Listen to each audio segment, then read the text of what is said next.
I'm gonna try to figure out why the music's not playing. Give me a second. Is it just a bug? Or is it a feature?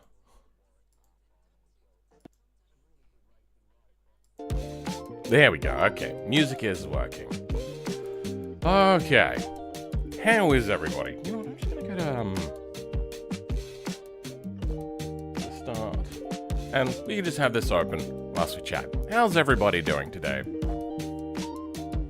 Let me know whether the... Nah, that music should be fine. Could maybe be a little bit louder. You know what? Actually, I'm gonna do that. Just a little bit louder.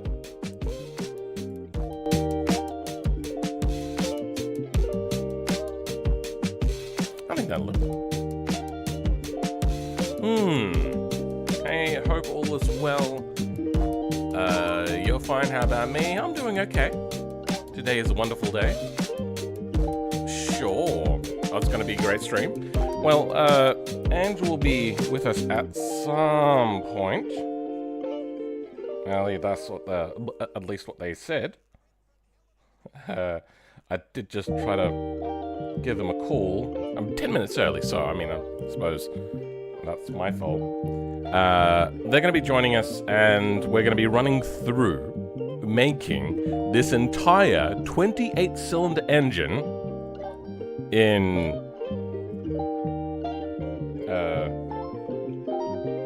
Engine Sim. Then hopefully we should have enough time, probably have plenty of time, to implement this into to run through the whole process of putting it through DaVinci Resolve, which is my process. Maybe there's better ways of doing it now. Then putting it into the game. Started watching yesterday, and stream already whoa. Oh, a new viewer then. Love the videos. Also, oh boy, this will be something. I bet you there's a lot of whiplash with my energy levels in some of the videos. Will it be fast? Oh! This thing does burnouts all through all of the gears. Not some of them, all of them. It's crazy. It's not so much about speed with this thing, it's just got a butt-chungus amount of torque. It's only 5:34 p.m. here. Okay. We're not going to focus too much on getting the power numbers correct for this, but we are going to... do I have Wiki, Pratt and Whitney? Good. So at least we'll have some numbers available for us. What is it? It's 3,700 horsepower for this absolute beast of a thing. And I feel that the sound is the last thing we need to do before it could start going live, because then at that point I think it's at a 1.0 status.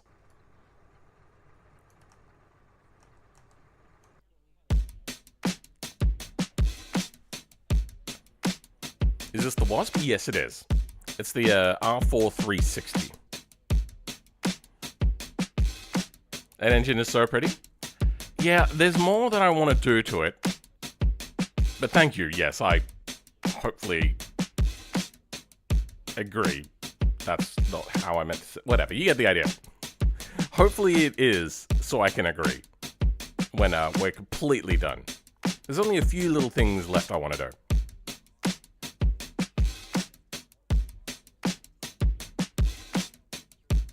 What was this originally for? It was for planes. It was World War II, end of World War II, just before, it was used up until... Actually, I think it was used up until the 70s, long after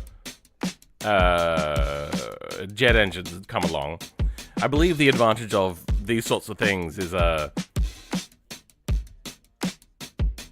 one, their ability to be worked on, two, their costs to build them, and three, I think it was something to do with their, low-speed takeoff that they could do. Because with a prop plane, it moves air over the wing as opposed to just moving air generally under the wing. Oh, okay.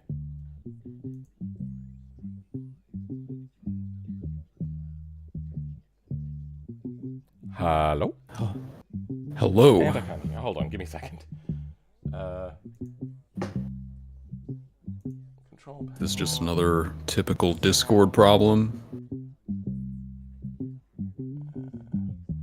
Oh, no, that's said correctly. Is it Discord then? I can see your light lighting up, but it's just, yeah, not doing the thing. Yeah.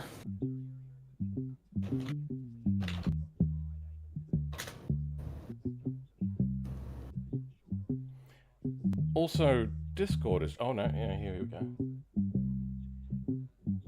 Aha. Okay, say something now? Oh, there we go. Alright, let's check those audio levels to make sure that you're not incredibly quiet. Give me a second.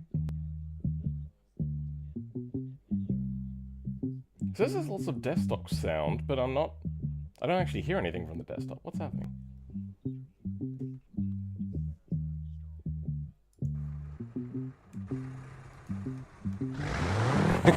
Do you stream? Oh. Ah.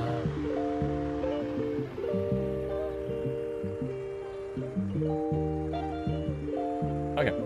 Yeah, audio seems fine. There was just something weird going on there. Can everybody hear Ange loud and clear?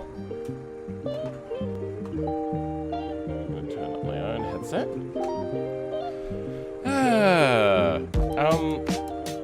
Now that's too loud for me.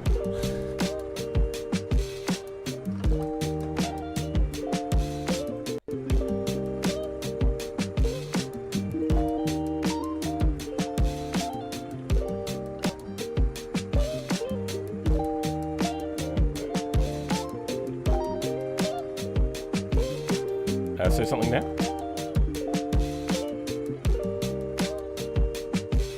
Alright. Just turned you up a little bit, and that should be good. Okay. No Ange, just you, Phil. No Ange anymore. Just Linux things. No, actually, this is on my Windows computer. So, I have Linux as my main, and then Windows because it's got hardware that doesn't necessarily play well with Linux.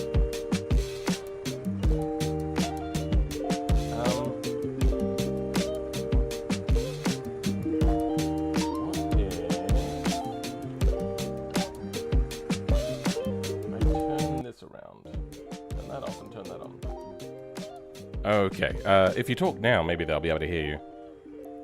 Alright, testing. Testing. Yeah, and now we'll see if everybody hears it. Wait, hold on. Yeah, no, it's on. And we will wait for a response. Hey, good, they hear you now. Because as we know, as content creators, the most important thing to us is being heard. Exactly, getting the attention that we've always needed. Yeah, the crave is insatiable. Exactly. So, how have things been? I'm doing good. I mean, I've been working on the real engine simulator, and making pretty good progress on that. I haven't looked at the old engine simulator in a while. I don't think I've used it in like. It could even be like over a year at this point. Oh dear. Yeah. So I'm gonna be a little rusty, but well, I still expect you to be the best person in the world at making engines in Engine Sim. I am definitely not the best person in the world at making engines in Engine Simulator. There are many people in the Engine Simulator community who definitely have more hours in the application than me, which is pretty insane. But yeah, I mean, like I know how that it makes works. sense. Like I made it, so all you have to do is make it and have fun making it. Because I always make things, and by the time I'm done with it, I'm like, yeah, I had fun making it. Using it, on the other hand, I mean, I've worked so long on it that I've already used it, quote unquote, and then people just run with it and they use it a hell of a lot more than I do.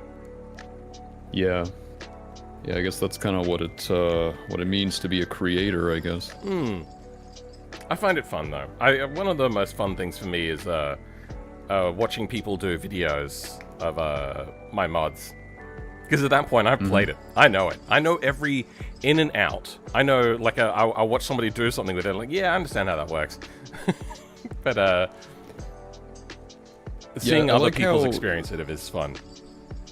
Yeah, and then sometimes I find that people find things in your creations that you didn't really think of before, or ways of using it that you didn't really consider before. Yeah. Like, I think the first thing that people tried to do in Steam Engine Simulator when I released the DLC is try to get the generator up to like 100,000 RPM or something, which was not my original intention, but like, I guess that's what they find fun. I don't know.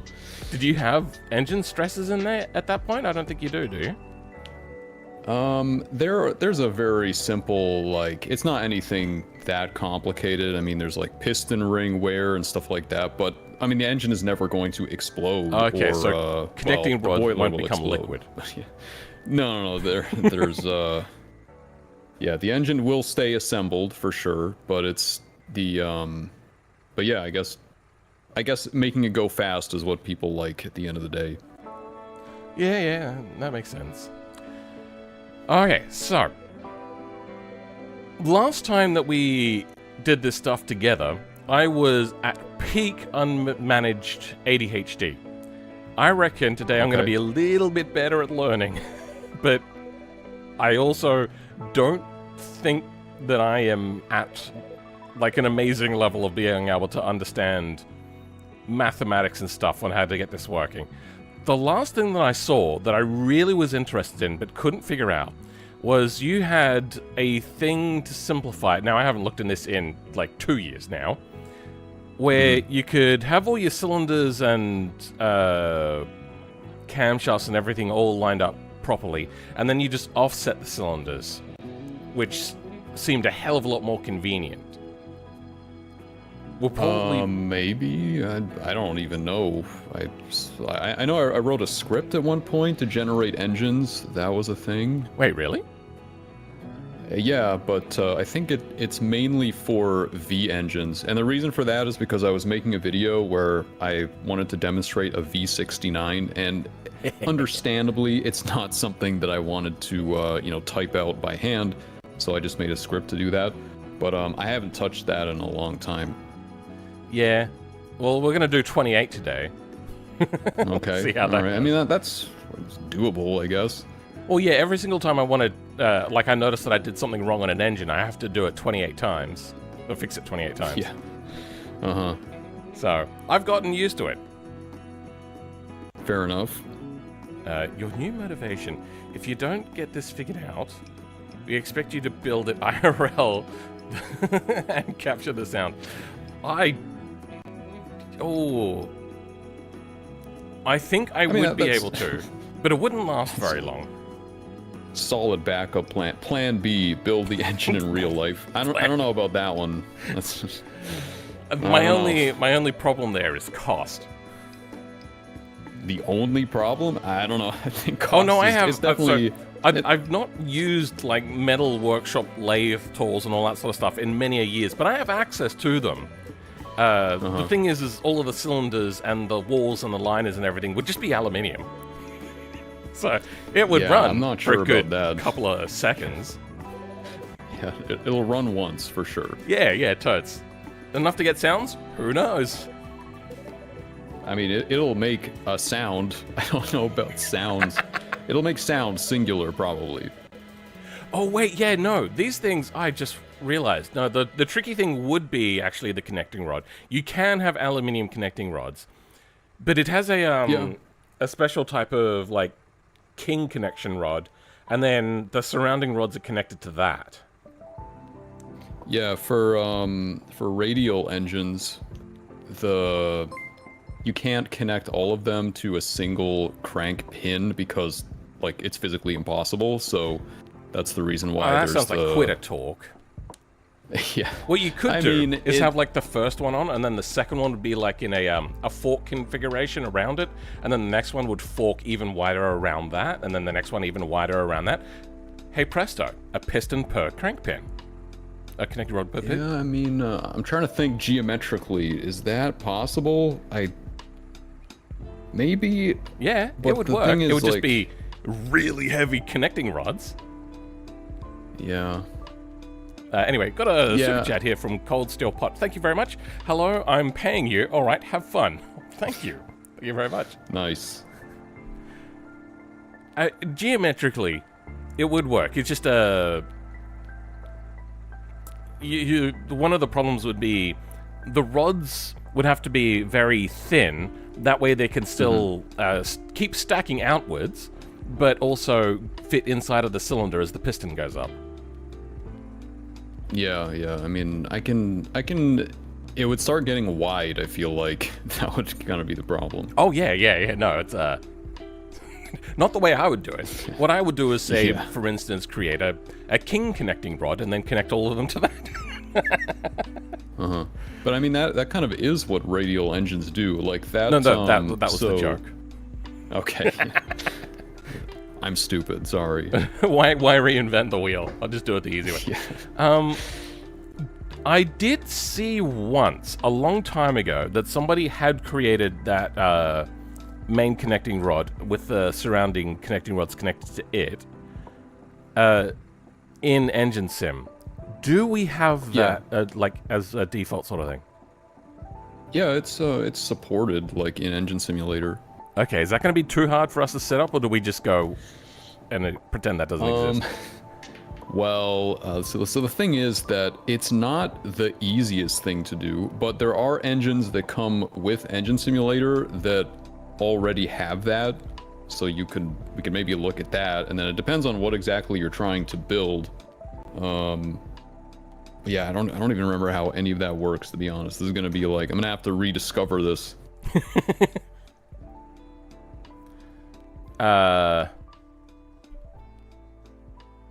So you say that it's already in there. You mean that somebody else has made it, or you've made it?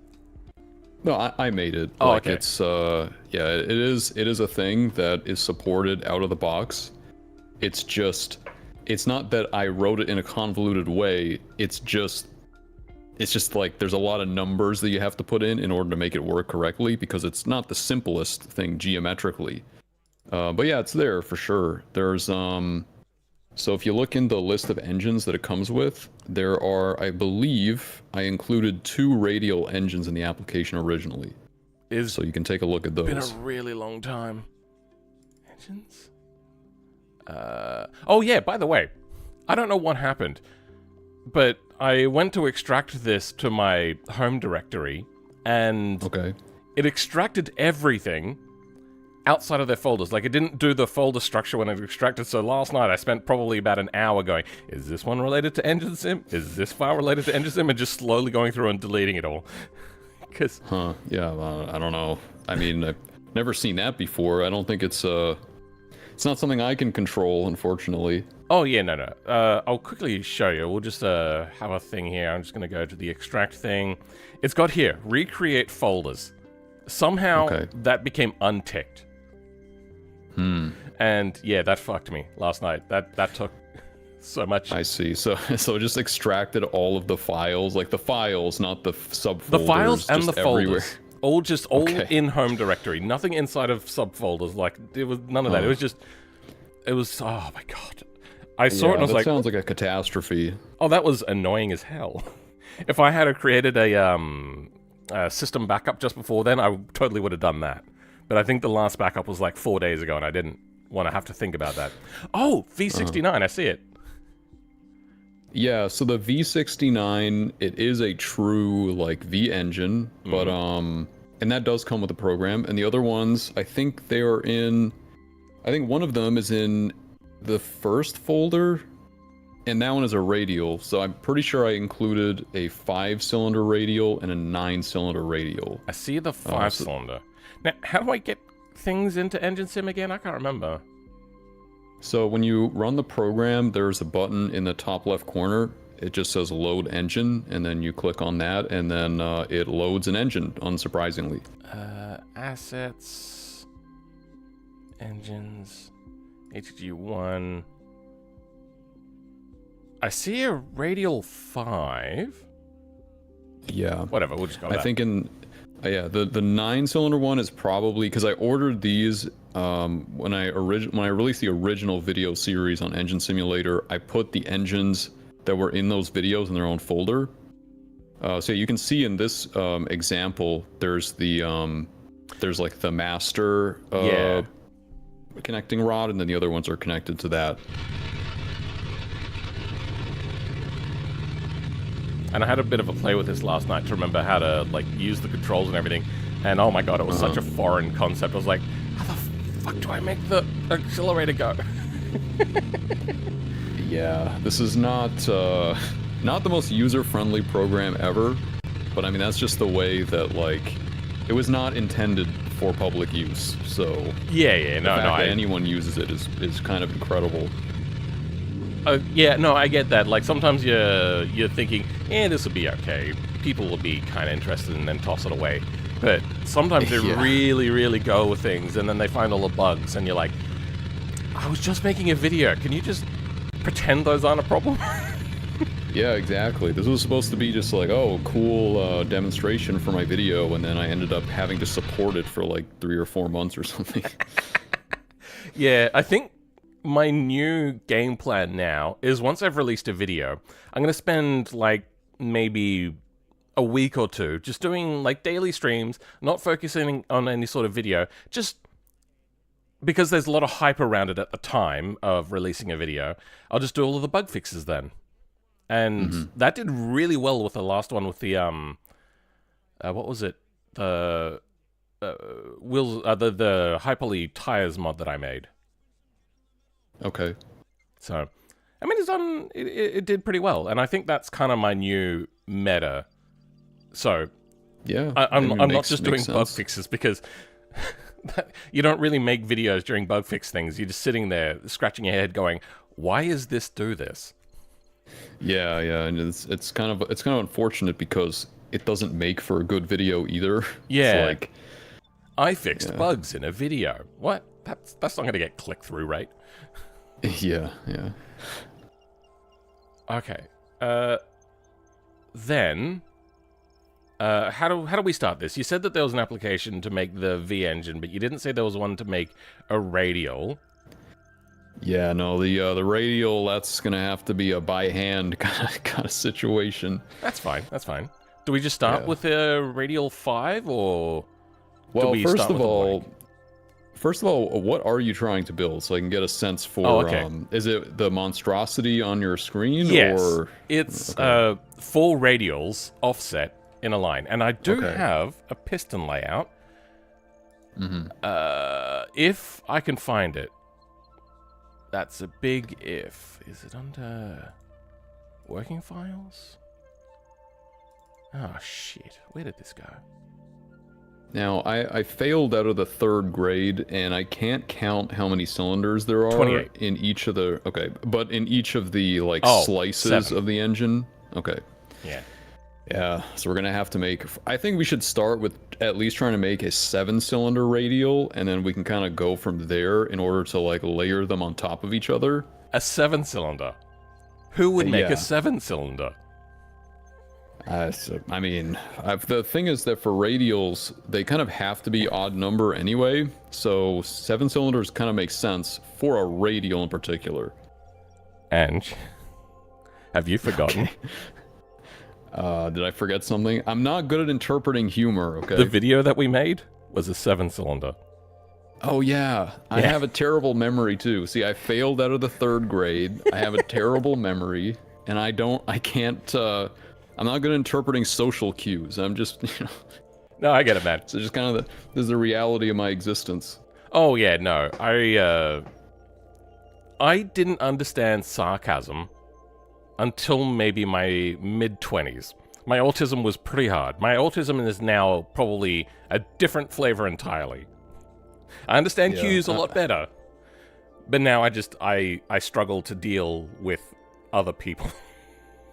Yeah, I'm still working on the sarcasm, especially on the internet. I just can't, like... Because it's already bad enough, like, with the social cue interpretation in real life, but over the internet, just with the text, it's like 10 times harder for me. So many people don't understand that text does not translate sarcasm.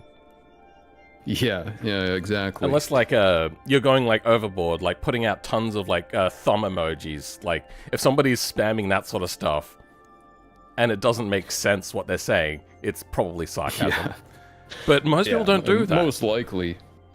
I mean, there are some people that I've seen who spam emojis who are definitely not being sarcastic, so that doesn't help me at all. That is like different. On the internet. You have to know the person to know whether it's out of character, and that's what's when you can kind of tell that it's probably going to be sarcasm.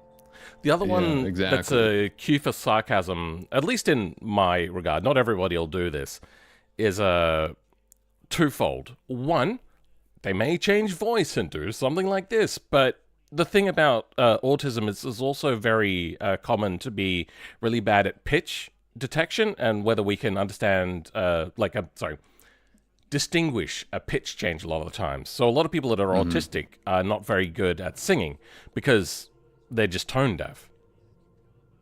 Yeah, I'm terrible at singing. It's not all the signs are stacking up, aren't they? Yeah.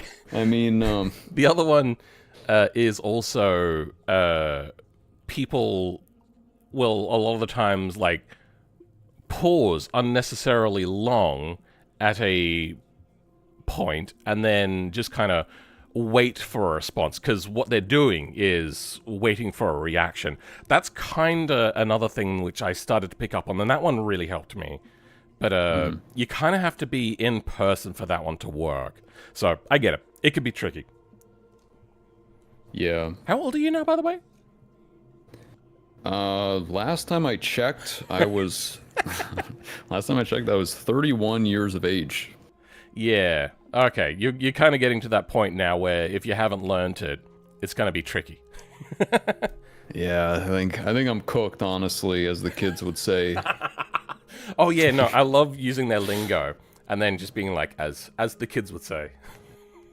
Yeah. Well, the thing is that we're getting way off topic here, but I want to mention this because I want to go on the record here. So the term "cooked," it's really weird because this has been like a term that I used very frequently, like within my family, for like over 15 years. Okay. It was so bizarre when this became like mainstream to hear that word outside of that context, and now when I use it, people think that I'm trying to like imitate they think I'm trying to imitate like Gen Alpha or something, and I'm not.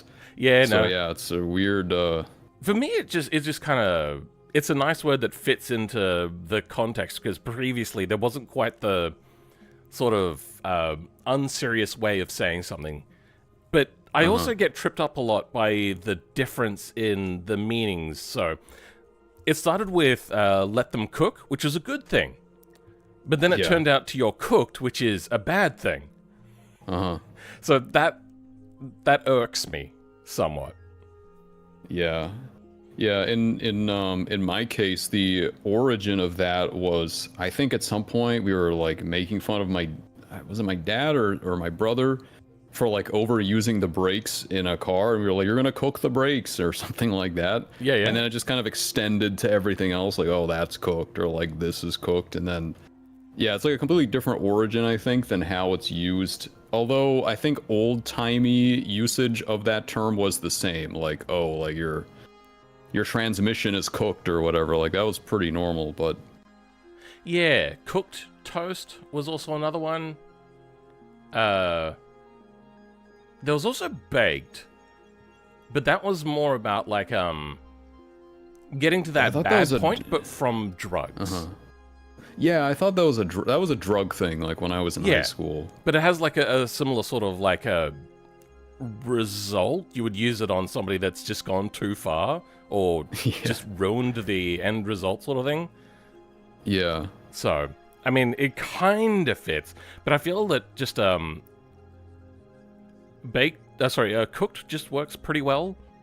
Toast is really the other one, but it's kind of like during my parents' time, lemon was a thing used for like a shitty thing. That car is a lemon. Then for my generation and probably yours, that thing is a potato. Yeah, I remember that. Yeah, and now I mean, it's a little bit past now, so they don't really use it anymore. But they didn't really use the word, but the food of the time to be a comical thing was beans. And I was just looking at it going, I don't understand this. But that was my autism just going into full mode there of just, I don't understand things. I don't understand anti-jokes.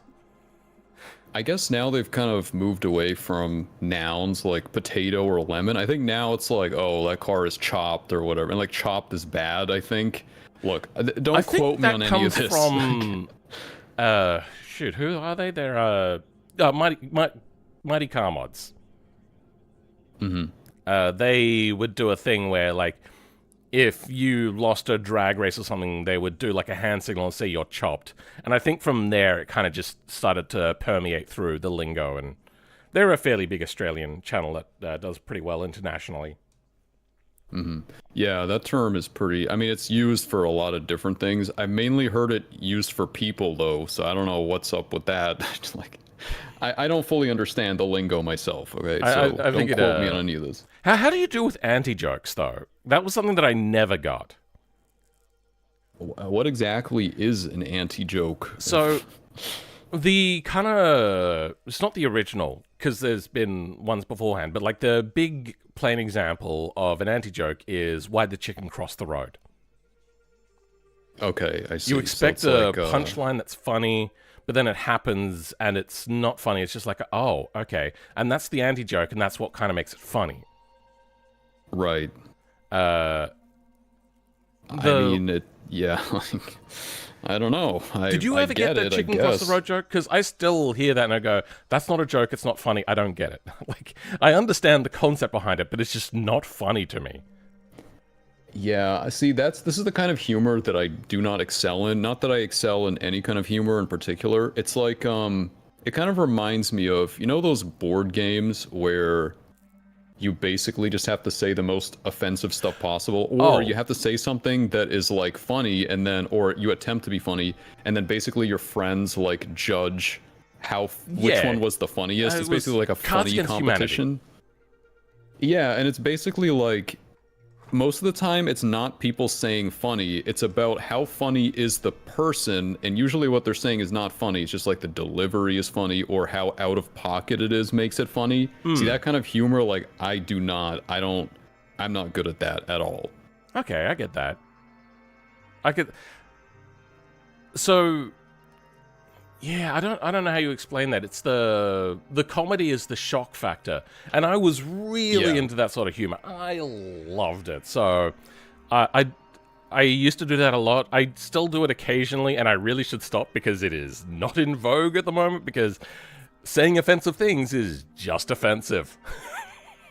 Yeah, it was definitely, like, when I was in high school, it was more of a thing where basically, like, the crazier the thing that you said was, or the, like, more offensive it was, like, the funnier it was. It was like a linear scale. I don't think that's a thing right now. I'm not 100% sure, but... It's kind of. Now, I don't know if I would call that an anti-joke, but yeah, it's kind of in that same sort of vein where there's no defined punchline. Yeah. So what sort of humor do you even care much about humor? I don't think of myself as a funny person. I don't think I've ever, like, really made people laugh. Like, I'm just not funny, and the thing is that at one point in history, I tried to be funny in my YouTube videos, and it did not, like, yeah, I know. It just did not work. Like, I just feel like I'm not funny. So after that point, I just started being as serious as possible in my videos, and I kind of just gave up on the humor. Like, I just don't think that I'm funny. No, I get that. Which is probably for the best, honestly. I mean, there's people like Nile Red who are huge YouTubers, and they have next to no comedy in their thing. You could tell that they want to make jokes, but it doesn't really, like, it feels like they back out of any time that they try to make a joke. Like, their videos are their jokes. So, for instance, I don't really watch his videos because they're too dry and too long for me, but he made one about making the most potent beer And I think the video itself was the joke, because who cares? It's a bit of a meme concept. But he was taking it like really, really seriously, which in itself is funny. Yeah, I think that is Nile Red. I'm pretty sure I watched that video. Oh, you did too? It was, yeah, it got pushed far and wide. Yeah, it was the, I think it was called like Super Beer or something like that. He has a few channels. That might have been like Nile Blue or something. Yeah, I think it was his alternate channel. So yeah, I apparently might he end got a up laugh doing from something somebody. similar to that. He got what from somebody? He got a laugh from you in your last video, apparently.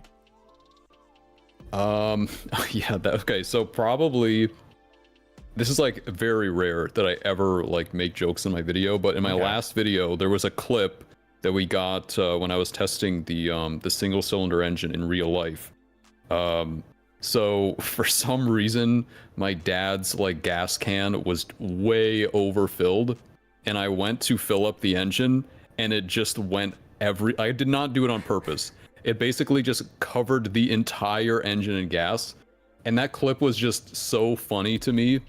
And I was like, this is like the only time I think that I will ever be funny. So I included that in the video, and I think people actually did find it funny. I was so proud of myself that I actually made people laugh that one time. That's good.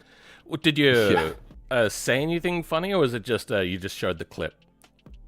No, I didn't say. I just said, I forget the exact line in the script, but it was just like, after filling up with gas and like, after filling up the gas and setting up my control station, it was time for some testing or something like that. And the clip that was shown was literally just me like pouring gas all over the engine, and that was it. That was the entire joke. Okay, yeah, no, that makes sense, because then the comedy there comes from the juxtaposition of you being such a serious person, saying such a serious thing about like test station, which sounds very technical, and then just completely fumbling the ball.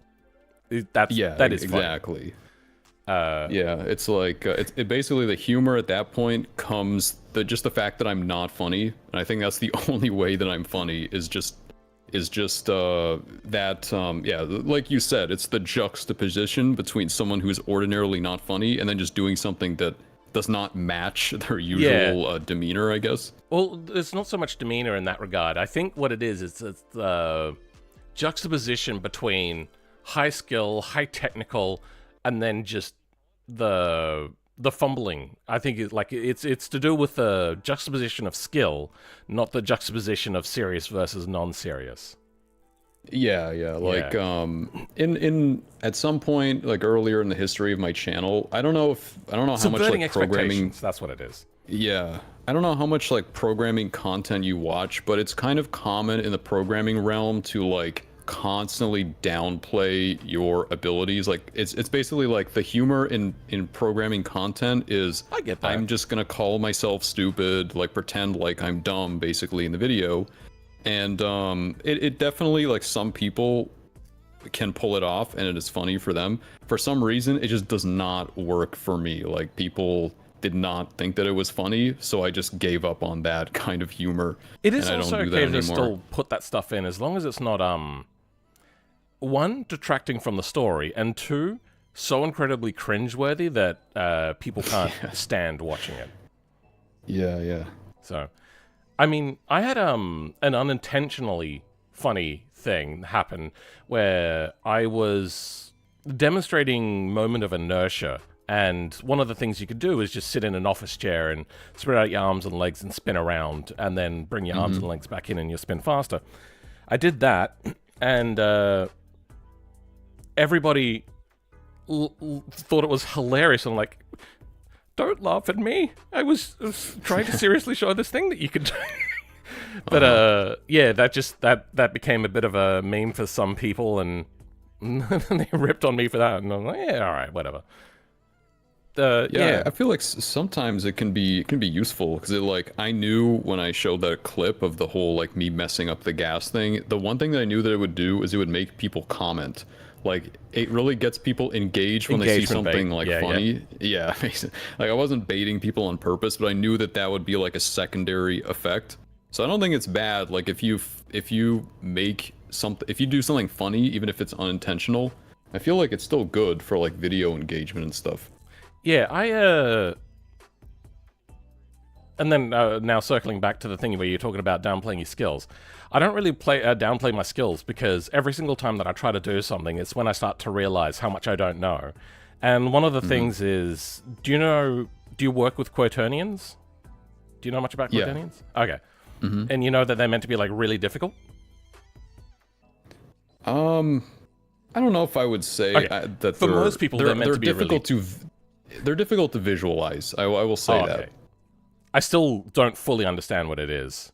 I'm so tempted to ask you to explain it to me, but that would be probably a really long off-track sort of thing. So we'll leave that for now. But when I first looked at quaternions, did you watch my high poly tires video at all? Maybe, but I have a terrible memory. I watched way too many videos too. So no, I get that. I just wanted to know whether I was rehashing it or whatnot and wasting your time. So in there, when I first saw quaternions, I was like, oh, there's this thing that happens. I don't understand what this is. And I was trying to learn it. And the more that I was trying to learn it, the more I was reading things where people kept on saying, don't try to learn quaternions, just use it. And I was just getting really, really frustrated because I couldn't figure out how to use it, because I couldn't visualize it. And I tend to only really understand things once I visualize it, which is the worst thing to do with quaternions now, I've learned. But yeah, that was my the comedy there is the probably the shared experience where people are like, no, don't, just use it. Don't try to think about it.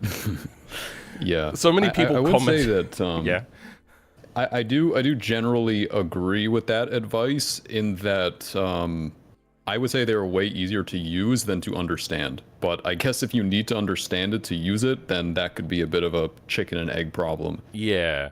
I don't know if I learned how quaternions worked, but I learned how they worked in the Lua for BeamNG. So the function that it calls to when you're doing the quaternion stuff, it was basically just grabbing a sine and a cosine value, which would then output a 1 to -1 value, which, if you plotted that on a graph, would just be a circle. And then from there, it just times out that direction, the amount that you've input into that direction, basically. So I understood. I finally understood what it was that I was looking at. Because previously, what I was doing is I was just randomly putting in numbers, going, "Is this going to work? Is this going to work? Is this like?" I had no idea what was happening, and I was just iterating numbers for the longest time, going, "I don't know what's happening here." Yeah, I mean, I definitely I've been through that process historically, so I get it. Do you have quaternions in your current engine sim? So I would say that quaternions are mainly like a graphics thing. I don't actually use them that much. They are also useful when you're doing animations and you're like blending between rotation states. Yeah.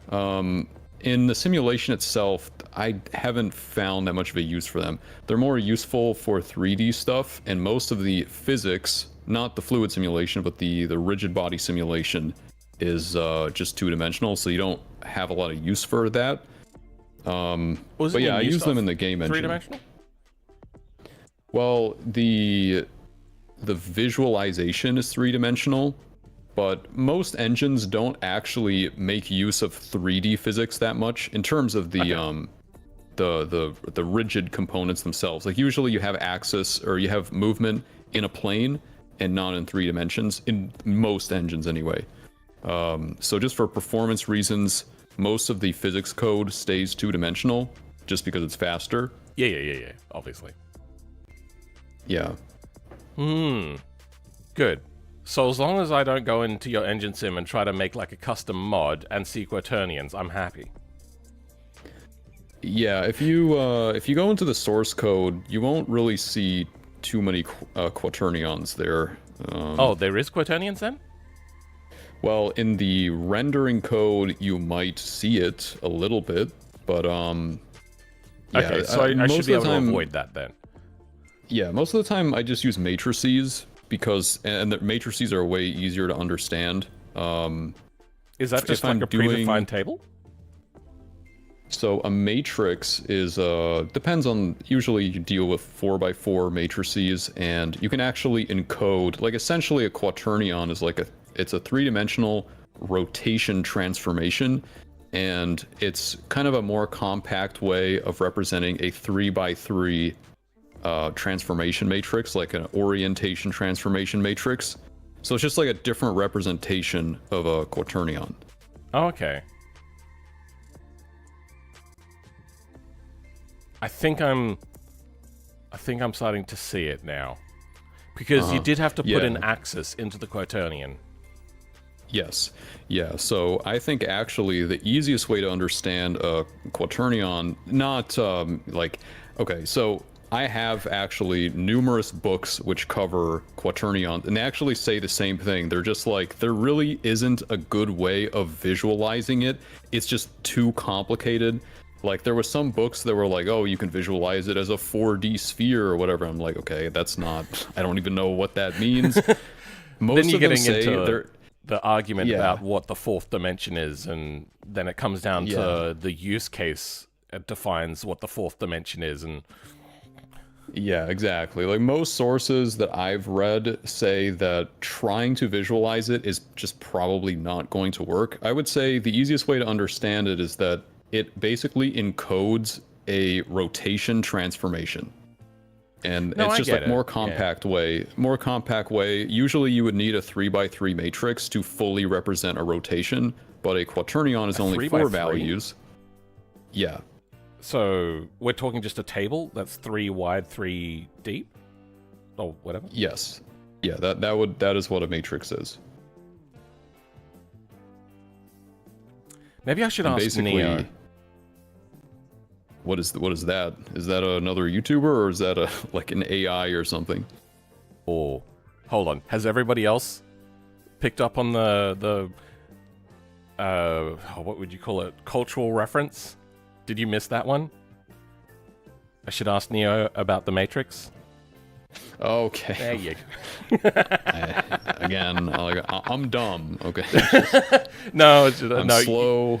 No, you don't. Well, one of the things I like to do is I like to say off the wall things, and that was just completely unrelated, but kinda was a cultural reference that was just lingering there. And I do understand that you don't get those things, but yeah, it's for us. We all find it funny that you don't get that, because it is funny. You're an incredibly serious person that just loves creating things. By the way, so I don't know whether everybody knows this, but you used to. Have you publicly said where you used to work? I'm not sure. I mentioned it in a video at some point. I mean, are you okay with me mentioning it? Yeah, sure. Okay. The only reason why I didn't mention it after that point... Okay, so I mentioned it once in a video. I said I quit my job in order to basically pursue Engine Simulator. And just instantly, like, it seemed to bring out the worst in certain kinds of people. Like, some people were saying, oh, you must have got fired, or you must have got laid off, or something like that.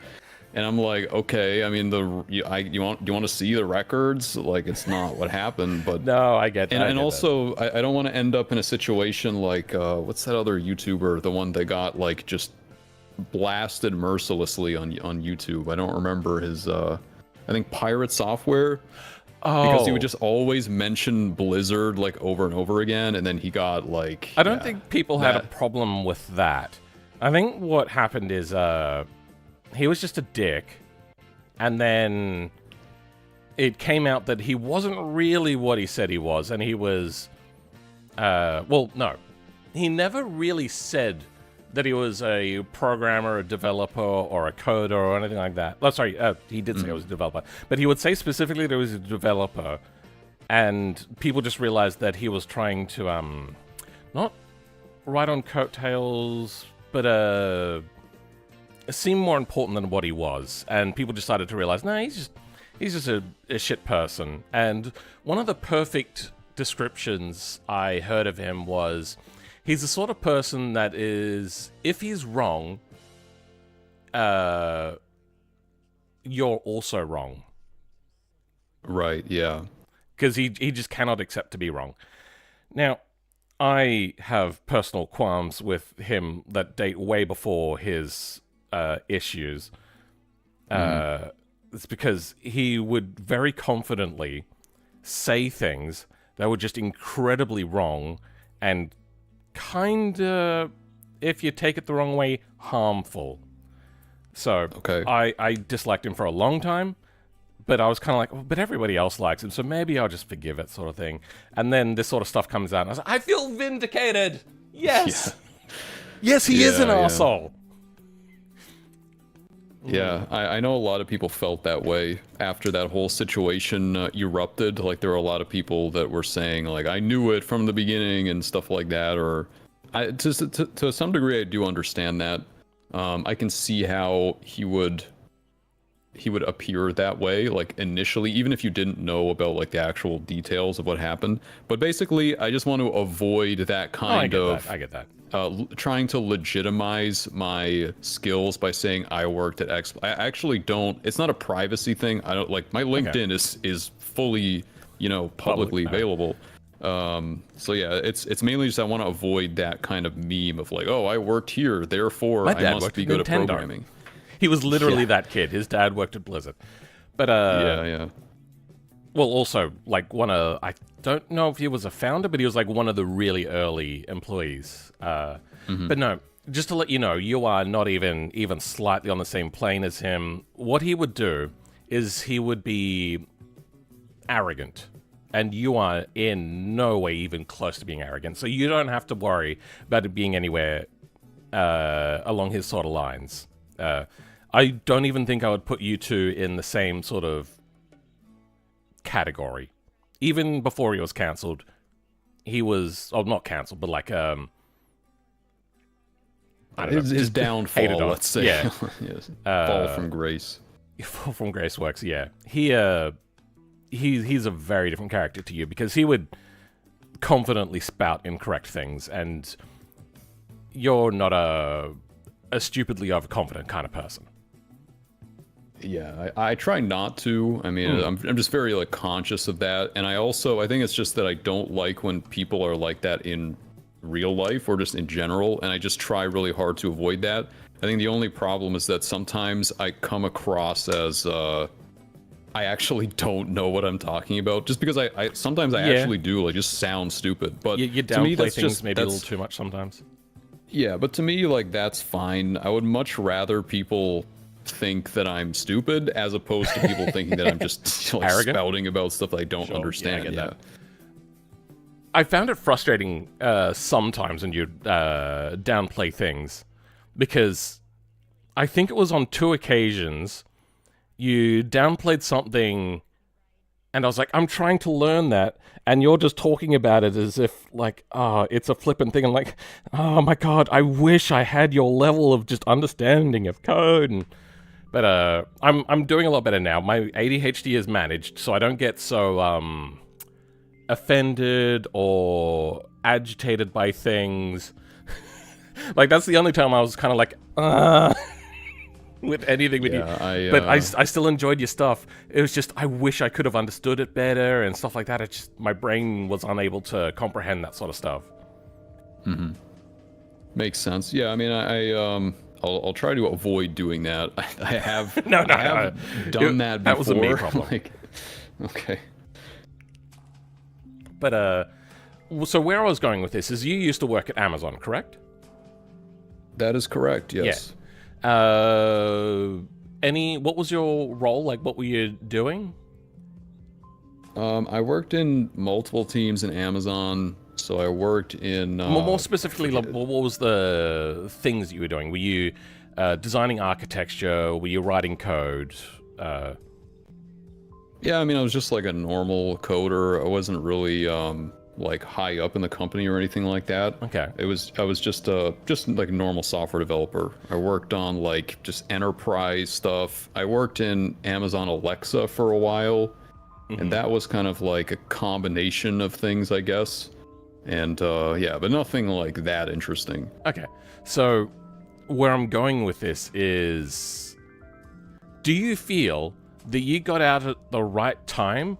Because the way that, I don't know whether Amazon is doing it, but they're trying to shove vibe coding down everybody's throat, and they're even making that a, what would you call it, a prerequisite for employment by making it a KPI, where you have to, you're judged on your worthfulness to the company based upon amount of AI lines of code committed. I don't know anything about that. I mean, this was so after my time there, like, I don't even know. Not by much.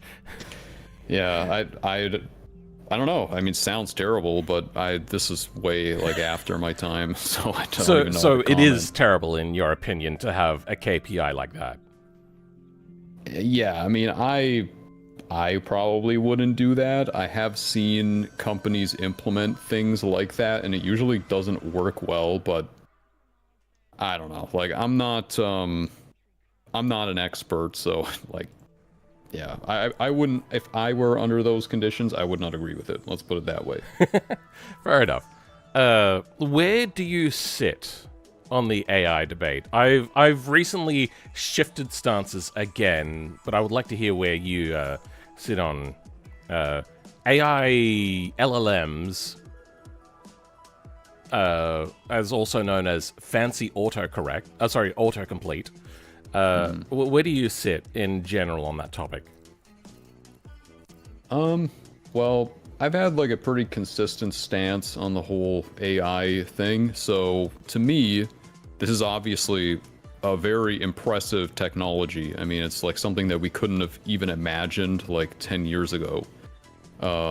It's very powerful, very good at being a search engine. I would say that that is its most appealing ability to me. Just the ability to find something that you're looking for, or have kind of like not necessarily listen to it 100%, but it just helps guide you in the right direction to find the information that you're looking for. Yeah, I use it to find keywords. What they're doing at the moment, and you have to be very mindful of this now, is I need to pause the music so I can concentrate. They are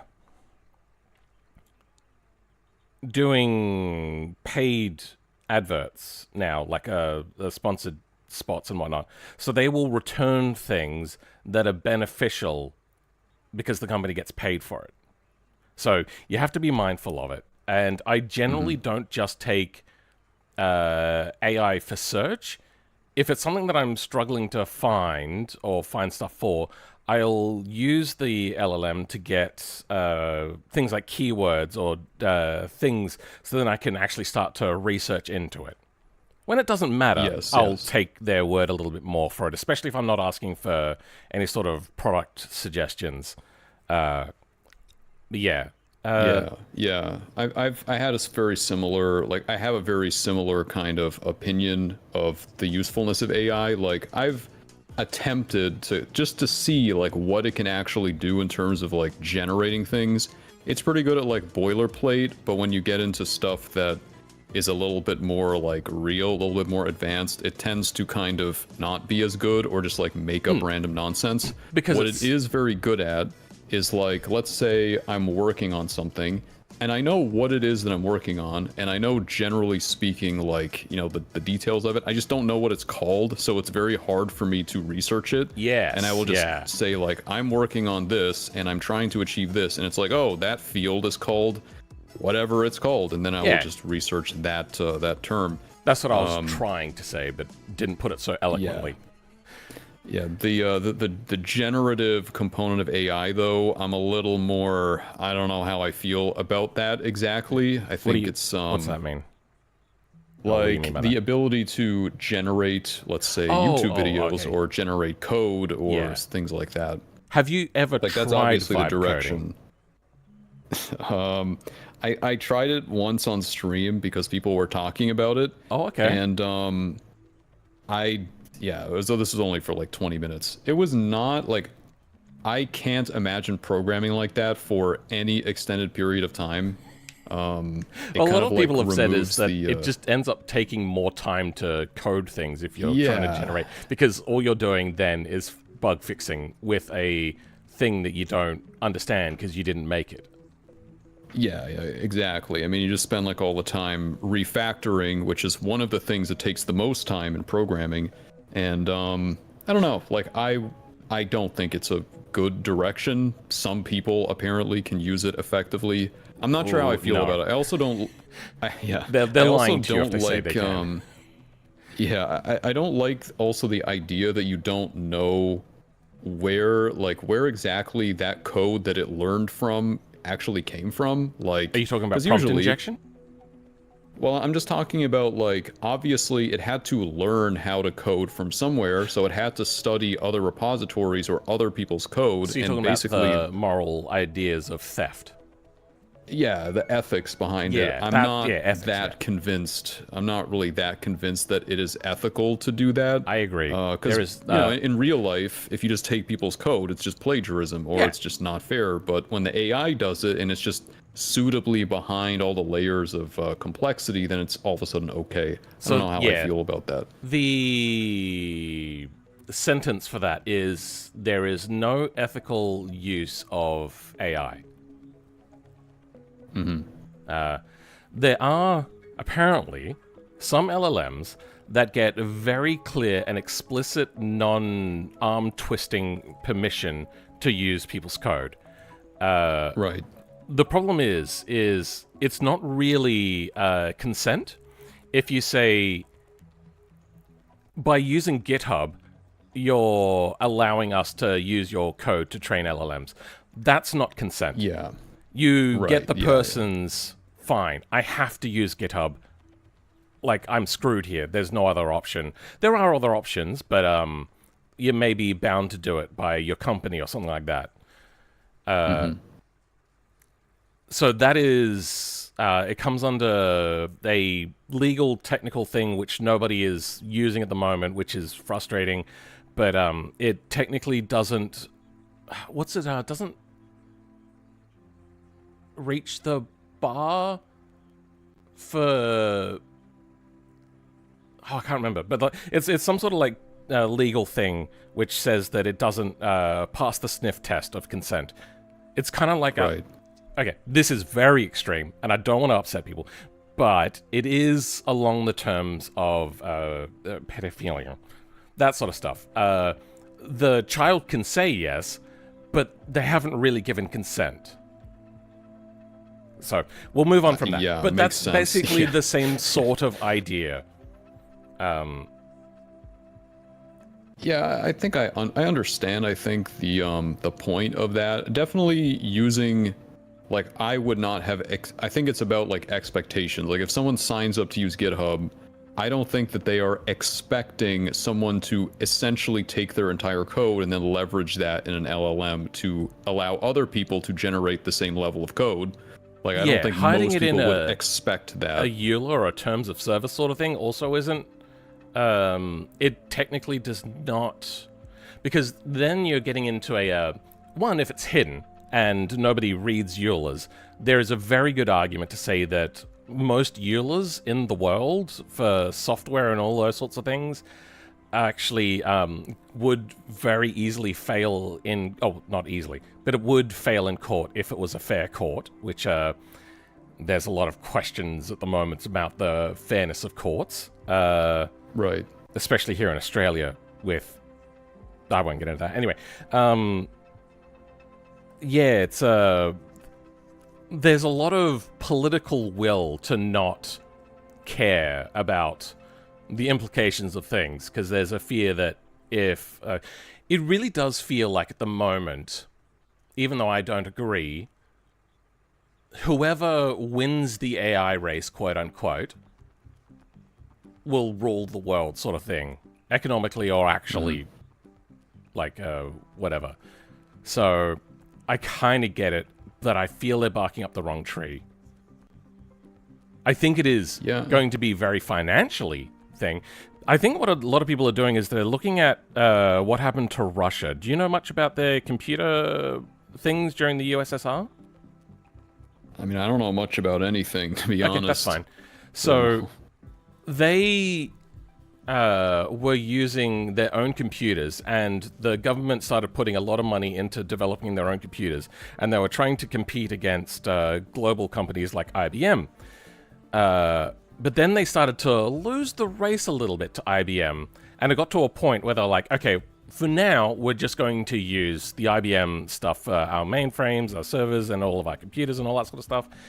And then when that started to happen, Russia then started to say, well, we don't really need to spend the ginormous, huge amounts of money on developing our own stuff at the moment, because we have stuff that works, but we will still keep working on that and developing our own software and whatnot. But then it just became so atrophied that they weren't actually really doing anything, and then America was able to put the screws to Russia and screw them over. So I feel that a lot of people are like, oh, we don't want to be in that position, which you just have to have a balance. You can use other people's things and be financially kind of beholden to them, as long as you don't give up on doing keeping the ability to do the stuff yourself and developing it on your own. And maybe you might even, who knows, come up with a better solution that doesn't require terawatts of power to run. Yeah, it kind of reminds me of the, I don't know if you saw, there was a video by Smarter Every Day at some point where he tried to manufacture something in the USA.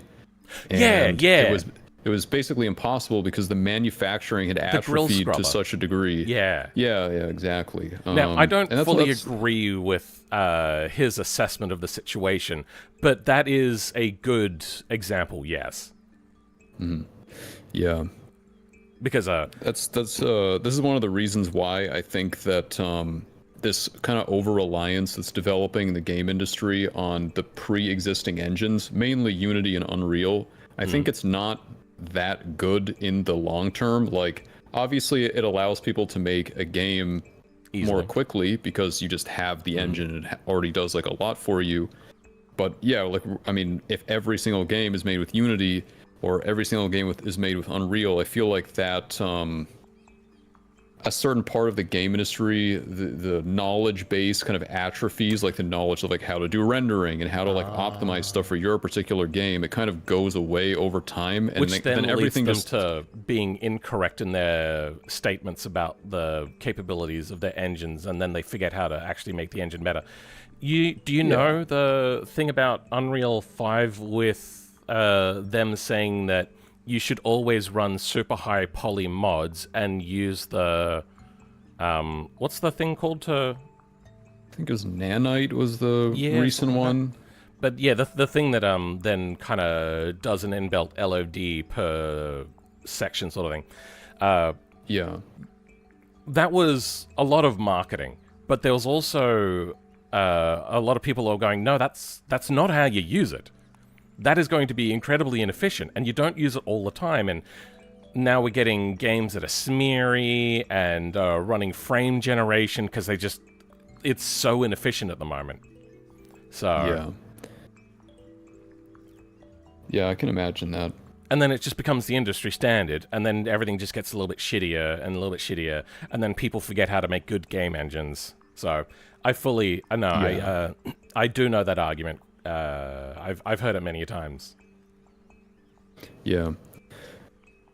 But in any case, I feel like we've drifted way off topic, and yeah, I don't want people to think that we're like yapping or something. I get this accusation a lot actually in my own streams. Oh, I don't care. Where I find it enjoyable, and so do people, other people. For instance, when I'm doing a very hot topic or I'm doing automation stuff, I'll get like 100 views consistently.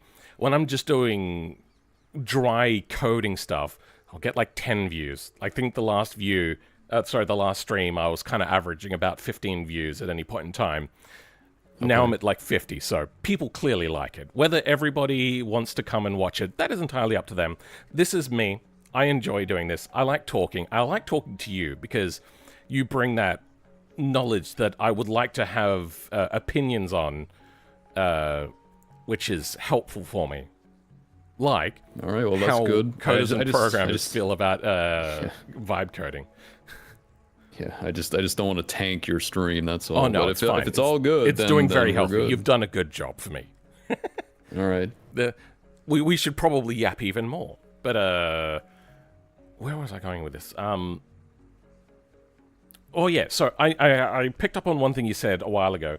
I think you said that you were a coder.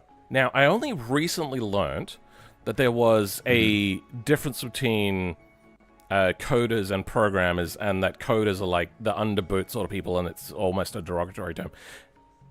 Are you a coder or a programmer? How do you feel on that topic? So, I didn't even know there was a distinction, to be honest. Okay. Yeah, so it's weird because usually I do not use the term coder. Okay. I usually don't use that term. I actually don't even like that term that much, so I'm not sure why I used it in that case. So you know that there is something there. So A connotation. I think that there's a connotation, maybe like coder evokes this like, oh, I just like program HTML or CSS or something like that, whereas like programmer sounds more serious. Yes. Okay, that's what I had just recently heard about. Yeah. Okay, I was just wondering on your thoughts on that before we moved on. Technically speaking, my title was software engineer, but I don't know if you've been keeping up with internet drama. There was recently, I think, I forget, Some Ordinary Gamers, I think. Basically, he said he was an engineer, but then people brought up this whole thing about how legally he's not and whatever. But anyway, the point is that legally, according to Canadian law, I am not an engineer, but my position was software engineer, and I do have an engineering degree, but I'm not legally an engineer. I think people are being a little too narrow-minded on it. So there's licensed engineers, and you can't say that you're a specific type of engineer if you're like marketing your skills to somebody. I think that's what they're thinking. So you legally can't go around saying that you're a civil engineer, but you could say to just people, I'm an engineer. What you really mean is you're a software engineer, but that's also just like saying you're an engineer compared to saying you're a civil engineer. It's the same sort of difference. Yes, and I happen to know that one. That's a similar thing happens with doctors. You can be a doctor of science, and you're technically a doctor. You can kind of call yourself a doctor, but you also do have to be a little bit careful to make sure that to people you're not saying, you're not leading them to think that you're a medical doctor. Right, yeah, and in Canada, I think the reason why that drama seems so ridiculous to me is that in Canada, there is actually a specific term for what people are thinking of. So in like engineering speak, you would call yourself a PEng, which is a professional engineer. It's a very specific designation and it needs like extra certification to get to that point. But like, as I was saying before, I am not a PEng. I don't have, like, I'm not legally a professional engineer, but my title when I was at Amazon and a few of my other jobs actually contained the word engineer. So, you know. I think if you're talking in context of coding, I personally would forgive you saying that you're an engineer. I think most people would be able to tell what you meant by context.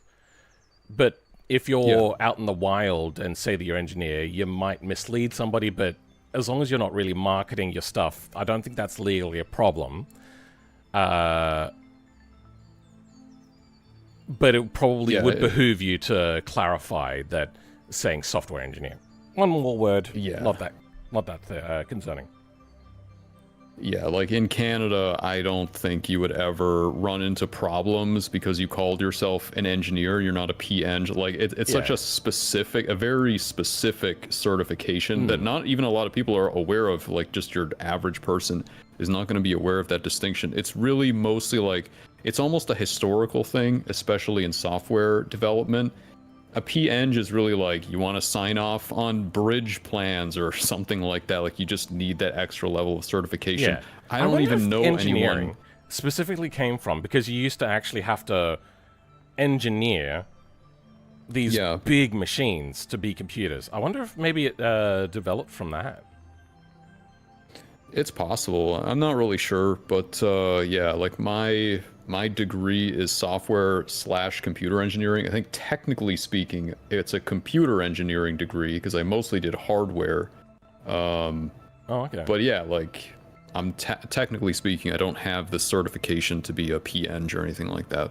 Okay. Well, here's a question.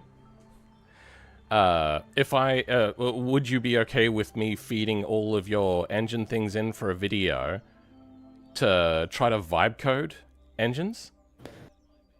I'm sure, yeah. I mean, you can try You're it. okay with that? Okay. I might do that in a video because you probably don't know this yet, but I made a second channel for home labbing and Linux stuff. Do you know what home labbing is? I'm not. I'm assuming it has something to do with Linux, but I'm not Kinda, really. yeah. I'm not sure actually. Linux is kind of like just the thing that goes with it, but you can use Windows Okay. and Mac, but it's not going to go very well. Or OpenBSD or BetterBSD, whatever those things are. It's basically just experimenting, doing things at home automation, and whatnot. Okay. Another thing is like running LLMs locally. Now, I didn't buy these. Right. Do you know the Tesla, NVIDIA Tesla V100 cards? I saw like some thumbnails about it, but I actually don't know what that is. Okay. It's the first generation, I think they're about 5 years old, of their industry cards that was specifically designed, I think, for GPT and LLM inference. Okay. They have now they're fairly old. They're very, very power hungry. Right. I happen to make a deal with somebody. They fund the project. They get the project at the end, but I get to make all the videos on it. I get to set up all the software. So I'm doing that at the moment. I got 4 of those V100 cards. I have to run adapters with them because these are it's called like an SXM to mezzanine card. So I'm going to be doing a whole bunch of things with that. And I think it would be fun to do some of the testing to train it on something fairly small. You mean your amount of examples is a very small amount. So I'm going to train on that, and I'm going to see what it's like to make my own thing, because I have never done training. I have run LLMs locally, but not a whole lot. And yeah, that's the whole thing I'm going to do. So, and then Yeah, how it'd would be you be interesting with to that see. being shared publicly? Like the that's model that's fine. generated. Okay, good. Yeah, that's Want to make fine, sure this will be one of the slightly ethical uses, because the whole of GPT is set on foundations of basically theft, but the training for your specifically stuff will be ethical, because I got Right. permission. Yeah. Makes 2017. sense. Oh, I mean, damn, that long ago. there are plenty of people that I would say almost daily that come into the Engine Simulator Discord who use ChatGPT to try to generate engines, And it and these doesn't things are like, it's just like there's like multiple V's like offset from each other. It just looks, but the thing is, surprised it even it is able to do something. Like it doesn't just output complete garbage, but it's not that good at making engines. Okay, I'll tell you what, because I know how to make this stuff publicly accessible. If you want to do videos on it, just playing with this sort of stuff yourself, because I'm pretty sure that you'd be able to do better results than me anyway, let me know. Oh, wait, no, I'll let you know when it's live, because I'm only going to run it during the daytime because I have solar. Otherwise, I don't think I'd be able to afford to run this thing, because it's going to be very power hungry. Yeah. Like, I think the idle is 25 watts per card. Okay. So when they start running, they're 300 watts per card, which here in Australia, you're paying anywhere between 40 cents to like 96 cents per kilowatt, depending, especially around like peak times. So it will absolutely kick your butt if you try to run these things at night. Right, a little bit pricey. I'll give you the time frames, and then you let me know, hey, I want to access it now. I'll turn on these cards for you, and you can run them for however many hours you want during my daytime hours, and I'll give you access to that. All right, sounds reasonable. But I think it would fit your content pipeline, whatever that word would be. But I also feel that you probably don't want to do that. So there's actually a lot of things that I would like to do. It's just that the main issue is that people want me to be working on Engine Simulator, which is completely understandable. No, I get that. And yeah, like it was already a tough sell to release Steam Engine Simulator videos. Really? And Were it kind of people got upset? Yeah, I mean, there were plenty of people that would leave comments like, "Where is Engine Simulator?" Or like, you know, and yeah, like people would complain to me in the Discord, and it kind of got like, it kind of got to a point where I didn't really want to upload anything that didn't have to do with that, because it just ended up making people mad. I thought that you may have had an a situation like that, because I saw that you knew how to do update videos, but then you just kind of weren't doing them, and I think you tried to compensate for, which I felt there was, you were feeling the effects of negativity. I could tell in the way in which you were presenting yourself sometimes. I think it was you being like, "Oh, I'm sorry about this sort of stuff," but you're doing work and you're still saying sorry. Like I could tell. And then I noticed that you just weren't uploading very much, so I got that. I got that impression. I was like, I think. Yeah, it's I would say it's more of like a PR kind of thing. Like, so basically, I was obviously working like a lot of hours per day on that project, but people were still coming into the Discord being like, "Why is it taking so long? Why is there no progress being made?" and stuff like that. And it kind of so my response to that was, I started posting daily updates on Discord. I actually posted consistent daily development updates for over 6 months, I'm pretty sure. Yeah, and these were substantial updates. Like, that would have taken a lot of your day just to do that. I got it to be pretty fast. It didn't take me more than like 15 minutes to write out. The thing is that I always write down what I do every day anyway, so I just had to like formalize those notes in those updates. I'm not from formal education on coding and whatnot. Is there a reason or an advantage for doing that, or you just like diary writing?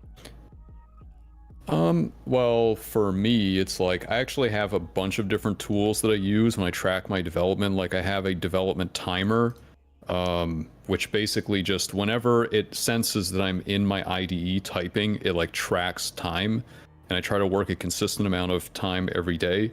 And in terms of tracking what I do, it's actually just tracked in my Git commit history.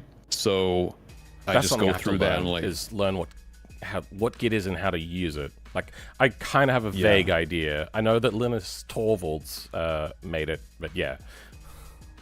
Yeah, I would strongly recommend that. If you're doing any kind of programming whatsoever, version control is like a pretty critical skill to have. And in my case, it was very useful because if I wanted to write an update, all I had to do was go through my Git commit history for the previous day, and I would see like, okay, these are all the things I did, and then I'd formalize that in an update. And then, so I posted those every day. And the issue with videos is that videos take quite a while to make, and then they're not really going to get a lot of views. People are going to be mad because I'm not working on Engine Simulator, and it just, like I just decided against uploading any further videos on that project. And then, the video that I came back with, I put in like hundreds of hours, probably even could be up to like 1,000 hours of work into that simulation and the video. I actually wrote like custom software just to generate the visuals in that video, just because I wanted to come back and people would be like, oh, he's actually doing something. Like, because I got some accusations of people being like, oh, you're lazy or whatever. For me, I don't get that, but I could totally see for you, because before you came along, I happened to... I was in the same sort of boat, like, why aren't these people working on this thing that they said they're working on? What's happening? Why is it taking so long? And then I remember watching a video where people were talking about the unseen time sinks, and it put it into context. When you released your first video, people saw, oh, this didn't take very long, but really it didn't take long for them to watch the video. So their context for how long it should have taken is a couple of days, maybe. So when it ends up taking years, because you're not just writing software, you're kind of breaking new ground sort of thing. So you're having to do not only research, but also having to figure out how something could even be executed and what the best approach would be. Right, yeah. There's not, like, I can't just go on the internet and type in how to simulate this, yeah.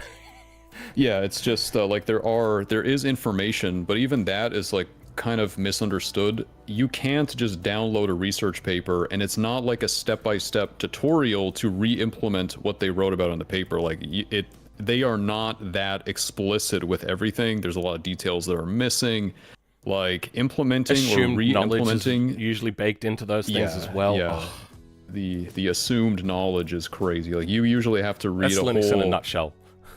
Yeah, like a whole backlog of related research papers, related texts that you don't even realize that the author is just assuming that you've read before. Yeah, it's like it's a whole thing, and it's very difficult to communicate all of that without people just saying like, oh, you're yapping, or, you know, like just getting bored and not watching the video. It's very difficult to condense like hundreds or thousands of hours of work into like just like 20 minutes or something like that. And somebody here in the chat is just saying it took me 4 days to make a damn exhaust mod. Yeah, no. When you're learning, the progress on things is incredibly slow.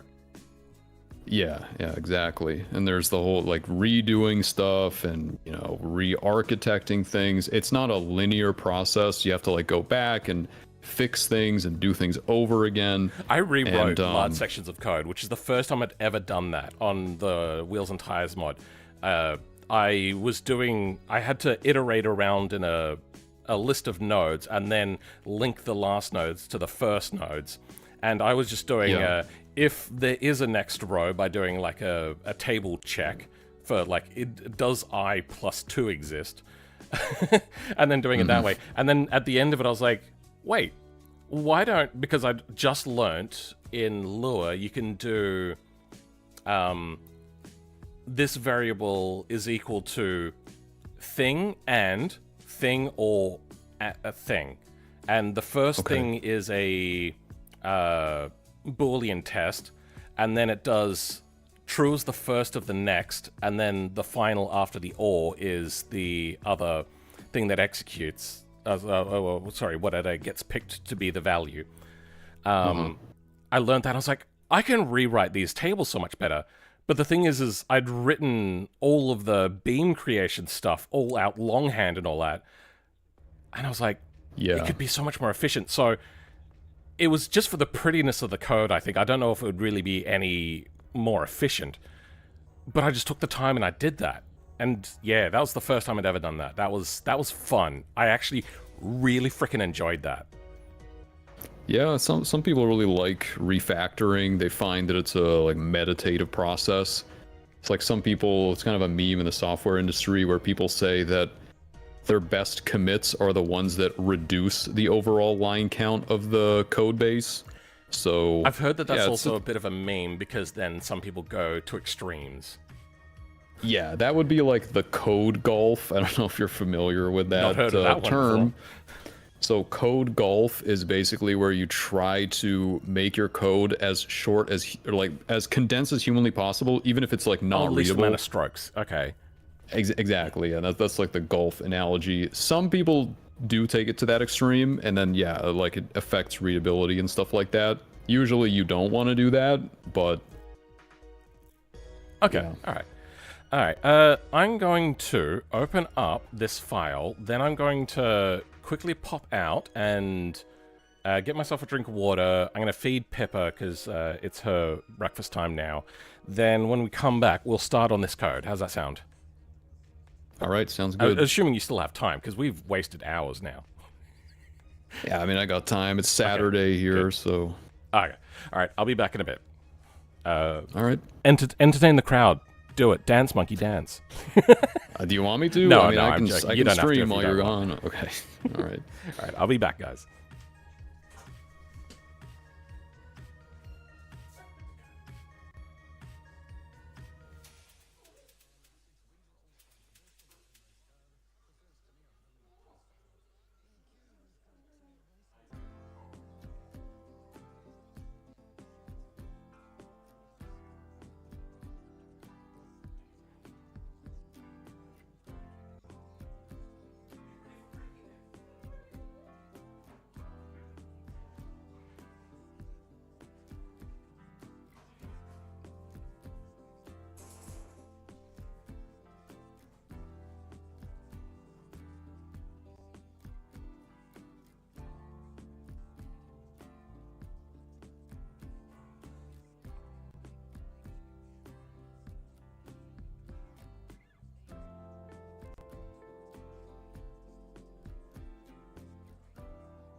Okay. It didn't open. VS Codium. And we will save this. We're just gonna put this under engines. New folder.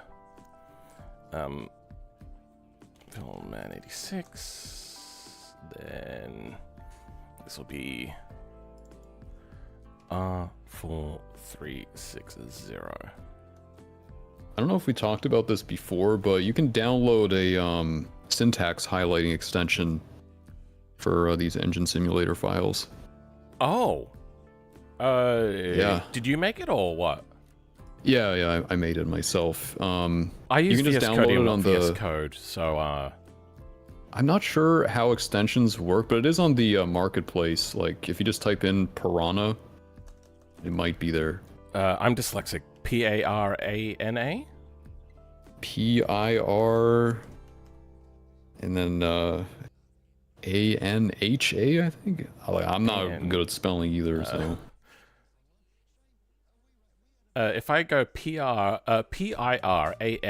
it only has Pyrrol. Do I have VS Code? I don't have VS Code downloaded. Yeah, I mean, well, if it's not, like, it's not there, it's fine, but... it really does help to have highlighting. Because I'm very much a visual sort of person, despite what Veritasium said, no, there is visual learners. There's people that struggle to learn if it's not in a visual context. It's a learning disability, but still. Alright, let's Google this then. What a P-I-R-A-N-A-H, and is Ange the... Usually, yeah, P-I-R-A-N-H-A, pretty sure. A-N-H-A. We'll see if it finds it anyway. Ange the Great. Okay, here we go. P-I-R-A-N-H-A. Oh, okay. Yep, I put an extra A in there and missed an I. No. I just put an A in the wrong place. No packages. Oh, shit. Okay. I am really bad at this. Yeah, so that there, and I'm looking at your stream, so it's a little bit delayed. What you're on is actually the GitHub page, because I made the programming language. That's the repository for the language itself. Okay. And then on the VS Code, like the Microsoft Marketplace, that's where the syntax highlighting you don't have it on extension GitHub is. or anything? I don't think I put it on GitHub. I don't remember. It was a long time ago. See, the problem is, to get it into VS Codium, it needs to be one of... Oh, I suppose the easiest thing is if it's like that special VS Code extension. Oh, I see. I might have it, potentially. I may have it somewhere on my computer. Let me check here. VS Code. I'm not sure. Also, you may be able to download it from the Microsoft Marketplace, potentially, but I'm not sure how that works. Well, actually, now that I know the spelling... Yeah. I'm just going to copy and paste. You're not going to let me highlight? There we go. Let's see if it shows up. See, the thing is, VS Code is open source, but Microsoft puts so much telemetry and data mining stuff into it that I didn't want to use that. So there's another fork of it called VS Codium, and it's basically they take every release of VS Code and then take out a lot of the telemetry stuff. Right, I see. What was I doing? I was looking here. Search docs. Oh, it's not coming up on...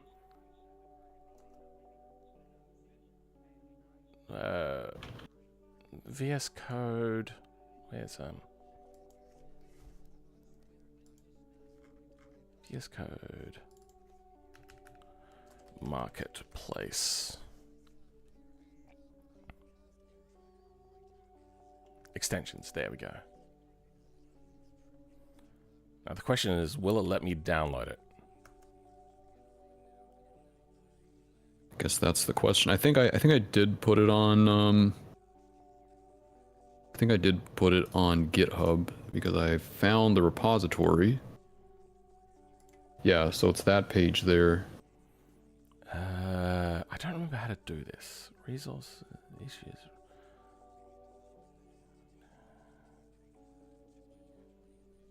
Is that GitHub? It is.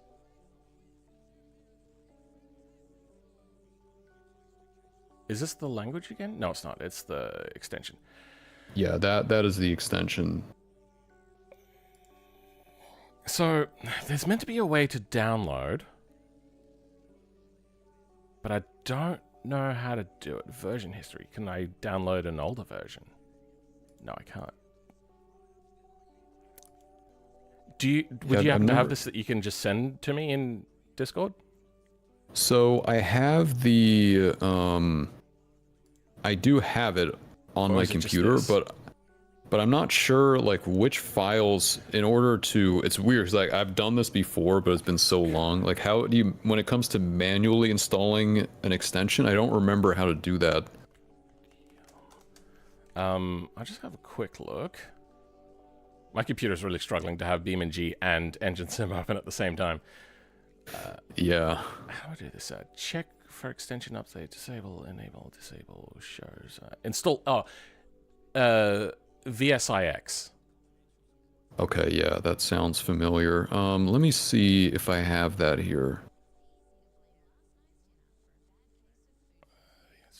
I wonder also if I could just find it in my own. I'm just gonna try to download it for now. Okay. I have made this work previously. I'll see if I can just get it to work. All right. I just don't remember how to do it. Is that done downloading? Yeah. 6.3 kilobytes. Too big. Yeah. Can I just pull that out here? Damn it. Alright, I'm going to do that extract thing. And make sure that it's got recreate folders.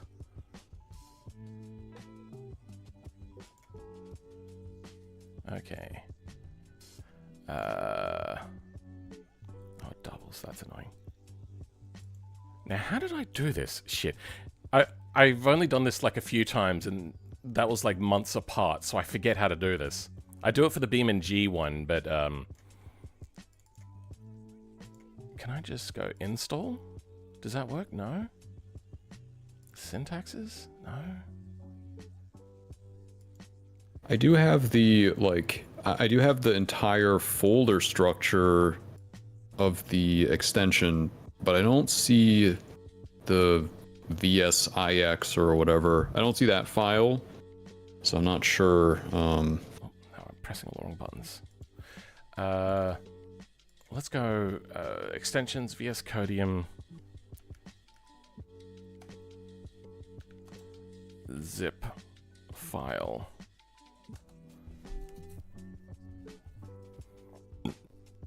How to add extensions to VS Codium. Let's see if Stack Overflow has what we want. Extensions Marketplace.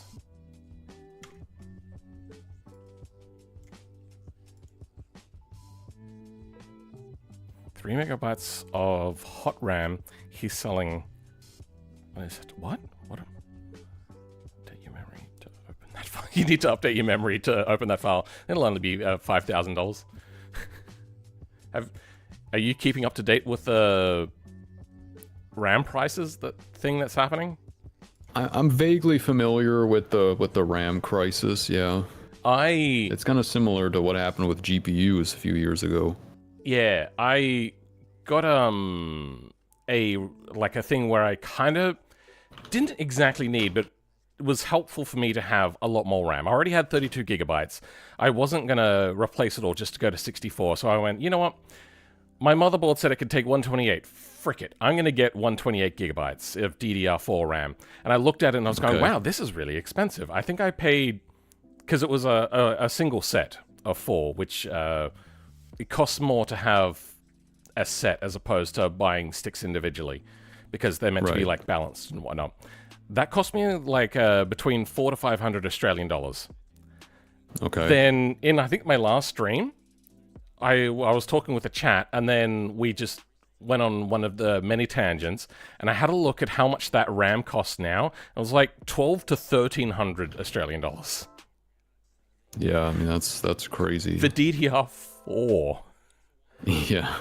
Yeah, I think I paid I didn't even pay that much for my GPU. When I got my 1080 Ti, which everyone makes fun of for some reason, back in 2018, it was still considered good at that time, and I didn't even pay that much for that card. Oh, VSIX. Yeah. A lot of people are looking at me, oh, how did you afford that? No, I bought it a while ago. Yeah.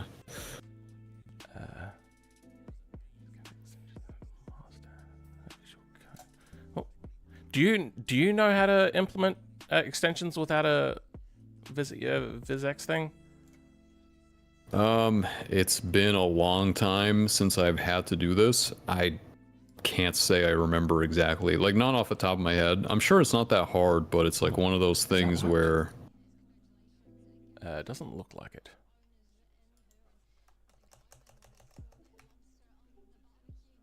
Oh, no, it's not saying that it's installed. I'm just going to relaunch.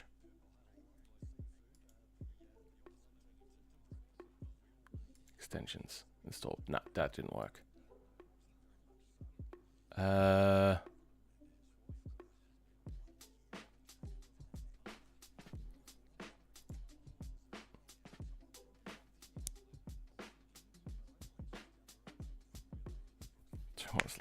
Yeah. So the previous RAM at the time was worth so little that it's just sitting on my shelf, and I was like, now I'm like, oh, I should probably sell that, but I'm getting into home labbing now, and I'm going to need RAM, so I'm like, yeah. I'll sell it as a part of the whole unit to the person that's funding the project. Uh-huh. But I won't screw them. Check I mean, that's good. File. It's weird that it doesn't show up in extensions from weird. location. Okay. Like, is it not the case that just all extensions on Marketplace show up in VS Codium, or does it just not support that for some reason? I think there's something that goes wrong, and I think you have to enable a certain thing for it to work. Okay. Manage trusted. Manage extension account preferences. Manage trusted extension. Manage trusted. These are manage. Extension. How do I add extensions?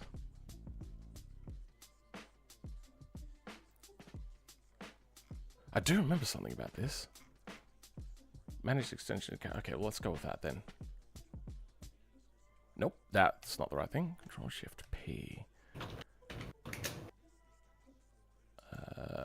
No. Other commands. No. Install extensions from location. Okay. Install. Ah, yes. Okay, there we go. All right, are we in business? Downloads. Wait, what's the name of the folder? Piranha. There it is. Oh. Can we just go okay on that, or does... Nope. Okay, that didn't work. Do we have recent? We don't.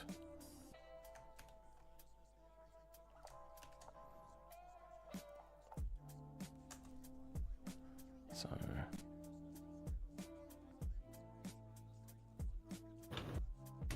I am so bad at finding things in these formats, but I can't change the view. All right, let's try clicking that one. There we go. Okay. We have it working. We are in business. Right. Nice. Oh, that makes it so much easier to read. Is this based on another language, by the way? I didn't base it on any other language. Like, it's kind of similar to languages that are used for, like, computer hardware design. Mm-hmm. It's not that similar to most programming languages. It's a very weird programming language. Okay, because at first glance, it looks more like Python than it does to Lua. Yeah, but it's definitely not similar at all to Python. Yeah. Because this isn't it's programming, more of, this is table generation and stuff. Yeah, it's kind of like JSON, but yeah, which is different. JBean for us people. Yeah. All right, so import engine sim, import radial MR. What are the imports at the beginning? So basically, the first import is just, it's the one that you basically always need to have because it has all of like the engine simulator components. Okay. And then after that, radial is like a helper file that I made to like simplify the creation of radial engines because it's just not that easy.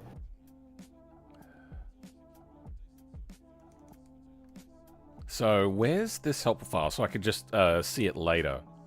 Oh, here it is. Okay, and yeah, then it this should be, yeah. What exactly are we doing here? Public node radial head. Oh, okay. So you've it's just like reusable defined type the stuff. engine.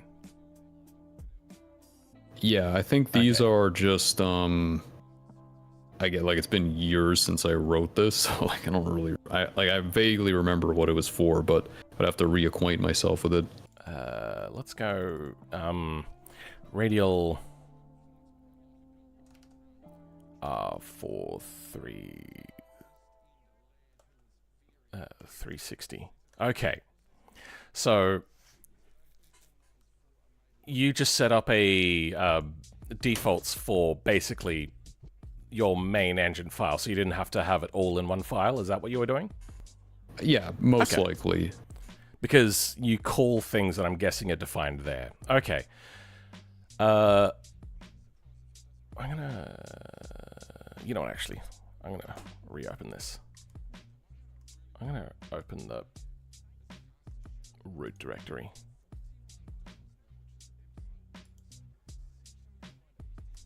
There.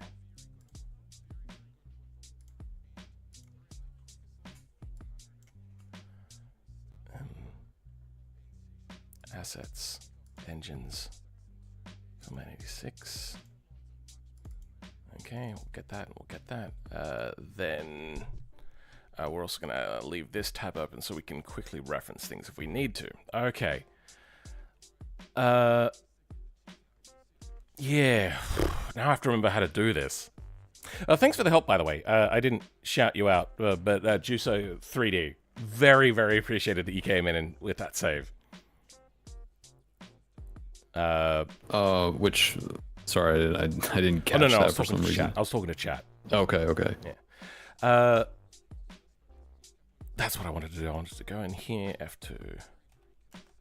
Then in here. Put that in there. Okay.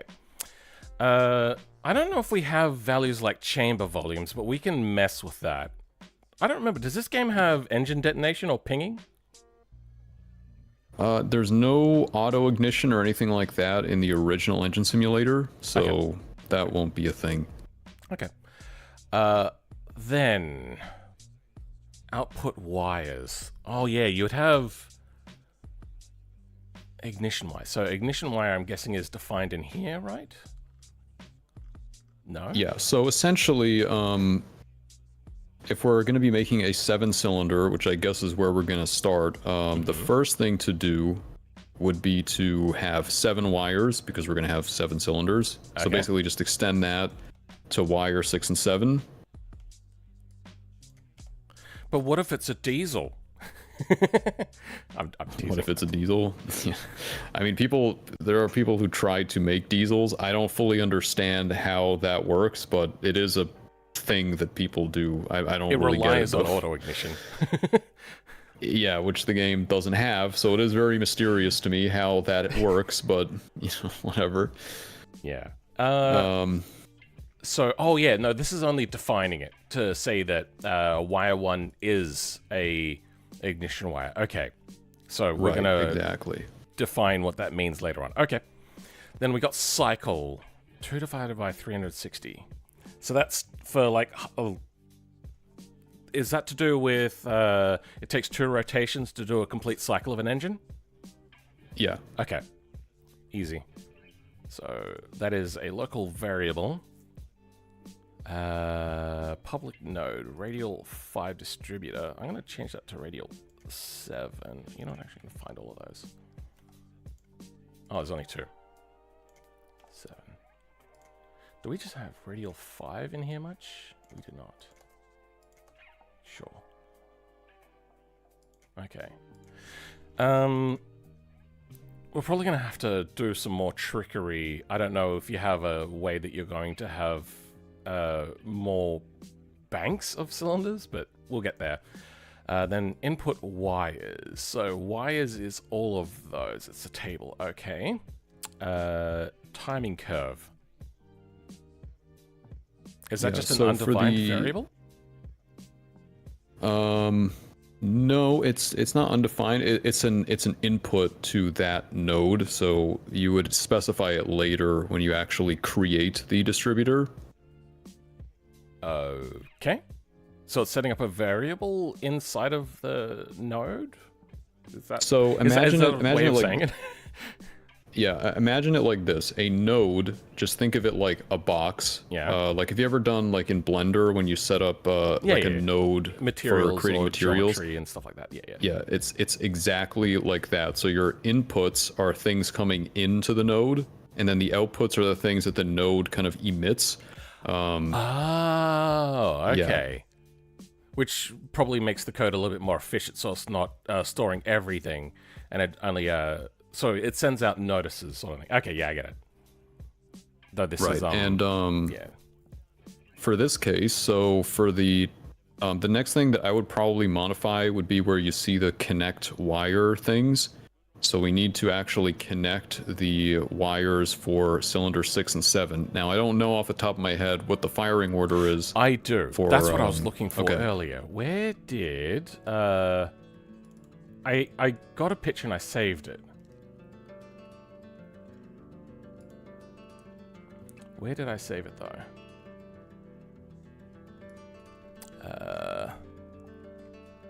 Damn it. Downloads?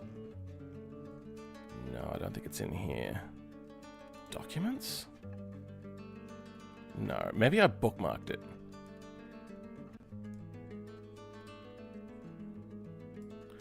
Oh,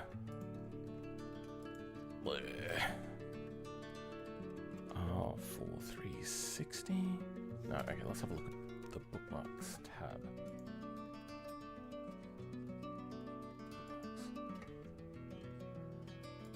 Okay, specs, here we go.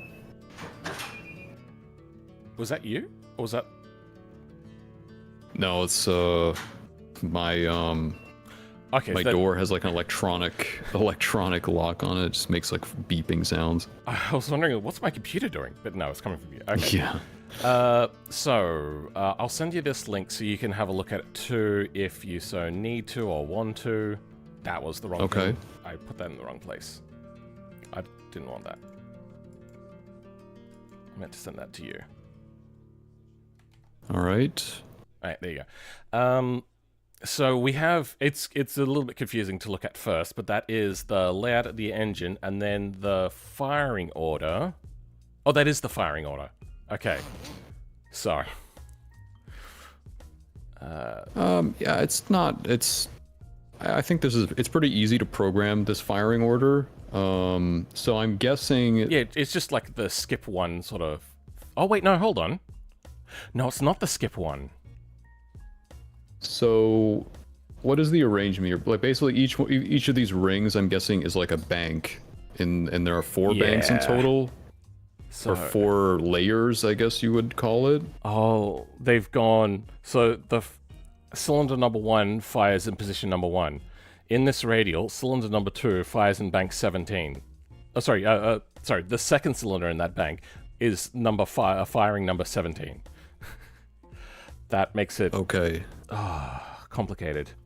Do we want to change tact of how we make it, or do we want to try to decipher this into readables for our use cases?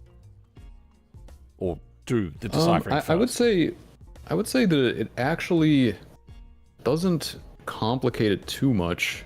Okay. So, okay, if I understand this correctly, the numbers that they're giving, I don't know if they're actually that relevant to us in the sense that they're basically just numbering the cylinders, but we don't necessarily care about the numbering, right? So A is bank 1, B 2, C, and then the number is the cylinder number in that bank. Then on this inside ring, where it's just got a whole smattering of numbers in order, that is the firing order number in the middle. So okay, that's A1 is bank 1, cylinder 1 is firing order 1. A2 is bank 1, cylinder 2, fires number 17. Okay, I see. Yeah, then... That's an interesting way of it is! It really writing it. And then A3, which is 5. Okay, no, I think we can do this. Because there's 4 cylinders per thing. If we do the skip one, then goes 5. If we do a skip one again, then it goes 7. So we're just adding 4s on. 5. After 5 would be 11. So 9. Wait, no. 6, 7, 8. Yeah, 9. Okay, yeah, so it is just doing the skip one firing order. Okay. All right. Makes sense. Yeah, I think it should be. So I think the easiest thing to do is we'll just start with the 7 cylinder, and then we will just add the layers because it's more or less just copying the engine, and then we're gonna have to adjust the firing order after that. So that's probably the way that I would do it. These semicolons at the end of the line, do they matter? You only need one of them.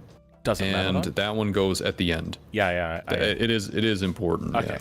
Just wanted to know whether I have to fix up little things like that. Because, for instance, on the ignition wires, you've got it at the end of every line. Yeah, so the reason for that is because the like the line on 24 where it says alias output, that is the primary output of that node. So that everything you see after that is actually still one line of code. It's actually just a chained line of code. Okay, hold on, let me have a quick look at this then. That is that, that is that, and then it has end of that. I'm just going to quickly rearrange this so I can just visualize it quickly. Okay. Oh, no, I was pressing the wrong button.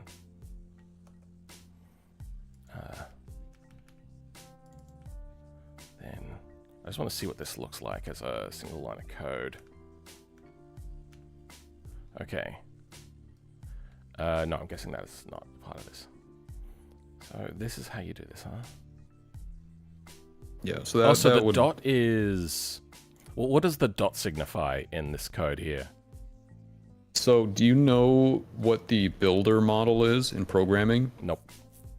Okay, so essentially, like, in this case, we are creating an ignition module, and that is what the node is outputting. It's basically what the node is emitting at the end. Now, connect wire is, you can think of it like a function, but it actually just returns a reference to the original ignition module. So that way you can actually just chain them together. It's more of like a programming convenience thing. Oh, it's a chain that you've created here. Okay, because in Lua, the full stops are generally to denote that it's a part of a table.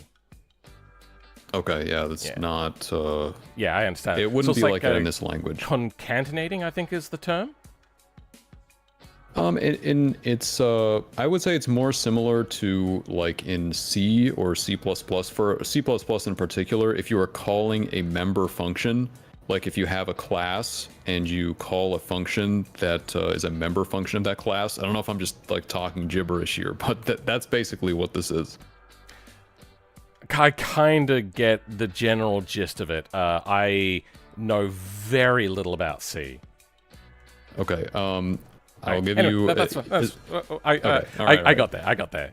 Basically, this is the main part of it, and then every single time it just has all these predefined things in here that we define ourselves. Yeah. 4, 5, 6. So what do we got here? We got. This is just a mathematical thing. 0 divided by 7. Okay. Yep. I'm getting that now. Okay. So we're just creating degrees of rotation, kind of, as a times a fraction times the cycle. Okay, I'm getting that. Right. Mm-hmm. And it starts at 0. I work primarily in Lua, so my tables start at 1. So anytime that anything mathematical or a table comes in from C and I see that the list starts at 0, I'm like, no, my brain doesn't work. Yeah. All right. That's understandable. That is good. Moving on to public node radial 7. Alias output. Yes, I still don't know what this is meant to mean, but okay. Then engine. What alias is meant to mean? Yeah. So basically, in this language, you have two different kinds of nodes. You have nodes that can output a variety of signals. It's really it's a lot easier to imagine this like if you're thinking about a Blender graph where you're putting together materials. Mm-hmm. So some nodes have multiple outputs, but other nodes have just a single output. And that's what the alias is for. So in this case, we create the Radial 7 engine. The node has a single output, so that way you don't have to specifically index to get that output, if you see what I mean. Okay, so it's just more efficient. Yeah, it just makes the code, like, simpler. Yeah, okay. So if it's only expecting one thing, it doesn't have to sort through a table. Yeah. Yeah. Or pass a table, I suppose would be the one. All right. No, that's... So we've got Radial 7 set here, and this includes a lot. There's a lot in this public node, all the way down to here. Okay. Yeah, I would say to get a functioning engine, we don't really have to modify too much of this. We do have to add probably an extra cylinder, so that would be a thing. Okay. Red line, that is about right. Starter torque, we'll probably leave that for now. We might have to reduce the weights of things, so then they will not be like hurting our performance too much. Because I remember you said that the weight of a thing will affect its performance, I think? The simulator's performance. If you make things that are too heavy or too light, it can do weird things to the physics engine. Okay. But usually that doesn't cause a problem until you get like really unrealistic values. Well, we're making a 28 cylinder, so it might. Who knows? Yeah, we'll find out soon enough, I guess. I remember I tried to make a really big 8-cylinder engine, and it struggled with that. Mm-hmm. Crank mass. Okay, yep, that looks fine. Flywheel, okay, this all looks good. Crankshaft, okay. How are we going to do this? Is it going to have 7 things, or are we just going to all simulate it on one crankshaft? I would say that we only need a single crankshaft for this. Okay. And then we'll just add a bunch of rod journals. Like, I think right now there should only be one journal. Yeah, I see it right here, RJ0. Because the master thing. Do I copy these 3 lines then? If you want to, yeah. So basically, when you want to add, more journals, when we add the additional layers, then yeah, you would copy this 3 times. But it depends. Like, do you want to just get the 7-cylinder working first? Because if we jump into the I feel like it'll be more error prone if we start adding too much initially. If you see what I mean. Yeah, I get that. All right. Well, we'll stay with the run journal then. Piston parameters. Oh wait. Yeah, no, that's fine. Piston parameters gets in that. We got our mass, is our weight, compression height, sure. Yeah, that's just setting a bunch of definitions. Rods, setting definitions. Okay, yeah, no, that's fine. Intake, plenum volume. 10.5 liters. Now, I know there is a thing in Blender to find the volumes of objects. Do you know how to do that, or do we just say screw it and just leave it as it is? I'm sure there is a way, but I don't think it will affect the simulation to that much. Like, it won't. How about the sound? Like, make or break this. It won't really, in this simulation, it won't affect the sound that much. It primarily affects, like, it can change the throttle response a little bit. That's usually where. Okay, so it's not concerning for us right now. Car flow rates. Yeah, I remember just having no idea and just pumping those numbers until I got the values I wanted. Exhaust system parameters. That's probably fine. Now, will that change the sound if we change the volume of that and the velocity decay?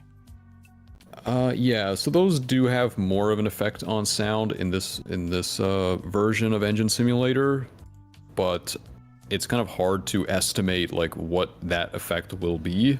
It's usually something that people would edit like iteratively.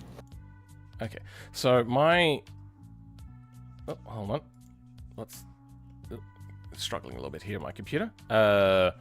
This does trumpet outwards as it goes backwards. Is that going to be affecting the decay rate thing? In real life, yes. In this version of Engine Simulator, I don't think it'll be that much of a concern. Okay.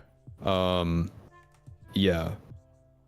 Yeah, I don't think it'll be too much of a concern. I would say that it would be better to model. So in this version of Engine Simulator, we're kind of limited on the gas dynamics you can have in the exhaust, but in this case we have kind of like, it's almost like a chained independent manifolds almost, like we don't have equal length headers or anything like that. So in order to simulate that, you could probably offset the, basically adjust the lengths of the exhaust systems in order to capture that. So that's probably the way that I would do that. Oh, so changing length per bank. Yeah. Okay, all right. Yeah, that's probably how I would do it for this engine. Then what is... Do we have a length here? We do. 70 inches. Oh, what's that? That's...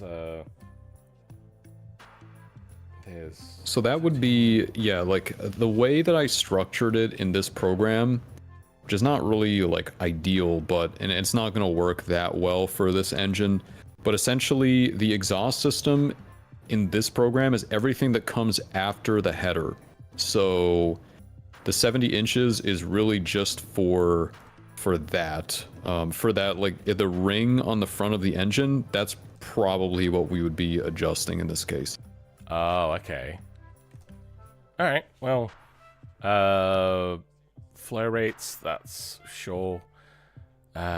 Exhaust system, audio volume, impulse response. So this is grabbing the.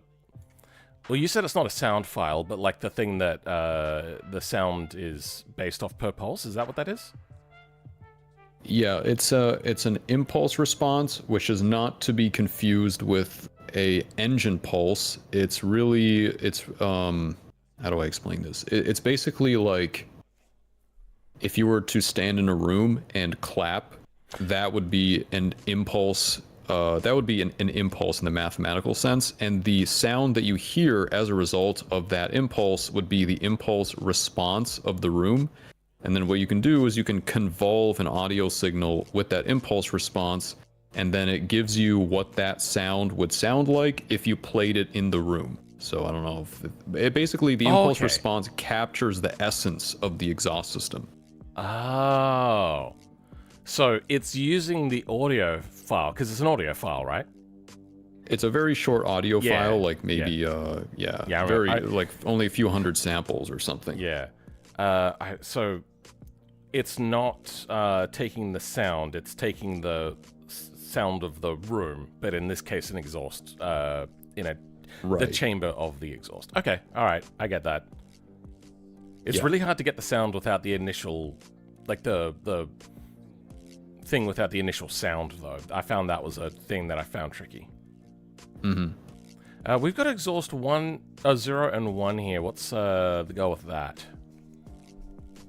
So I don't remember what I was doing with this engine in particular, but essentially, so this would usually be used, like let's say you're modeling a V8 or something, you have two banks, and then if you have like true dual exhaust, after the collector, you would have two separate runs of exhaust down the car. Yeah. That's usually what this would be for. We would have then 7 exhausts. Should we set that up now? Well, okay, so there is a small problem with that. Technically, that would be a valid way to do it, but the problem is that most computers will not be able to handle that. 2 is typically the max. Like 3, some computers can manage it. Anything more than that, and it's probably not going to work. Just the stack, like the way that I implemented it was not ideal. So Can yeah, I get you that's to not just going to quickly be a thing. rewrite engine sim for me? Yeah, I can try, but yeah, It's just a joke. might not have it done by the end of the stream though. Oh, okay.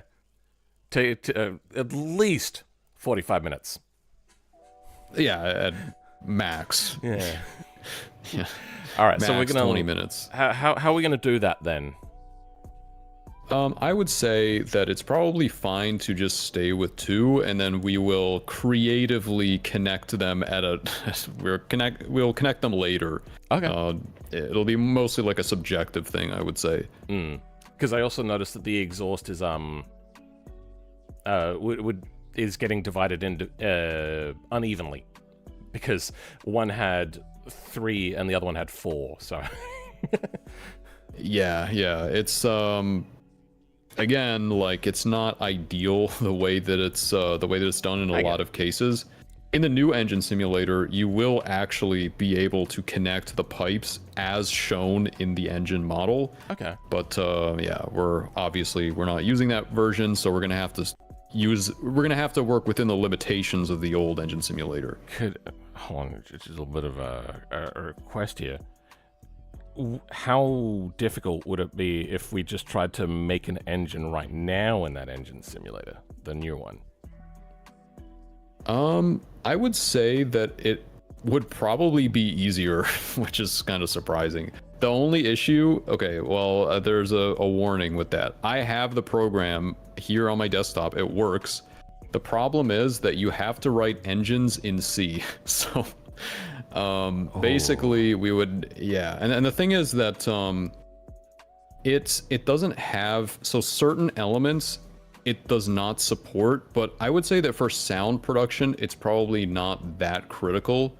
So like, for example, it doesn't actually simulate the mechanical components of the engine. Mm-hmm. So you would, but the thing is, for older version, yeah. The current version that I have now, the new version of Engine Simulator, so really you would be simulating a 28-cylinder generic engine, and you wouldn't know exactly that it was a radial, but for the purposes of sound generation, it would probably be fine. Yeah, okay. Well, we may do that one day. I think definitely I might have one to look day into we will... C before we go down that route. Yeah, well, yeah. All right. Well, moving on from exhaust, then, is that an okay sample to grab from, or do we want to try a different sample? I'm not sure what your opinion is. I would say for now it's probably fine. Okay. Cylinder bank parameters. Bank parameters. Bore is bore. Wow. A deck height is all of that math. So we've got the stroke. Plus the rod. Okay, so that's starting the bottom of it. And compression height. Okay, so deck height is just trying to get the measurement from the rotational center of the crankshaft then.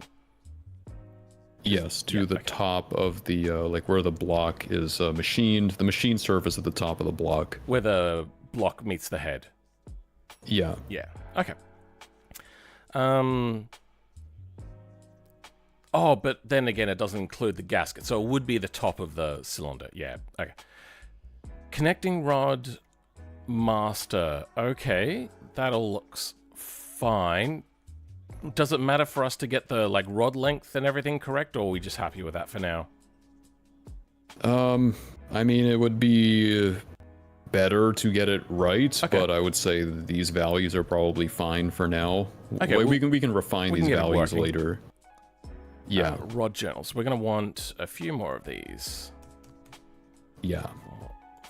5, 6, and 7 units, degrees. Yep. Okay, that looks fine. I see that you don't work in radians, which I hate radians. Yeah. My brain doesn't work that way. Yeah, for programming I do. For these files, I tried to stay away from radians because I felt like it would be confusing for people looking at it, like just for users looking at it. Okay. We're going to want to add slave journals. 1, 2. This is 5 slave journals? Is there not one master cylinder? Oh, sorry, master rod? So this was a 5. I'm trying to think how this even worked. I don't remember, to be honest. This was a 5-cylinder originally. Yep. Yeah. I think that the way that it works is that the first one is just considered to be fused, if that makes sense. I know that's very sounds very confusing, okay. but yeah, I get it. Yeah. So if you've got a master system, the first one will be the main rod. Yeah, I think that is the way that I wrote it. Okay. Cylinder bank. Oh, now we get into all the... Yeah, okay. Bank parameters, angle. 0 divided... Okay. Let's get you... And... We'll change that to 7, just to... Oh. Yes, that's fine.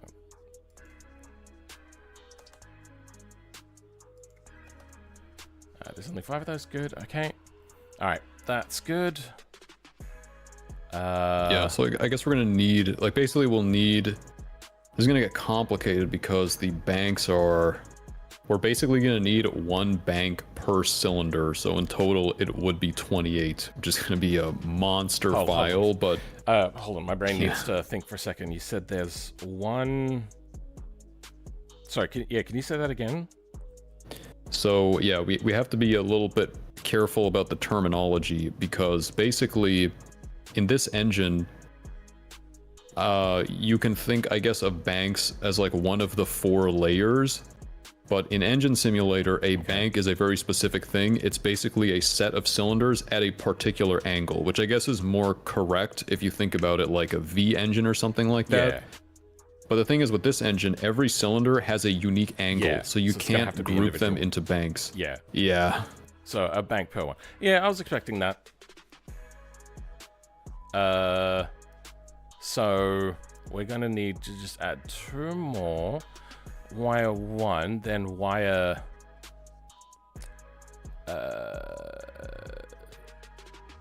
7? No, wait. No. Shoot. How did the wires go again? We're doing 7?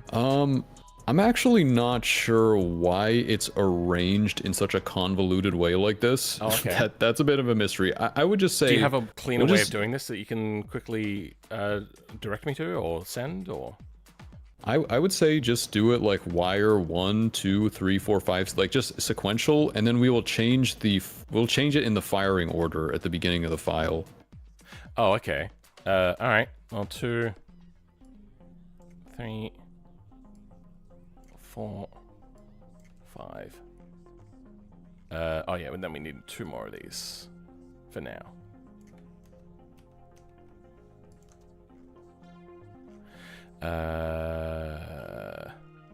Bank 3, bank 4, okay, then we want 3, 4, 5,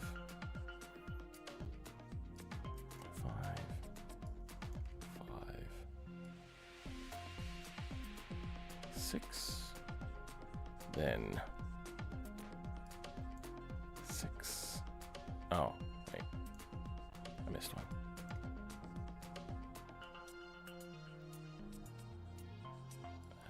Six,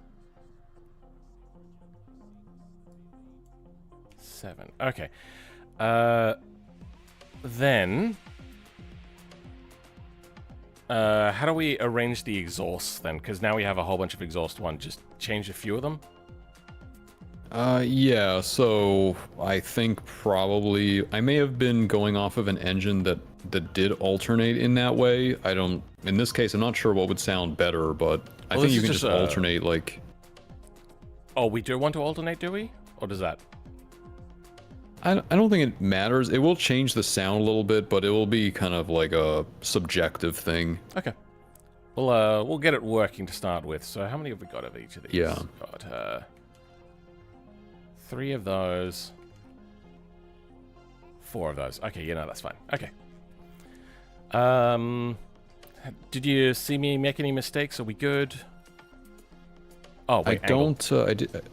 yeah, I didn't see anything from here. I guess, yeah, you would have to update the angle. I am watching on a bit of a delay because I'm actually just watching the live stream, so... Yeah.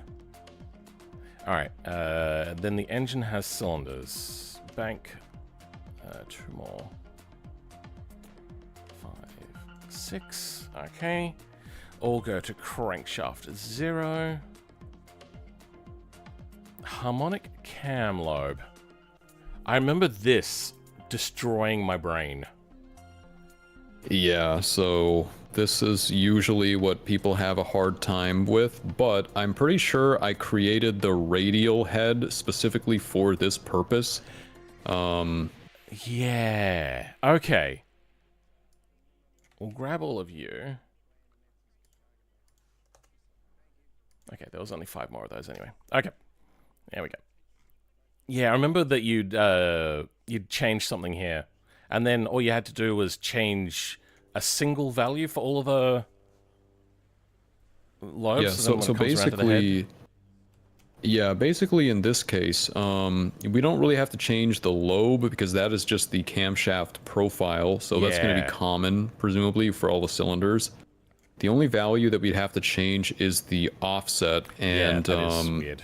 that is the value that we'd have to figure out. Usually, like, you'd have to go and, like, time all of the cams individually, which would be, like, a nightmare.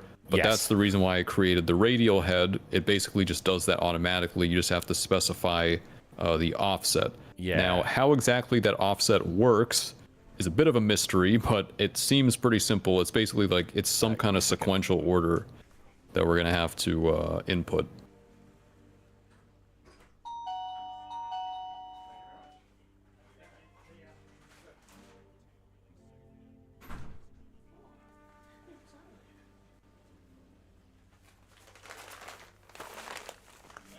Package deliveries. I'll open them later.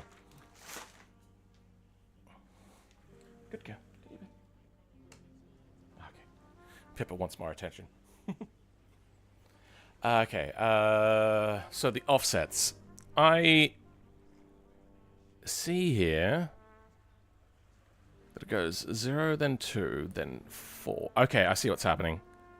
Then we're probably going to want to go 6. Then 1, 3, 5. Is that correct? I mean, at this point, your guess is as good as mine. Maybe. 0, 2, 4. Oh, wait, no, hold on. 6.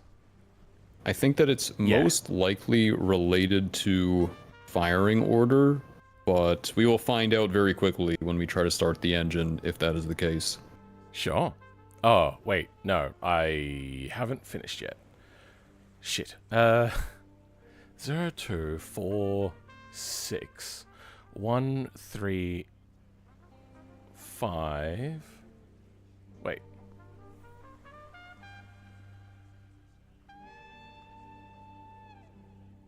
I'm gonna open up the 5-cylinder again.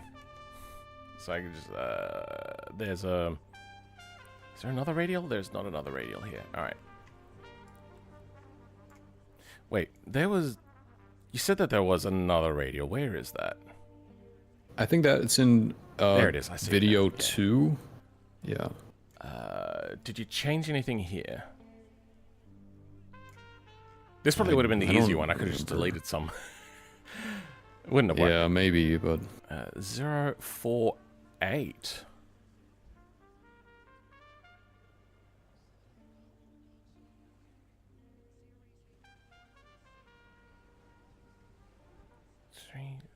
What? What? This firing order is hurting my brain. Oh, sorry. Yeah, like I suppose it would be firing order, but it's the offset numbers. Yeah, I think so it is a little bit confusing because you kind of have to, like, some of the values, some of the sequences have to be inverted, sort of, in the sense that like, if you have a firing order, it's like 1, 2, 3 or 1, 3, 2. Kind of like the inverse of that firing order would be a different table where you specify the offset for each individual cylinder, if you see what I mean. I know that sounds kind of convoluted, but... Can you say that one more time? Yeah. So, imagine that you have a firing order of 1, 3, 2 for some kind of 3-cylinder. Yeah. So, the alternative way of specifying that firing order would be 0 offset for cylinder 1, and then some offset for cylinder 2, and then some other offset for cylinder 3. Okay. As in, like, offset in the crank cycle. So that would be like 2 equivalent ways of specifying a firing order. And I think that is what is being specified here.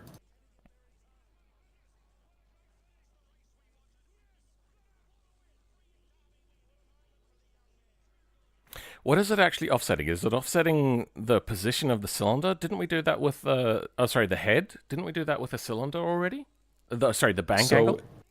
Yeah, it's the cylinder heads are they are paired to the bank, so they don't have any say in what angle they're at. The offset is actually the timing offset of the cams. Oh. Oh, this is going to get complicated. Yeah.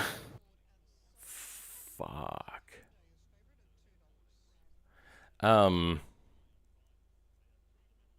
But I think I think it does go I think just in order. 0, 2, 4, 6. What? So why is this one weird then? Why? so yeah, like it really depends on what firing order is chosen, I'm pretty sure. I think it would actually be more obvious if you if you actually try to spin the engine over and then see like when are the valves opening, and then you can kind of like reverse engineer where the offset is supposed to be. For now, I think we've got a starting point.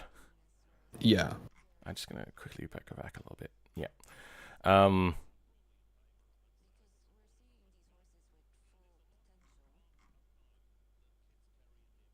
It'd almost be easier to rearrange the cylinder heads as a whole and then just go in order. Damn it, if only we could have set a thing for the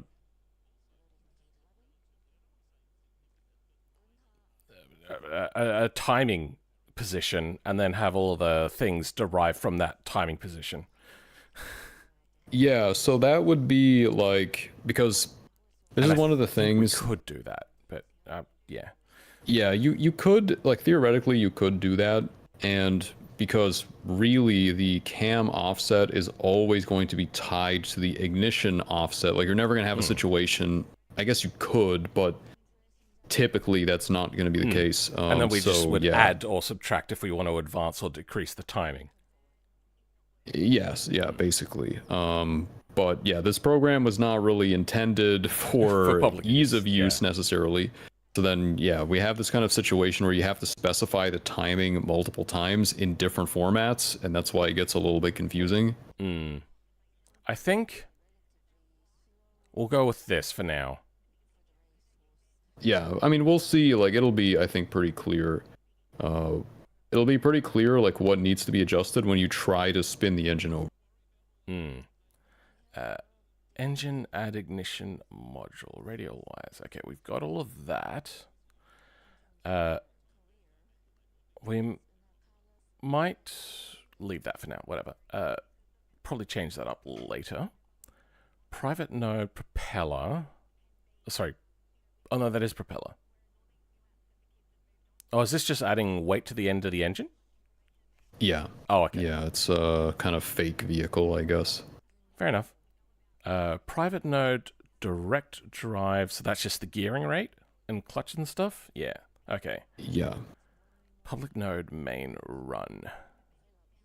Transmission, direct drive, vehicle, propeller. Oh, I see that. Yeah. I think we're good then to try this out. Yeah, I think so. How do I... There we go. Steam.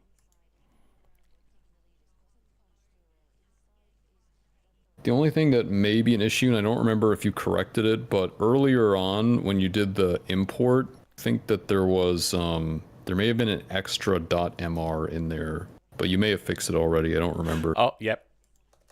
Good spot. Yep. Okay. Alt tabbing is really slow when engine sim is open. Yeah, it tends to be pretty, like, single core. Like, it'll basically use, like, an entire core or a few cores. I actually noticed that. I was looking at it going, why is my computer so slow? And then I brought up the thing, and it had just, like, one core, even though nothing was happening, just fully loaded, and I was like, oh. Yeah. We want that one. Reload? No engine found. Rod journal not connected to a crankshaft or a connecting rod.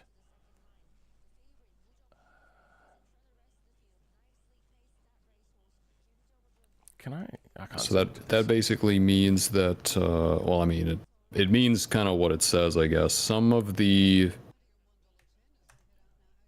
I guess an association was missed somewhere.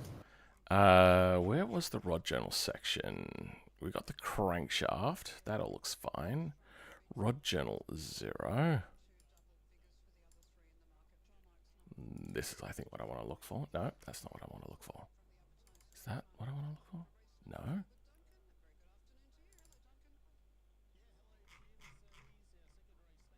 Okay. Oh. Oh! Okay, 3, 4, 5. No, I did that. SJ6? Yeah, no, I did that right. I think. Oh! Can you scroll up a little slaves. bit? Yeah, I didn't do the slaves. There we go. Yeah. Yeah, I was gonna say I think those are missing. Okay.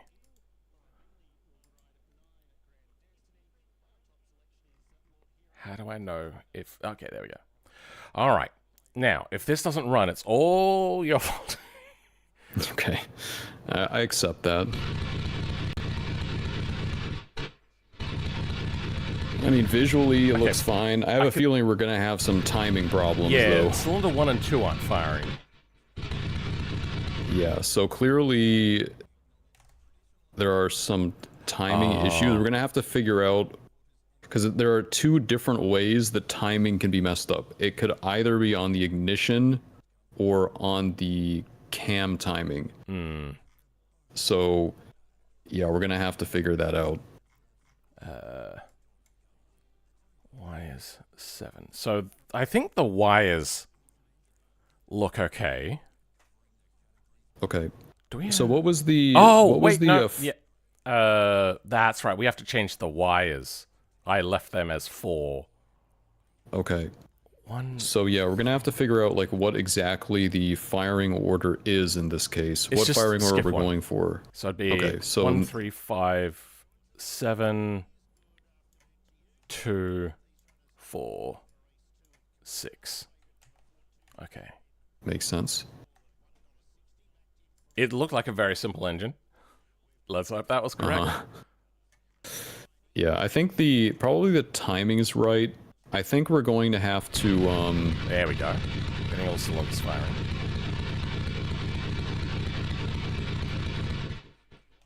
I'm just waiting for my video feed to... Okay, so... If you do shift full stop and shift comma, I like to think of it as like the greater than or less than showing. That'll go fast forward or rewind.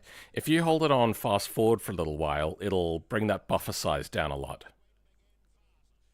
Interesting. Because I have it on like at live, but I know that because I've streamed on YouTube before, size. It's like...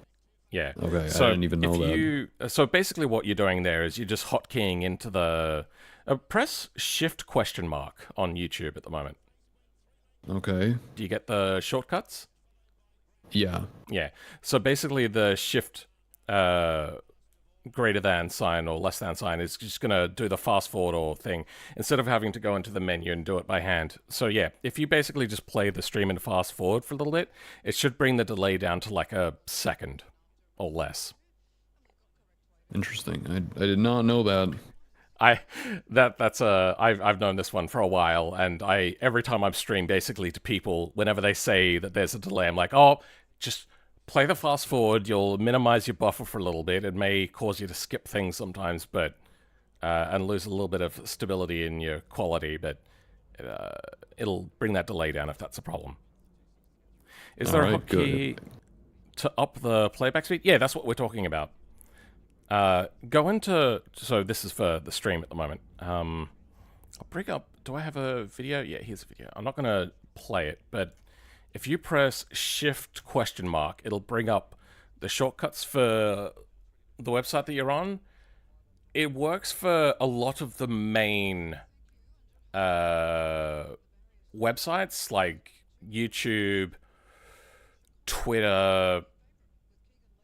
I think you can also do it in your emails. Like, there's a whole different load of places where you can do it. And I think it also changes per page as well sometimes. So, yeah, that's the thing you can do. That is a very helpful tool. I strongly suggest that people familiarize themselves with hotkeys.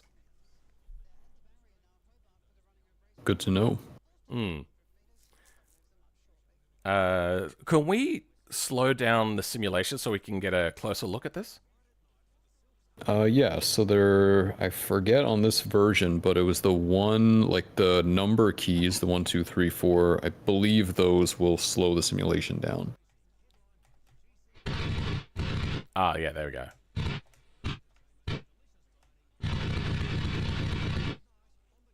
That's going very slowly. Okay, there we go. Alrighty. Blue's intake, red's, orange's exhaust? Yeah. Okay. And we're only getting a few, like, actual proper ignitions. Yeah, so we can see like the the cam time is completely messed up. But at least so cylinder 1 works. We just have to figure out what those offsets mean, and then I think it should actually be pretty straightforward to get this correct. I'm trying to visualize this. Okay. Yeah, okay. I see that cylinder 2. Oh, I'm going to look at 3, because 3 is meant to be the next one. Yeah, it's taking in from the exhaust and then sending it out the intake. Alright. I gotta stop alt-tabbing. That is really slow. Oh, okay, I don't actually have to wait for the visualizer to come up. Oh, I wish I knew when it was firing. Is there a way to know whether it's firing without the actual ignition happening or not? I don't even remember, to be honest. Okay. I think maybe, yeah, I'm not sure. Maybe the thing on the right, the ignition, I don't remember if that is tied to actual combustion or for the spark event. But I think the actual ignition is probably right though. I think so the way that I would usually approach this is we should try to get, so we know that cylinder 1 is correct. I think we should try to make cylinder 2 correct in terms of cam timing. And then once we have that, we will know what the pattern is with the timing offsets, and then we can just apply that to the rest of the cylinders. Okay. Then let's... Is there a way to reset this to TDC, or do I just have to hit reload? Yeah, I just reload, Okay. I guess. Alright, that's fine. F5 for console? What's that? Okay. So I'm gonna play this on number 2 playback speed. Cylinder 2 should be frick. What's the first thing cylinder 2 is gonna do? Damn it. Cylinder 3 is the easier one for me to think about. Is there a reason why 2 and not cylinder 3? No, I think, yeah, 3 is also like a pretty logical choice. Yeah, because it's the next one in order. It should be, Right. yeah, the next one to do intake. Yeah, so what I would try to do is change the... So in the radial head, like where that is specified, we can try to just mess around with the value of the offset. I would guess that the offset is supposed to be probably 1/7. For Maybe. cylinder 3? Yeah. Okay, so that's B2. What did you say? 1? Yeah. What have I done here? Oh yeah, didn't we say that we were going to rearrange the order of things instead of doing it? Well, the thing is that this one can't really be rearranged. We already like the timing is the stuff that we rearranged initially, and I'm pretty sure that is correct. About. Okay. So yeah, this we have to basically do the timing again, but for the cams. So this should be every second one, right? So 0. Should this be 2 or 1? I think it should be 1. Okay. Then this here should start at the... Oh, wait, hold on. 0, 1, 2, 3, 4, 5, 6. Then, okay, this one should be the final one. Okay. So 0, 6, 1,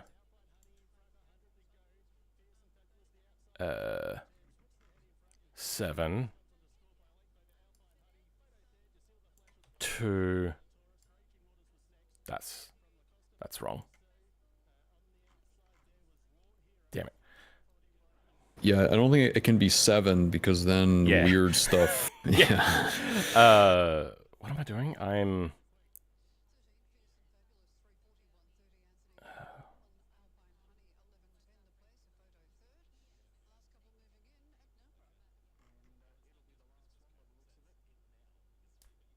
Okay. Yeah. All right. We're just gonna skip a few.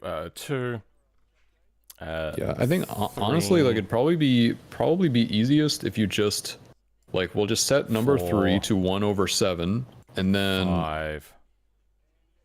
if it fires 6. correctly, There. then at least we'll understand the pattern. If you know what I mean. I think I got it right. Okay. All Like right. Let's see. I tried to do it in like a logical way, then I went, nah, I'm just gonna do it in a pattern way. My brain can figure that one out. It's looking pretty good. So 1. I'm gonna slow this down even more. So Definitely some timing shenanigans occurring here. Also, why something? it's still going out on the intake. Well, something is. What has occurred here? Because the throw looks very wrong for some of the cylinders. Oh, are they connected to the wrong? Oh, yeah, they're connected to the wrong journals. Yeah, something strange has occurred here. But I don't remember it being like that last time. Like, did we change anything to that? We changed the bank offsets. Yeah, but that shouldn't have any correlation. That has the journal in there. Because I think it's connecting to the wrong journal. Yeah, it's possible, I guess, but that is a little bit mysterious. Because for some reason I remember it before being fine. So I don't know. I'm just gonna try this one more time. I'm gonna go back to Okay. 3, 4. Oh, we're playing with the banks. We're not playing with the camshaft. Sorry, I was doing the wrong thing. I just jumped right ahead. Okay. Oh, this is all my fault. Yeah, I was gonna say like that there shouldn't be any relationship between the offset and the connection point. Did you notice that I was working on the cylinders and not the camshafts? I didn't notice. Not notice. That all seems pretty fine. Yeah. Very low compression engine. Okay. So That's... Alright, now we're just going to want to work on, yeah, the camshaft lobes. Okay. And that, I think... 2, 4, 6, 1, 3, 5. Yeah, you were talking about how this would be particularly weird. Yeah, I think I got equally confused because I didn't even notice we were not even working on the right thing. So I have to take some responsibility for that. I think, yeah. So I notice this is going up in units of 4. 0, 4, 8. Then we have 3, 7. That's units of 3. Then it's units of 2. Then units of... No, okay, I was wrong. I don't understand. it's important to note that there are multiple ways to do this, and yeah, I would say that as an initial test, I would try setting the offset for cylinder 3. Just try setting it to 1/7, and then we'll see if that is even remotely correct. If not, we're gonna have to figure some things out. Actually, you know what? I'm going to go that same pattern again. We're just going to expedite this maybe a little bit. 1, 2, 3, then 4, 5, 6. Okay. I keep holding an Alt tab. I shouldn't do that. Oh, I hit Control R because I'm used to BeamNG. Yeah. I think, so in Engine Simulator, it's actually the Enter key is to reload. Oh, okay. Okay, we have some sort of compression issue. Okay. Is ignition So... on? Oh, ignition's not on.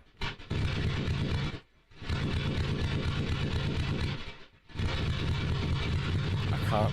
Oh, I can force it to run. Okay. Yeah, I'm interested in what is happening on cylinder number 3. Does it even look remotely correct? Because if not, Yeah, that would be... front. Okay, yeah, so something that's clearly not right. Yeah, and then it's igniting on the way up.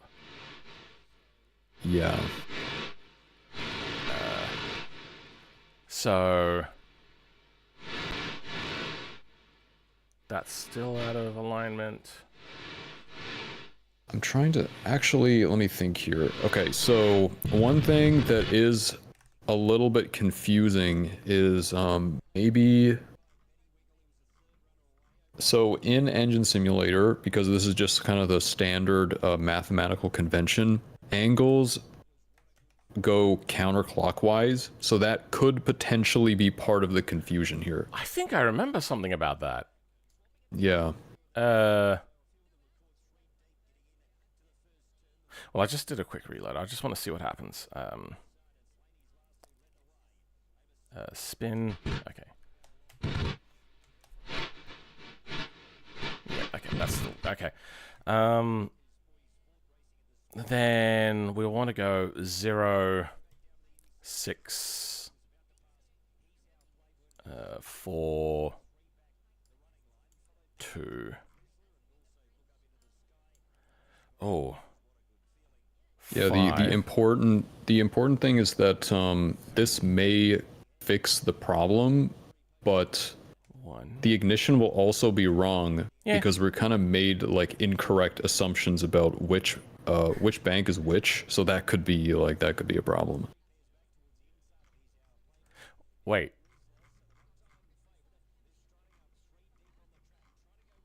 Oh no, my cylinder banks are in order. Okay, no, that's fine. Now, did I reload? I can't remember if I reloaded. Let's do that again.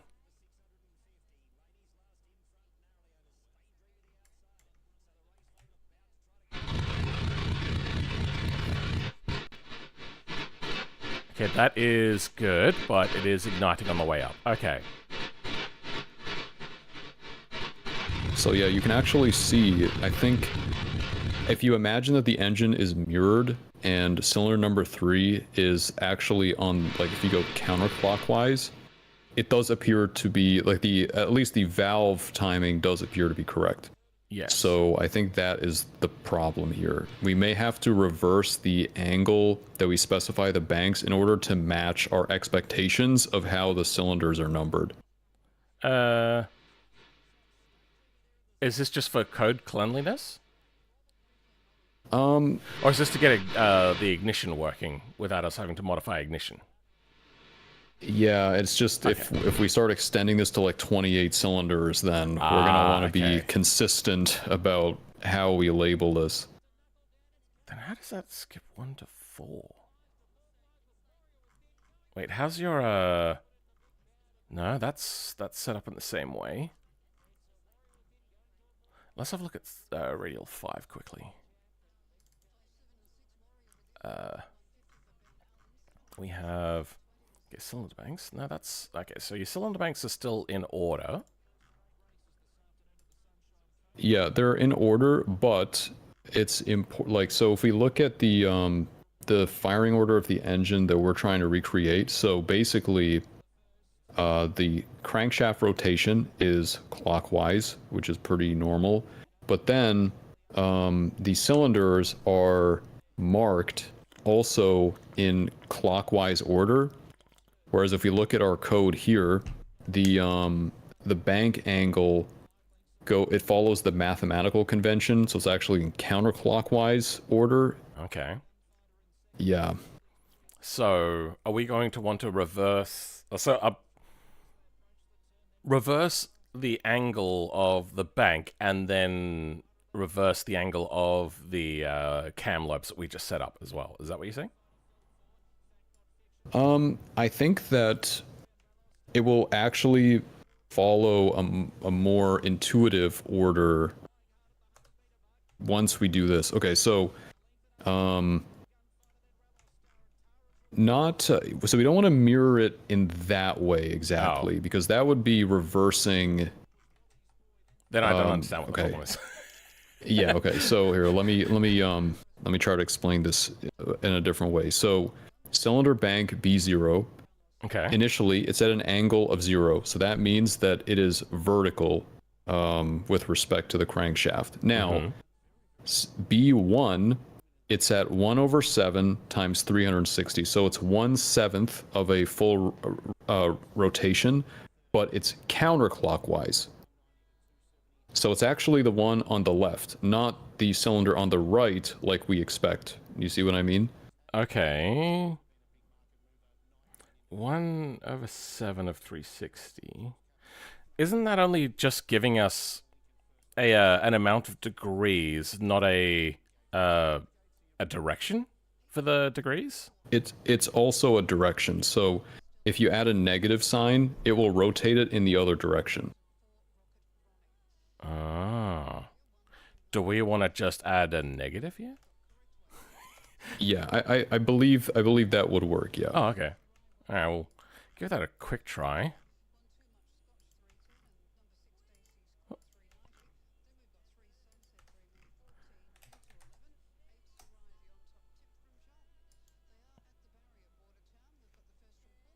Hey, Solar Ignition, how's it going, bro?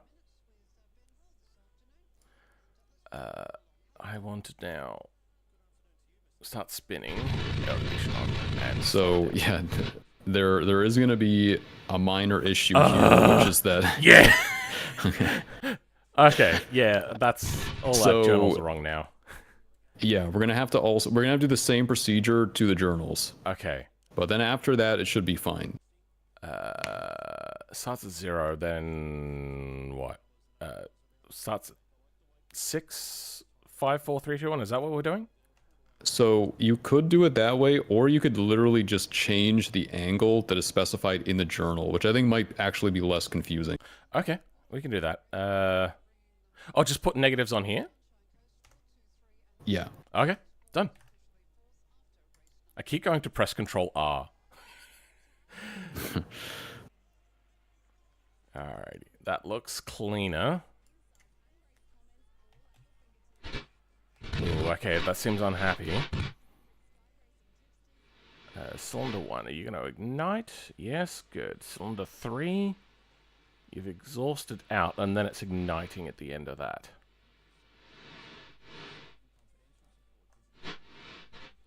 Okay, now our cams are the wrong way around.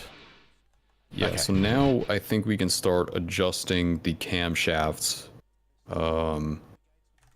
to what we expected them to be initially. Okay.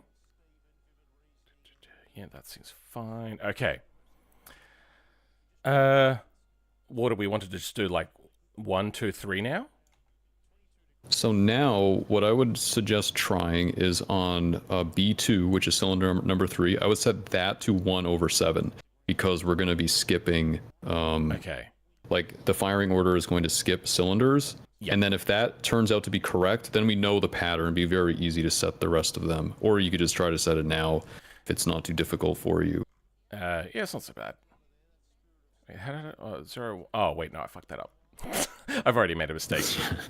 0, 1, 3... No. 0, 1, 2. Okay, yeah, there we go. Now I'm getting it right. 3, 4, 5, 6. That should be good. All right.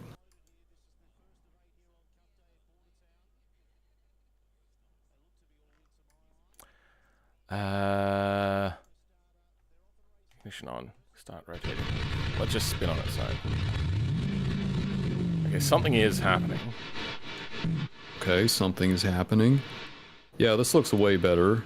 I would say it actually just works based on what I'm looking at. It sounded uneven. 3 is taking in. 1 is then igniting. Good. Then 3 is igniting. Then 4. Then 5. Then 2. I don't know why I said 5. And then the next one. And the next one. Okay, that is looking good. Camshafts are looking good. Then exhaust is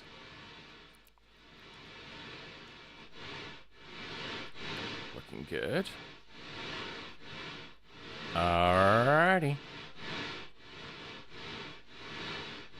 Yeah, I mean, it all seems to be working correctly to me. It just sounds... I'd expect a radial... Oh, it's probably because we've got the 2 exhausts, right? Because it sounds... Yeah, there is going to be a little bit of tweaking there in order to adjust that. Okay. Because our exhaust setup is a little weird. It's just these banks, then the other banks. Mm-hmm. I went to press V to turn the engine off. My brain is so BeamNG coded. Yeah. This also throws me off. It's engine number 8, but it's the 5, and then 9 is the 9. So I keep looking to go to, where's the 5 cylinder go? Oh, radial 5 going. Yeah. So how did you set up the exhaust? You did exhaust. Yeah, you just did them in stacks here. Then on the 9 cylinder, an exhaust 0, 0. Yeah, you just did them in stacks again. So yeah, I think I was following. So I was following an engine that I believe had something similar to that. Let me see if I can even find it here. But I mean, ultimately, it doesn't really matter. It's just if you're trying to go for a particular sound, we'll have to adjust the cylinders to match that. It does just sound a little bit like a putt-putt sort of thing, which is... Yeah, I think so. When I was originally designing this engine, I was going for something like this. Did you send it to me? Okay. Yeah. What? Hold on. 1, 2, 3, 4. Is that a real engine? That's got 8 cylinders. Yeah, I don't know. This is the first image that I could find on Google. I don't know how real this is, so I can't speak to that, but I'm pretty sure I was following a similar, like, concept to this. Is this AI generated? I don't think so. I think this is probably real. I didn't know that they had even-numbered radials. Yeah, I didn't know either, to be honest. That is a little bit unusual, but, A little bit? maybe. Like, I mean, it's possible that it just fired unevenly and they just didn't care. I mean, that's valid. There are engines that fire unevenly. Alright. Yeah, so my problem is that it does sound nothing like the actual engine at the moment. Yeah, to even it out, like, basically, we're not going to be able to replicate the engine exactly because we don't have, like, this program... Different. Yeah, this program just doesn't have the ability to model that specific kind of exhaust setup. But I would say, so to even it out, you can kind of alternate, alternate the exhaust systems. That would definitely help. Or you could just send all of them to the same exhaust system, and that would definitely even it out a bit. Yeah, that might actually be the one, but we'll try alternating first. 1, 0, 1, 0, 1, 0. We'll try alternating, then we may just go to 1. Okay, yeah.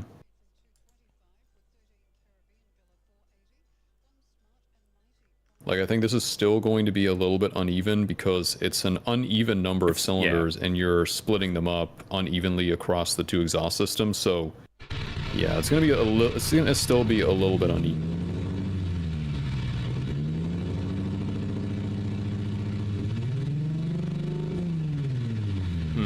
No, I'm not a fan of that. Let's try all in the one. You know, let's change that. One, whatever. Doesn't matter. One. Okay. Wait, was that all of them? One. Okay. One.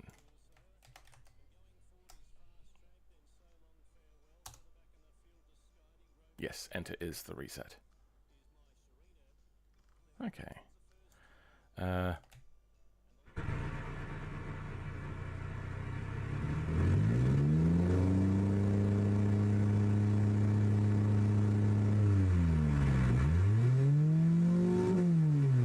Okay. I want to change those sounds around. Exhaust system. Oh, that... Oh. Wait. They're exactly the same sounds, just the volume is different? Oh, okay. Yeah, so this is, I have way better ways of doing it now in my new version of the program, but back in these days, the way that I would kind of approximate, like for example, let's say that you have a car with dual exhausts and you're standing off to the side, one of the exhaust tips is going to be further away from you, so it will sound a bit different. That's kind of how I varied it in this version. So yeah, that would definitely make it sound uneven.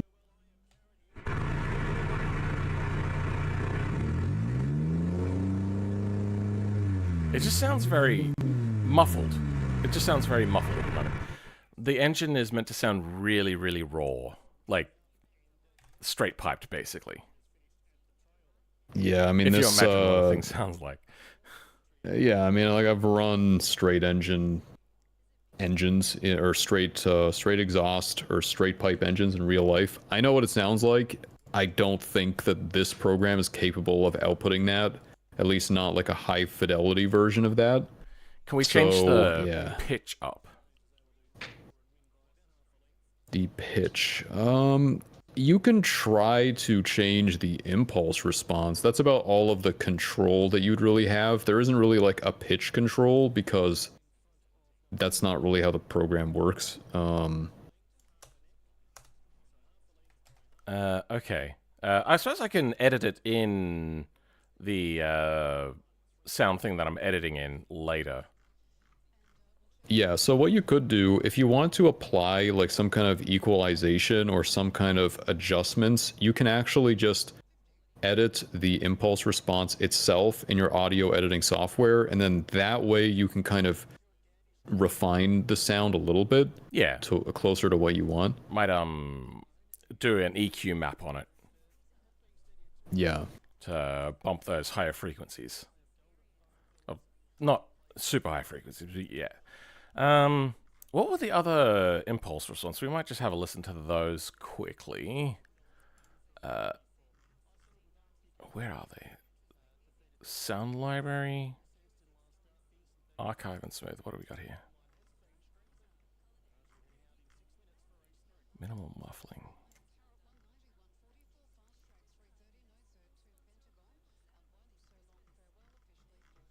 I don't know what I'm looking for.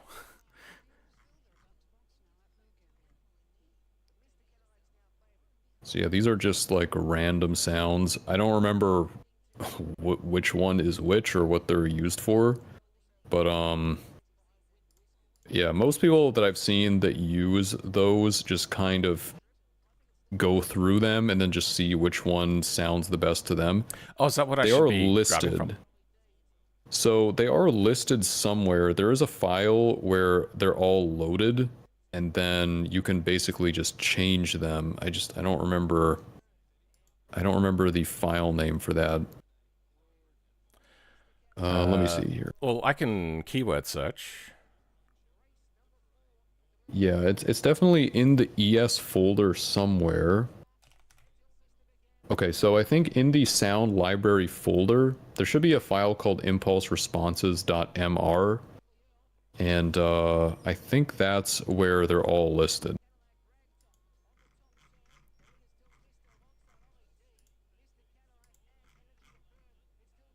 I'm gonna have a look at the. Okay, we'll have a look here. Yeah, so I know this is a little bit confusing, but there's actually two sound library folders. You want to go into the ES folder, which is lower down. Yeah, and it's the one in there. Sound library. Okay, there we go. Oh, I remember this now. Okay. Real engine, mild, minimal muffling. Okay. Mild, minimal muffling. We have 1, 2, and 3 to pick from. All right, let's try 2.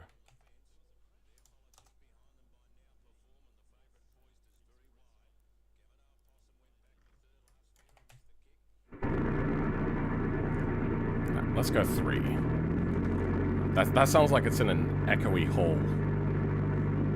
Yeah. Oh, could we then change the volume to change that sound? Change which sound? Just the kind of the resonance of it. I've just changed the volume of the exhaust to 1 and see if that changes anything. Yeah, I don't think it's gonna change much, but you can try it. I mean, it's done something, but it doesn't... It sounds like a motorbike engine. Yeah, I mean, I don't think that it's really possible, or it's very unlikely, or would take a lot of iteration to get it to sound exactly like you want with this program. I think a lot of it would be very like subjective. Yeah. Just trying to get it close.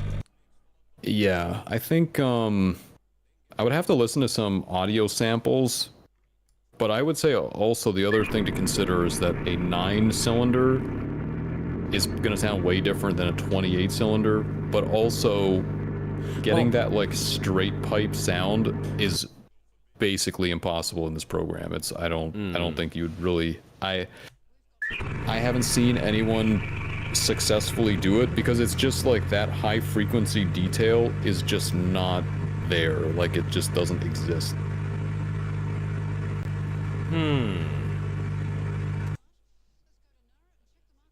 Yeah, I think I'm gonna have to do all the editing in the audio.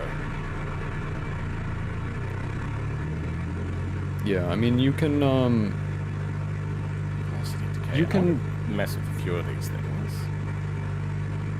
Yeah, like I feel like you could probably get closer by maybe adjusting the flow rates and stuff like that, but yeah, the kind of muffled sound, the reason why that is in this version of the program is that they're just the gas dynamics that is needed to get that to get all of the detail that you would have. Yeah, it just doesn't exist in this program. Okay. That's what I've been working on for the new engine simulator, but it's significantly more difficult to simulate that well. Because it also comes down to how far away you're listening from as well. Yeah, they're like the new simulation, and I'm not exaggerating, is like orders of magnitude more complicated than the simulation in this version. I think it would also depend on where you're orientated as well, because you get a little bit of the Doppler effect if you're in front of the exhaust pointing the other direction, as opposed to being behind it. Yeah, there's actually an entire model. I did implement this in the new version. I didn't really talk about it in my last video, but I actually implemented a directional model that actually takes into consideration the direction of the outlet, where you are standing relative to the outlet, and that changes like how much like high frequency you get, and that was like a whole thing that I implemented in the new one. This one doesn't have any of that. It's just kind of all of the outlets are just assumed to be the same. They have a bit of like time delay, so that's something that could be something that you could adjust also. And that could be what's making it sound a bit more what's the word, like a bit rougher than you would want, is if there's time delay of the pulses coming out of the exhaust system. I don't remember where that is set exactly, but that could be something to look into. I'm just gonna try a different impulse. Oh, sorry, a decay. That's gotten us a little bit closer, I feel. But I'm also not very good at sound. Yeah, I mean, I'm also not that great at sound design, so. Yeah. Pipes are a bit like that church organ.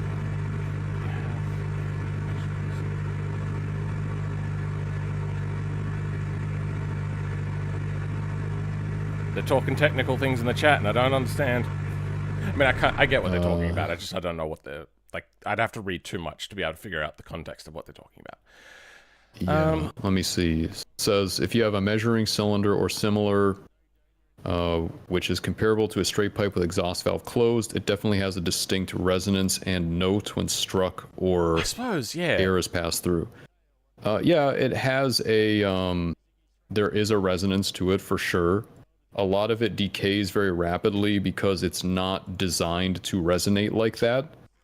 The new simulation takes that into consideration. The old one does not, because the gas dynamics needed to simulate that is like substantial compared to this version. But yeah, that is a thing that happens. Is your full engine sim up on your Patreon, like your current version, or not? So there are a few different versions. At this point, I've released a 4-cylinder demonstration, and that is available on Patreon. The version that I'm like the real, like way more advanced one, I have not released that yet. It's still like in development form on my own computer. Okay. So yeah, that one does not exist yet for so you're not into public consumption. Releasing the things on your Patreon of like this is incomplete. If you use it, it'll probably break, but you can have a tinker. Like, yeah, that's not your shtick, because you'll probably get a lot of people saying, "Oh, my thing broke." It's like, yes, it says right there that it's not. Don't do that. It's actually a combination of a few different things. It's definitely a little bit of that, because what I've realized is that every time I release anything, it does not matter how many times I tell people that it's not done, or there is a very good chance that it will not work. People still think that it should for some reason, which to some degree, like, I understand. Even if for an early release you expect it to like at least function for the most part. But that's actually not the main reason why I didn't release this. The main reason why I didn't release it is because there is no way for the user to interact with it. Because it's just a software library. Yeah, okay. Yeah, exactly. So every time I want to build an engine, I have to actually program the engine in C++, rebuild the application, and then run it. Like, no one is going to do that. I don't even know how I would release that. Like, so it's not even rebuild, possible. You mean compile? Is that the same thing, or is that different? Yeah, I have to recompile the entire simulation for each engine. I mean, some people could use that, but yeah, everybody would want to know how to use it, and they would all ping you every single time that a new person has come in. How do I use this? It's like, if you have to ask, then it's not for you. Yeah, basically. I mean, the only way that I could release it is if I made some kind of front end for it, probably with a scripting interface. But then I would have to spend time building that, and then it's just delaying the project even more. So that's kind of the reason why I haven't done that. Yeah, I kind of get that. Yeah. All right. I was just thinking, like, could I do it? But then I was like, after you said that, I'm like, I mean, I've compiled before, but that was using Unreal Engine. I clicked a button and it did a thing. It broke, but it did a thing. Yeah, I would say that recompiling it is fairly straightforward. It's just, it's a bit tedious. Like, putting together my last video, I mean, building an engine, it's even more difficult than the original, because you have to program it, and then you can't hear anything while the program is running. You only get audio files being rendered out. So you can't even get that like direct feedback. You have to wait for it to render, then listen to the file and go back and like edit stuff. it's a nightmare. It's fine for development purposes, but not something I would ever give to, like, I wouldn't want someone to purposefully subject themselves to using that. What I was going to suggest a long time, or request, sorry, not suggest, was the ability, if a simulation is way too difficult for a computer, is to simulate it at a slower playback rate, and then we would record it or whatever, and then play it back at the full speed, or Yeah, the new version can do that. Yeah. So I already have that built into the simulation. I thought you were going to. Also, that's like, you know, I'll just, yeah. Yeah. So that's already implemented. All of that works. I mean, the vast majority of the simulation works already. I'm actually just building the front end now, and the other thing that I added was a dedicated like BeamNG exporter. I actually it works. I've already basically you press a button and it just exports a full sample set at every RPM that you would need, and it just like plugs in directly into BeamNG. Oh, that is so cool. I remember somebody was asking me if I could make a thing to have BeamNG control Engine Simulator, then disable the in BeamNG engine sounds and play back the Engine Simulator in thing. I was like, I don't know how to communicate between two programs, but I reckon I would be able to do that. Yeah, I think that's definitely like doable. It is something that I wanted to do like in a future video. I don't, it's not like I have to develop a few more things first, but yeah. I do want to do a future video where I basically create a mod for BeamNG, and then it sets up like probably a socket or something like that, and then communicates with the Engine Simulator backend, and then does exactly what that person was suggesting. It just controls Engine Simulator, and then it plays the sound in real time. BeamNG has a system to output a lot of telemetry stuff to what's it called? A website, like a web portal sort of thing. I don't fully understand how that works. I've only recently started to delve into similar topics. But you could probably just send things out there and then have Engine Sim pick up those signals. I think it's like you need an IP address and the port number. I think that's it. Yeah, I heard about, I'm not too familiar with how that works, but yeah, I mean, whatever I would implement would be very similar in principle to that. Because at the moment, and I would have loved to have been able to set this up, but I don't really know if it's possible. The engine that I've made in BeamNG, the more cylinders you take off, the more the power drops. It's like a proportional sort of thing. Okay. It's just a bit silly. It's not really realistic. Once you start taking that off, it's going to change up your resonances. You're going to lose a lot of power. So I was thinking a few different things, and realistically what I'd have to do is have like every individual pulse sound and then disable those sound nodes as they go. It was a whole thing. Yeah. And I was just thinking about how I could do this. So at the moment, you'll drop cylinders off, but you're not going to be dropping the sound, which is disappointing.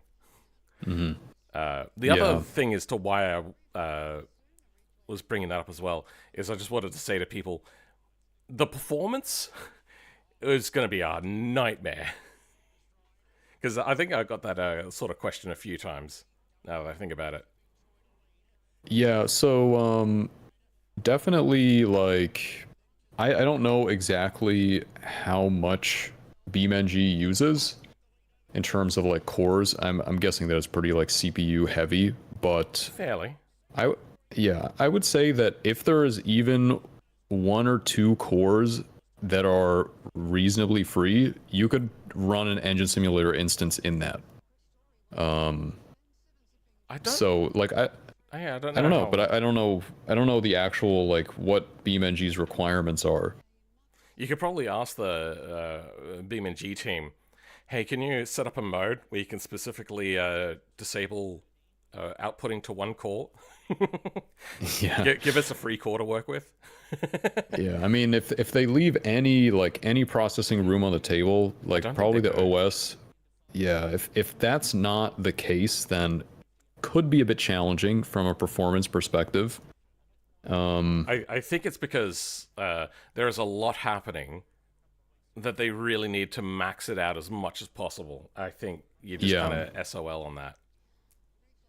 Yeah, I mean, even if so the other thing is that I figured out ways of getting basically heavily simplified but still good sounding engines to be simulated. Like, for example, in this version of Engine Simulator, it has the entire mechanical simulation and everything like that.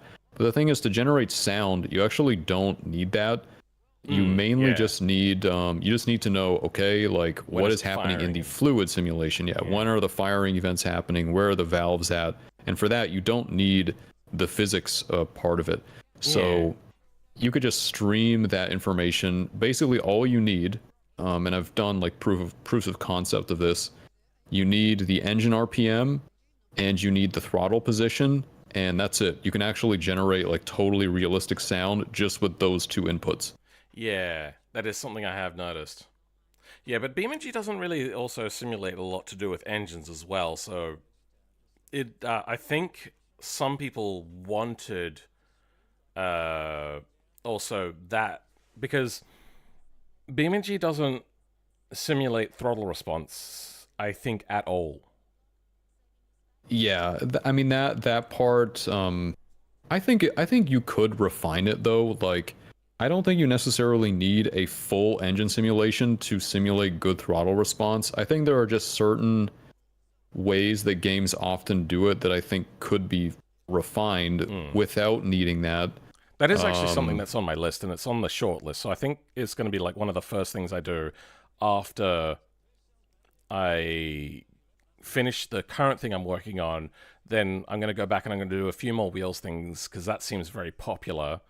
Then I'm going to do things like throttle response. Now, I know that automation, their exported vehicles have an implemented way of doing that, but I think I have a much simpler way of doing it for like human readability. For their system, it works perfectly because it's all meant to be automated, but Yeah. it takes something that's usually like 10 lines of code and makes it into, I think, a few thousand lines of code. Okay. It's good for them to automate their process, but I think that for us humans, as feeble as we are, we could do a simpler version of that. So I think that's something I'm going to do. Yeah, like I've analyzed a few because I know that obviously automation exports cars to BeamNG. I've looked at the contents of those like exported vehicles, and I noticed that like there's kind of the way that they account for pressure in the intake manifold is a little strange, and I'm assuming that maybe the intention was to do throttle response there, or maybe it was just a boost thing. I'm not sure exactly what it was for. Are you saying that you've looked at the Lua, or did you look at the J-beam? I'm not that familiar with modding and BeamNG. I'm assuming it was the J-beam though. That would be my assumption. So the J-beam is just setting out like tables and putting in values. Lua is more akin to like your C+ sort of thing, or C# or whatever it is you work with. Right. Yeah, so you reckon it's more the tables on you had to look at. They have it in the things right next to that. If you go into one of the mods... Do I have one here? I do not. No, I don't have one available. Yeah, it has the Lua, so it shows you how those values get used. Okay.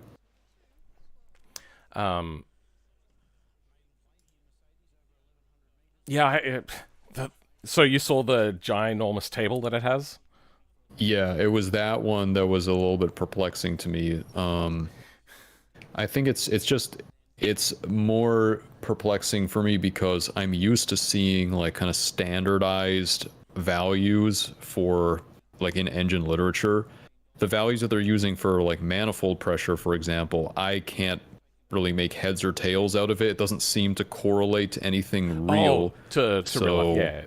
What they're trying to do is trying to correlate it to what happens in the automation game, because whether automation is realistic or not, that's I think it's fairly people are aware that automation is not very realistic, but they have realistic KPIs that you would try to reach and whatnot.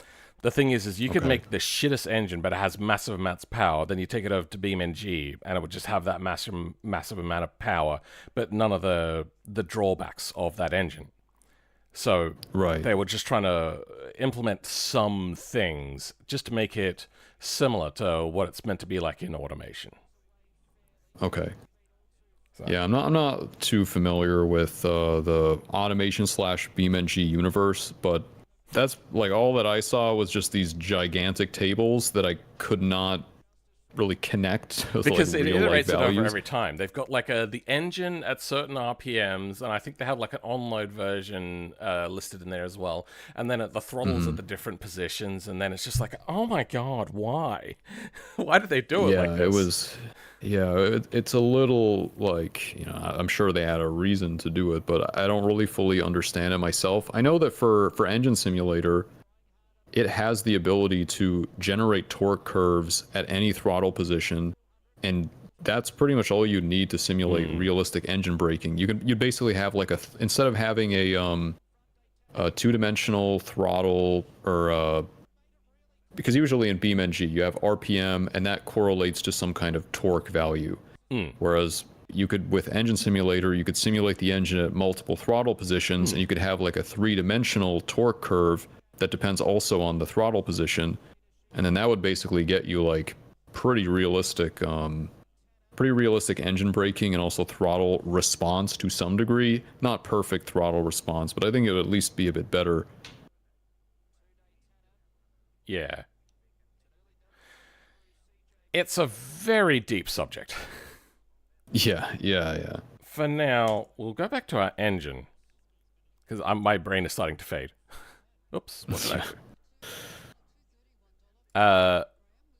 Are we going to now just make 4 copies of this engine and then do like imports and then do like engine 1, engine 2, engine 3 sort of thing, or?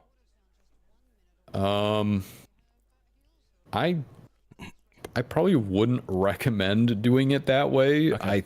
It could be possible, but I was just thinking, so then we didn't have to have like one ginormous file where we get lost in like, wait, which bank are we up to? yeah. I mean that is fair, but there is a way to do that. There is a right way to do this if you want it to be elegant in that way, but it would require like a bit of effort to make that happen. But it's possible. I suppose what we could do is we could go like wire ones, just like go 1 underscore, and then it's like bank 1 that way, and then the next so we just copy this. Yeah, that is definitely a viable approach. I would say if we wanted to maintain our sanity, which I guess is completely optional, we could just follow the... Where is my thing here? Because all we were going to do is, I think, add 1/5 of a rotation to each new bank. Yeah, I mean, that's basically all that we would have to do. Is it 1/5 for 4 banks? Yeah, because then it starts at the next one. Or at least that's what I did when I was doing the arrays for the... I think it would be a quarter. It should be, I'm pretty sure, yeah. It's just that the indexing starts at 0. So then it'd be 3/4 by the time you get to the 4th one. Okay. Anyway. Yeah. So, yeah, what I was saying before is that in terms of the labeling, we could follow the convention that is used in the in that link that you sent me earlier, like the actual specification for the engine. Oh. But yeah, then we'd have to go by letters. I mean, it could be less confusing in the long run, but yeah. I will let you decide how we progress. Yeah, let me think here. Because I could get it done, but it would probably take a really long time, but I would be able to do it. I'm pretty sure you would be able to do both, of also figuring out how to make it easier. Yeah, I think, I they're both possible. I think, honestly, though, if we wanted to get it done as as quickly as possible, I think we could probably manage just the copy and paste method. I think it's definitely doable. It's super ugly, but it would work for sure. Sure. Yeah, To make it a little bit basically, easier, I think I am going to do the 1 underscore. That way I can, okay. I don't have to go like change this number, change this number, change this number. I could just change all the wire. Yeah, makes sense. Okay. Then, unless that's not what I'm thinking. Is that? I mean, this looks fine. Like, Okay. this would work. All right. Let's go 1, 2, 3, 4. A, B, C, D. Column select is just a godsend. I fucking love it when I'm doing JBeam stuff. Yeah. Then, This is gonna be a monster file. It's probably gonna be like 1,200 lines of code or something. is it okay to have these blank lines? Yeah, that's fine.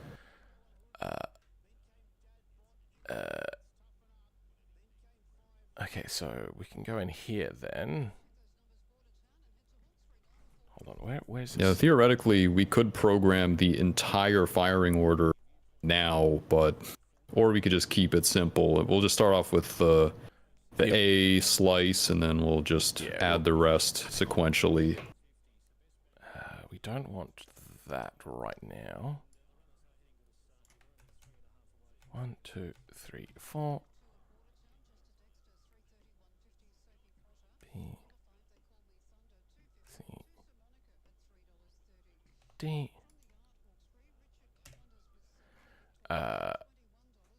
And that is all fine there, I think. Yeah, that looks fine. Crankshaft 0. Rod journal. That looks fine. That's... Where are we going next? So probably the next thing to do is we do have to add more... Well, it depends. Do you want to just update the naming first, or do you want to start actually adding the other slices of the engine? I think for my brain, it would be good to have the naming and everything set up first, so I can visually imagine how things are working. Yeah, so I mean, we would have to change the rod journals to follow the same convention then. Yeah.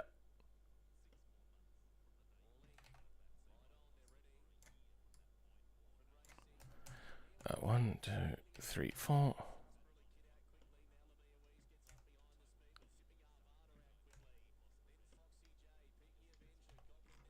Then master and slave. Wait.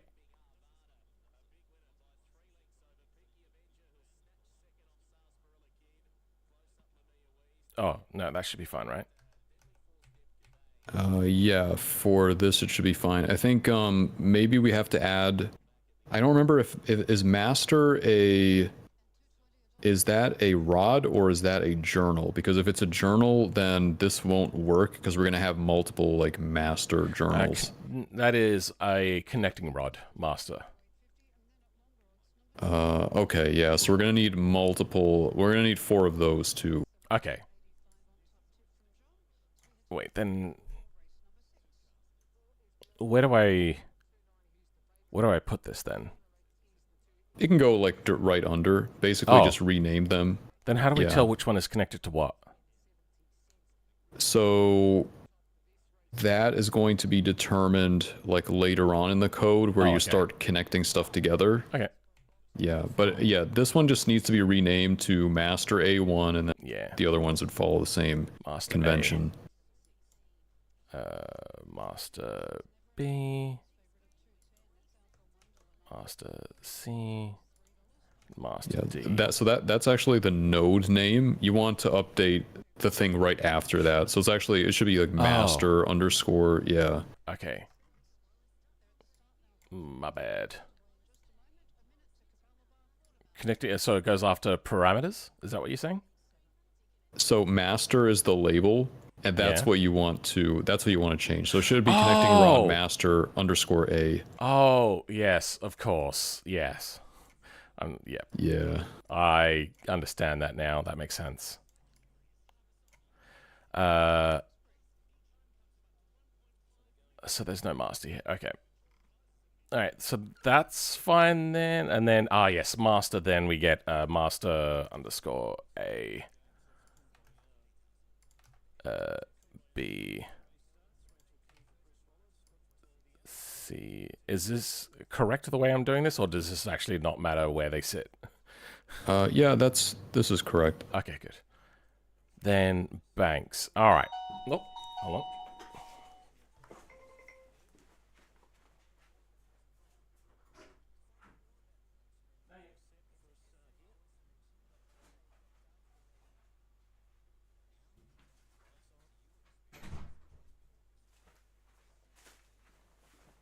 More things. All right.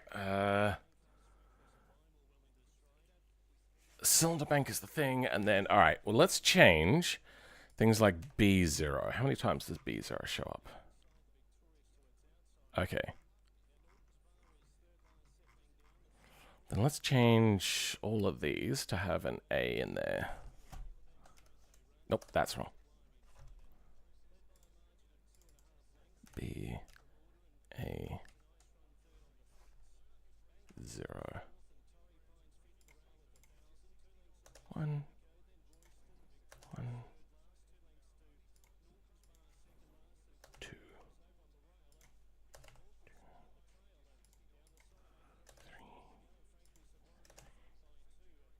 3 and then 4. Oh wait, no, there's more than 4. 5.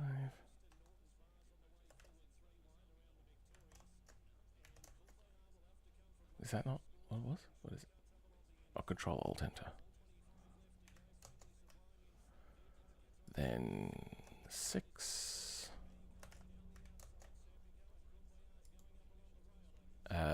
Okay. Now, this is gonna be a mess. Yeah, it doesn't really get any more fun after this point. Oh yeah, we've also got all this in here as well. Yeah, so all of this stuff, yeah, all of that is going to have to be replicated 4 times. And yeah, all the raw journals have to be updated. And sort of wires. Yeah. Do we have any SJ5? Okay, yeah, no. These are the last of them. I should have been smarter about that. Wires get it as well. That is how we wrote it, right? Yeah. Good. Yeah, I think the only thing missing would be, I think we need to rename the main journal because that one does not have the that one doesn't have the updated naming convention. It's just RJ0 right now. RJ0. Wait, dude. Oh.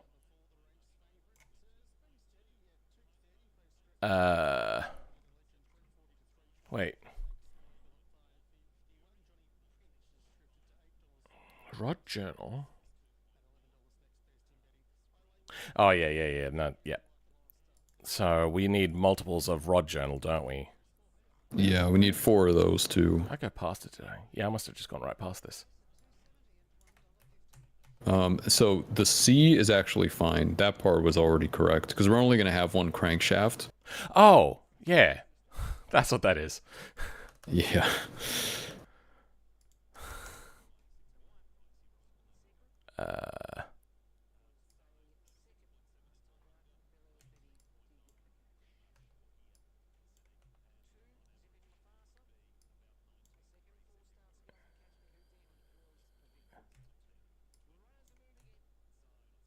Wait, what?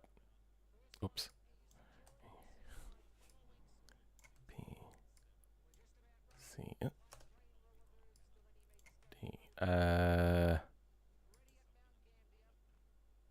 Now, we've got angle here. Is this going to make our Yeah, life a we little bit easier? are. If anything, it's gonna make it a little bit harder, Oh. but yeah. Also on line 143, that should be a B. Oh.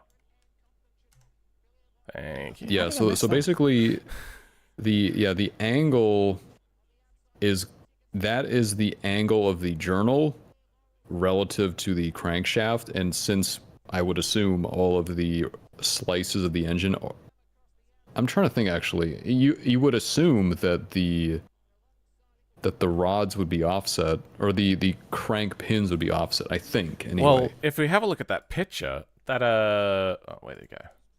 That is actually the crank pin positions, basically. If you think about it, Okay. like ignoring the fact that master rods are different, but yeah. Right. Yeah, yeah.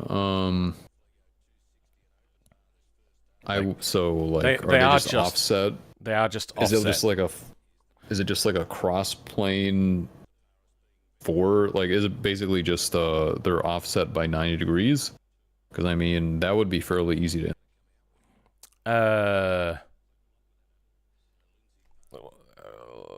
I don't have Blender open.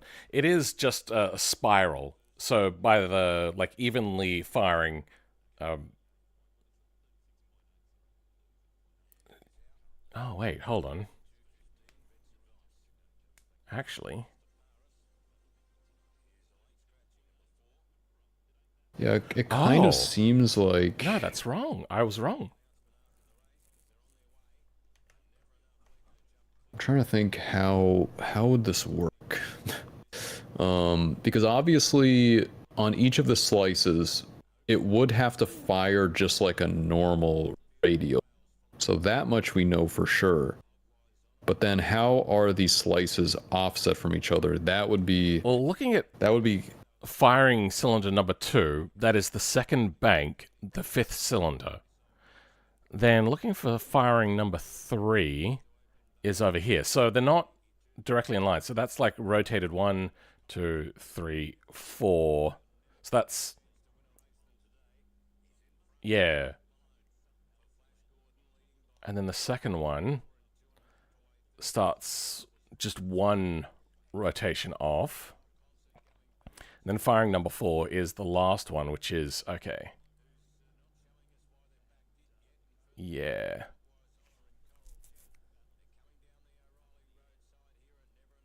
Does that make it fun?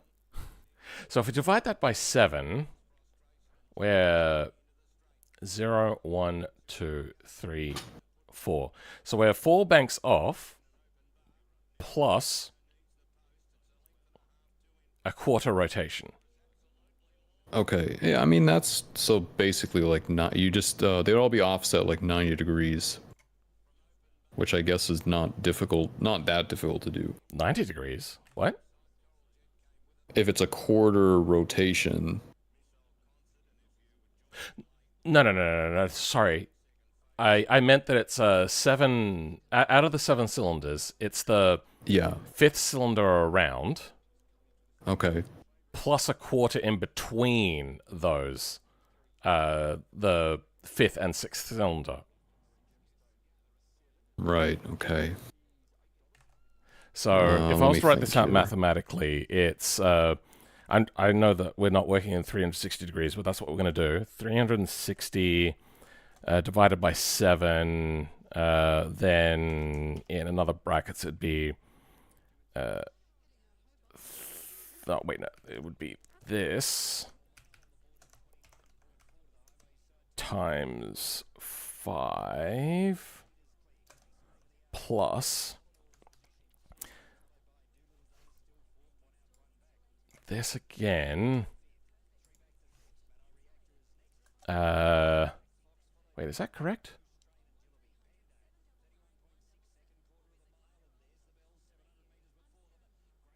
I'm trying to organize this all in my mind.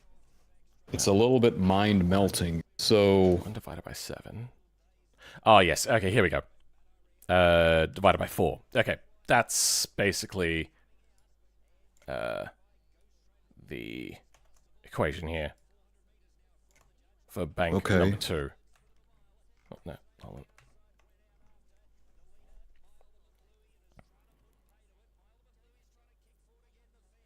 One over 7 times 5. I mean, maybe I don't know. This is kind of, we can try it and then just see what happens. There is one small detail though. This is more of like a programming thing. Yeah. So that will be integer division. So it'll just come out to 0. You just have to add like 1.0 divided by 7, and then it should work out to the correct thing. I got rid of one of those earlier. Okay. Where did I do that? Shit.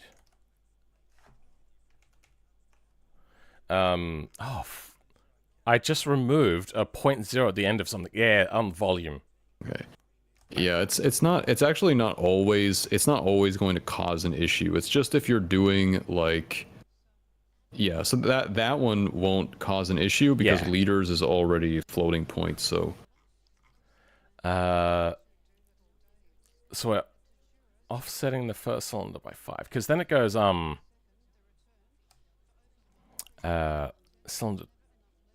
5, 2, 3, 4. Yeah, so the next one, wait, what? Oh yeah, I have to do the math now. That's fuck.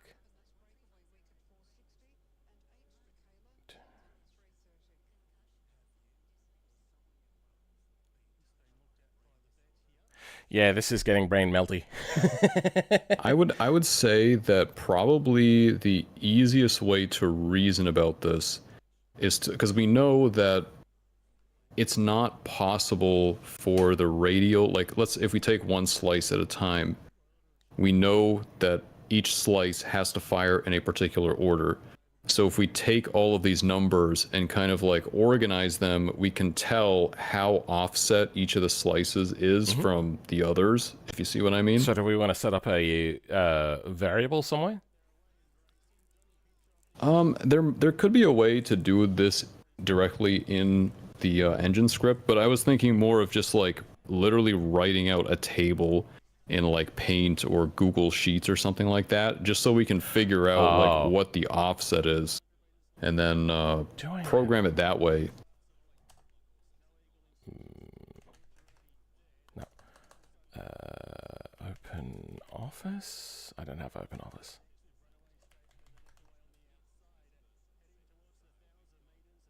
No. I don't understand how working in a table will work, but we'll give it a try. And I can share it with you so you can edit it as well. Yeah, I mean it's really just like a matter of building the mental model of the image or of the engine, because it's just so like, I'm sure that there is a way to do this directly in the code, but I can't see an immediately obvious way of doing that. Actually, we'll just go. Oh, damn it. Hold on. Ah, fuck. There we go.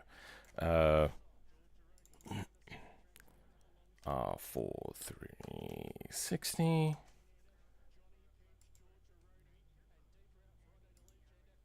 Then anyone with a link.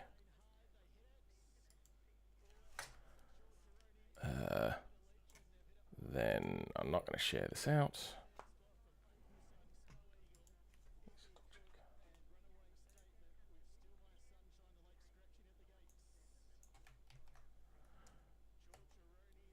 Once you've opened that up, I'm going to delete that, so then other people don't try to, like, fuck around with it. Alright, so I do see it here. Okay. Alright, how are we doing this table? Alright, so basically, and I sent you, because I can only, it's view only for me, but basically,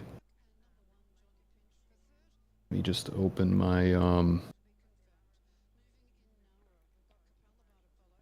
page here. So the way that I would do it is, so we have like 4 rows for each of the cylinders. just A, B, C, and D. Okay. And then we know the firing order, so we can actually convert the firing order into firing angles, which I think will actually be way easier to understand, because if we know the firing angle of, let's say, B1, now we know how offset the B1 slice or the B slice is compared to A, and Except it's out by 5 cylinders. It's out by 5 cylinders. Yes. So TDC for bank 2 is cylinder 5 plus that little minor offset. Okay. So if you have a look at cylinder 2, firing order number 2 in that radial graph, you see that it's B5 is the second one to fire. So that would indicate that that's the first one there. Unless you want to... Yeah, I change the firing order in a funky way. Well, okay, so let me put it this way. We know that, so A1 is basically cylinder, it's the first cylinder of the engine, and that fires when the crankshaft is at position 0. Now, for B1, we know that, like, if we just think of each of the slices as being exactly equivalent, but just rotated on the crankshaft axis, let's assume that B1 is the first cylinder to fire on that slice in particular. Okay. So we know that the firing order, we know that B1 fires at position 22. So from that, we can work backwards to find what the offset angle is, and then if you just rotate the crank pin for just that slice by itself, then you can figure out like where that is supposed to be. And then we would have to offset that again, just because the actual bank itself is rotated. But then we can do that transformation after, if you see what I'm saying. Okay. I will leave it to your better judgment. All right. Let me see here. So I do have... Did you say that this is editor, view only and not editor? Yeah, okay. It's view only for me. Sorry. How do I do that? Viewer. Okay. Editor. That's what you meant. I was wondering what you meant by that. I was like, what? All right. Yeah, okay. So basically, and this is not really going to do anything magical. It's just going to allow us to have some kind of visualization of what's happening here. You've already got A, B, C, and D on the top row. That's fine. Yeah. Yeah, it's just for... I think it'd be easier to do this in rows. Sure. Because... Yeah. Just the way in which we think now, as humans. Yeah, I guess. So basically, cylinder 1 on A1, we know that fires at position 0. Or like position 1, technically. And then we would just divide this by however many cylinders there are, which I guess would be 28.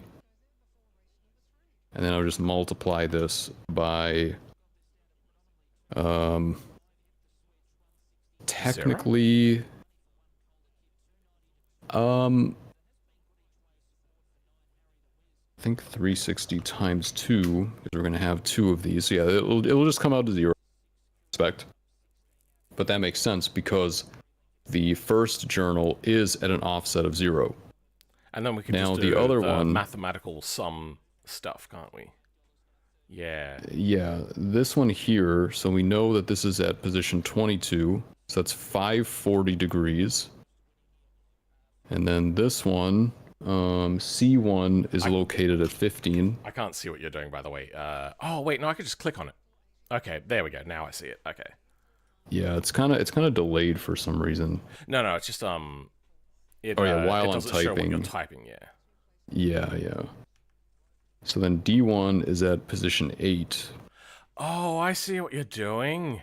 Kind of. Yeah. Okay. So basically this gives us the crankshaft angle offsets of when the individual slices like because we know that like locally in each of the slices, they all have the same firing order. So we're just trying to work backwards to figure out like when do the local firing orders of each of those slices actually begin when the crankshaft is rotating. And I believe this works out. So basically it does work out to 720 degrees evenly divided, which is a good sign. And essentially what this is telling us is that basically you have the crank pin for A is located at 0, which is to be expected. And then the crank pin for D is actually rotated 90 degrees. And then the crank pin for C is another 90 degrees, and then B is another 90 degrees from that. That's basically what these numbers are telling us. Now, the only additional complexity to that is that the actual slices themselves are not in line with each other. They are rotated. So we have to include that rotation in this calculation. So I don't know if you have any data on that. But that would be something we have to factor into this. They're just offset by a quarter of a bank angle. Quarter of a bank angle, okay. All right, so yeah, that is going to... It's not going to complicate it that much, I guess, but... Divided by 4 section. So you're saying that it's rotated... Okay, so I see. So it basically, it's rotated by whatever 360 divided by 7 is, but a quarter of that. Am I understanding that correctly? It's they are just perfectly... If this was the fire in order, it'd be perfectly cylinder 1, 2, 3, 4, 5, 6, 7. Like if it was just sequential firing. Like they are... Right, okay. Perfectly one quarter over, because there's 4 banks. Or 4 slices. Okay, makes sense. Yeah, okay. So now we have to... So basically we have to bias this in order to take that into consideration. Because we know that, like, if we just create... Yeah, like if we know that basically we have the offset for the amounts that the actual slices are rotated. We know that slice A has an offset of 0. And then we know that slice B is offset by whatever, basically, that would be that 1 divided by... Yeah, divided so by now 7, I understand. Then I understand what that's for. Divided by 4, yeah. So, just, so it'd be this divided by 4, I guess. Alright, am I doing this correctly divided by here? 4, then times by 2, because you're getting... No. That... Yeah. I could be doing this completely wrong, but... I don't know. So this one is supposed to be 2. This one is supposed to be 3. Let me... Yeah, I think that's right. Okay. Yeah, I think this is right. And then... Because if you times 12 by 12.85, like that number, by 28, that should give us 360. Yeah. So basically, now we would have to bias the values that we calculated in the B column with these offsets, which is... oh, that's not going to be too hard. We'll just go... It's not. It's mainly like the direction. Actually, how do I do this? Capitals. Sum equals... Oh, shit. How do you do maths? Well, I would probably just do it this way, like Or just equals? just in another column. Yeah, because then you could just copy and paste it, and it'll grab the relative position of the thing. There we go. That. Actually, you know what that? Yeah, this will work. That plus the only thing that does complicate things a little bit is, do you know which direction are they biased in? Because that will change whether or not we subtract or add the bias. Oh. I've got the engine mounted backwards. Okay. Cylinder 1 is here. Then cylinder 2 would be this, like bank 2, cylinder 2. Okay. So that is anti-clockwise. Okay, so relative to, because I mean, based on what it specifies in the specification, the engine spins clockwise. So relative to that, are we looking at the engine from the correct direction? If we look at it like... If I'm looking at the 3D model, I'm looking at it from the front of the engine. So, yeah. Okay. This would be the second cylinder, which would be cylinder 5? Oh.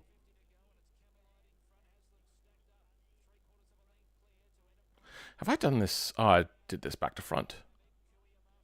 Okay. My naming convention was based upon me facing the other direction. So I think... I mean, that's... So like the cylinder fine. 1, cylinder 2, then the cylinder 1 of bank 2, cylinder 2 of bank 2. Yeah, all we would need to know is, like... It's going anti towards the thing. It doesn't really matter too much, because it's all going to be sound anyway. Oh, no, yeah, it doesn't matter too much. It's just we don't want to get confused later when we start like editing that value. Like based on this, based on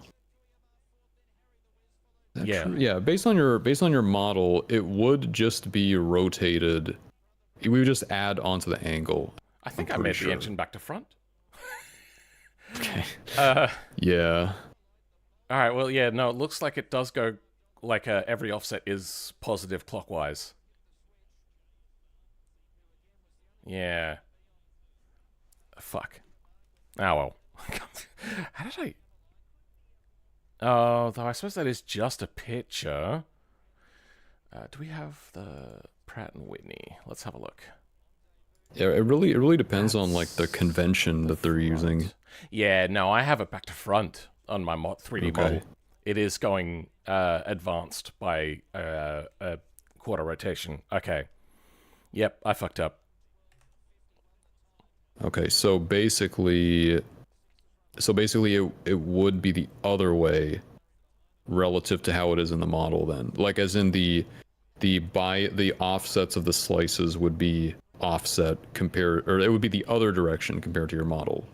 Is that right? Yeah, my model's back to front. So if we could do it the proper way, that'd be great. Mm-hmm. Okay, so basically that means that I'm just trying to think of exactly what that would mean for our firing angles, or specifically for the positioning of the, because it would change where we have to position the rod journals. Well, the rod journal positions would be exactly the same as the previous one, plus the 12.85 degrees. Or fraction, or whatever. And then we just change which cylinder and camshaft goes first. Or do you want to do it the other way around, I suppose? Yeah, the direction is a little bit hard to visualize, but I think we can always just reverse it later, and then because it's not actually that difficult to adjust that. But I think these values that we have here, they should be correct in terms of just like basically positioning the rods themselves. So we can just go with this. Sure. What am I putting where? Yeah. Is this the degrees? Good question. So yeah, or do we want to do basically. This with fractions? Do I want to grab this and then times it by what's in here, like in? I would say that if we wanted to keep ourselves sane, I would probably start by designing this engine with all of the cylinders in line with each other without that weird offset. because that will just simplify things, and then we can add the offset later. Even though like it technically won't change the sound, it's mainly just about the appearance of the engine mostly.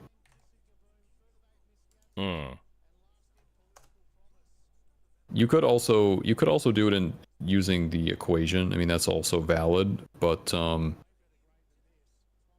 it will make it will be a little bit difficult to read potentially. Okay. So we just want to grab this. Oh, I fucked it up. How did I? Oh. What? Oh, there we go.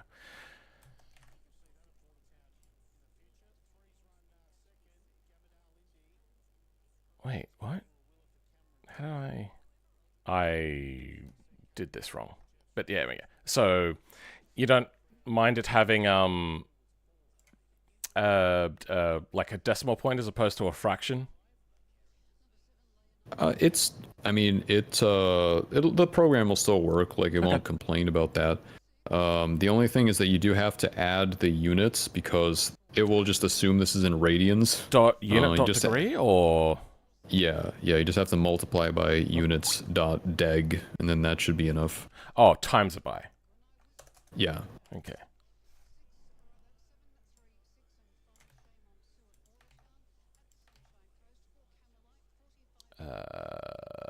Good. Then that. Okay, so the next bank is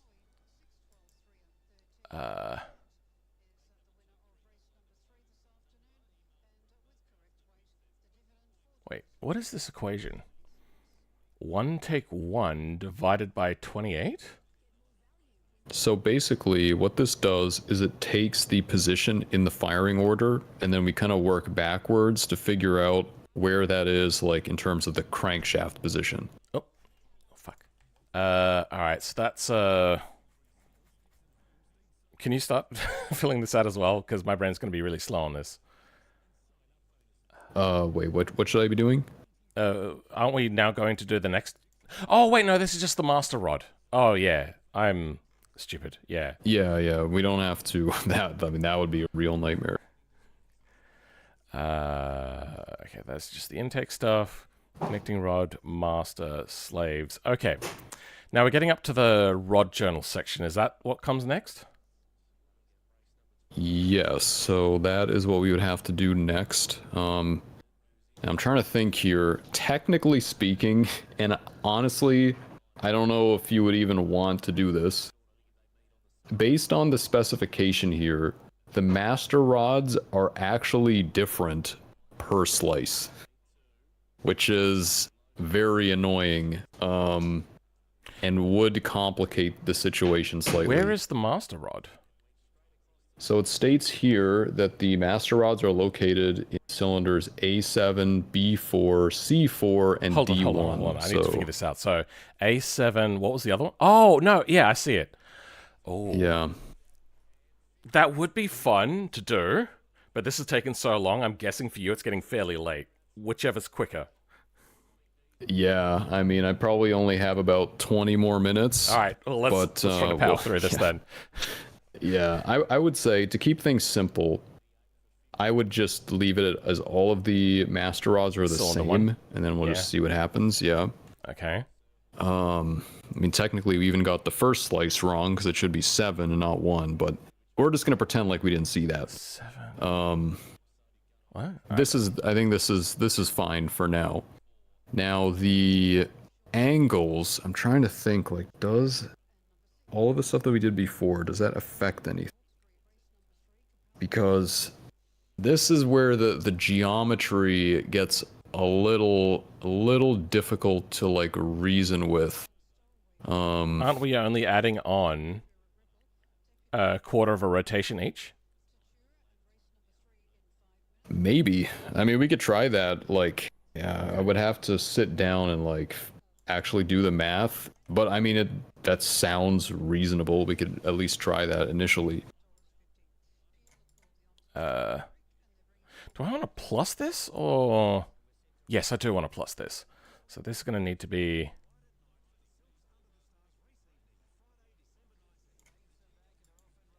Plussing happens last, doesn't it? Last, as in the order of operations? Yeah. Yeah, in this case, it would happen last. The only thing that you'd have to be careful with is that what this will do is it will add a quarter. Yeah. Okay. So now you're now it's right.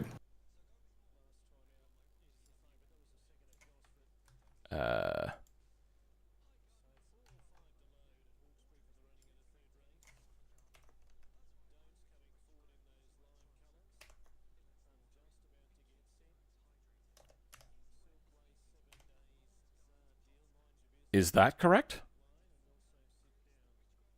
I'm just waiting for the stream to catch up here. I don't know, actually. I don't know if that is correct. How would you write it? Yeah, well, like, basically, so the complexity here is that you have to calculate which of the cylinders we are indexing into, and then how would I set up just a variable, just something that I can just reference quickly? Yeah, so the way that you do that is with the label, like basically you just write label and then the name of your variable. Equals, okay then, label, quarter is equal to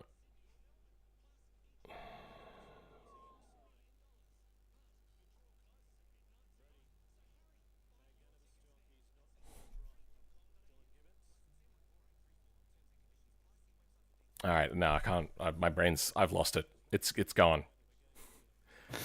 Yeah, we're getting into the real mind melting part of this engine. Into the weeds, yeah. I'm glad that it's not just me, because I used to have a massive inferiority complex.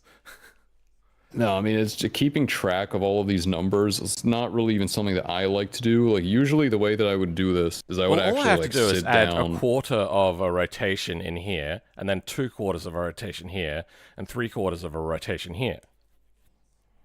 Of like a difference between the bank angles. Yeah, I would say that it's possible, but I'm not actually 100% sure that it is that simple. And the only reason why I say that is because, like,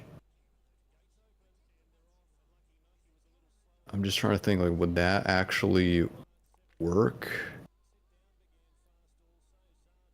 Because, yeah, I don't know. I would say, like, we'll just try it. We'll just try it and see what happens. I would say it's maybe even possible that it's possible they actually don't need to be adjusted at all. Oh, you reckon that everything is based off of the master journal's offset? In a sense, yes. And in some sense, yes. I would say that's. It would be easier, I think, to understand when you see it running in the engine, because I think that what happens here is that the master rods are just going to be kind of layered on top of each other, and just because they are rotated in their position, the banks are rotated, but the crankshaft doesn't have to be. Okay. Yeah. I know it's getting a little bit. Okay. That's an engineering thing, not a coding thing. Okay. Yeah. No, I get that. Yeah, all right, we can run with that. Yeah, that works. We'll just offset the ignition and cams then. Okay. Mm-hmm. Yeah, and then I don't remember where we're in terms of the slave journal and stuff. Huh? I think that all looks fine. Oh, okay.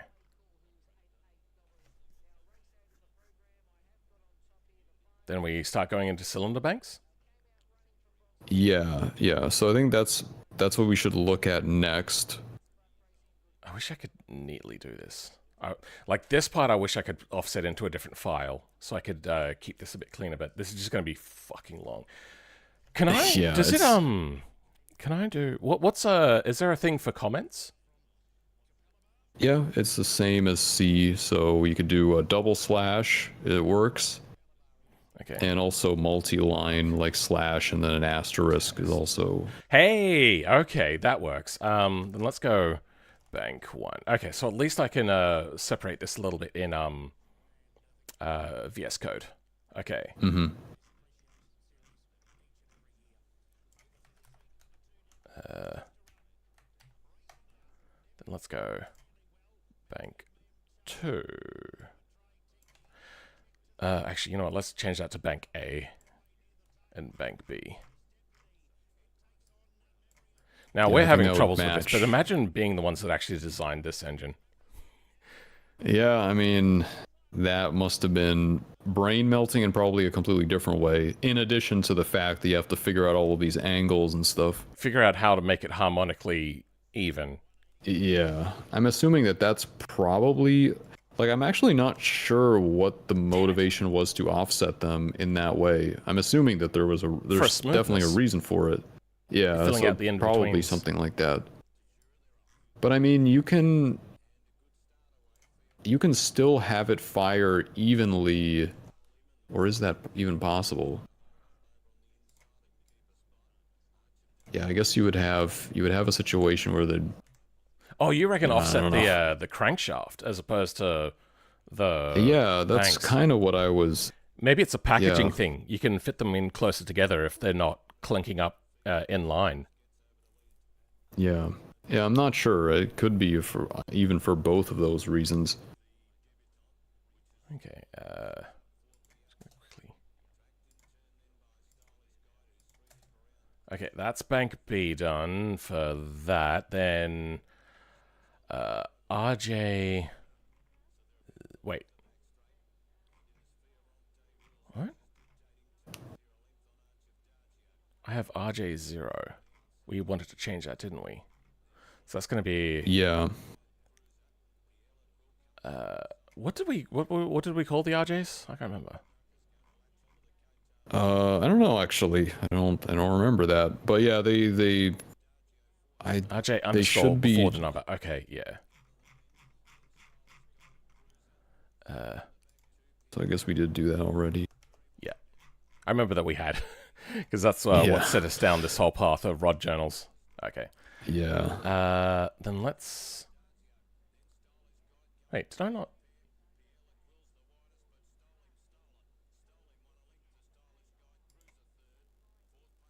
Okay. Bank B is now changed. Master A. How many masters are there? Just the one? There's just the one. Yeah, okay. there should just be one. Just... okay, that's all done then. Let's create another one of these.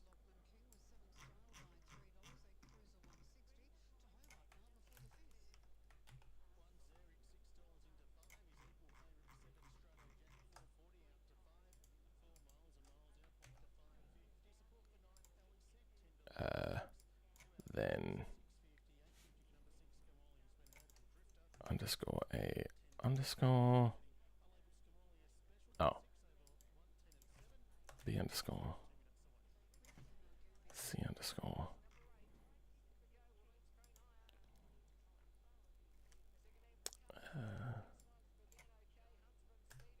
Okay, is that clean? That does look clean. Alright, moving on. ABC is... Wait.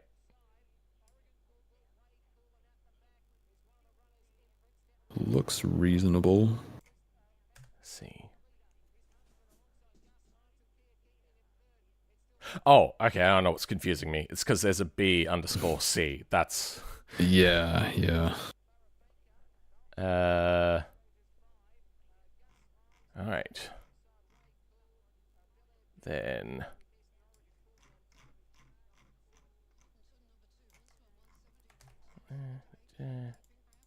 Damn it. Fuck. A, B, C, B again, apparently.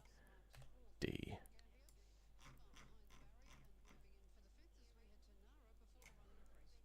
Oh, I hate that so much.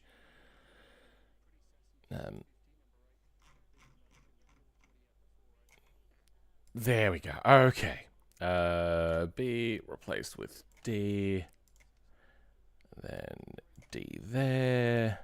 Is that all of these done then? I think it is. I think so. I think so. I don't see anything obviously wrong. We do have to add, I'm pretty sure, so now the cylinder banks have to be added to the engine. I think that was one of the last things to do. Okay. Yeah, that's like, I think if you scroll down, it should be somewhere there.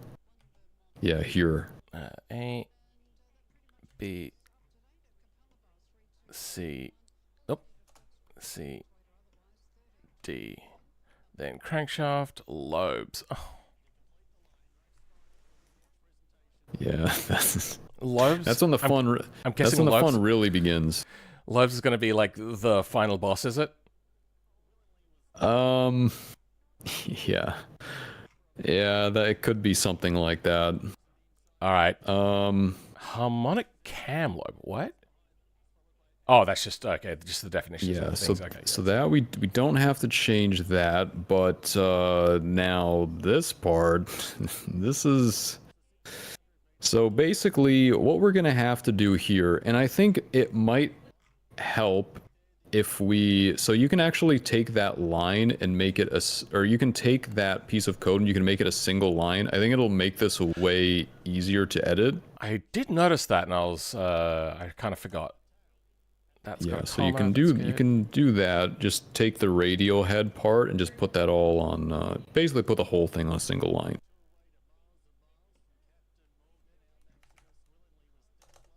Yeah, so that should still be valid code. Mm-hmm. So essentially what we're gonna have to do here, which is you could do it in the spreadsheet fairly easily. We're going to have to invert the firing order in the sense that we're going to have to derive the angles of the firing order. And then we're going to have to put those angles here in the offset. And that should be it. Theoretically, that should be all that is required. My brain isn't working right now. I'm doing things. What did I just do? What did I fuck up? What? Wait, what did I do?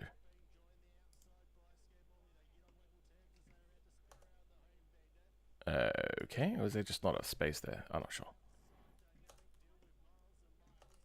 If I don't pay attention to these sorts of things, my ADHD will just fuck me up really badly. All right, what do we got? Okay, firing orders, good. Let's start by duplicating them, just to make it easier. Bank A. You know, I don't need that then, do I? G. Oh, fuck. Okay, well, maybe I do need that. Bank B. Oh.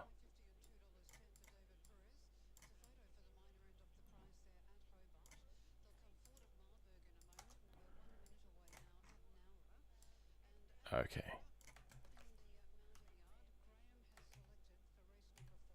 Okay, there we go. B.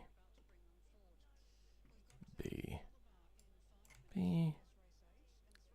No, that's meant to be C. My brain is turning to liquid. Yeah. I'm just setting up the angles over here.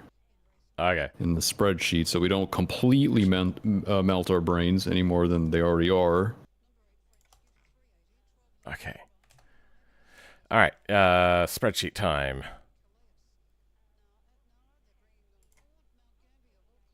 Okay. What am I even looking at? Yeah, so essentially what I'm doing here is I'm basically putting in the firing order for each of the cylinders, and then we're going to use that to get the angle for the offset that we're going to put into the thing that we were just looking at. Okay, if we made this into just like a whole list of variables, we could then do it for both the camshaft and the firing order, or like firing degrees, can't we?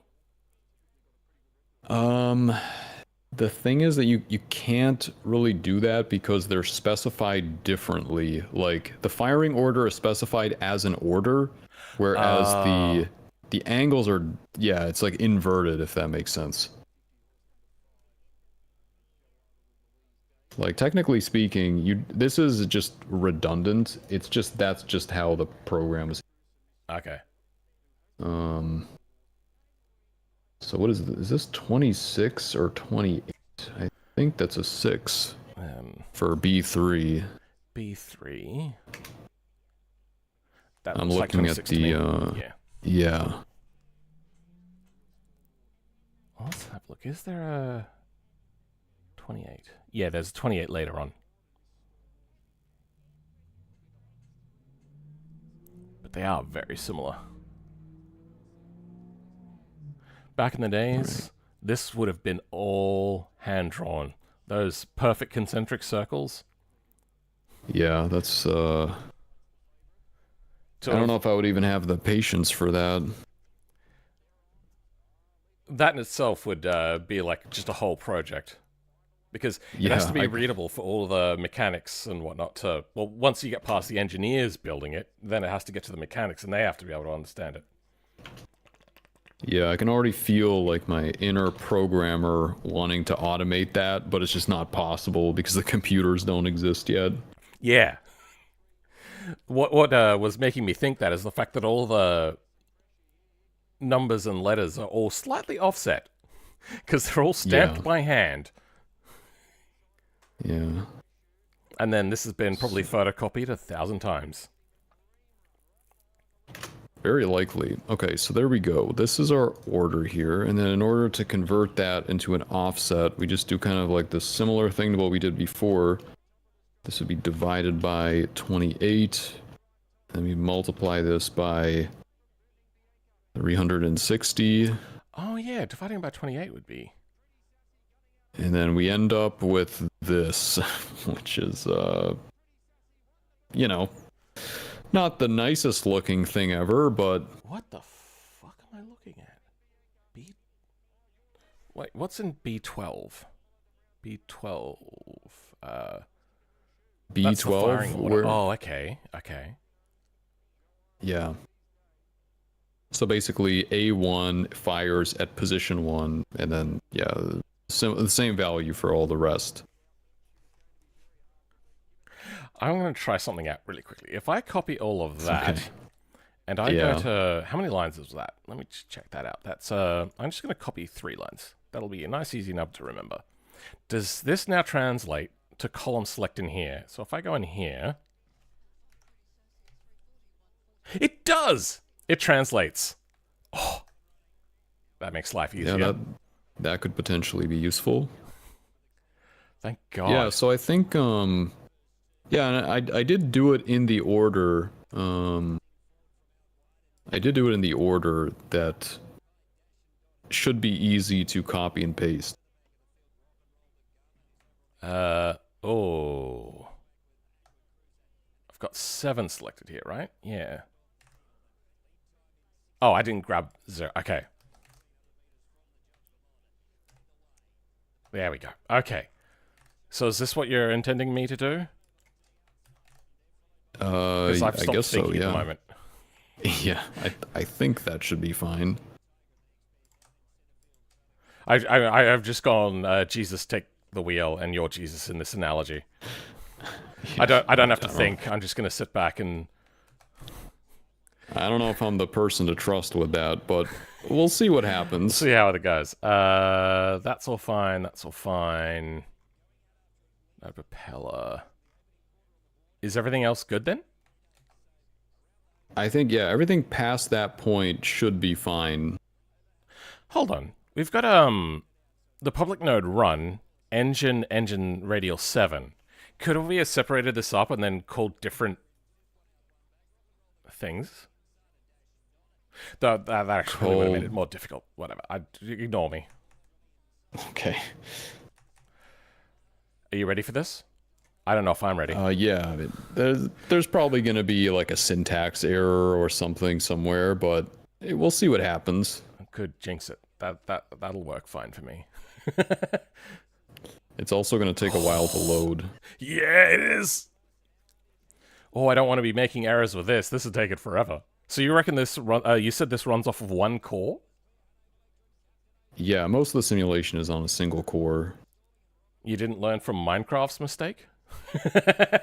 Well, I mean, again, this was meant to be just like, one video, and I was done with it, but apparently So if the internet had other ideas. 227.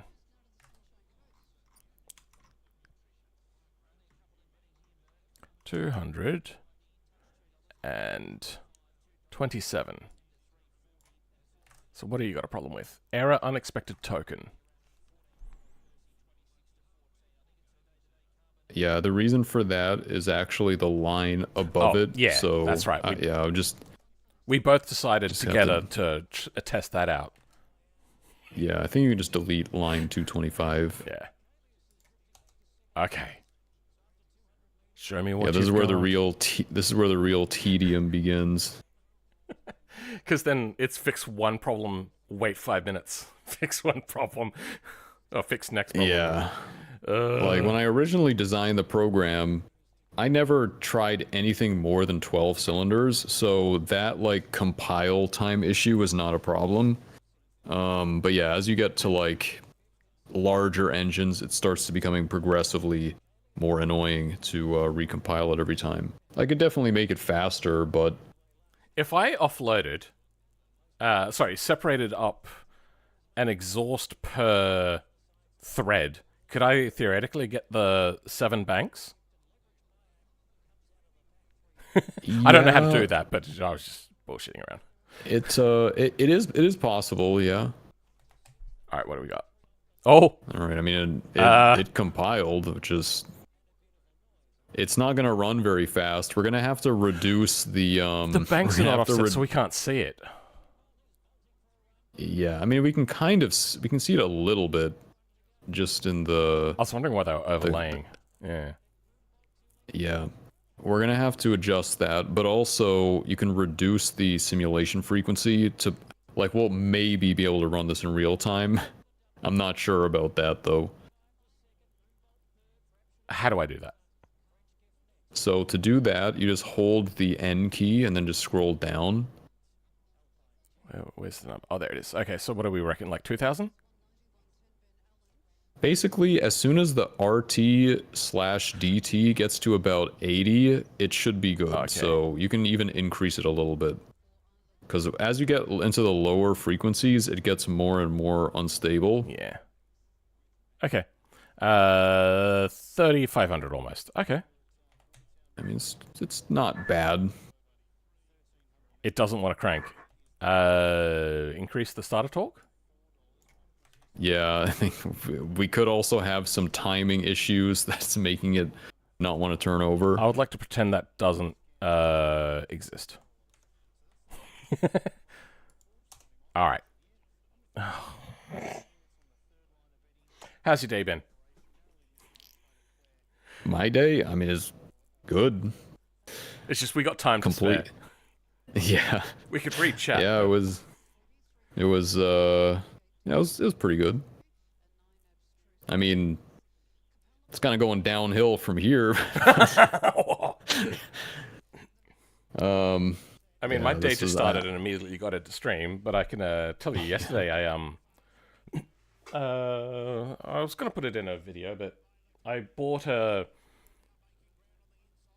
24-port gigabit switch. Okay. I don't need that many things. RT and DT are doing really badly at the moment. What did we change? Yeah. So what we changed was, I think you changed the starter torque just to get it to like spin. Oh. So that's just unhappy then.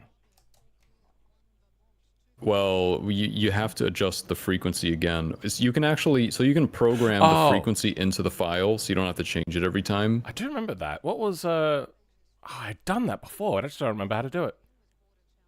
Yeah, it's there in the file somewhere. Oh, it's in here. Yeah, it's here. It's here somewhere. I think it could be with the engine itself. Probably have to scroll up a little bit for that. Oh.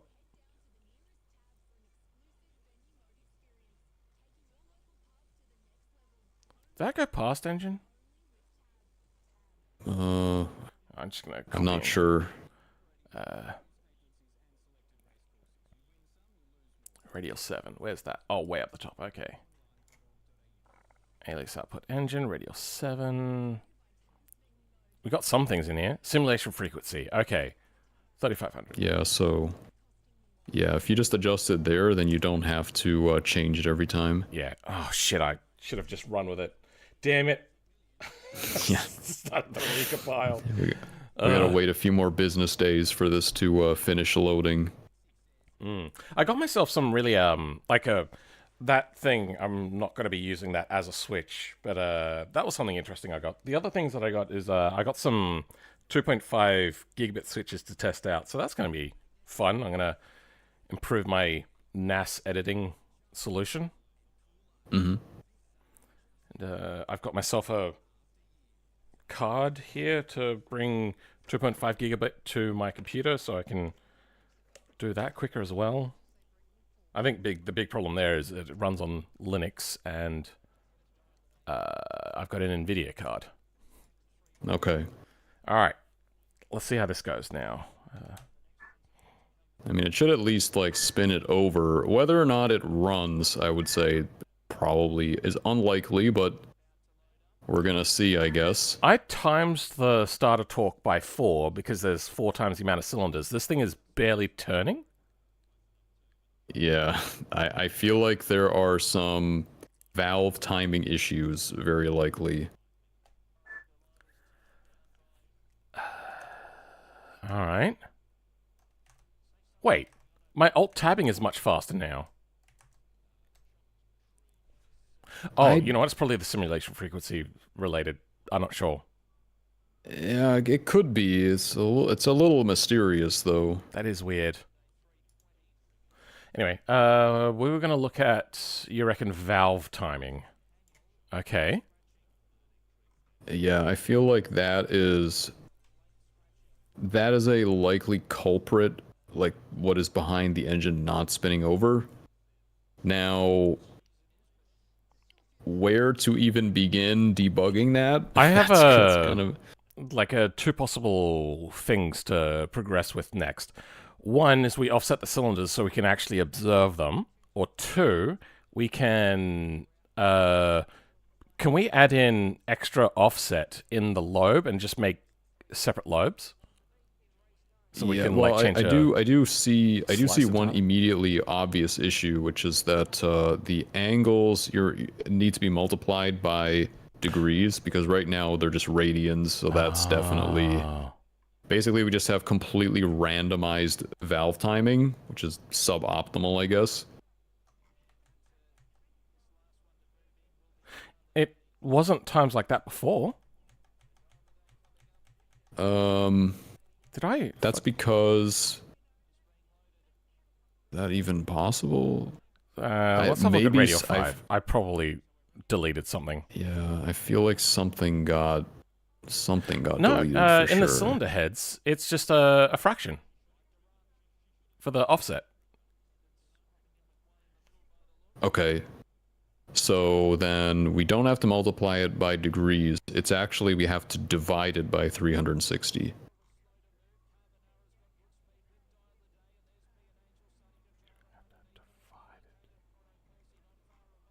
What?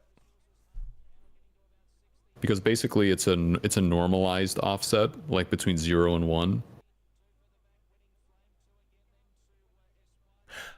Whereas these are degrees. Oh, yeah. Yeah. Oh, that's what No, I didn't do that either. All right.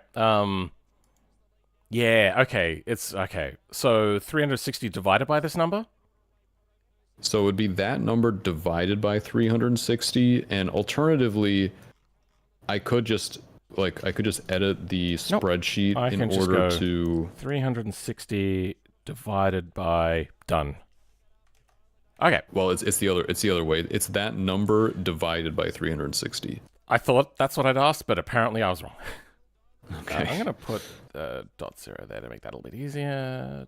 Dot zero, dot zero, dot zero. Then we'll do that again. There we go. Then, yeah, let's keep going. Make this a little bit easier on ourselves. Divided by 360.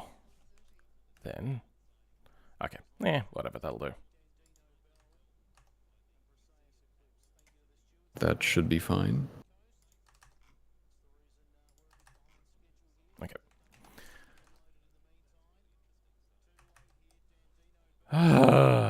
Enter. Ange, please just look at the file I sent on Discord. It may help you a lot.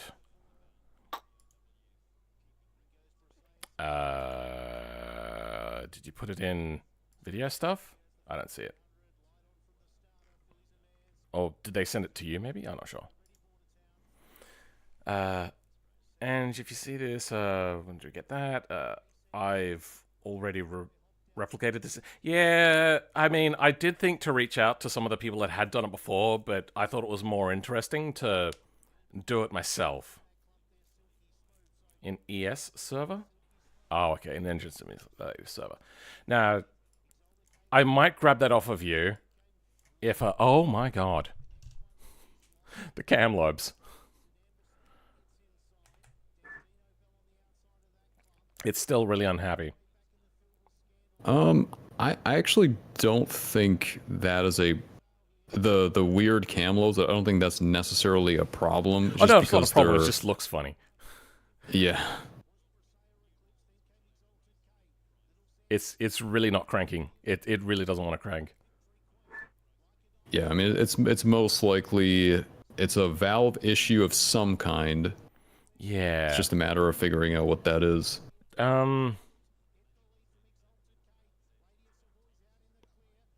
Yeah, how would we figure that out? So I would say that the easiest way to do that would just be to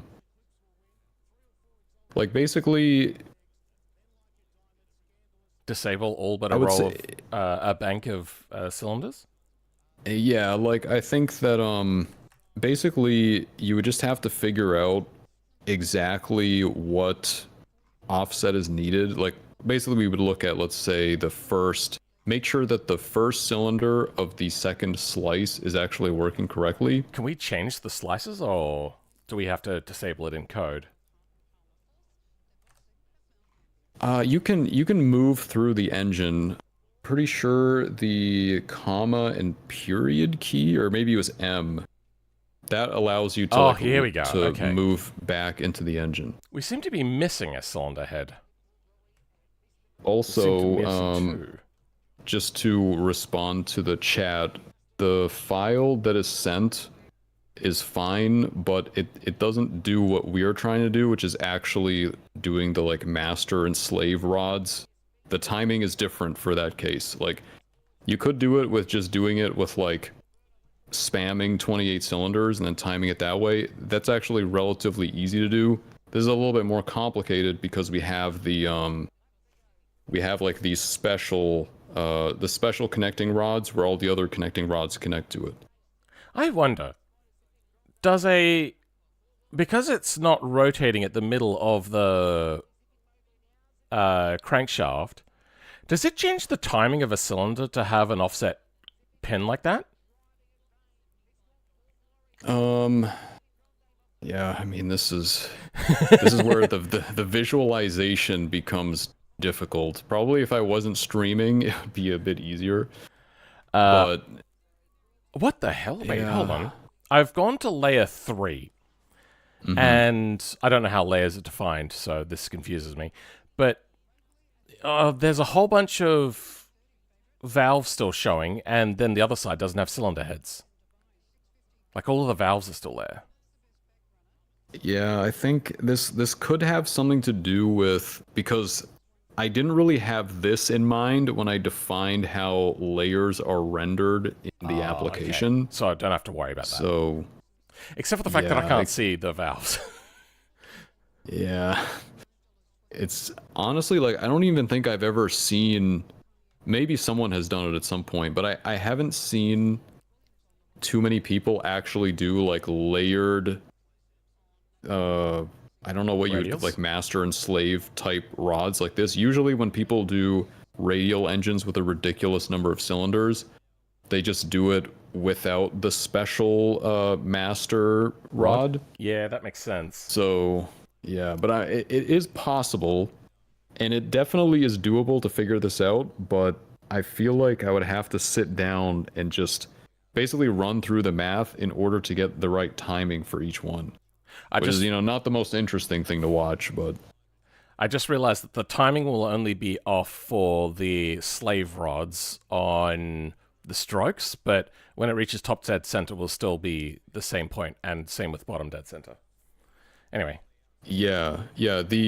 So the interesting thing is that it actually does very slightly change the, like, having the master rod and the slaves. It actually does very slightly change the compression. Yeah, I think it's either the compression ratio a little bit, but it also changes the speed, the piston speed, or the exact profile of how it moves. Yeah. So that is kind of one of the complexities. Let me see here. So how do we debug? Like, what's the step here? Yeah, I'm trying to think what would be the best way to do this. I mean, the best way would be to offset the cylinders. Yeah, I guess. But then we have to add that could help onto each of them. How do we do that? Well, that I think is actually fairly easy to do. Oh. Okay. Basically, in the angles. I don't have it open here, but yeah, in the cylinder banks, we would just have to add to the angle of the cylinder bank itself. Oh, only to that? We wouldn't have to then change the heads offset? You wouldn't have to change that because the engine fires evenly. Yeah, you're right. So it should be invariant, like. All right, so yeah, we just changed the bank then. How do we add on to this then? What's the math? Okay, so yeah, the math for this is that it would be 360 over 7, and then you would multiply that by 1, and then by 2. Basically, it'd be a seventh of a rotation. You'd have to add that to each of the banks. Divided by 7. Sorry, you said 360 divided by 7, then what, divided by 4? Yeah. Okay. Sorry, I was in typing mode and my brain wasn't in listening mode. So I that's plus okay. this or times this? What am I doing here? So then you'd have to add that. You'd have to add that. Does this have to be in brackets? So probably the way that I would do this, just to make things a little bit simpler. So basically, we have 0 over 7. That's like the overall offset of the bank. Basically, in that bracket, you could add, what would you add? It would be 4 over 7 multiplied by some value. Does that make sense? Like, basically, because in this way, I know this sounds a little bit like convoluted, but I'm also not able to visualize this as you're saying it, because we're now talking about in that bracket. I'm like, which bracket? Yeah. So where it says 0 divided by 7.0, basically in there you would add 4 over 7. Or we could just go 360 divided by 28. No, that's not right. 360. Yeah, that. I'm not sure what Sorry. how that would. You Yeah. said it was 1 divided by 4? No. It would be 4 divided by 7. Divided by 7. Yeah. And that would be all for this one. It'd just be Okay. 4 over 7. Yeah, just make sure it's 4.0 over 7, just so that we don't have the Good. Spot on integer that. division. And it doesn't matter like which number it is, as long as one of them is just a integer, a float as opposed to an integer. Yeah, yeah. In programming, it's called I don't remember the term exactly, but basically, floating point values are contagious in the sense Good, that they yeah. spread. That's kind of the rule. I like that wording. What's the next one then? Okay, so this one would be 2 times 4 over 7. Oh, okay. So that would be bracket 2 times that, and this would be still plus. Okay. There we go. Yeah, that looks correct. 4, 5, 6, and then this would be 3.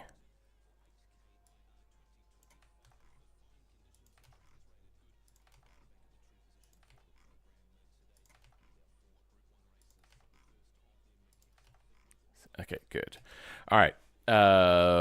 Then do we do this to anything else, or are we done there? So that should be it. The only thing that would be a little bit that would require some figuring out is that we would also have to bias, the journals themselves would have to be offset. Now, the direction of the offset, that is a little bit difficult to visualize, but it has to be biased in some way in order to account for the slices being offset from each other. Well, we can just start with that. Yeah, we could just start with this and then see what happens. 3, 2. So Wait. actually for here, okay, we do not need to modify this. This doesn't need to be modified. Oh. Yeah. Wait. Now I'm confused. So I mean, in this one here, so this does need to be. Oh, that's well, wires. let me think. Oh, Actually. I was in the wrong place. Yeah. Is Those that are what those the are the problem is? wires. Okay. Okay. Rod journals. Yeah. I mean the timing there is definitely wrong too. We can revisit that. That one is actually a very simple fix. We'll do that in a bit. Wait. What? That's times by 2. That's times by 3. Was I meant to be times by 4? Oh. No. Should just it'd be 0, 1, 2, and 3 only.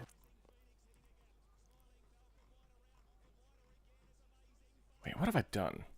Bank 0 has no modifier. Oh. Yeah.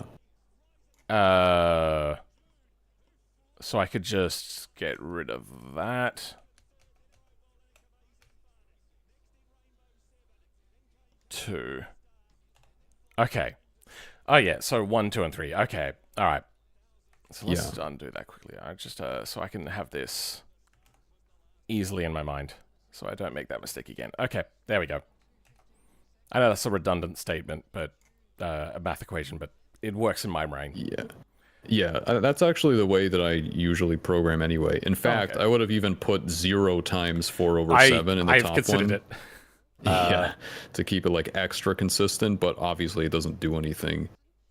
Let's just, you put that back in there. Yeah, okay. I thought that would be silly, so I was like, oh, maybe I shouldn't do that. Did I take off a... Was I meant to have a semicolon at the end of this? Or somewhere? I was meant to have a semicolon somewhere. I think this is fine. This is correct. Was it the master rods that had a... I remember I deleted a semicolon. So basically, yeah, the semicolons only appear when you're creating like inputs and outputs and stuff like that, which we don't have any of them here. It was on the connecting wires. Okay.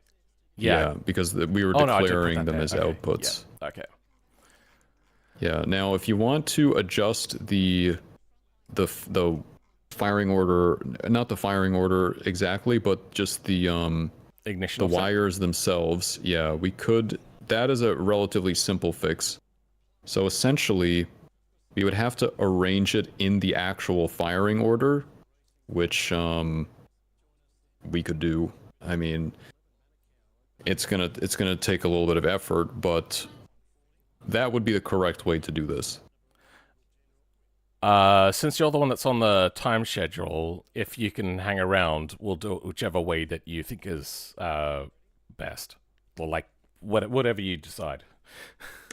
Yeah, basically, so let me think here. The way that I would probably do this is on the right-hand value, you essentially have even subdivisions from 0 to 27. So basically, you would change the 7.0, you change that to 28. Okay, change all of them? Yeah, change all of the 7s to 28. Oh, that fuck.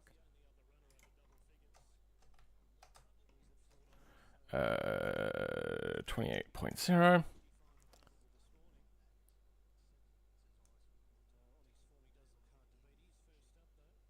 And then for the value for the numerator, it would basically just be 0, 1, 2, 4, 5, 6, all the way up to 27. Oh, so these are now going to get changed to 7, 8, 9, 10. Oh,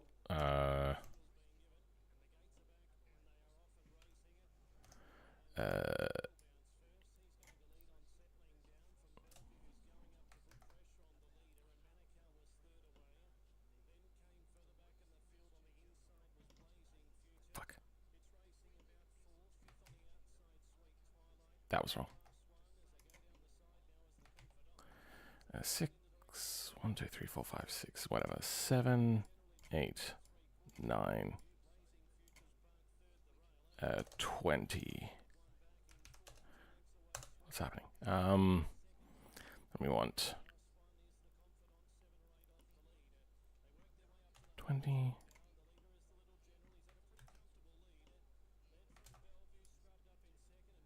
27. Wait, what? How have I? Oh, yeah, because it starts at 0. Okay. Yeah. All right. Let me just look at this here. Okay, yeah, this looks correct. So now the final step is that We basically reorder. arrange, yeah, we arrange the wires in firing order. So obviously A1 is the correct first one. Yeah. So now in position 2, I can read this out for you here. So we need B5. Okay. B. I'm going to go insert. B5. Yep. And then in position 3, it's C2. C2.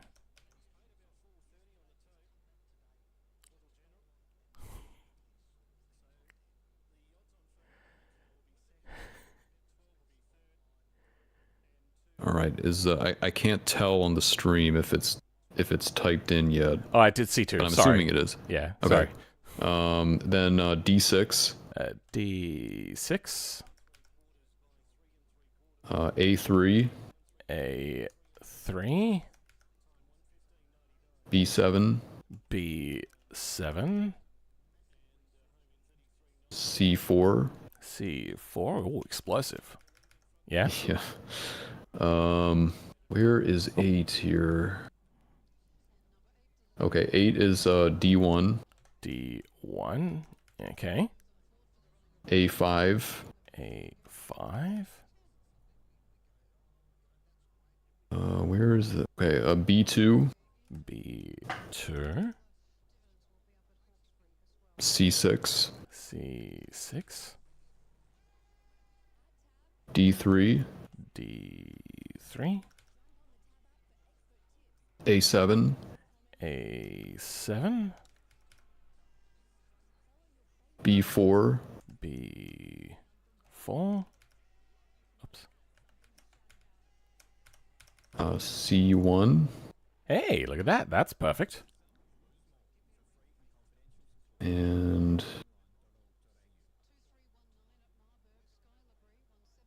Some of these are really like not real. Yeah, they can be a bit hard to read.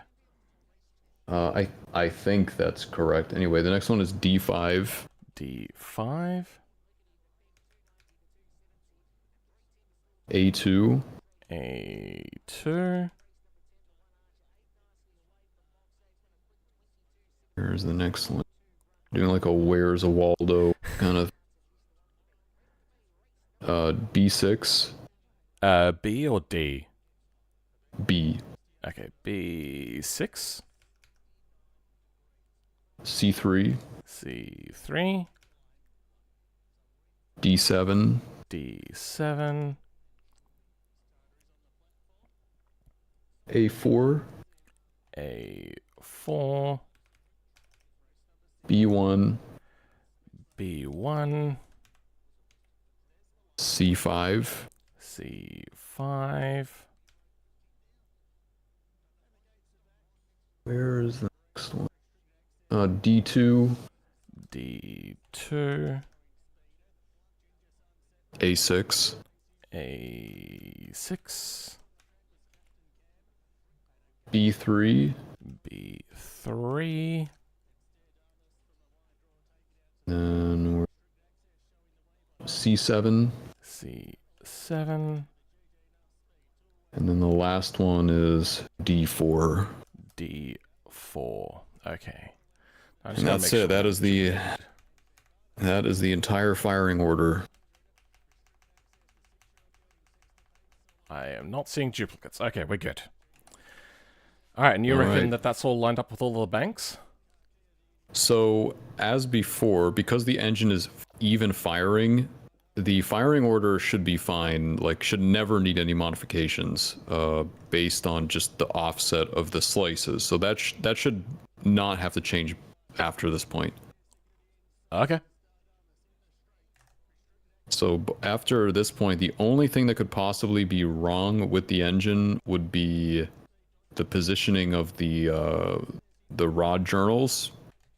And I think that's actually it. The only thing that could be wrong with it. Okay. Rod journals is the only thing then to potentially have to look at. Yeah, so we'll wait like 3 to 5 business days for this to load, and then we can see what's going on. So what I really need is like the super mega single core that used to exist back in the day. Yeah, and Engine Simulator really likes fast single core speed. Like having like 100 cores doesn't really do much. Okay. Okay, so they're still aligned, which is weird. I wonder why something is... Oh, you know what? I saved in the middle of it reloading. Maybe that caused a problem. Yeah, it could be. I changed a little bit and I went, oh, I'll just save that. I completely didn't think that it was still in the middle of compiling. It is a bit odd though that, because I'm assuming we saved before that. It's a bit odd that the the banks should be offset from each other. Yeah, it might have been a compiling error because I saved, went and refreshed, went back, changed it a little bit and saved, and it was still loading. I remember this is also gone through Proton and stuff. When things go weird, I just go Proton. Okay. Yeah, I mean there's a small chance that is the case, I guess. Yep, no, that's still on mine. Okay, my bad. So yeah, we'll have to take a look at that code to see what is going on there, because they should be offset from each other. So something really is not right. So bank B, we've added 4 divided by 7.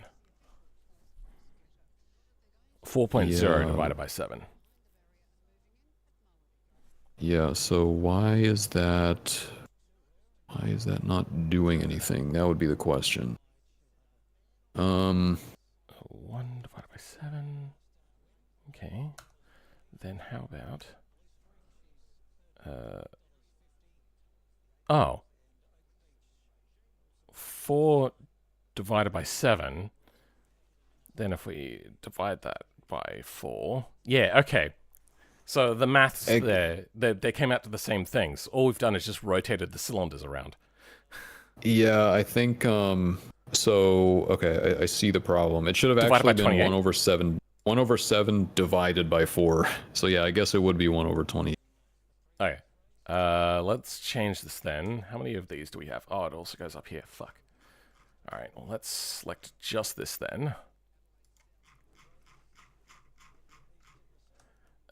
Okay. In here, we're looking for that, and we want to change it to 7 divided by 4.0. Oh, wait. So you'd actually want to change that to 1 over 28. 1 over 28. Yeah, because it should have been 1 over 7 divided by 4, which would be 1 over 28. Alright. I need to go to the toilet, so I'm going to set this to compile. Give me a bit. Okay.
Alright. Sorry for having to run out on you.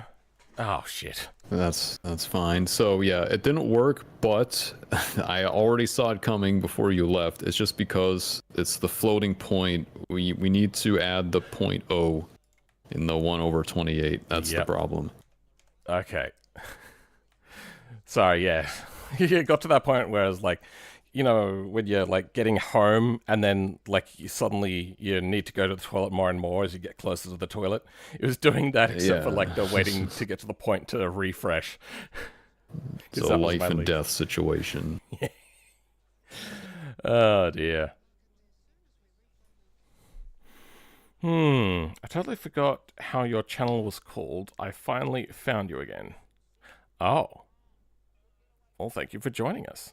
Happy birthday. My birthday was last month. So, a little bit later, that one. I am... Close enough, I guess. 39 now. So, only 1 year left of life, apparently. Yeah, I mean... Holy to a lot shit! That looks glorious and terrible at the same time. Yeah, that's, it's one of the wheels of death, basically. I don't know if this makes things any easier. I mean, at least we have the ability to see it. It's also rendered all of the cylinders this time, so that's good. Yeah. So now the question is, what is happening here? Oh, what? The layers is doing a weird thing, Ange. Yeah, it's... I honestly, like, I don't remember how it groups the layers together. Oh, okay. But the thing is, like, I've never even attempted to do multiple layers of radials before. So, like, this was not even, like, I didn't even intend for this to be a thing. I think the reason why it does that is because it's assuming that it's some kind of V engine, and it's grouping them that way, and it just, like, obviously doesn't work in this case. Alright. I I wish I could number these. Yeah, that But would I think be nice. that's bank number 2. And bank number 2 is doing an intake. Oh, shit. Now we have to know what part of the cycle it's in. Oh. Yeah, I would say that whatever the issue is, there are only a few places where the problem could exist. And it's very likely just the offset of the crank pins is probably not right somehow. That would be like the first place to investigate. Well, bank 2 is actually timed up perfectly. Bank 2 cylinder 1. Because it's got the intake. Then it Okay, I mean, goes that's a good sign. Upsy daisies. And pop. So if that's the case, I mean, it's better than nothing, so we have to figure Let's look out at a different clearly. one then. Let's just go this one here on these cylinders. Selects in.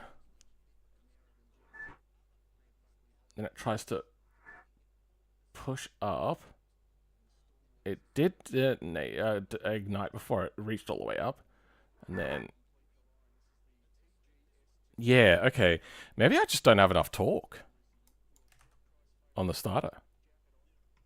Yeah, it's possible, but it's very clear that like some of the combustion events are not happening at the right time. So there's did you see that, obviously something. Yeah, like some of them are clearly happening Okay, offset. I was only looking at a cylinder by cylinder basis, but let's have a look. Yeah, but I mean, if you increase the torque significantly. Okay, well, we could do that then. I've saved it. Yep. Boomer? Yeah, a little bit. Getting there. It's gonna... So I think... Yeah. I was just gonna say that like the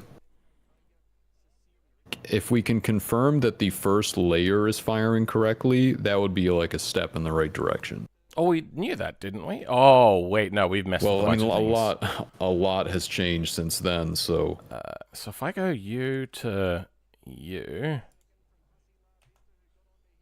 is that how we do comments as well with like a slash star? Like yeah, for a slash group star comment? Good, okay. also works. That's convenient. So we can get bank A going. Well, you know what? I've turned the torque up. Yeah, no, it's still... I doubled the torque and it's still struggling. Oh, yeah. I'm seeing ignitions go the entire length.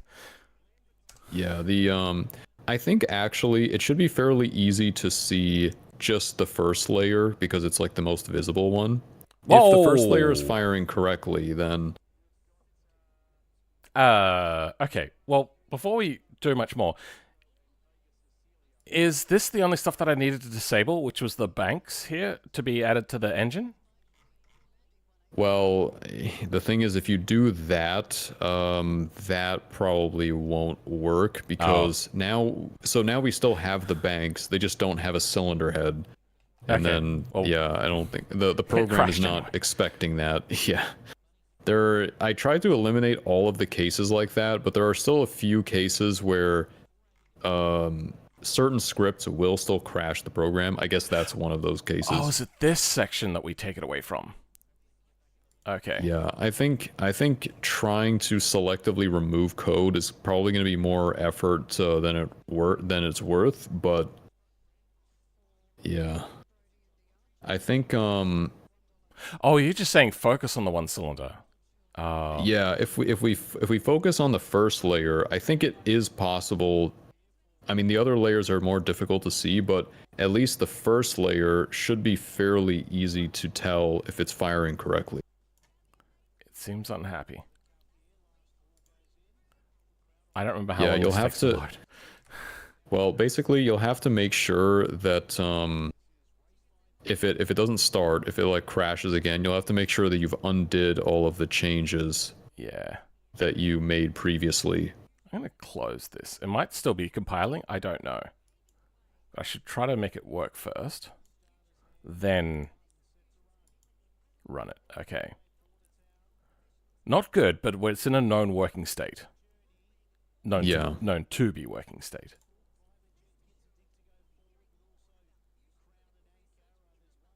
Okay, you know, it just does take a long time to load. Yeah, obviously. Has to load the game and compile. It's just...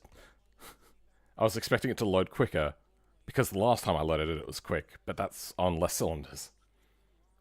Yeah, I would just make sure that all the comments that you added are gone, and then it should theoretically start again. It's just a simple singular hotkey. Control-Shift-S, is it? Nope, that's the wrong one. Control-Shift-A? Yeah, Control-Shift-A toggles comments on and off. Okay. Okay. So you're saying just watch cylinder 1. Okay, well, now that we know that it does work, I am going to re-comment because I cannot see this. This is a mess, and it's going to be incredibly slow. I suppose I got to turn up the torque. Now, well. Yeah, basically, if you do want to comment out the cylinder banks, you have to make sure that everything related to them, like you don't want anything referencing those cylinder banks that don't exist, because that's going to get, that is going to get, it'll just mess up the program, basically. Oh. I thought all these were doing were basically just creating the banks, and then here, engine, is just getting added to engine. So the banks that exist, just not in added to the engine. Well, you can comment, like you don't actually have to comment out everything. You can comment out adding them, Yeah, it doesn't like but that. then you also have to comment out anything that references those cylinder banks because they're not valid anymore. This is sort of the issue. Also, I'd have to do it here as well. Yeah, okay.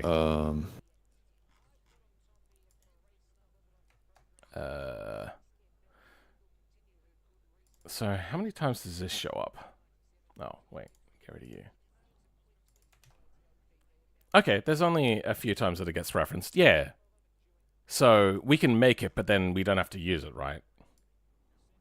Yeah, So I think that would be fine. I don't remember the exact details of that part of the code, but that's fine. You made the perfect game first time round, right? Or simulator, right? yeah, I mean, it's just obviously flawless in every way, so Yeah. sure it'll be It was fine. well thought out because you knew that thousands of people wanted to try it out. Yeah, I just obviously knew this was going to be huge, so I'm sure that I thought of everything. How many subscribers were you at before you made that video? Oh, it doesn't like that. All right, it doesn't like that either. I think it's at the end of... I think I mentioned it at the end of the video. I think I had like 3,000 or something. Let's try that then. That is... Alright. Hopefully I don't have to go through then to delete the... all of the lobes. Oh, I probably would have to delete the lobes, wouldn't I? Frick. Yeah, whatever. We'll give it one try. And if it fails, then we'll take your approach. Alright. Oh, wait, no, that worked. Okay, just those three things. We got cylinder... Oh, sorry, number 1 working. Oh, wait.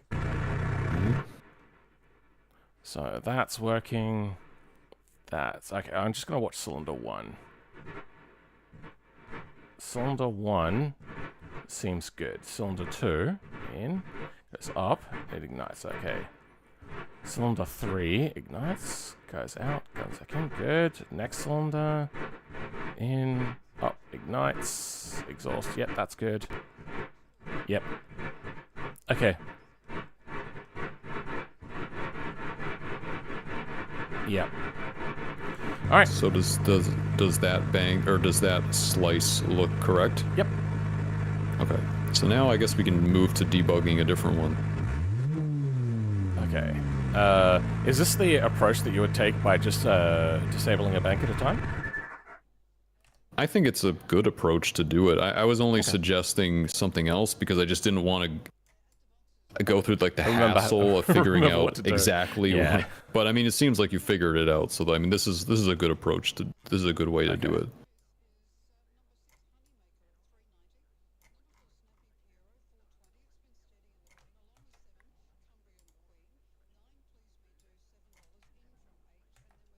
So basically I think once we if you can isolate the second bank, I think that would be ideal. And then theoretically, there should really only be one value that is wrong, and then once you fix that, it should be correct, because everything else Cascades should be from there. constant. Yeah. Yeah, everything else should be constant regardless of the exact positioning of the crank pins and stuff. I think I see the issue.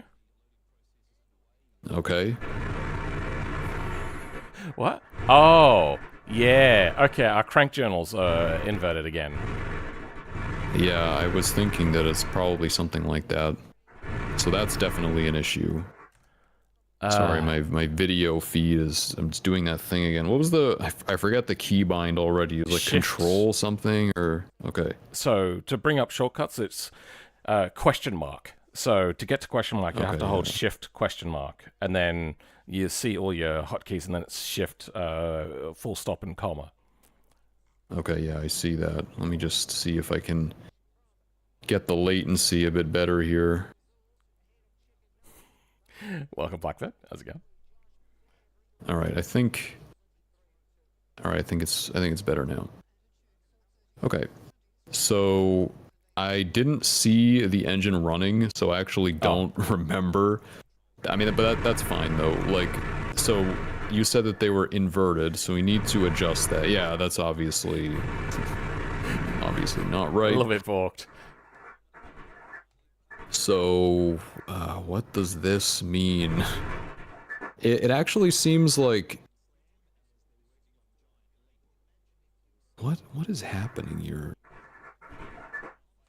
Can you go to that area of the code actually? Yeah. So... Right here. Is this right, what we wanted? Yeah. So this is what we want, I think. Well, actually, it may not be exactly what we want. Where's because the other section? Yeah, the other section would be how it assigns those like extra pins, the extra rod pins to the cylinders. It seems like that part is also wrong somehow. In this, so we have B. Do we start with B1? Is that right? We started B0. Well, that's one thing. SJB0.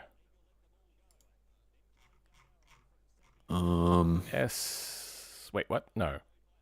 Oh, that's slave. Okay. I'm getting confused. SJB0. No, that's fine. SJB0 goes up to 6. Yeah, so these rod journals, where are they located? So I think this is also should be 1/28. That's an issue for sure. Because we're still doing 4/7 for these. Oh. I will stop fat fingering at some point. Okay, well, so we're waiting for that. Also, I wasn't paying attention, but you changed it to 1/28, right? Oh, is it meant to be 1/28, not 4/28? Yeah, because it's supposed to be 1/7 divided by 4. Oh, okay. It's Well, it's just the same problem as before. that's did get us closer. I just wanted to have a look at that rotate. Okay, so yeah, so it's possible that we actually have to bias it in the other direction, because this is obviously like still wrong. What is happening there? Is it? No, that's correct. It's just I think I was one offset wrong. Oh. Oh wait, no. They 1 is correct, 2 is correct, 3 is correct, 4 looks correct, 5 looks correct, but then 6 and 7 seem weirdly offset. Yeah, there's something. I mean, obviously, like the rotation of the master rod is not quite right there. So that's... Oh, yeah, no, that is... Oh, whoa. Okay, there's a full screen mode. That seems fine. That's definitely off. Yeah, there's something is off a little bit. I'm just trying to figure out... Like, I would say that we could try just biasing it in the Oh. opposite direction. I wanted to get out of full screen, so I hit escape, and apparently that closes the game. Yeah, in my older games, that was the case. There's no, like, are you sure? It's just buy instantly. What are we looking for? Code. That's right. All right. You reckon that it's the crank journal that's offset weirdly? Well, I would say that for... I'm just trying to think here. This is also... it starts at like a 90-degree angle by the looks of it.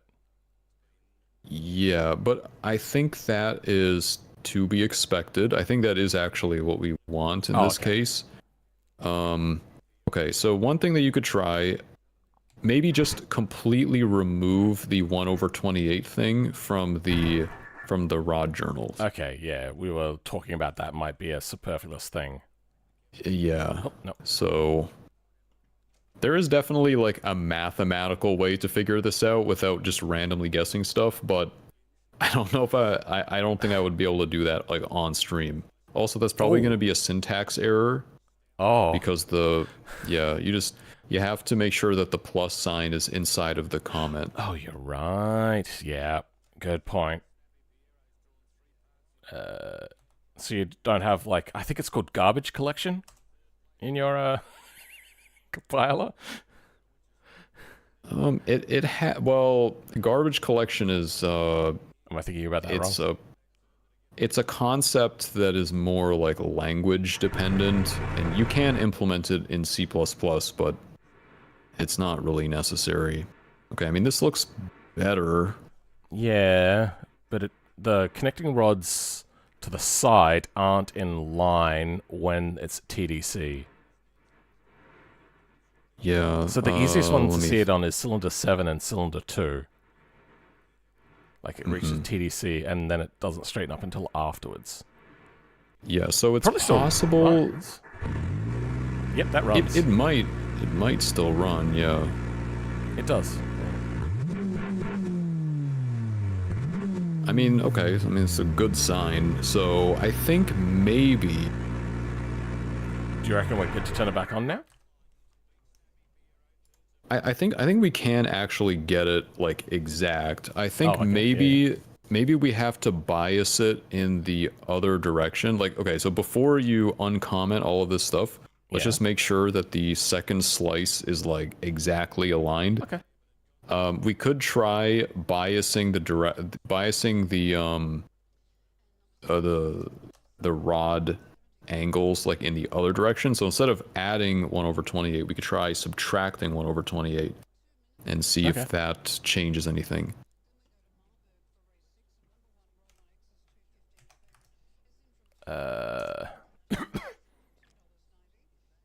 Yeah. I'm not really sure if this is exactly. We're just randomly speculating here, that's but fine. We'll see. Sometimes that's quicker. We'll see if this doesn't look better. Yeah, this could even be worse. So maybe we really don't need anything there. I would say it could just be that the rod journal itself is in slightly the wrong location. Yes, it is. I can see the rod journals there, but it should be like here. Well, the rendering is a bit messed up. Oh. There is actually, like, basically you're seeing the front of the crankshaft, and I guess it's showing because we added a bunch of like random rod journals. So it's just showing the one in the front. That's a lot to comment out. All right. Then... Yeah, I guess we can remove this. It doesn't really do what we wanted it to. The 1/28 thing. Okay, so we can get rid of that then. I'm just trying to think. The other thing that you could try is biasing the placement of the rod journal itself, like the master journal. Yeah, where was you could try moving it in the opposite direction. Oh, the first one is always the master, isn't it? Okay, so these are the slave rod journals. I think you want to scroll up to the master rod journal. Oh, so We got master. Those are the ones that, yeah, those are the ones that connect directly to the crankshaft. Okay. Yeah, so, it might even be higher potentially. Oh, You might okay. have to scroll up even more. Ah, yeah.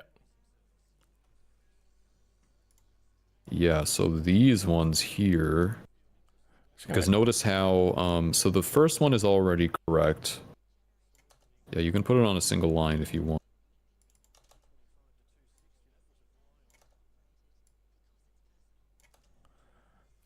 Okay. Whoop. So if you remember before, I was saying that it's not actually that clear which direction the rod journal should be biased in. So we biased it in the positive direction, and maybe it should be the other way potentially. And we did this via numbers, not math, so we kind of have to go find that Google Sheet. Yeah. And you did this. So this one, understand it. What do we got? I can. Oh wait, no. Okay. Did I do that one? I think I did do that one. Yeah. So I updated the values, so you can just use those. Is that cylinder 1 or is that cylinder 2 at the top here? That's cylinder 2, isn't it? Yeah, that would be layer 2. Layer 1 doesn't have. It shouldn't have an offset. Okay. Oh, show me what you got. Yeah, it's even possible that we would have to change like. Okay, let's see what has occurred here. That's looking good. That's looking good. Good. Yeah, that looks fairly good. Okay, that's a little bit off.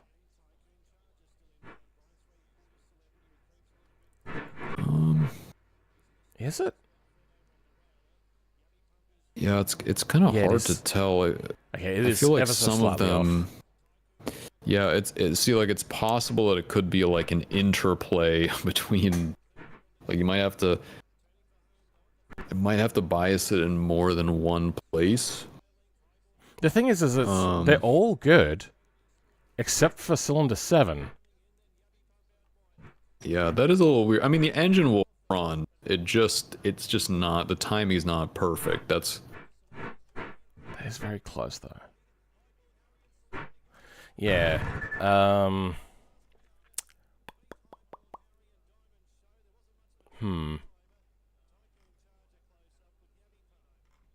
trying to think like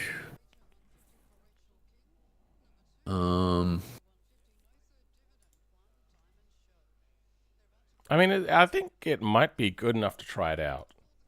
Yeah, I think and see if it's subjectively enough. Yeah, we could move on to the third layer just to make sure that it is in fact correct, okay. And then we'll do I mean, it's up to you, or we could just try the entire engine, but I have a feeling that we might find some issues with the third bank that need to be, or the third layer that need to be fixed.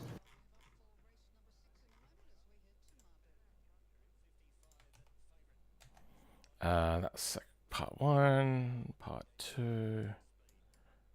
Electric boogaloo. Was that everything? I think that's everything. It's just the... Wait, no. Also this.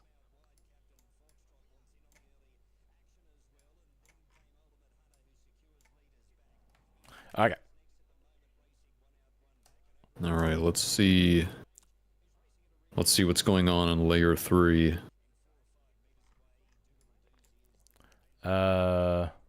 TDCs seem fine. It runs. Not very well.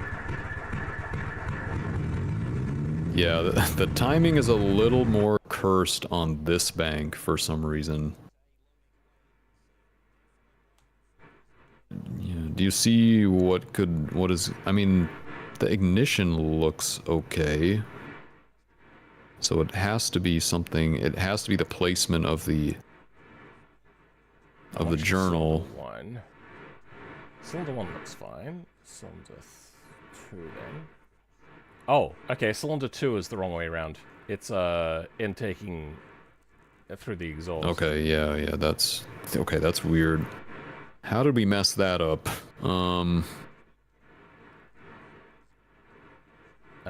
Cylinder 3 is fine. Okay, cylinder 4 is wrong. Cylinder 5 will probably be fine. Yep, cylinder 5 is fine. Cylinder 6. Cylinder 6 is good. What? Cylinder So it's 7 just that, is good. So it's just that one where the valves are... No, it's there's 2 of them that are wrong. Okay, they could be reversed, like maybe the firing order... Wait, no, hold on. Something no, was messed wrong. up there. No, it is just the one then. Okay, it's just the one. And that one was... So this is C... It's hard to visualize because the slice is rotated.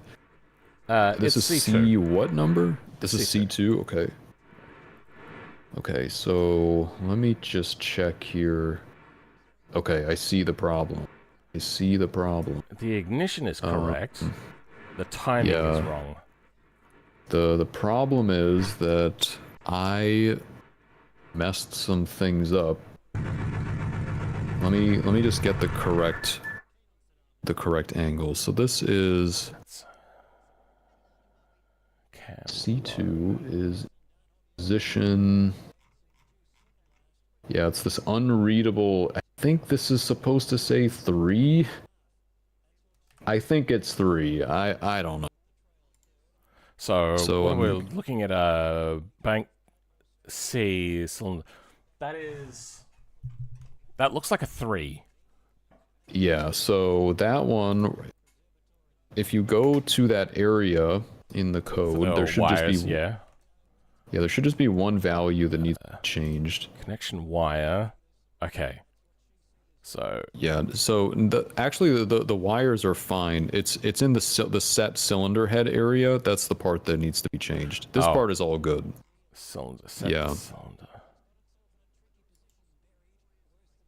In the banks?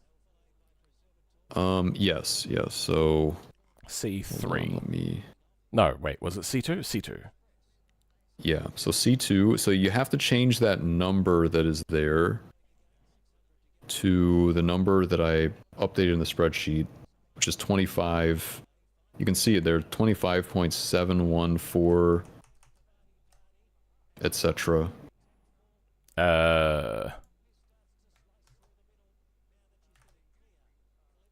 Wait, what? Wait, where's that go? I'm lost.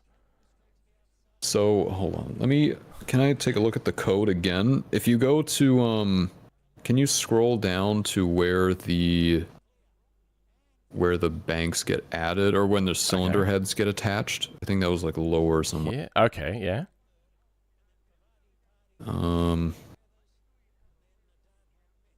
Okay, so let me take a look here. Yeah, so these are the ones that need to be changed. So C2, change that. You mean to C1? Which is the second cylinder? Yeah, C1.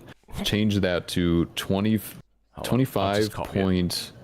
Yeah, you can just copy it from the spreadsheet. 527? No, wait, hold on. Oh, okay, I see it. That one. Yeah. Okay. Is that the only one? Theoretically, that was the only one in this slice that was broken, and I'm pretty sure that's the only one that was wrong. Well, if you had one wrong, does that mean that there's 2 wrong? Because you flipped them around? Or no, not necessarily. Okay. It was actually just a duplicated value somehow. Yeah. What are we doing? We're ignition on. Okay. We're looking at cylinder 2. That's in. That's ignite. That's exhaust. That's in. Yep. That's looking good. Alright, next cylinders. Yep. Okay.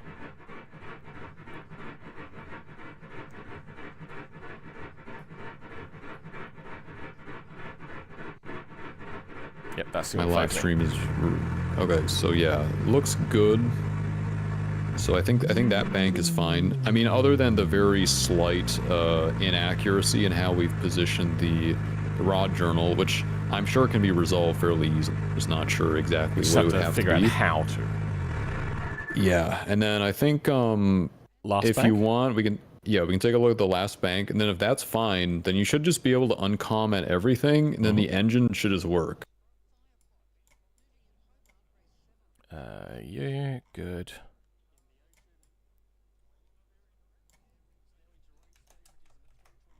Good. Then...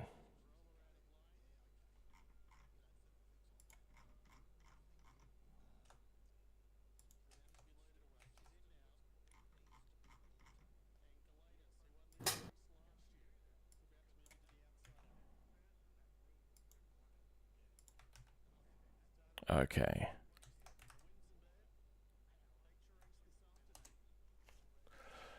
Whew. Alright, last bank. We're almost at the moment of truth here. This is the culmination of... I've kind of lost track of how many hours have gone by. That seems straight, that seems straight. Straight enough, good. Okay, connecting rods are straight. Let's check lifts. So cylinder 1. Ignition. That is in order, good. Cylinder 2. Good, that is in order. Cylinder 3, exhaust intake. Pop, good. Next cylinder. Pop. That comes out, that goes in. Good. Next one, intake. Pop, good. Okay. Next one.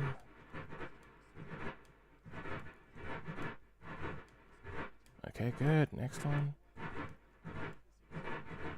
Yep. Okay, good. I think, yeah, I think it's good. So now if we just uncomment everything, I think the engine will run all 28 cylinders.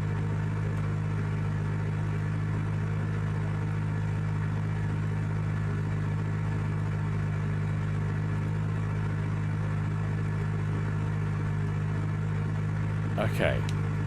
Save. Alrighty. Okay. Let's do the long wait. Real moment of truth. Yeah. Are you all still going at it? Yeah, my streams usually last a really long time. How long do your streams usually last, Ange? I usually stream for 2 hours, and then half of that is like a development update, and then the other half is just like yapping about random stuff. But yeah, it's usually just 2 hours. So on Patreon, I'm guessing the audience is much smaller, but it's a more dedicated audience. Do you know how many viewers you get on Patreon? I usually get about 10 viewers on the weekly live stream. Yeah. And then I also do a monthly live stream, and that's usually about like 40 to 50, sometimes like 30. It depends, like 30 to 50 That's pretty viewers. Decent. For like, yeah. From a paid audience, that is a much smaller audience than what is normally out there. Okay. Yeah, these are also, it's just a Discord live stream. I don't like stream on YouTube or anything. Oh, that's what you mean. I mean, you can still stream on YouTube and just narrow it down to a certain segment. But I think that's only channel members, maybe. Yeah, I mainly just don't stream on YouTube because of the latency. Okay. And yeah, like I guess there is the trick that I just learned of fast forwarding stuff, but most people don't know that, so like the chat is really delayed. And well, I can bring the delay down to kind of basically that level already, except it won't allow it to be like 4K or anything, and some people just really like 4K. Yeah. My stream isn't really 4K, but the like face cam and everything else, they just like it. Right. All right. You ready? I'm ready. It's the moment of truth. It's not turning. It's unhappy. Do I have to turn the... What happens if I open the throttle? Does that help? It might. But, I mean, it should run. Holy shit! That just... Okay, well, once it caught, it went. Yeah. That actually... I mean, gave me a bit of a fright there for a second.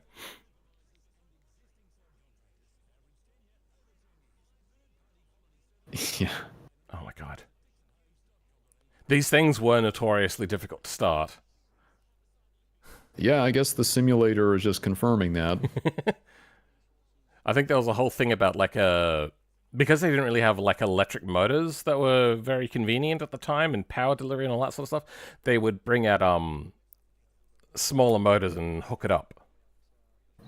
Yeah, like a pony motor or something. Something like that. I never actually saw it, but that's what I read in one of the things. Just start. Yeah. Do it. You can do it. I believe in you. I think we just need like extra horsepower. It On could the also torque? be a Alright. compression. It could be a compression ratio issue too. In what way? So we didn't really adjust the. I don't remember if we adjusted like the stroke or anything like that. No. But it's possible that the compression ratio is really high, and then that's making it harder to spin over. But we're running it, I think, 8 times the amount of starter torque for 4 times the amount of cylinders. 4,000 pound-feet is pretty insane. I mean, yeah, I don't know. To make it like easier to spin over, you can basically just make the chamber volume bigger, and Okay. then that will make it spin over easier, and it might run a bit better potentially. Or actually, another thing that you could do is we might have to increase the mass because it might not. It could lack like inertia to keep running. That could be another issue too. Yeah, you're right. So that would be not connecting rod, not piston. Oh, maybe, I don't know. Yeah, you'd probably want in the crankshaft somewhere. There should be. There's moment of inertia. Yeah, so the moment of inertia is the one that you would want to change. Oh, not the mass? Okay. So we got. Yeah, because crank technically on. changing the mass wouldn't do anything because it doesn't know about the distribution of that mass. It's really just the moment of inertia that is important here. Okay. So how would we increase that? Plus a value of I would 5, 10? I don't know. I would just take that whole thing and put it in brackets and multiply by like 4 or something. Of course. Yeah. You said by 4? Okay. Yeah, I mean we got like 4 times the engine, so Yeah. I mean it's just That completely does make made up sense, yeah. number, but I thought moment of inertia was to do with the how far away from the center the rotational like mass was. yeah, it is. It's about the distribution of the mass. Oh, I suppose, yeah, if there's more crankshaft, then no, would it actually change the moment of inertia? I don't think it would. I think it would just change the amount of inertia, wouldn't it? If you have more crankshaft, then it would be heavier, which would increase the moment of inertia. Oh. Yeah, like mainly just because it's heavier. The actual distribution of the mass would be the same, but Okay, it's still slow. It does seem a little bit better. yeah, it will still be hard to spin over, but it's mainly just when it does start, it might run longer just Okay. because it has more inertia. Yeah, when I started to run, I panicked. I was like, which button do I press? Yeah, I mean, did it like want to idle at any point, or? Okay, well, there we I'll go. let go of the throttle entirely then. Yeah, we And it may stops. need to adjust the idle a little bit. Okay. Yeah, I mean that's like an easy fix. You just have to increase the base like throttle setting a little bit. Okay. I forget where that is in this program, but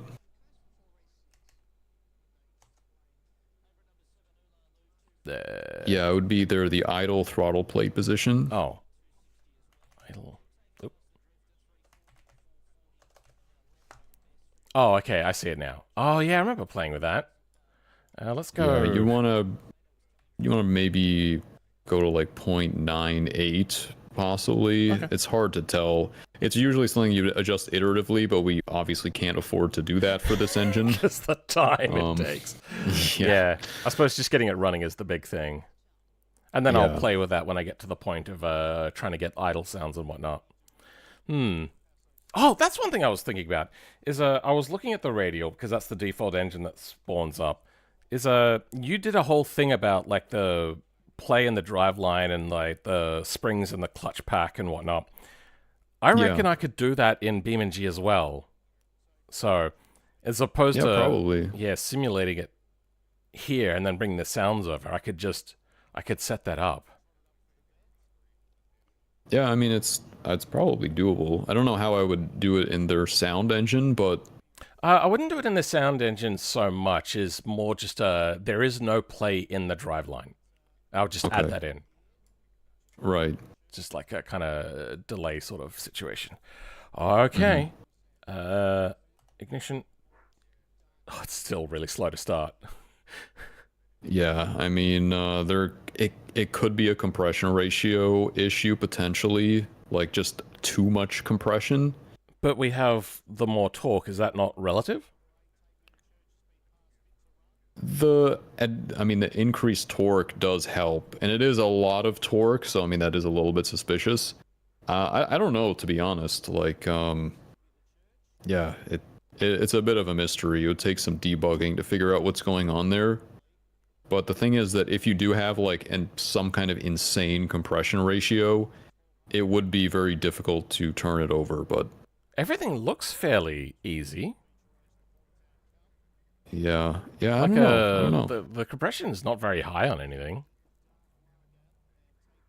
Yeah, it's there could be something else weird going on. It's kind of hard to judge. Oh wait, my simulation is at like the RT thing is going up to 85. How did I do that? Oh, there we go. Okay, I'm gonna turn that down just a little bit more. See if that solves anything. Yeah, the thing is, if you turn the frequency down, it'll just make the simulation less accurate. Yeah, I want to see it starting first to start. There we go. It is normal for the computation time, the RT-DT thing. It is normal for it to fluctuate a little bit. Okay. Just as long as it doesn't really spend much time in the red. Yeah, another thing that... Okay, this could be a different issue. I think we could be overloading the exhaust system. That could be a problem. Oh, yeah, of course. Yeah, and it's basically like pressurizing the exhaust system, making it really hard to spin over. I mean, I wouldn't expect that to happen that much at such a low RPM, but that is a thing that could happen. Yeah, so are we just going to change the volume, the flow rate? So yeah, we're going entirely, like, just for reference, like maybe an 8-liter engine, 1,000 CFM for the outlet is like pretty low. I think you need it to be a bit higher than that. Yeah, but... so what we would want is the outlet, not the primary, because the primaries would all be about the same. Yeah, I think the primary is probably... You could try that. I think that would be like reasonable. And then also we'd want something similar on the intake. I think the intake is probably a bit too low. I don't remember how many intake systems are on this engine, but if there's only one, then... Do we want to change the volume or not? The volume's not... It's not going to do that much, I don't think. But the flow rate, I would maybe try like 2,000 to see if that like helps anything. Okay. So we don't have to worry about the idle flow rate. What's idle flow rate with kcarb 0? Yeah, so that was something different, and it was more to do with the AFR at idle. I don't recall exactly how that one works, but yeah, that's different. Not really related to what we're doing. Okay.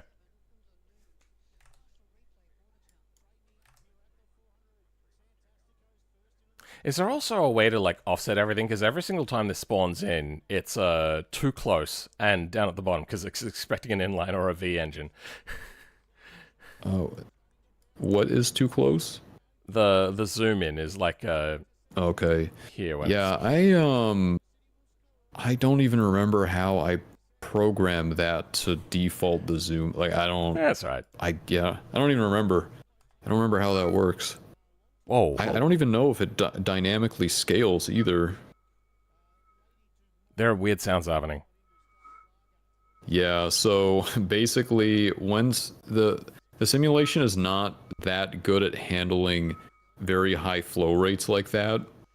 There's a complicated technical reason why that is the case, but definitely at low RPM, you're going to hear a little bit of that fluid simulation instability. The whoa, whoa, whoa sound? Yeah, sometimes okay. it will clear up. It'll clear up when the engine starts running, but at lower RPM, the oscillations become like really, really obvious. No, that's no good. I can't hear anything, but... Oh, wait, could you not hear the game? Well, it's just because I can't listen to the stream with volume at the same time, because then it's just confusing. Like, all the voices are like layered on top of each other. Did you want to take a second to listen to it then? I listened to it, and yeah, it's just fluid simulation instability because we set those values to be so high. Okay. It might help to, although, like, honestly, I don't think that it is I don't think that exhaust restriction is explaining everything, so I would probably just set that back to something more reasonable. I'll put it down to 2000. Yeah, I don't know why the engine is so difficult to turn over. It could even just be like a bug in the software. I have no idea. I've never tested an engine like this before, so yeah, it's kind of hard to say. Yeah. But I mean, if it runs Changing fine... the gear ratios from the starter help? Is there a gear ratio on the starter motor? No, there's no gear ratio on the starter. Okay. That would essentially be equivalent to changing the torque of the starter. Yeah, I thought so. Wait, hold on. So, can you scroll up a little bit? I just noticed something. Actually, can you go up to where the engine is defined? Because I think we may have... It's pretty high up in the script, usually. Here we go. Okay, yeah. Starter torque. Oh, okay. Starter torque is 150 yeah, so I just noticed that we were changing the transmission slip torque, which is not what we wanted to be changed. I think that's the problem. Oh, I think that is the issue. So we have this puny starter. Yeah. 6. Okay, it wants to be about 600 then. Starter speed, 500 RPM. That seems fine. Let's go back to that slip torque. What would have that been? That would have been, I think, 500. All right. Yeah, it was something much lower. I mean, it like that value is not critical because it's only going to really do anything once we engage with the propeller. But that's fair. That was. I probably could have spotted that myself, but it would have taken a really long time. Yeah, I'm not sure why I didn't notice that before. I just wasn't paying attention. It probably has to do with the fact that you've not used this, you said, in about a year, and you made it... Yeah. How many years ago now? Yeah. 3 years ago?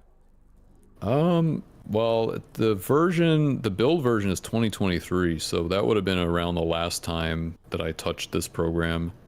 I meant when you initially made it. Oh, when I initially made the program, it was a few months before that. I think 2022 was when it was late 2022 was much better initially. That is much better. Our idle sucks. Our sounds also still suck. I'm gonna bring those values back that we did earlier. So we had it at 2000. There were 1000 before. Then yeah, it was 1000 before. I think 2000 the thing is that the combination of the really low simulation rate and the really high flow rates, these are things that do not want to coexist. So okay, yeah, that's probably where a lot of those issues are coming from. Okay, let's see what happens. Yeah, the other thing is that I don't think that it will, because I don't know if there's just like a lag in the stream, but I noticed that you undid the change to the throttle play position. I'm not sure if it'll idle at that throttle, even with the changes that we made, because we didn't really change anything that would fix that. So I'm not sure. Oh, it's just that it was idling at like 1500. I cannot Okay, find a solid explanation of what the idle speed of this engine is. But one of the things they say is to not have it, like to bring it up to the speed, but then to not run it on the ground between 500 and something else. So it has to be probably behind 500, because there's apparently something to do with like weird oscillations that'll happen. Okay. Yeah, just I can imagine that.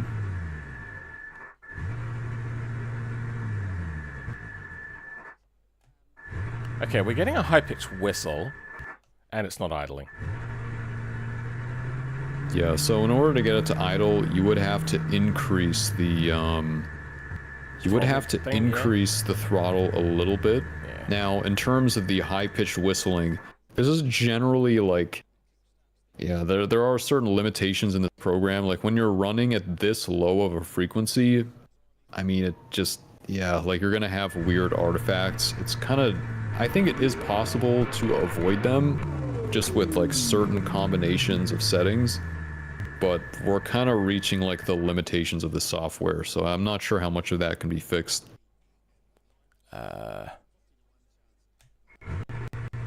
Oh yeah, it becomes very unstable. Yeah. If I turn... Yeah, it becomes a lot worse at lower RPM, because then you start getting oscillations, like basically air violently moving in and out. It's particularly at the 0 point that it starts to get unstable like that, especially unstable like that.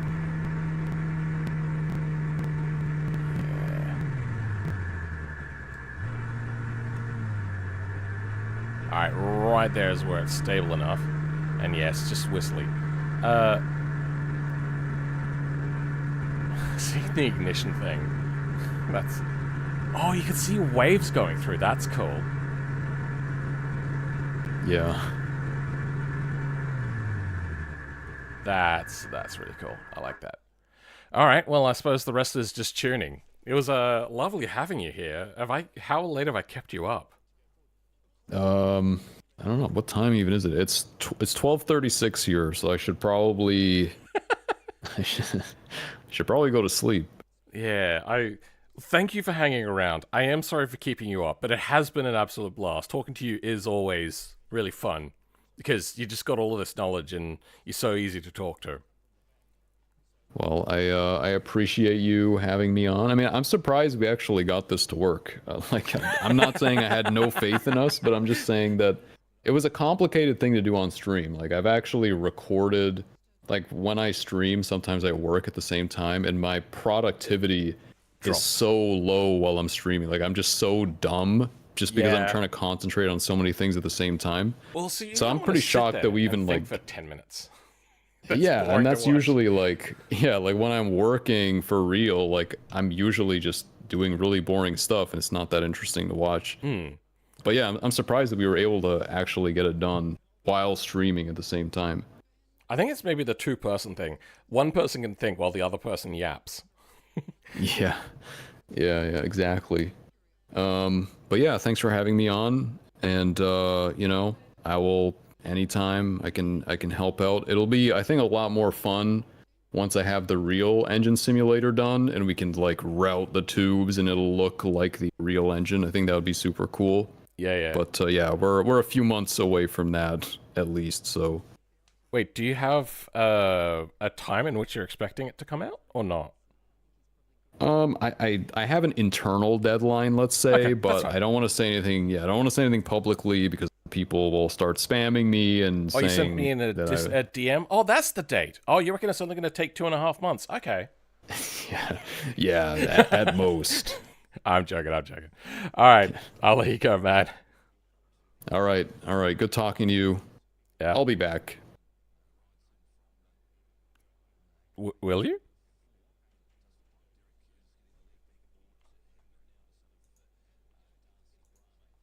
All right, he just ended that call with "I'll be back," like Arnold Schwarzenegger or something.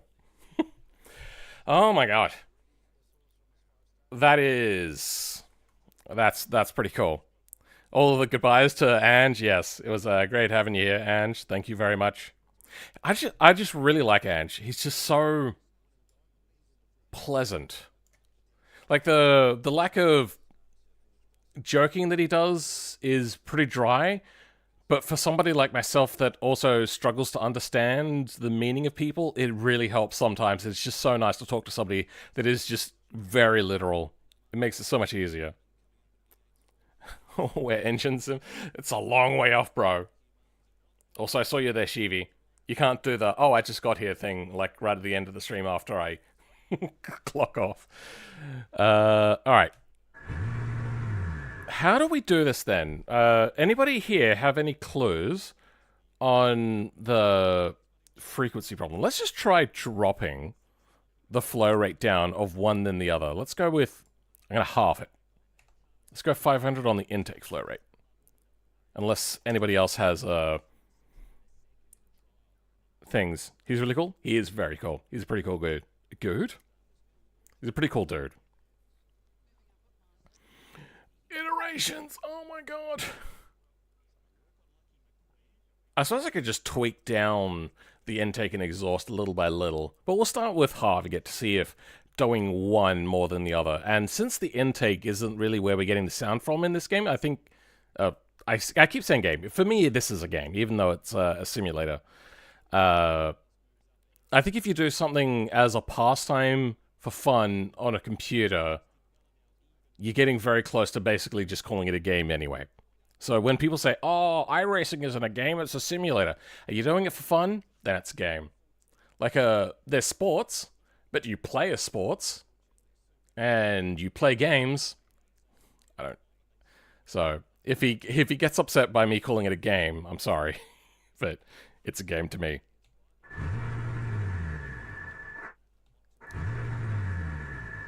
Okay, really doesn't want to idle now.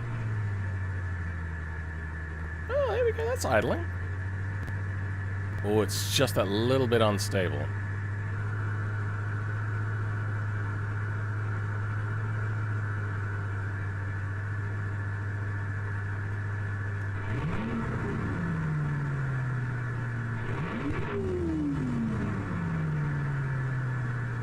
I wonder, do I get better performance if I close off other things? So let's, we've got some things open here that we can close off. I doubt that this is going to do what we want, but we'll give it a try. Don't need you. Don't need you. You can reduce you. Still have this open, apparently.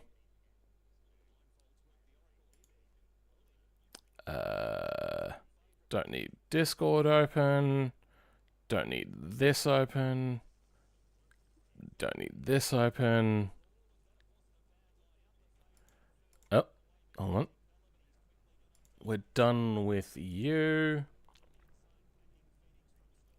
Don't need Samba open.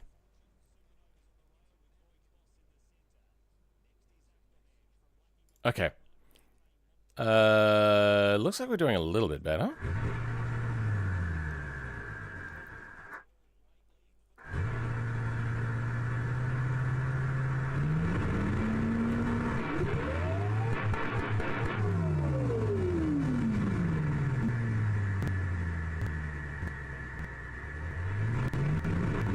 No, then it becomes unstable.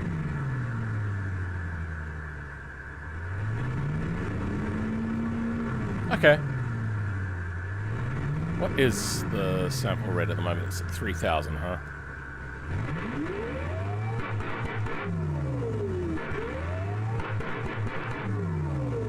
It's like right on that edge. Okay, let's try going like 700, 700. For a radial engine, the idle speed is approximately 800 to 1200 RPM, depending on the engine. I feel that doesn't match this engine and the stuff that I read about it. When I was reading on this engine, No, it wouldn't have been this page, but do we have idle? There's only one result for idle.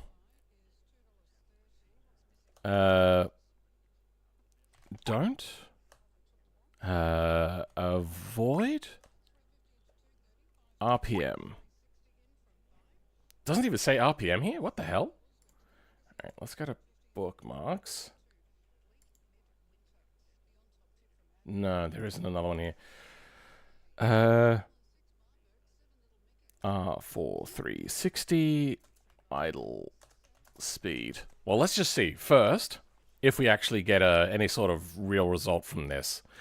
AI stuff is going to be wrong.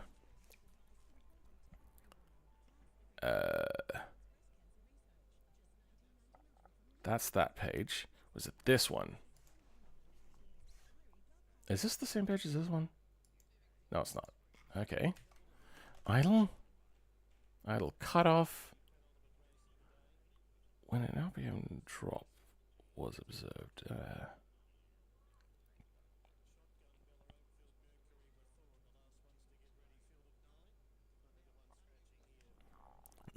The start and ignition boost buttons were released, and the engine was stabilized at 1000 RPM with continuous prime and throttle position.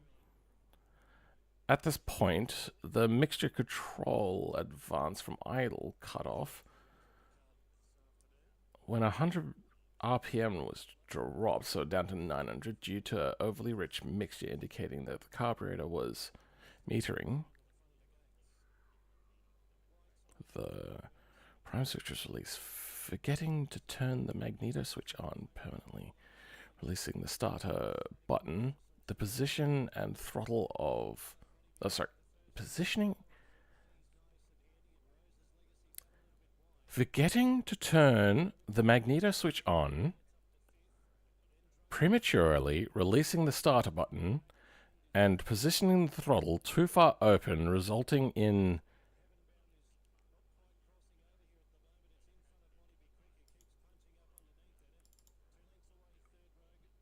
Oh, in a dreaded backfire. How did I struggle so much to read that? I think it's just maybe a little too small. Where were things to be avoided? Okay. Any other idle reference? There is no other idle reference. RPM.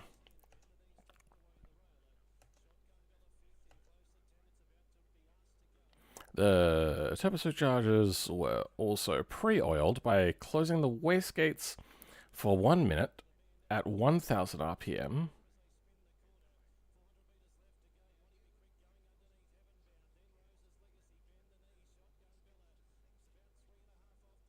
An oil temperature minimum of that was required before reaching 1200.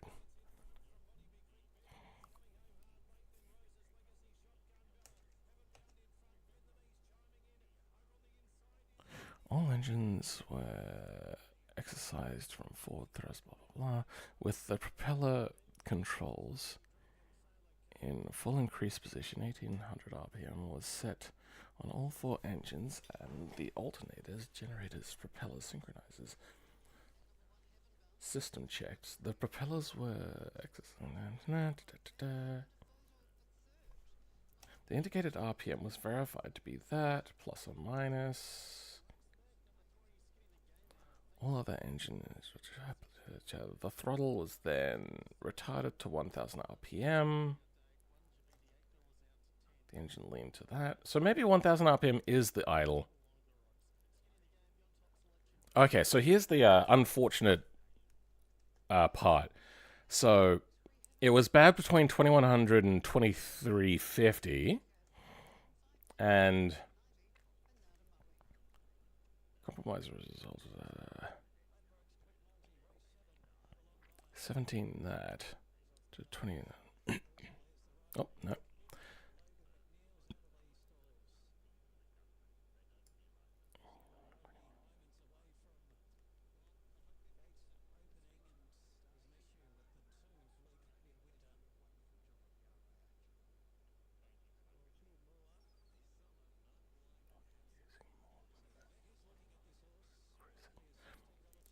What is BMEP?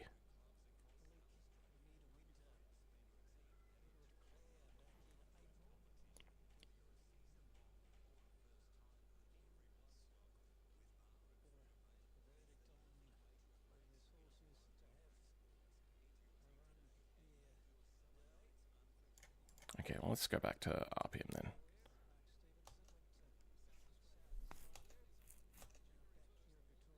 There's like ground things.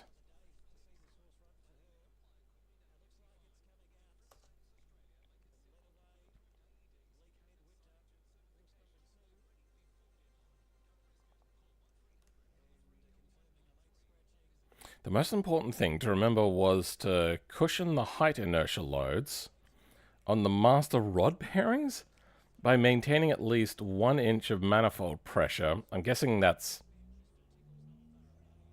Yeah, that is done in inches, isn't it? Per 100 RPMs. Okay. Some air temperatures stabilized at 180. Operate between 800 and 1200. Back to place 1.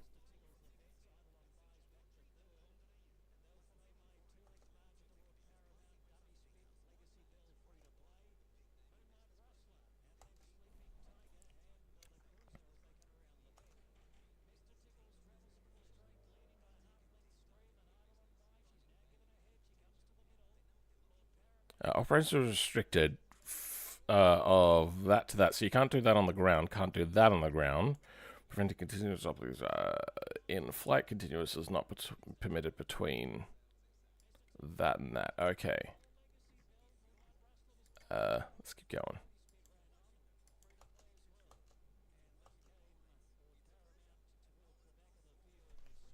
So maybe we'll just call it 1000.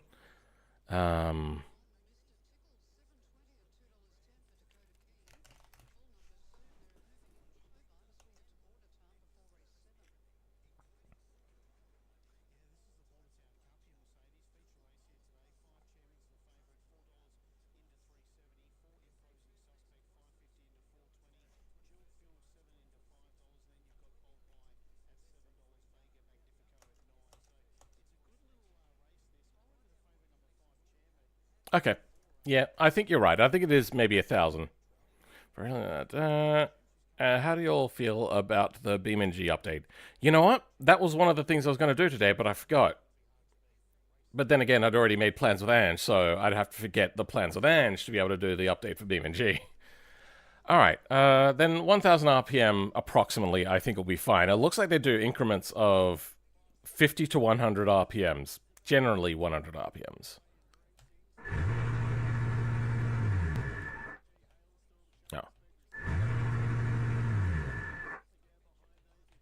Press the one.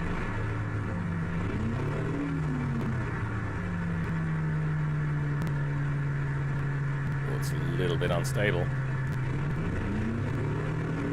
Okay, let's close off a bunch of tabs we don't think we need. Those. Goodbye. Bye. Goodbye. Actually, I'll bring that one back. We'll leave those open. That one's fine. Okay.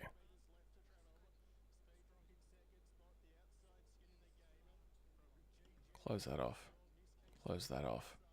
Closing off tabs that I don't think I need. I think that's all fine.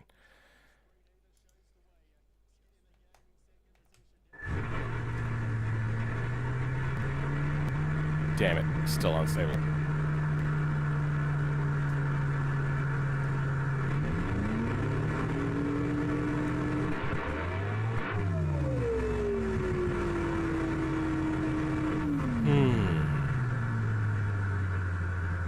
So we're going to have to increase that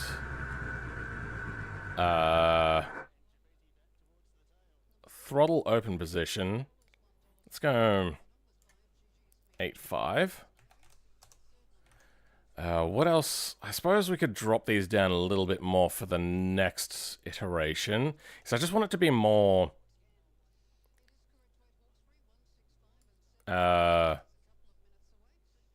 less that weird high-pitched sort of sound. Yeah, this takes forever to load.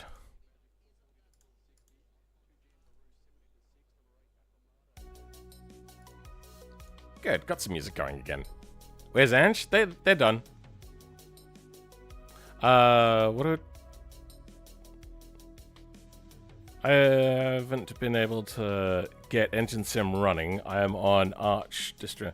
Yeah, I'm on EndeavourOS. What I did is I just went to add game and then added a non-Steam game, went to the EXE, then I think I did, or did I just go to the folder? I can't remember. I think I went to the EXE. Then I went into properties, and I just started at the very first number, under compatibility, force it, and I just went 904. That was just at the top of the list of the Proton versions, and I was like, I don't know which one to go with, we'll go with that. And it just worked. That was the very first one, I just tried it and it worked. Okay.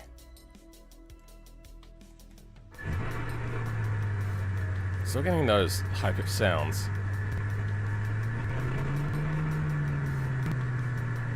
Idle's not enough.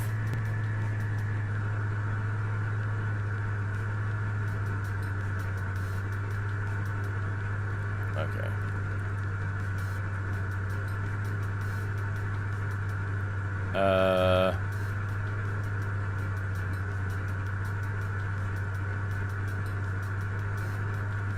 Let's down that a little bit, and then up our repums a little bit by the throttle plate position. Want a slightly better sound, because we're going to try to bump the higher frequencies, but if we're getting those sorts of sounds, it's not going to be good with the audio processing I want to do in DaVinci Resolve when we get there. Yeah, Ange was here for a good, like, 6 hours. He was here a long time. A lot longer than what he normally streams. I wonder if he doesn't know that I normally stream for about, like, 8 to 12 hours, normally.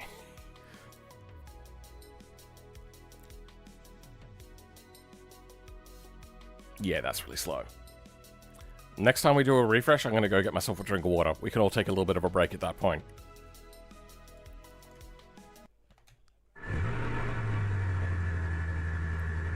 We're right on the edge. No, okay, we're clipping a little bit.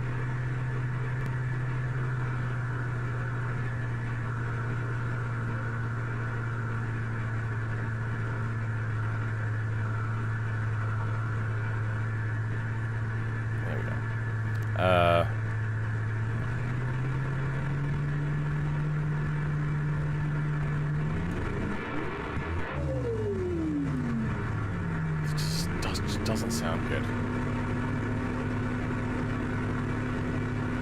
Okay. Let's go with...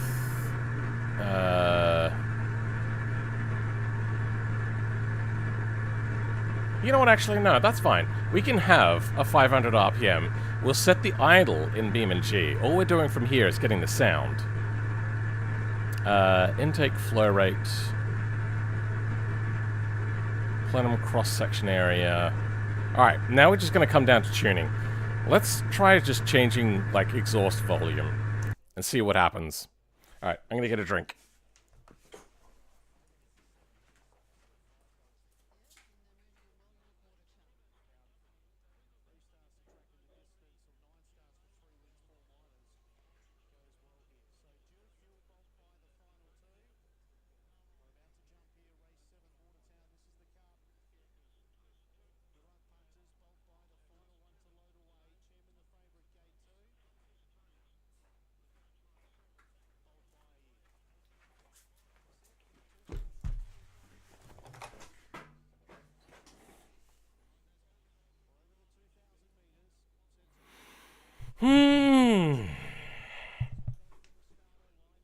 That's one hell of an ignition pattern. Yep. Surprised how much trouble it's having with that motor. I mean, there's a lot happening here.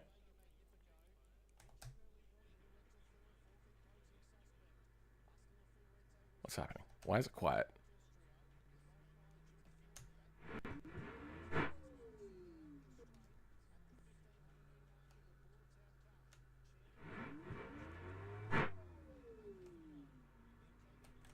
Okay, so that's not a good. Let's go to 20. Let's bring it down to a reasonable thing. After this, I'm going to then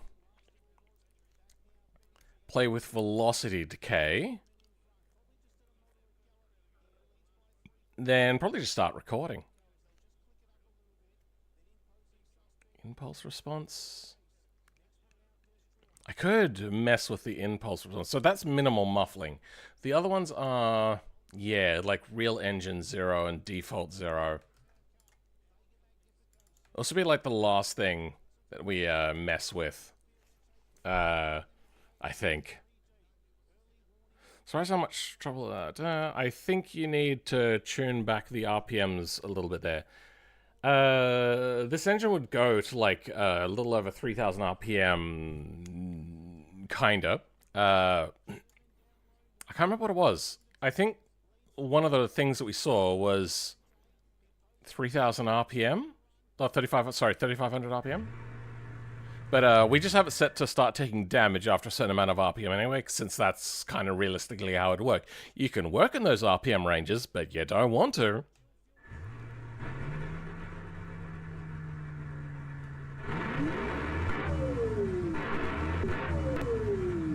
Okay, that's doing fairly well. Alright, let's save this. There's something else I wanted to change. I can't remember what it was. We were going to have a look at velocity decay, but I think we can do away with that one. Oh, wait, hold on. I know a thing we can do. Let's undo that for now. Bank C. Not the artist. Then we're going to search inside of here for exhaust 0. And make that exhaust 1. And we can bring back the other exhaust. Wait, why is it? Oh, okay.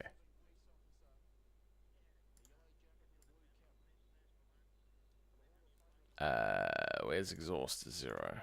Here it is. Exhaust 0. Then I think you just had a separate one, a little bit quieter. 0.9. Okay.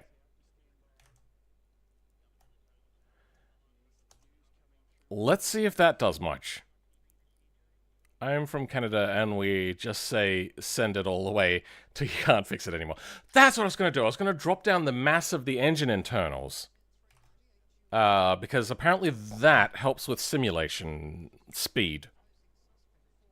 I don't remember what RT and DT is. Real-time simulation time? I can't remember. It's a weird one. But I think we, yeah... Did we lose Ange? Yeah, that was about a half an hour ago or something, maybe? Oh. Error symbol used multiple times. Oh.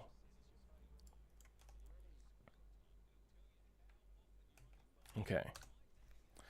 They hung around for 6 hours. That was a long time.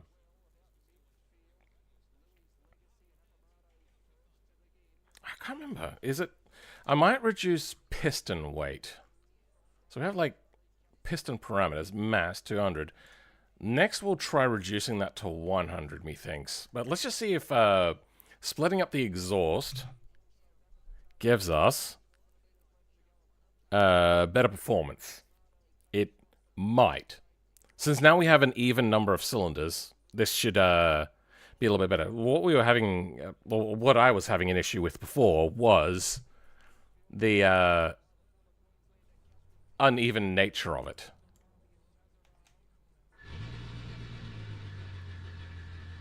Okay, it's still right teetering. That's the one.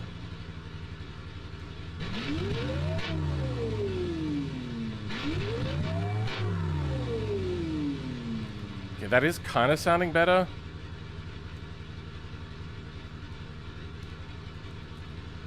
Alright, let's refresh that again. See if we can't get it a little bit better with quieter sounds.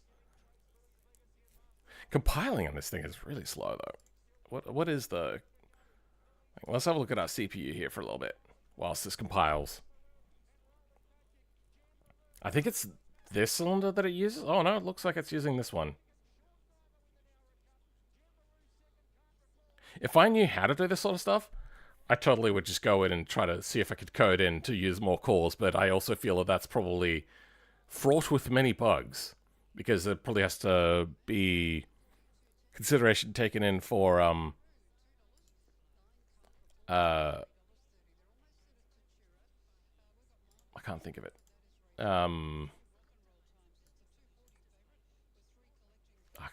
My brain isn't working very well, and this is bugged out. Okay.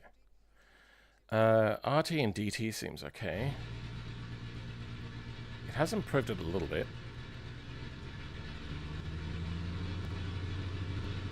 No, it hasn't.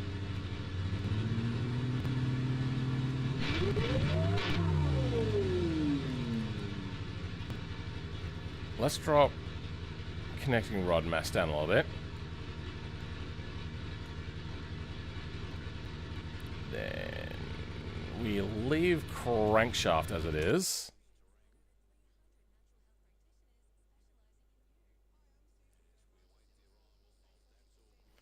What I want is just to be able to increase that engine frequency simulation. I could theoretically play the simulation back at a set lower percentage, then just fast forward it in DaVinci Resolve, which is where I'm going to do the audio editing. Oh my god, this takes forever. Oh, it's so slow. Oh, there we go.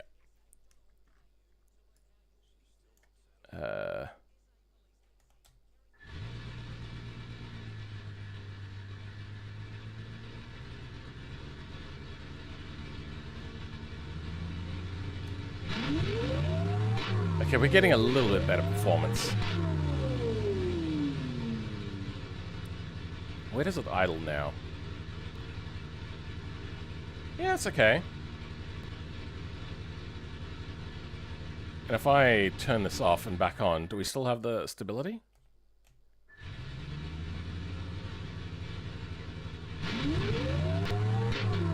No, no starting to lose that stability.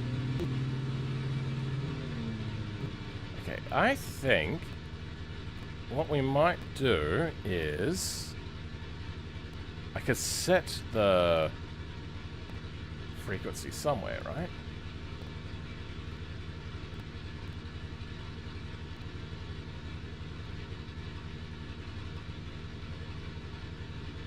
Here we go, simulation frequency. I think if we set it to like 3300, that should be right on point. What are you making this engine for in the first place? For the thing that's in the thumbnail, the giant R4 360 engine. Next is we're going to play with the sound file. What did I... Oh, yeah.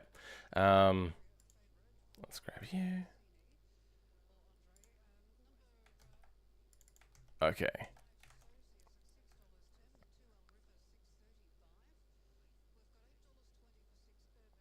Actually, I think I know how I want to do this with the exhaust. Hopefully this doesn't cause a problem. But bank A, we're going to go exhaust 0, 1, 0, 1, 0, 1. And wait, what's the first bank? First bank is 0. Okay.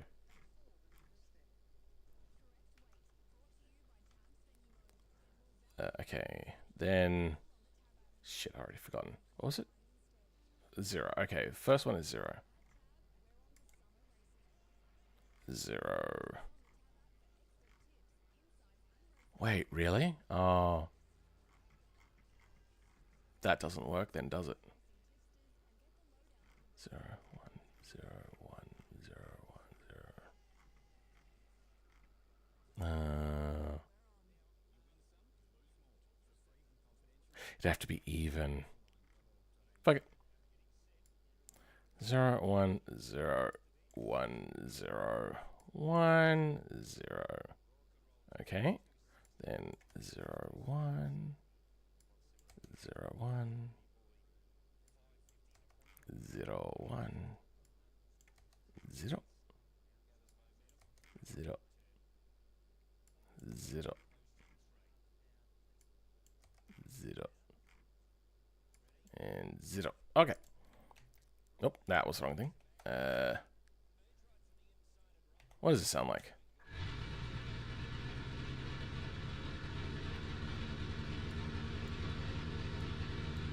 So this is with a different audio sound thing.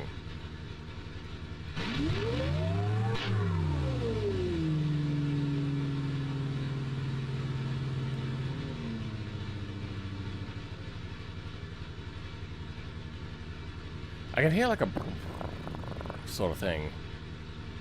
Not sure if I'm fully happy with that. Yeah, it should be okay. No, that was the wrong thing. Alright. Did I save that? Yeah, I did. Okay. Hello everyone. I came here thinking this was a darts game because of the thumbnail. But it seems like I was mistaken. I hope you are well. A darts game? What?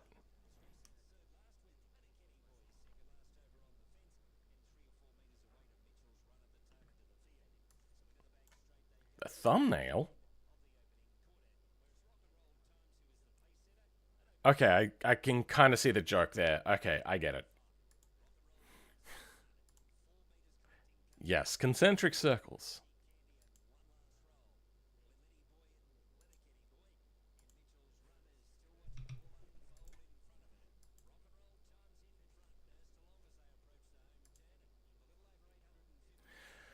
Alright. Now music works.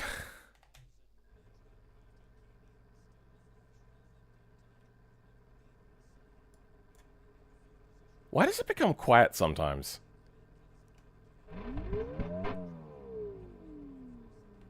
I know what's happening, but it doesn't like it. That sounds like shit. What did I change? I can't even remember.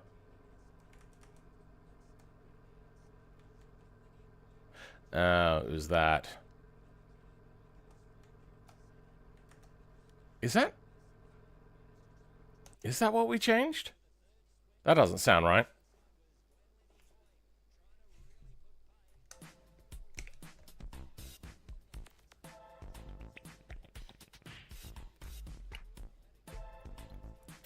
Okay, Pyraxt, thanks for being here. Are you heading off to... Sorry, I don't speak Japanese. Do I even remember? I think the last symbol there is tsu? I could be wrong. I mean, pretty sure I'm wrong.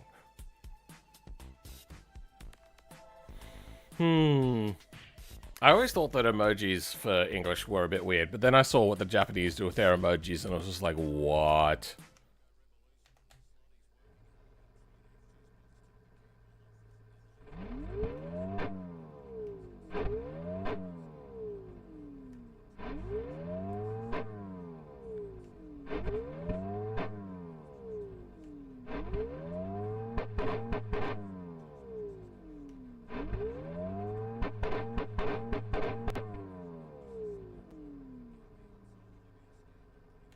Okay. I'm going to undo this, because that just makes it sound a little bit robotic. We're back to default. And just make sure that that's going to fix the issue. We're going to maybe switch between engines. Sorry, samples. What is under impulse response? Different... So all of this is a file name for an audio file and a volume. Is that all that is? Okay. What are some tweaks we could do there? But hey, at least we're not getting that like weird high-pitched whistling thing anymore. nearly as much. We will have to modify the sound, because it still does sound a little bit damp.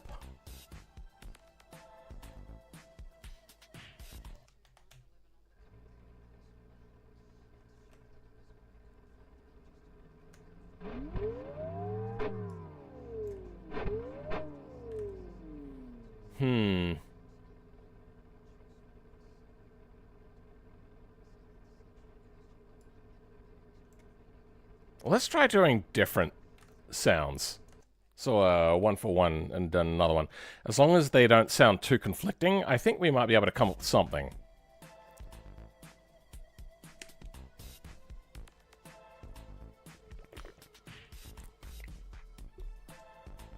It's 3 a.m. where you are?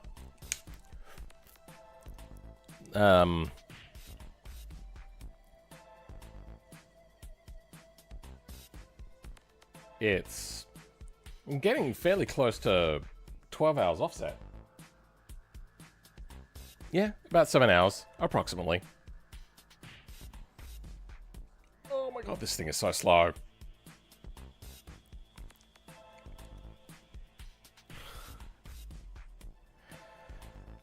Okay.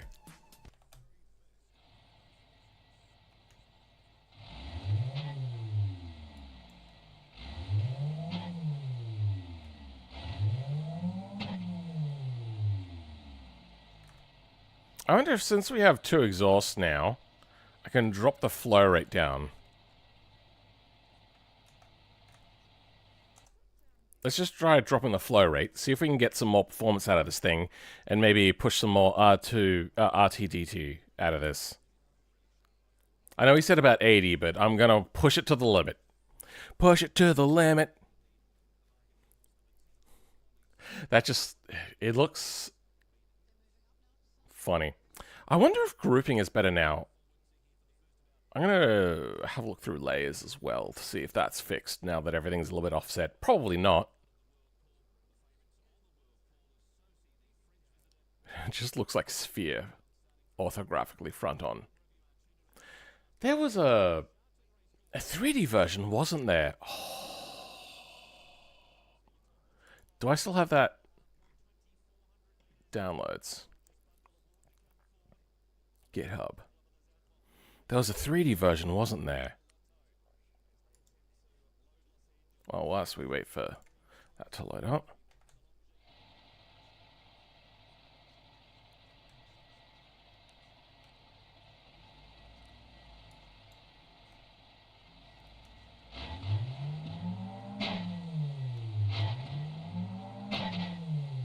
Nah, that's no good.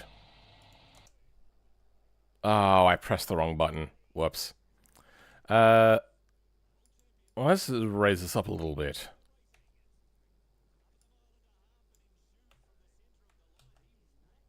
Then back here. So we have Engine Simulator Community Edition, Cosmo Speed, documentation for Cosmo Speed, a simple racing game using Engine Simulator. Ah! I would love to see the cylinders. Yeah.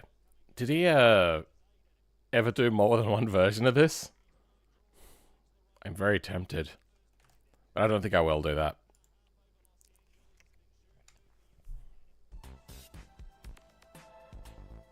Seven banks of cylinders.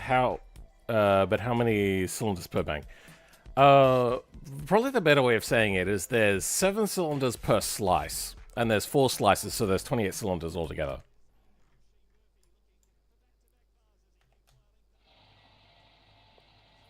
Oh, was this before I made the changes?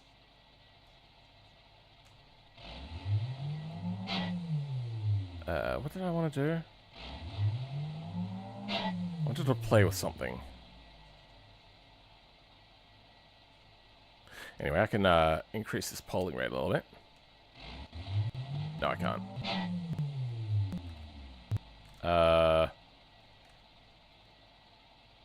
No.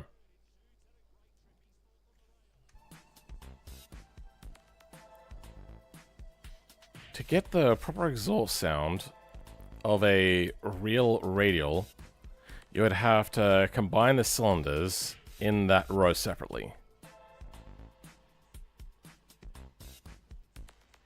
Huh? Why? So you're talking about on each slice of the radial engine? I don't think so. Because the problem here is that we don't have the right amount of cylinders. Right amount of exhaust, sorry. That's our problem. Wait, I just realized another little trick I can do, but we'll do that in a second.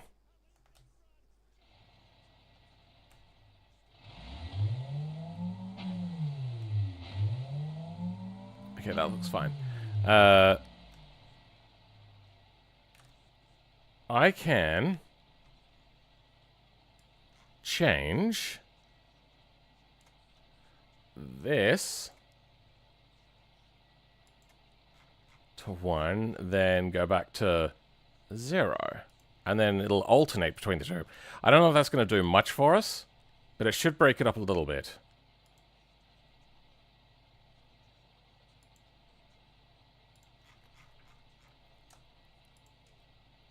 There's a problem with these, like, really perfectly even firing engines in engines.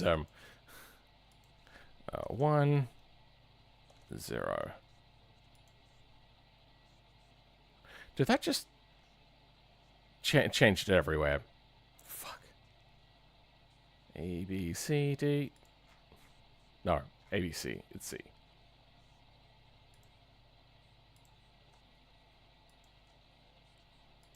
That's what we wanted. Okay.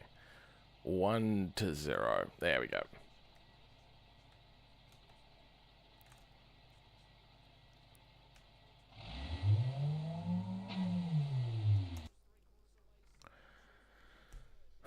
Yeah, that's right. There's a 1 cylinder. One of the other tricks we can do is we can pull the 1 cylinder, and I might see if I can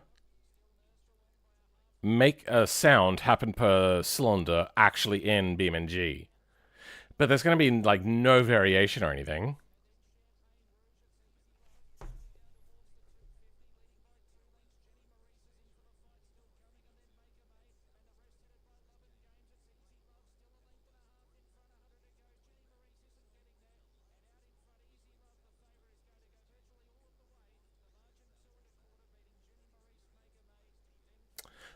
What's the problem here?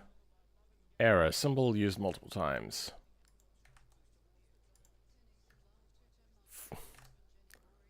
What did we do? Just did that.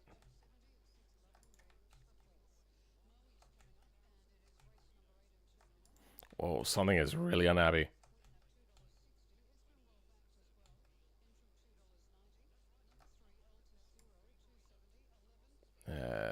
Do we have a position? 182. 182. Yep, okay, I fucked it up.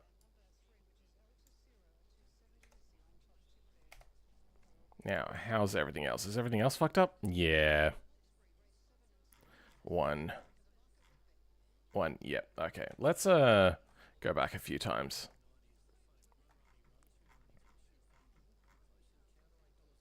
Okay, still incorrect.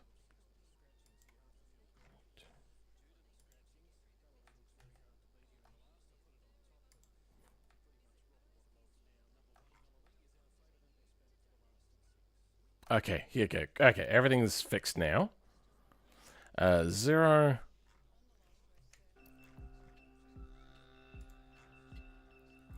1. 1. Good. Okay, we will. Here only. Okay. Then 182. Good. Alright, fix that issue. I don't even know how that mistake happened, to be honest. That's a weird one. That's a lot. Is it meant to be a marine or aviation motor? I don't think there's really a necessity for a engine to be radial in a boat. In fact, a V-type engine would probably fit better in a lot of boats when they used to have those pointed bows.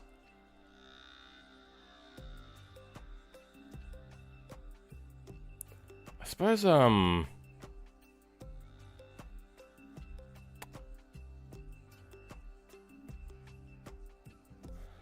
don't know.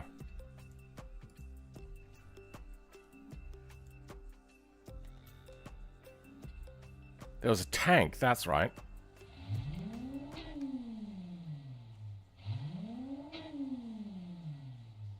Okay, that's just causing an oscillating sound. So it's just creating a frequency that we don't particularly care for. What if we bring this up to 1? Then we might try matching these to sound the same as well after in the next iteration. We have one more engine, then we have sharp. You know what? We might try sharp. Then we'll go mild exhaust and the one after that. I don't really remember what these audio files are, but it takes forever to get in between them in this particular engine configuration. I've seen radials in boats before, just wondering about the motor you're emulating. Oh, it's the R4360, the one that's in the thumbnail. That's not what I wanted. Do we have a picture that's very convenient of the engine? That's hard to see, but that is the engine. Oh, we have the Wikipedia open. Yeah, that's the engine. Absolutely beastly thing. God, that thing is huge.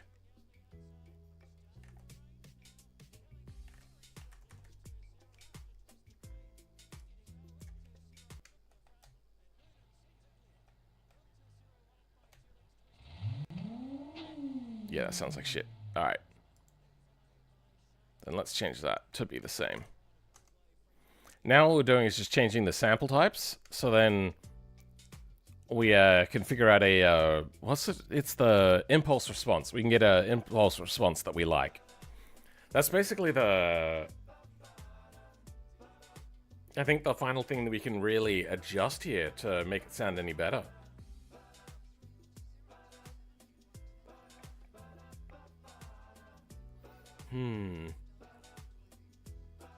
You know what? Whilst we're waiting, I can open up these packages and we can have a look at what I have gotten.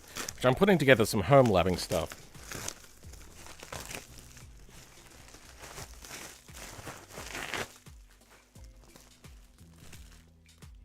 Whatever it is very protected.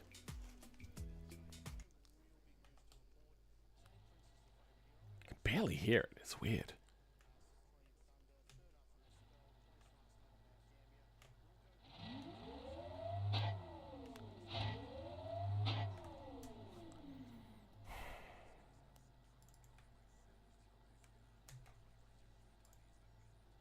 Alright, we're just going to get rid of exhaust 0. Does that change anything? Where's my knife?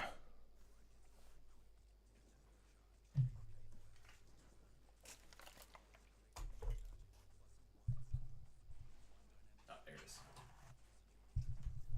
Scalpel. There's the opening end. Here's the opening end.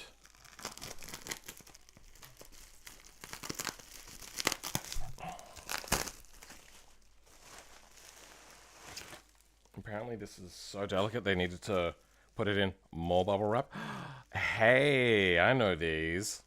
These are the adapters for the V100 cards to... No, it's not! Okay, we'll get to that in a second. This is something I've been wanting for a long time. We can even use it in the stream.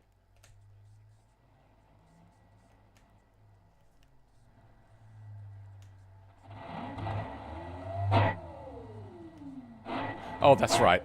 We now have to put up the exhaust flow rate again. Let's find the balance between simulation and exhaust flow, since those are the ones that are competing. So I do a lot of like switching between single-handed usage of my keyboard and dual usage of my keyboard, and that's what this package is. It's a keyboard. And I just naturally found that I was forever rotating the keyboard to like a 30-degree angle, doing my stuff. Then when I'd have to do two-hand typing stuff, I'd move it over. I'd go at like a, I don't know, 15 degrees off from the center of the thing, so I don't have to move the mouse and everything as well, and then do the typing. And then the moment I go back, it's back to like a 20 to 30 degree rotation.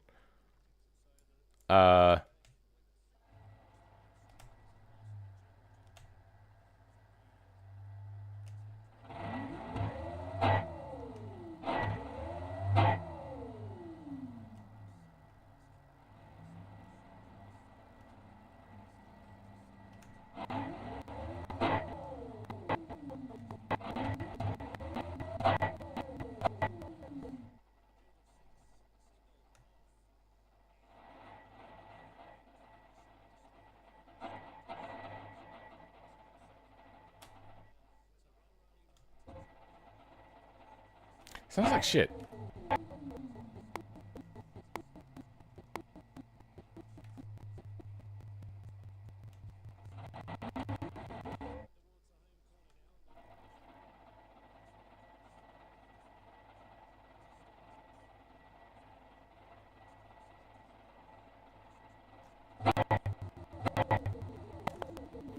Okay, let's bring it up to 1000 again.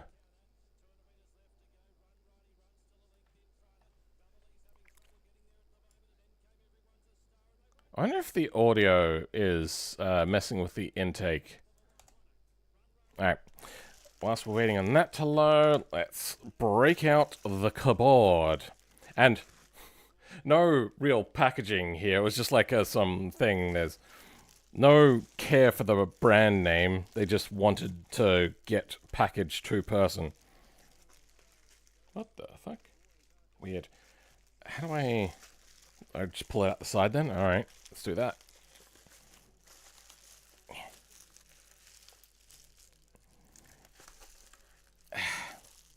Alright, well that's a POS. Oh, okay, that's where the loop around is.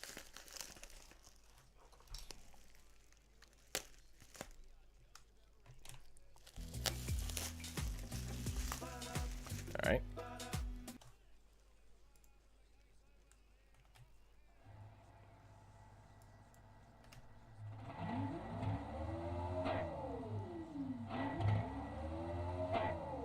Yeah, I don't think that's changing anything. Let's go back up to 700. Let's up this to 1200. Alright. It's not changing that high-pitched whistle problem that we are having. Okay. So, spares?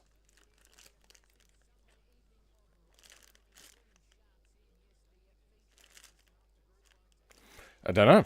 I've done very minimal research on these. I just kind of got the cheapest ones that didn't look bad. Okay. This is what we have. It is a split keyboard. It connects through basically a 3.5mm cable between them. And I can barely see the letters. That is an issue. Alright, let's try this out.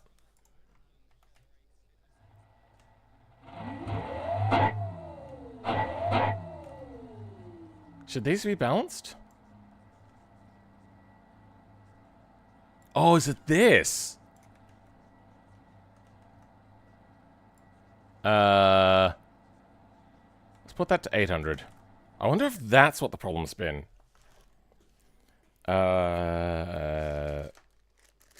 Sorry. Where are we? There we go. I changed the primary flow rate instead.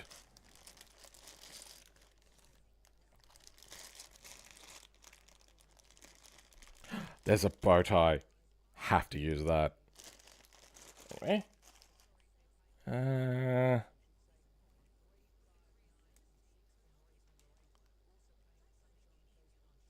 Something changed. I feel this cable does not need to be this long. I don't like wireless stuff, so I didn't go a wireless one, if anybody's wondering about that. Okay.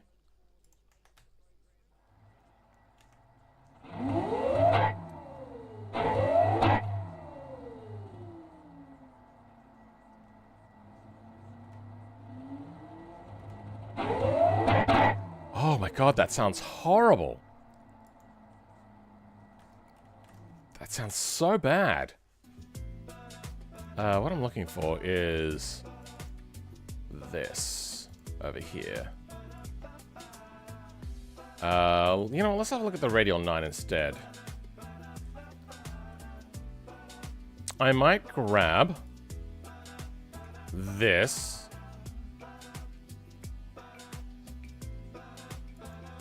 Oh, we don't have throttle gamma and whatnot. Yeah, whatever. We're gonna put it in here. Then for the exhaust, nothing has changed. Okay, it's just the same sort of stuff. Yeah.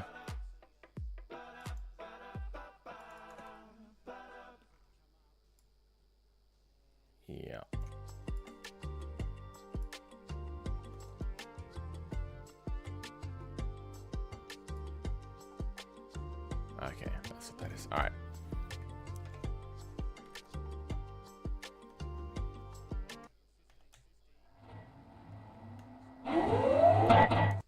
Oh, that's horrible. All I'm doing is making it worse. Okay, they are now connected. Let's hope that this works on Linux. Otherwise, I'm going to have to test it purely on Windows, which I do have a Windows computer here that I can test it out on, but I don't want to.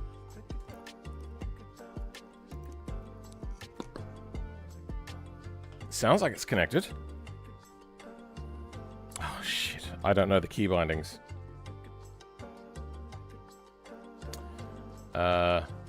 That's still loading in. All right, let's give it a second. Let's just do a bit of a test.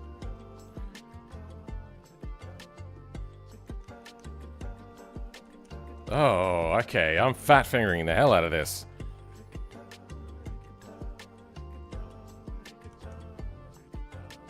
Oh. Oh, yeah, because it's ortholinear. Okay. Ortholinear is something I'm going to have to get used to.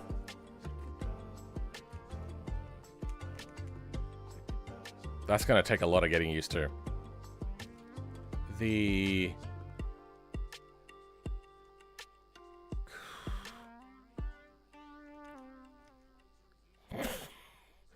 That is, oh, it's there now. Quick. Brown fox. Jimped? Jumped over. Oh, over the. I did this wrong anyway. Lazy.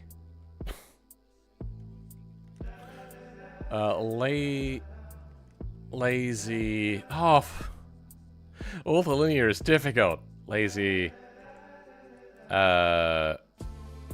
This is meant to be brown.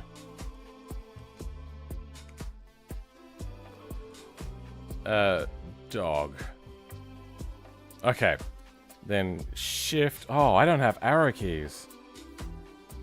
Oh, that's something I use a lot. Okay, so this is going to take a lot to get used to. I don't think I'm going to do this on stream unless you guys really want me to. But yeah, so if you know about... If you look at your keyboards, you know that the keys are offset a little bit by an amount. It's really hard to tell. This is ortholinear, which is meant to be quicker to type with eventually. And I do fumble the non-ortholinear keyboards a lot. It's having to remember whether it's just like which finger? It really messes with my head. This is messing with my head, but that's because I'm just not used to it. I am going to spend some time practicing and learning, and eventually, hopefully, this should be my main keyboard, and I'm going to make a video on it on my new Linux channel that I made, if anybody was keeping up to date with that. Oh, you got it? Nice. Depending on what firmware it's using, QMK, hopefully. I don't know, it's the cheap one, so it's probably the something. Should be able to customize it in the GUI keyboard customization. What I would really like is one of the concave ones.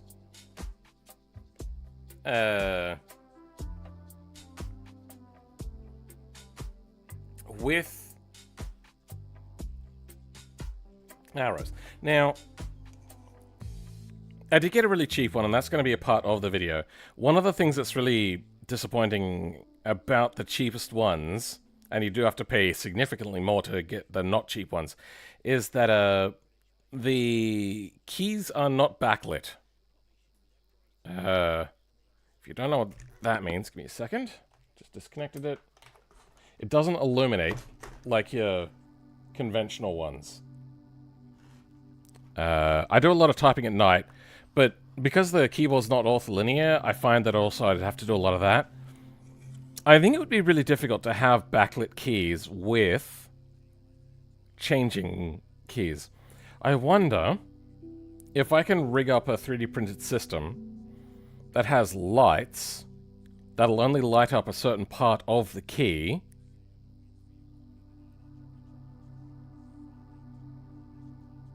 And when I hold the modifier key, so the way these work is, you know what, actually, we're going to keep iterating on this.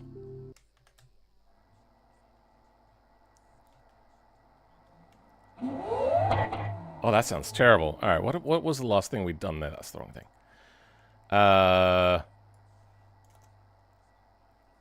So we grabbed the things from the other engine. This sounds really bad. What's our...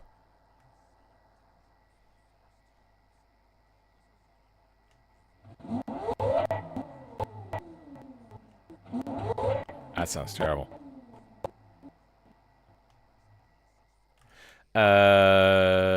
Let's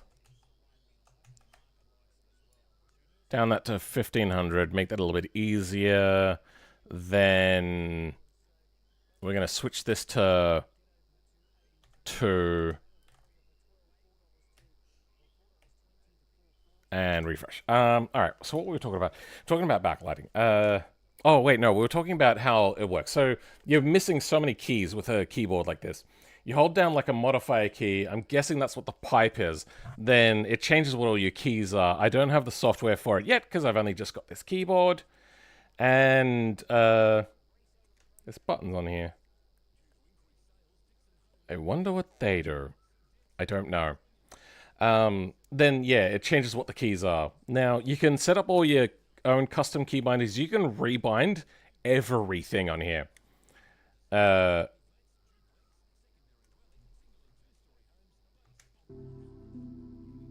So there's a lot of customization. I'm going to 3D print up a housing. I'm going to give it a custom tenting, which is to give it like an angle, because my hands do kind of naturally sit like this as opposed to like this.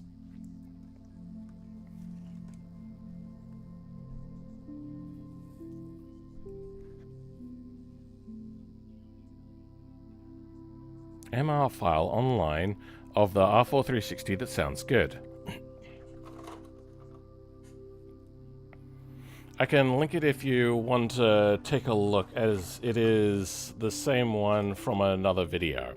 Sure, I'm not going to watch somebody's video on stream without their permission, because they can then turn around and copyright strike me, and I don't know. I don't know these people. It would also be unethical to do that without permission. I just found an MR file on I'm looking to buy a keyboard, mobile phone, in 2026 buy a keyboard mobile phone. Hate touchscreens. Oh, really? So you're not really much into the... I suppose you'll still be doing thumb typing. These keys actually feel really nice for being very cheap. I'd like them to be a lot heavier though.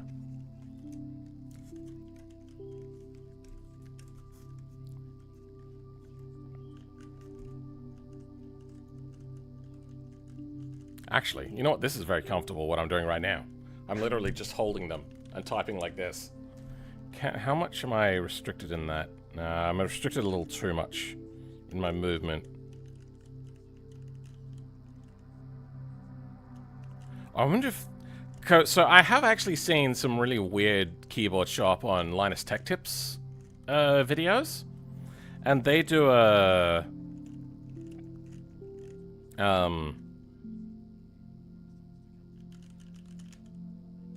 They do a different sort of thing. I can't... Yeah, my brain isn't working well. Oh, yeah. So there were ones that actually had keys on for your... Like, on the backside for your thumbs.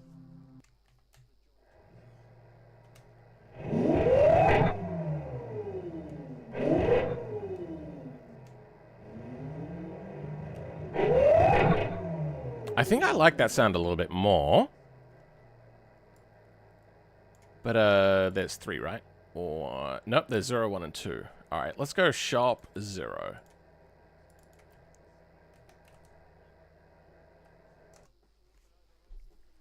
Nice keyboard? Thanks. I hate AliExpress, by the way. It is... Remember the shitty old days of eBay when it was like its absolute worst to use? That's what AliExpress is. It's just everybody lying and obscuring their values. Like, let me quickly show you. AliExpress. Oh, this is slow. Then split keyboard. You're going to find so much garbage in here. Now, you look at this and go, wow, 52 bucks? That sounds pretty good. But then you start to realize, 52 bucks, it's an Ust. Oh, yeah, because I'm using a VPN.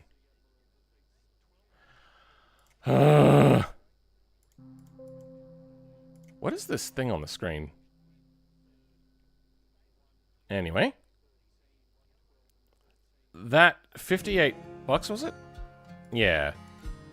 Is for this. It has no keys in it, no keycaps or anything like that. But this is actually like a $30-something setup almost, with just like a 3D printed housing. Then you click on the real one, $77. Now, that is still very cheap for these sorts of keyboards. But you feel a little bit screwed. Like, 58 bucks, it's white. Let's have a look. Oh, $18. Okay. Oh my god, it's so slow. But $18 is just keycaps. Then the keyboard itself is 50 bucks. 50, 39, 39. But even then, I ordered one like this. And the price changed 5 times on me whilst I was sorting through. It'll also change the prices live, depending on your, like, browsing behavior. They're trying to figure out what sort of buyer you are to try to get the most amount of price out of you, and it's really shit. But, oh, that's new shopper's discount. Oh, I'm not a new shopper, so that's unfortunate. It would then be $66. And this, without the discount, is $117. So if I logged in, I would be having, like, the full $117. I was thinking that these were a bit too cheap. But yeah, also this is Australian dollars as well, by the way. So, AliExpress, you have to click on everything to try to find the cheapest price, and it sucks. Because they're all the same thing, but cost drastically different amounts of prices. I think this is something I would like, but $172, that's a bit much. Oh wait, hold on, that's not even the proper keyboard. So, a proper one... Oh wait, hold on, no. The real price of this is 366 Australian dollars, but the proper one, why is... Oh, price isn't going up because that's still without keys. Still without keys. Still without keys. Without keys. Without keys. There we go. With keys. $411. Sorry. $411? $441. It's a real shit stick.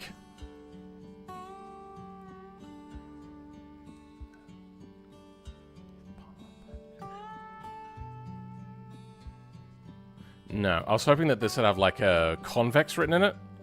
So then I could like pick up on wording.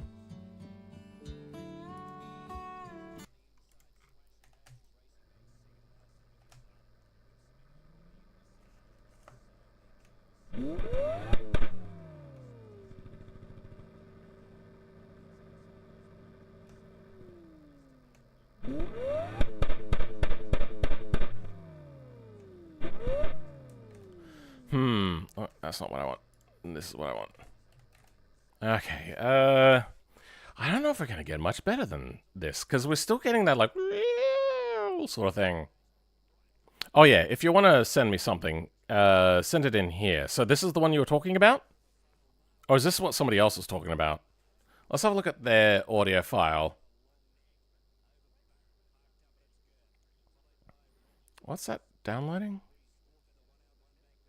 Just an MR file. Okay.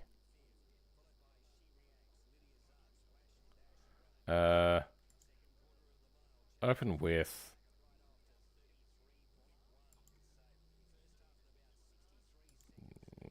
Oh, shit. I did the wrong thing anyway.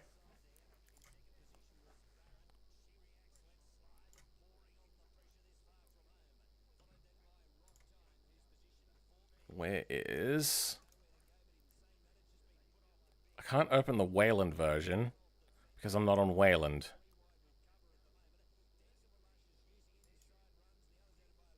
Okay, here we go. What have we got here? We got all of the wires. That's fine.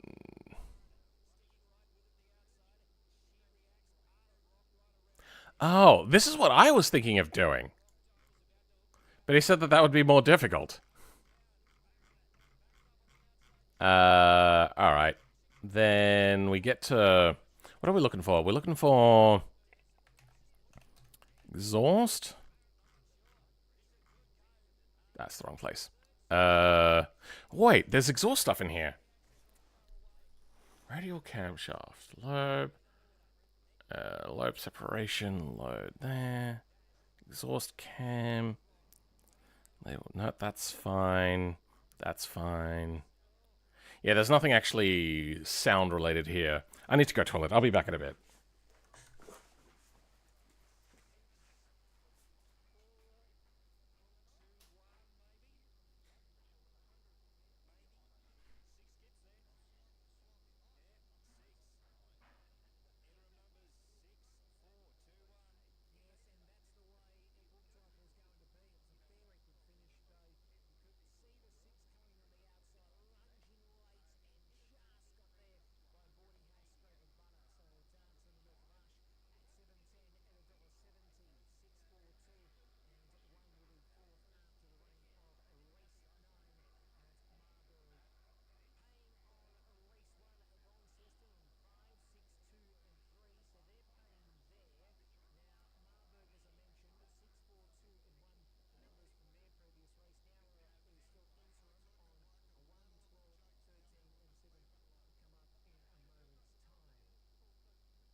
Well done.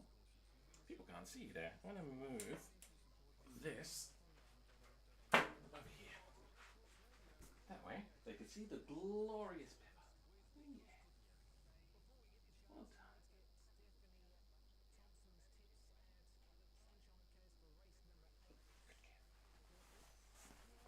done. Yeah, okay.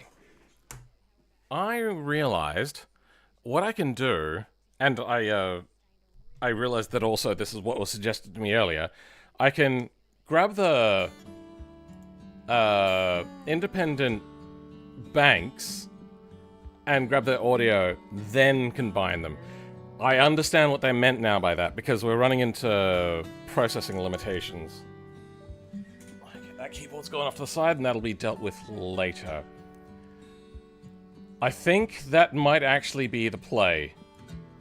It's gonna be tricky, because we're gonna have to align the banks. But I think I know how we're gonna do it.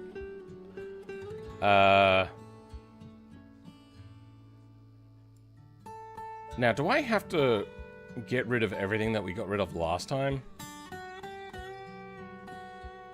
I don't want to cause it to crash. Yeah. Inline 5 if it's in a car. Inline 4 if it's in a motorbike. What are we talking about? I'm looking to buy... Oh, wait, yeah. Also, I realized whilst I was in the toilet, those prices that we were looking at were in in American dollars, not Australian dollars. I think I bought mine for like 66 bucks, and that would have been on a first-time buyer thing as well. So, yeah. What's your favorite engine configuration? I don't know. I do like 4 cylinders. They just are nice. I think the Boxer 4 is also special for its like low center of gravity, same with the Boxer or Flat 6 and stuff like that. I just don't like the sound of the Subaru Boxer engines. I used to really like the rotary engines, but the more I learned about just how incredibly inefficient they are, I started to not like them as much. The reason for that is the reason why I don't like them as much is... Oh, yeah, no, I already said it. The efficiency. So the thing uses more than a V8, but creates like a 3-cylinder amount of torque. So it's quite disappointing. Never been much of a 5-cylinder person, but then again, I've only ever been in one 5-cylinder, and it had like a normal muffler. It was just a regular 850, and it sounded nothing special at all to me. So that was, yeah. So what have you got here? You went with, Rod Journal. No, that's not what we're doing.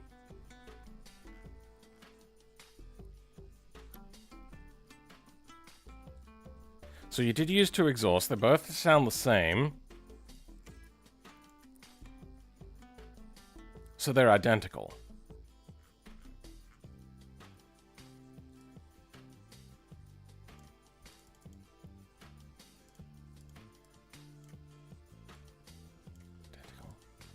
Yes, sir. They are all identical. I wonder, can that then fix our audio issue? But your volume is, flow rate is still the same. 1,100. Oh! That might have been something that we changed. Alright, what about the intake on that then?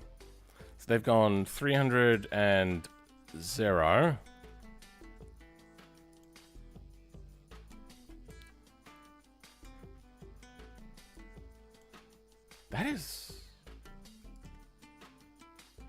That is very small. That was something that we were getting close to before.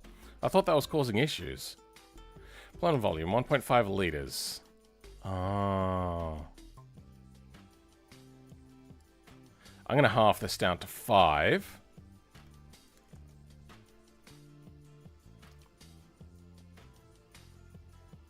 Cross-section. I do remember there being a thing about cross-sections also affecting performance. Velocity decay is 0.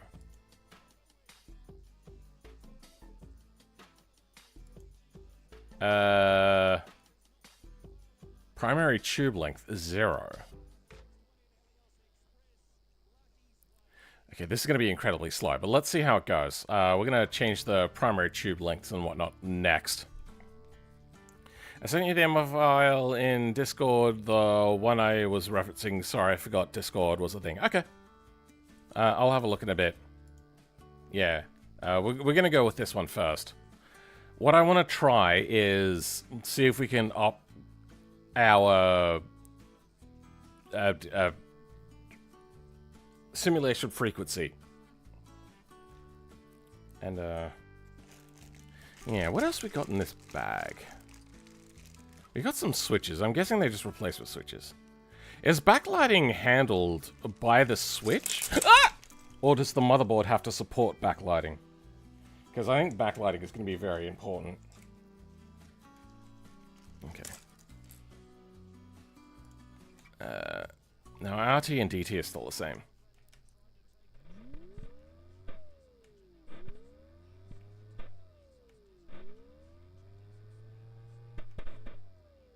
Okay, that is very quiet. Can I... Oh, somebody pinged me. Why?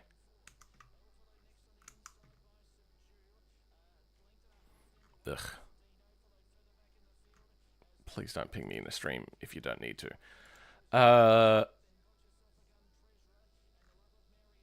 So yeah, that doesn't sound great. What we're going to do... Wait, oh yeah. Let's check out the...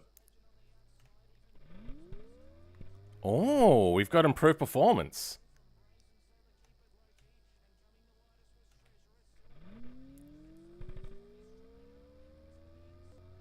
Oh, and we're right on the edge. Okay. What are the other things?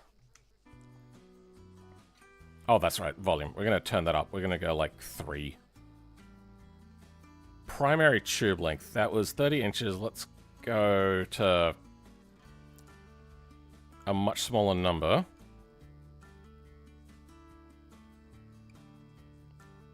$10 inches. About that long. Let's go 5 inches. Then next we're going to play with the velocity. Did I hear my voice?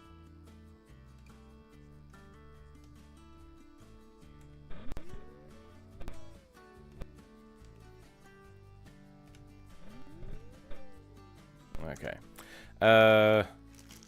Did I pick up all of the keys before I go stand up and then step on any of them? Yeah, I think I got them all. So what are these? These are... Oh, they're like alt...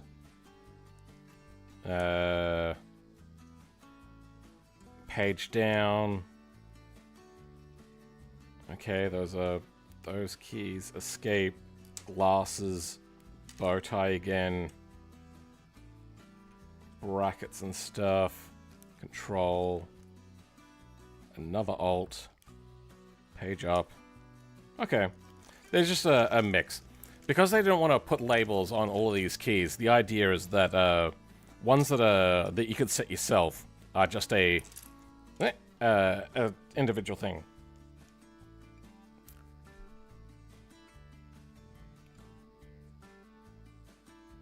Oh, these keycaps aren't 3D printed like I was led to believe by a video. I was like, that doesn't look 3D printed to me. I was also a big fan of the color.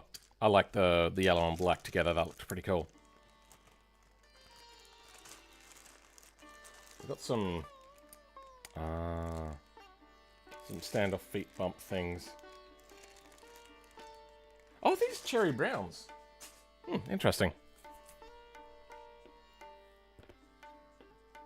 Keyboard does the lighting? Okay.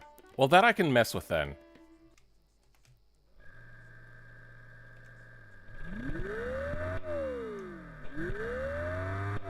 That sounds like arse.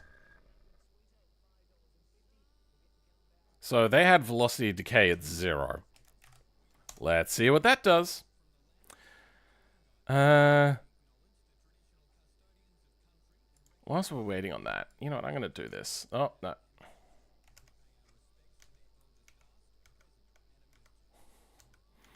There we go. That's what we wanted.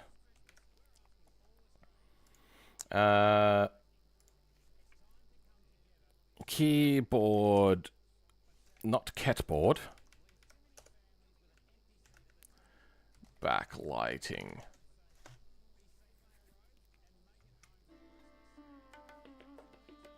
Keyboard backlighting, no. Let's have a look at how it's done. Backlight LED.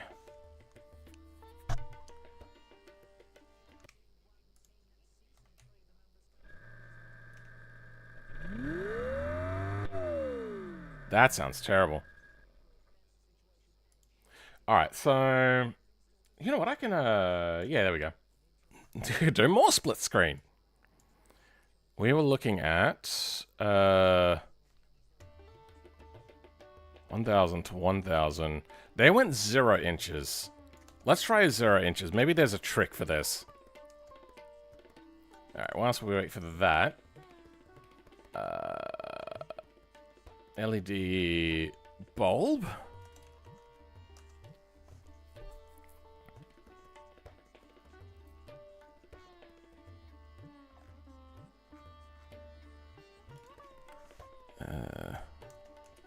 Let's Google this instead of DuckDuckGo. Images. Not front lighting.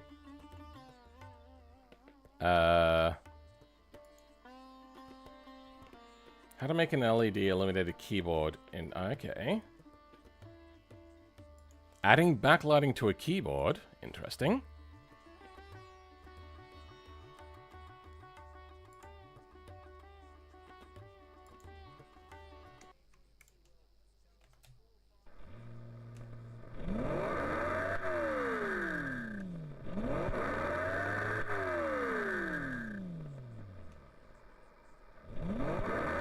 There is a trick. Okay. Then his intake plenum is very small. Let's copy that. I just want to go like one by one. I know this is going to take forever. I'm sorry, guys. What's happening? Why? There we go. Let's see what... Redirecting to that from the page you are viewing. If you do not want to redirect... No. Okay, redirect me.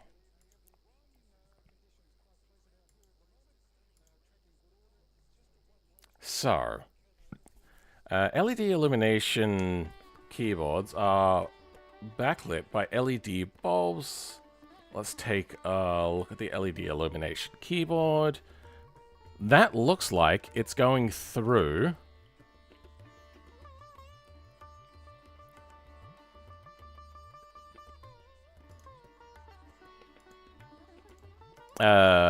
through the key... mechanical key itself. Yeah, this... Oh, no, no, no. There is a spot for light to go through. But that also doesn't look real.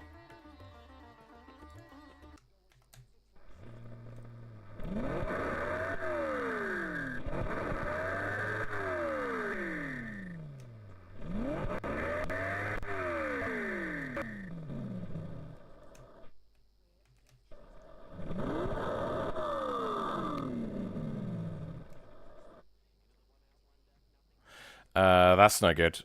So 1.5, we match that, we match that. That. Yeah, we do need this to be in open more anyway. Throttle, that and that. So the other thing is they got 2 exhaust manifolds. We could open up our exhaust manifold stuff again.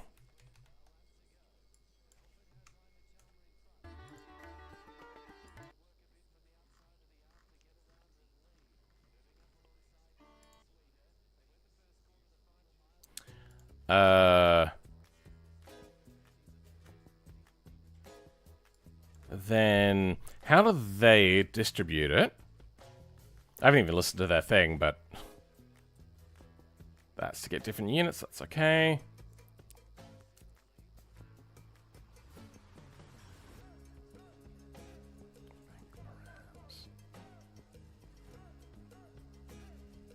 Cylinder bank parameters.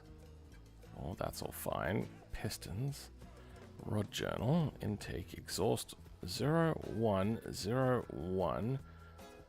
Okay, once we get past 7, what do they start at? Wire 1? Okay. 7. Wait, what?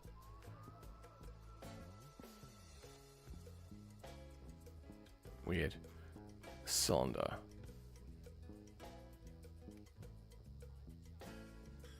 Oh, these are all individual banks. Okay, yeah, that's different from ours. Whatever. Wire 1. Oh, primary length?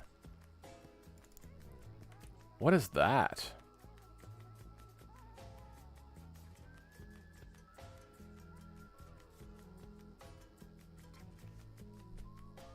Does this actually matter, does it? Do we get primary length in our banks? We normally don't. Yeah, they're missing primary length. Oh, wait. Do I not have primary length? Is it in here, is it? No. That was to do with an intake or an exhaust, wasn't it? Primary flow. That's the only primary stuff here? No primary there. Then what is primary length? 5. That's primary. 9 has primary lengths. Okay. So they are... Why is this all offset? Why isn't this like this? Is there something that they're trying to visualize, maybe?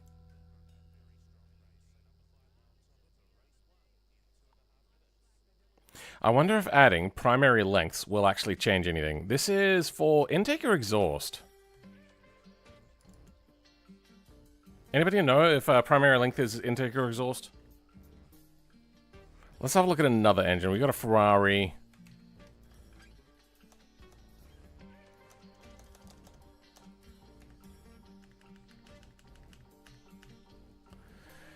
Uh, 2, 1, 3, 5.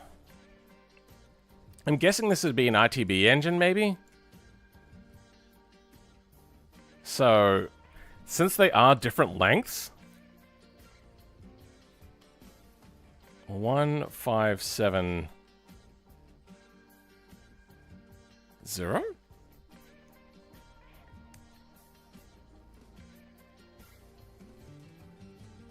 Set cylinder head. Set cylinder head. Oh, yeah, no, that's fine.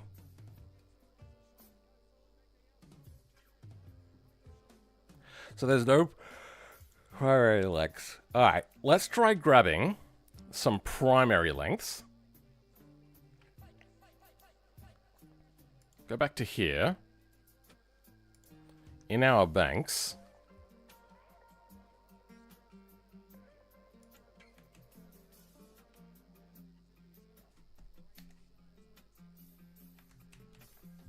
We've got 28 of these. Yeah, okay. Let's put that there. Grab this. And put that there. Okay, how does that work? Alright. Because ignition Y is a different thing. Alright. If we're doing exhaust, we're going in banks then. So these will all be 5. Yeah, actually that makes sense. Bank 2 would have... Wait. Primary length. Is that... the length to the end? Oh, let's have a look at how it does it in the V8. Alright, cylinder 1, bank 1. It is 2, 1, 3, 5. I feel he's done that thing where he's done the cylinders out of order again. So I don't know whether it gets longer or shorter. Let's go to Ange Great Video 1. That'll probably be easier to read. And being a single cylinder, sorry, single bank. Oh, wait. One of these is a single cylinder. Is this a single cylinder?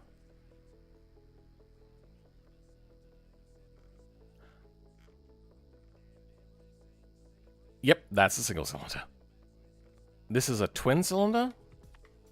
I think? I don't know.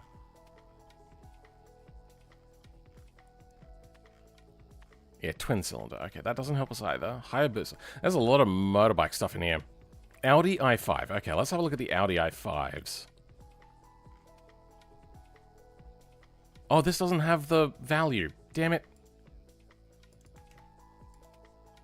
Yeah, that's not in here. We don't want flat engines. 2JZ. Okay. This will be an inline.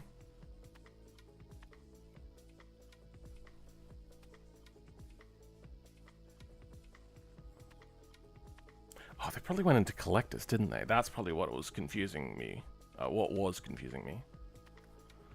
Anyway, exhaust 0, 0, 0, 0, 1, 1, 1, 1. Okay. Primary length, spacing. Spacing is 1/2 inch.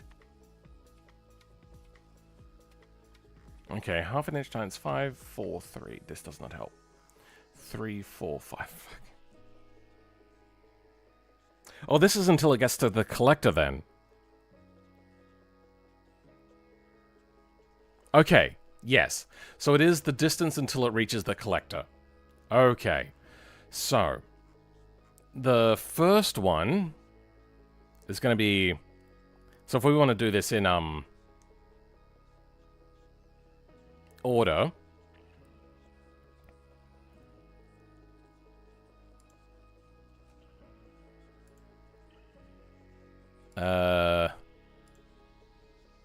Fuck. I'll figure this out, don't worry guys. I'll become less shit at this. Search for you. Primary length. We want you.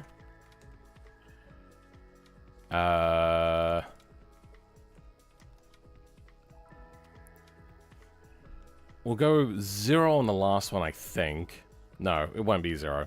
It'll be 5, 10, 15, 20. Is that right? Yeah, okay. Let's go 20. Doesn't matter too much, but...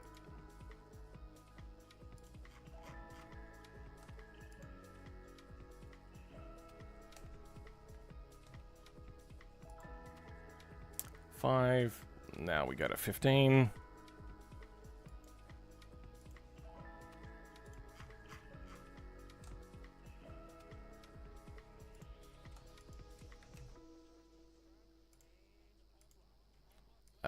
You go to 10.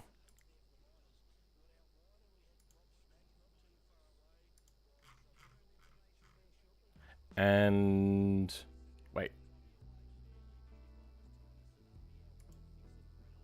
20, 15, 10, 5. Okay, good.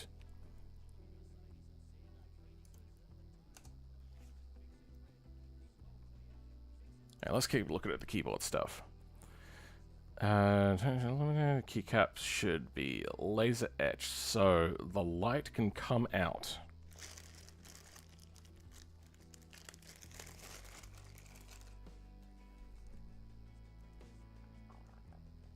I think this is a solid color, so you can't really illuminate through this keycap. You would have to get your own for this keyboard. Hopefully they'd be standardized, but it's a bit hard to tell. Because this is clearly a membrane. We're not heading towards that, are we? Input not connected.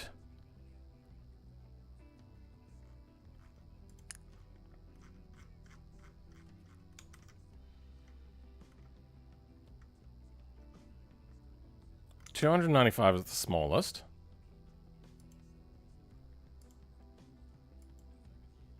Oh. 295.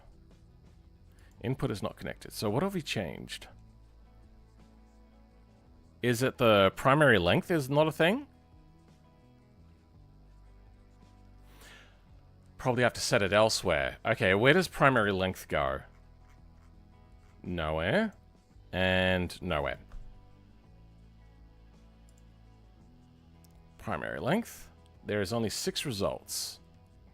What do you load from? You load enginesim.mr. That's the same, isn't it? On the first version? Then import a secondary one. Yep, that's also still there. Nothing else. What about imports? How many imports do we have? Just the one?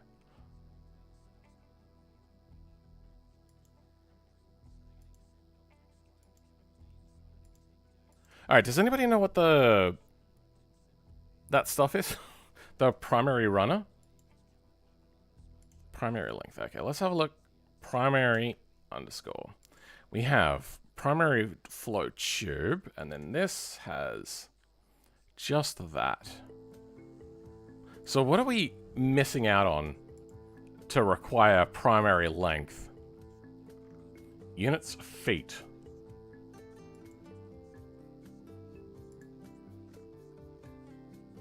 Primary spacing 4.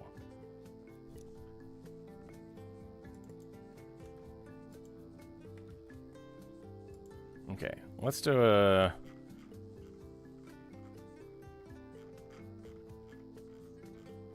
Is that an LFA in there? Nice. Merlin engine, Chevy truck. R4360 is mine. 4 rotor. Oh, okay, that's, yeah, that sort of stuff. Demonstration engine.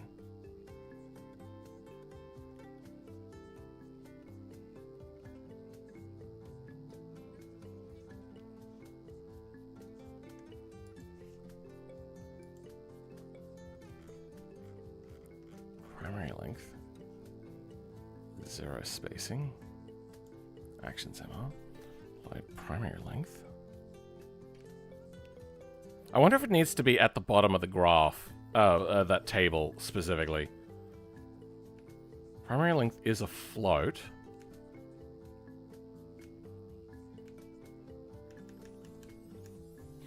Alright. What do they have? Okay, so they have decimal points. In... Oh, wait, it's not here.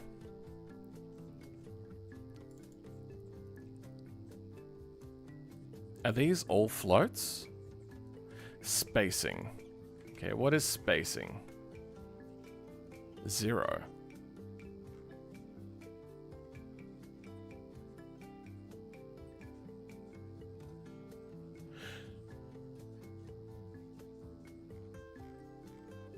Okay, that's a way to do it.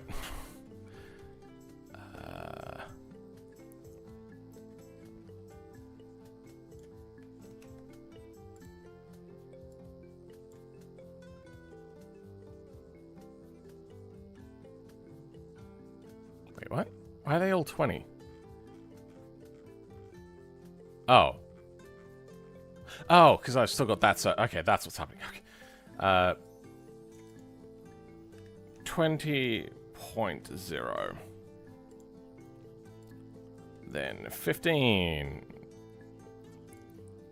15.0. 10 becomes 10.0. Then 5 becomes... Oh my god, come on. There we go. 5.0. I doubt that's going to fix the issue.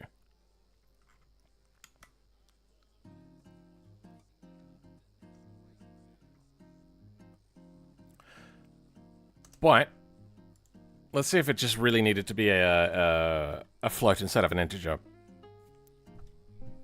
200 words per minute next stream? I very much doubt it. Stream only going to be 4 hours long. I like that. Also, the 24-hour Le Mans is on right now. Yeah, I've been noticing that that's been coming up. Hasn't it already? How many times does Le Mans happen every year? I feel that it's happened a few times. Either that or I'm losing my goddamn mind. I always thought it was a once-a-year event. Yep, no, still got an error. Yeah, nothing loads in. Then let's try moving a few of these down. And let's see if it's just an order thing. I don't know, man. It is possible. Sometimes the actual order things that are written in actually matters. So we're going to do all of Bank 1 quickly. The only reason I did it where it was is because the name of this wire changes every time. I'd have to use... what do you call it? Regjet it to do that. You watched it this June? Okay, so it doesn't happen multiple times a year. Okay. Because usually, like, an event only happens once per calendar year. Mans...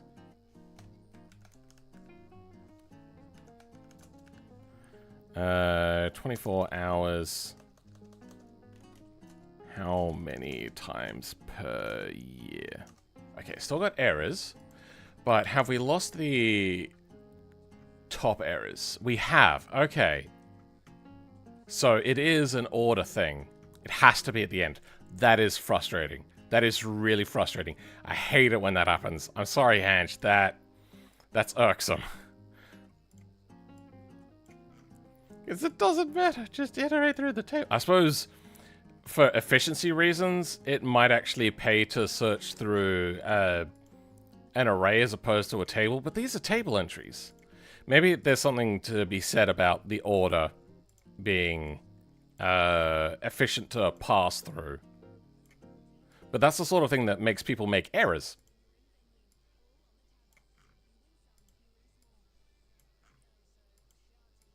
I suppose we already are dealing with a very slow to load engine. He was probably just trying to keep it efficient for everybody.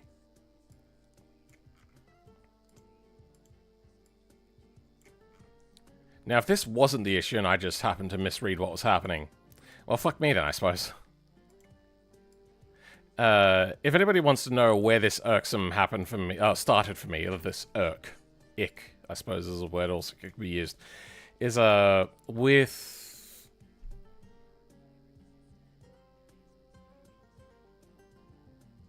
BeamNG, tires, brakes, wheels, all that sort of stuff will glitch and bug out and not load properly if you don't have them listed in the slots in a very specific way. And that is just not... I mean, maybe there's a reason for it. Maybe coders know something that I don't, but it's not intuitive to somebody that wants to create mods. And if you're creating a game that's meant to be modded, I think for BeamNG at least, they should have considered that. I don't know. Maybe there's a high cost to parsing, but in JBeam, there's no other thing that has like an order requirement. It's the only thing. Where's my phone? Oh, it's in my pocket.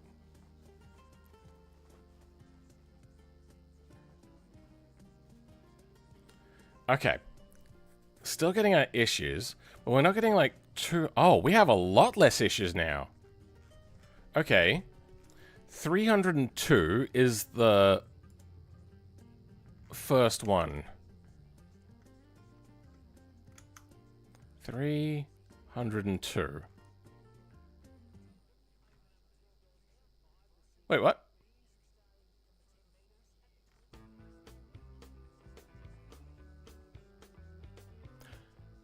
Maybe do I have to set unit centimeters? That's units foot. It doesn't look like it.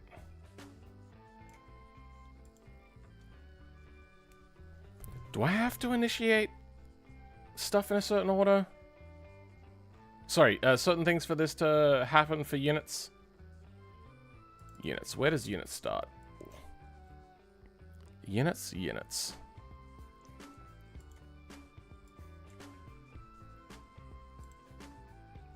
No, he just goes straight into using it. Okay. So it's unlikely to be that then. I wonder if it is... Is CM not a thing? Well, what does it say? It says unexpected token.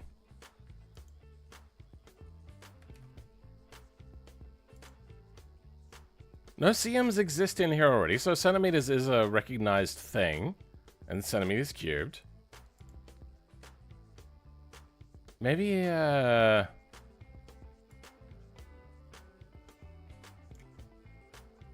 it's to do with the banks being generated, so... Line spacing. Label spacing. There's only one reference to label spacing. That has label spacing, but it's not used.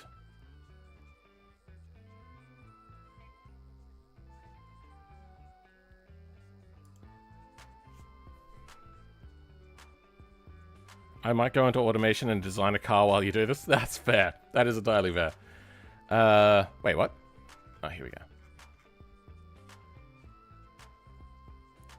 302, and then 314 is the next one. 302, then 314. No, that is correct. Line 301, you forgot the comma thing.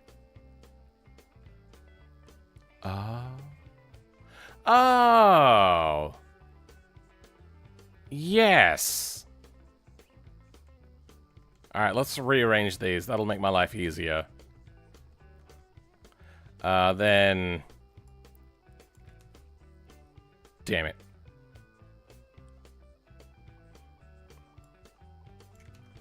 Damn it.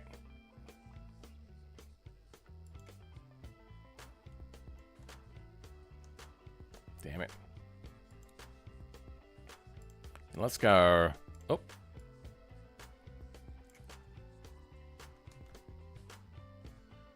Really? That does. What? Oh. There we go. Alright, now there's only 28. Alright. Then... Thank you. I completely forgot about that. That is... Not Ange's fault. My fault. Let's blame Ange anyway.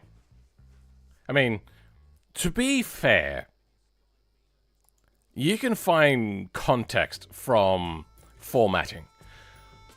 But that also then leads into people getting frustrated that formatting is not 100% correct, but also, again, the comma is also in there. If you look at JBeam, they have a lot of this like array and table sort of stuff, and they don't have that, but they're also quite different.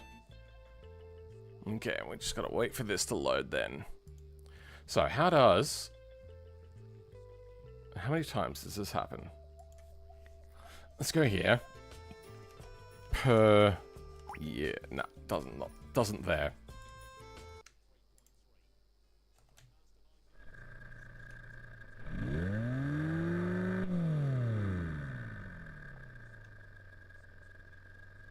Okay, that does give us some better sounds, but we're getting like a whistle now.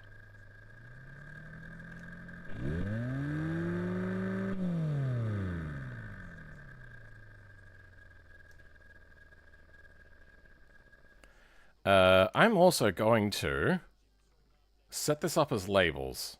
So how do they... Oh, I see how they do labels now. Alright. Label...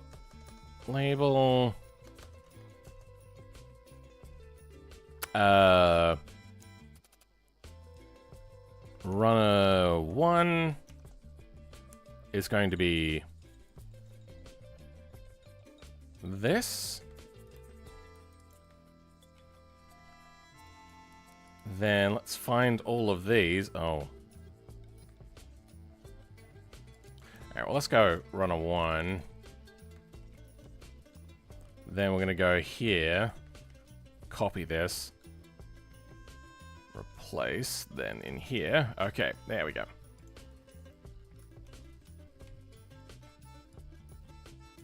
Two, 3, 4.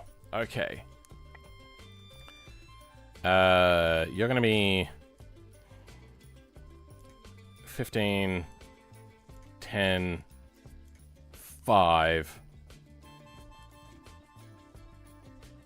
Then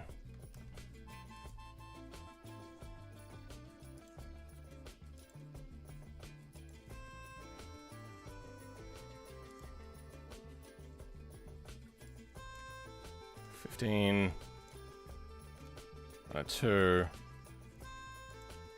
That way I only have to change it once. I like doing variable labels like this.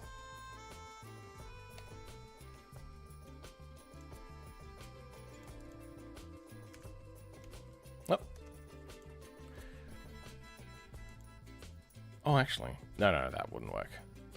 Run a 2.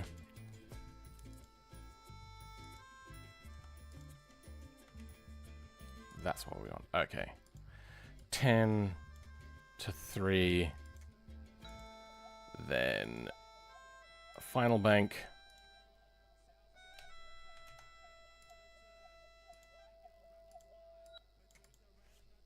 Five to 4. Okay. Let's see if that works. Okay, so that's working. I want to change the final one to be maybe a little bit bigger. So let's go like 8 on that. And see if it's the short runner or the long runner that's the problem. Might increase the lengths, might shorten the lengths. We'll see. But this looks like it's meant to be 2 centimeters. Because spacing here is 0. Sure.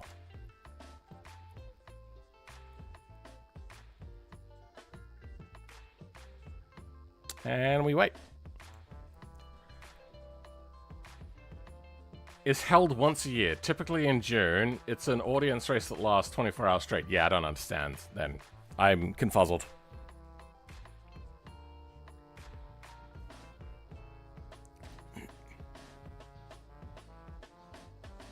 Commas and semicolons are a bitch, lol. Yeah, my dyslexia in C++, I confuse colon and semicolon, I feel.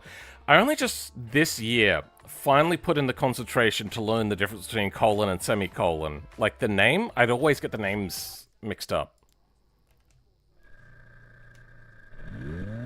Okay, that has not fixed the issue there. Then let's, revert this, and then bring this down to... Let's go 5, 4, 3, 2. Alright, now they're all very short. Yeah. And I realized that colon is the one with the 2 dots, but then one that's almost like that, but not, is the one that's got the... kind of like a comma underneath it. Oh, that's the whole website? Alright. Covering the backlit, you can see that the whole keyboard is backlit by a low of LED. Okay, customize your logo backlight too. The LED matrix offers light. Yeah, so I think I could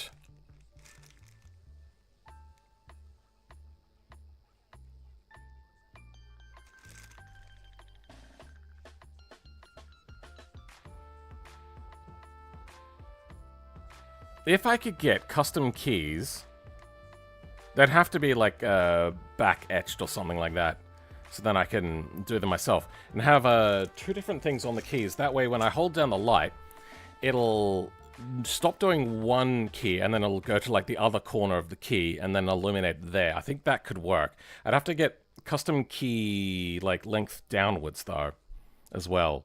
I'd also have to get like a laser engraver as well.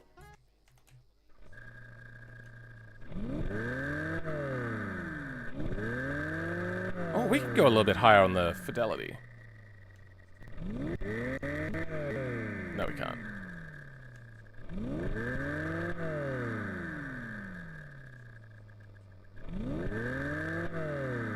That sounds like shit. So adding the primary tube lengths has done nothing. Let's increase everything. Let's go 50, 50, 40, 30, 20. It's probably actually a little bit closer to what it would be realistically anyway. WSG, homie, welcome to the hood, yo. WSG, what? When will Muye join you? That was previous streams. He's doing his own thing. I've returned much, much later. Yeah. I mean, much, much later. We have been going for 8 hours. That makes sense. Only 10 LED bulbs are enough? Wait, what? LED Matrix offers light for the whole keyboards. Only 10 LED bulbs are enough. The LED has little power consumption. No wonder LED is used more and more. But very long time that up to... What? Okay.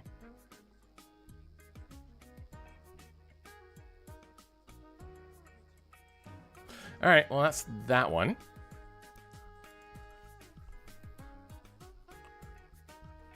My bolide idled itself all the way down to half a tank of fuel. Damn.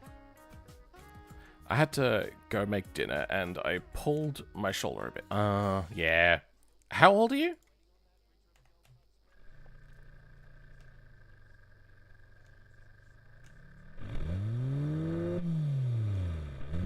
Okay, so that is a little bit bassier. Where did that engine go that we were having a look at?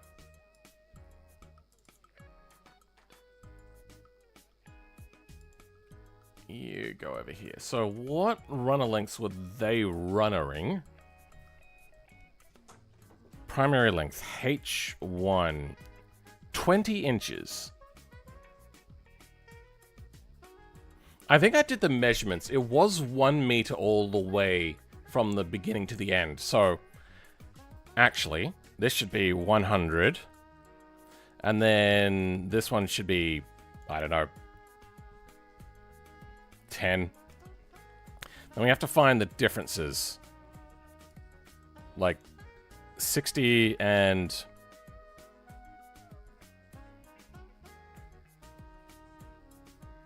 I need to divide 100 by 3, so that'd be 30 and 60. Yeah, okay, that's close enough. That is not even, but that works for us. Really? Did I? Okay, that's fine. Sure, whatever, buddy. Oh, damn it. I keep having a problem where I think icons keep disappearing from my icon tray thing. Adding backlight to my keyboard.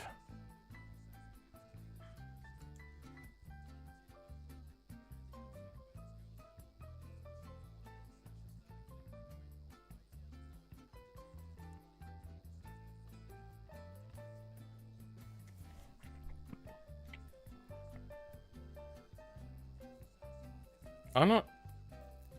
Has he just scraped off some stuff and then soldered an LED to it? What's he done?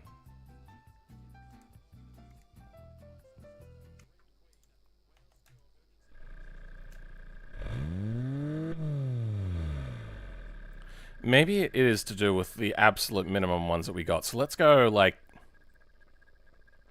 Oh, no, it would be quarter. Yeah, let's go...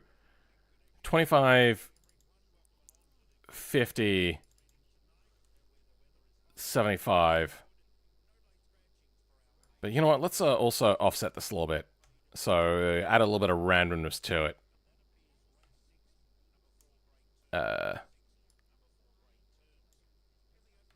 Actually, you know what I can do? I can just go in here. Oh, wait, no.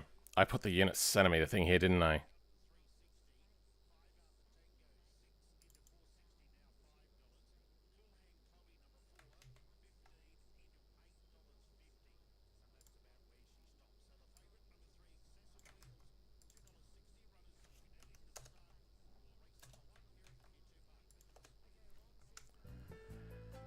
We'll clean this up in a second.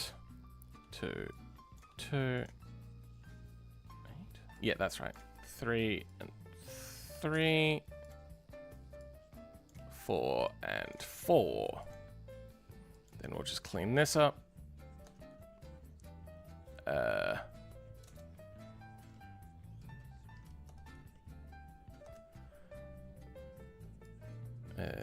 70. Yeah. Okay. Then we can just go. Oh.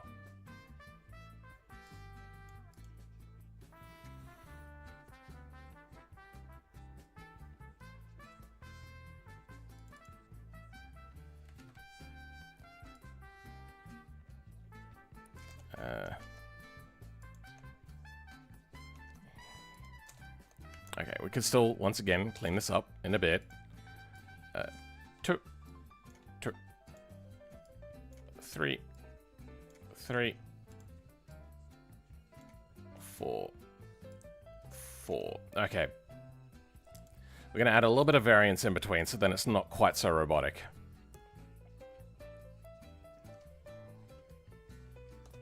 There we go. All right. 1.1 minus 1, 2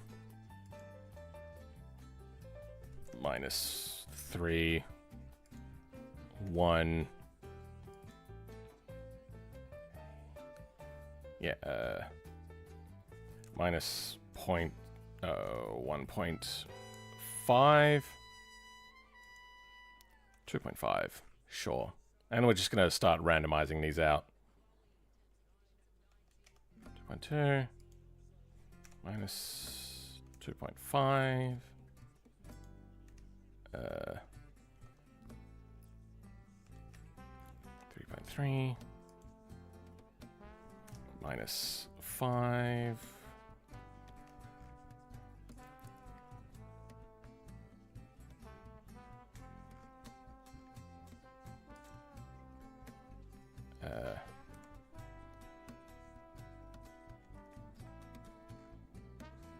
Trying to come up with random numbers. Frustrating.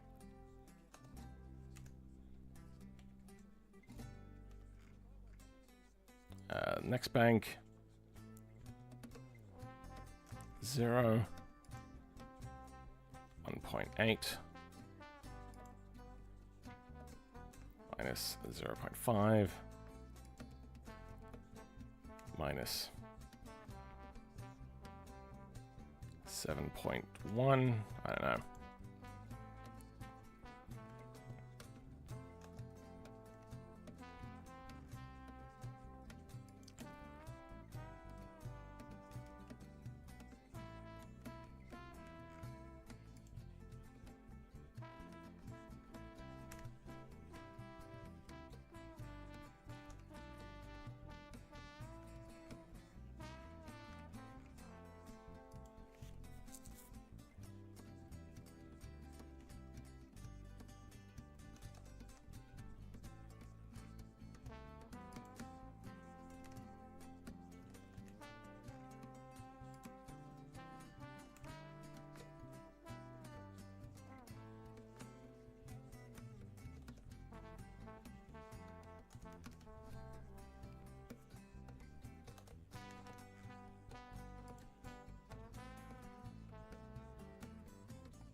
Oops.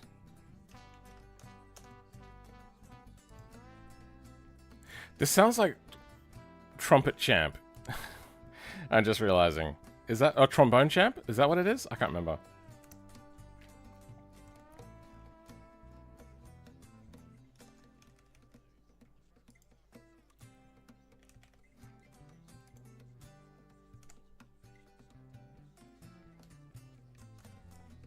All right. Let's see if adding some arbitrary randomness into it has worked.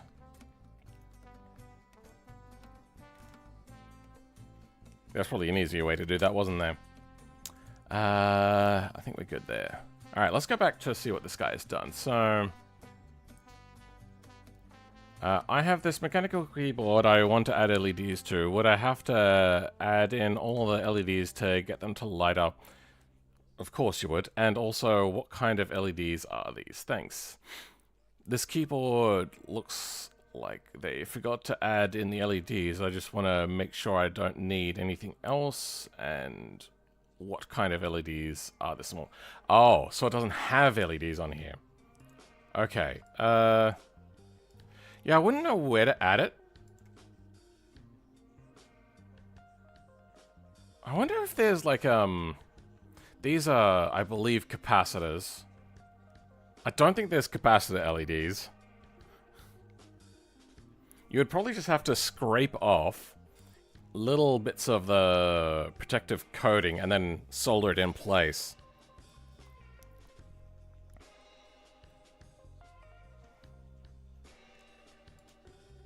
You ready to go?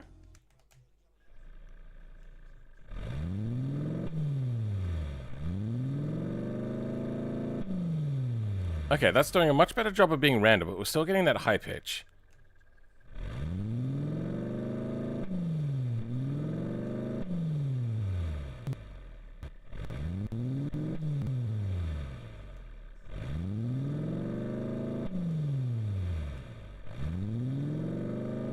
Okay, if I could just get rid of that high-pitched sound,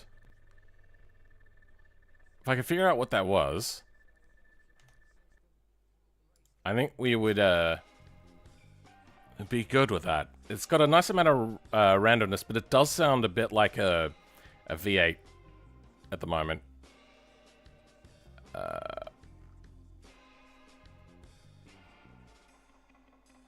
So what are we... they were doing other things as well. Sound attenuation. Are they all 1? So there's 28 of those. And there's still 28. Okay, so sound attenuation is always going to be the same.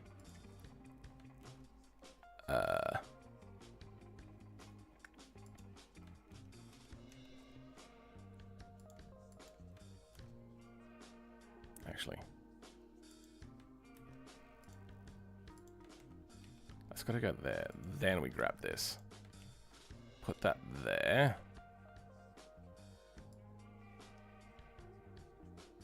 What happens if we do that? Okay. Alright, let's try reloading that and see if that fixes the issue.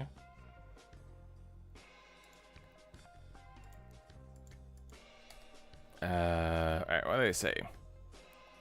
They didn't forget they bought their cheaper non-LEDs to save cost, blah blah blah. They'll often reuse the same processor and code. Change they will work if you solder LEDs in. If not, the blah blah blah. These LEDs only have 2 pins, so they will be fixed color, not RGB.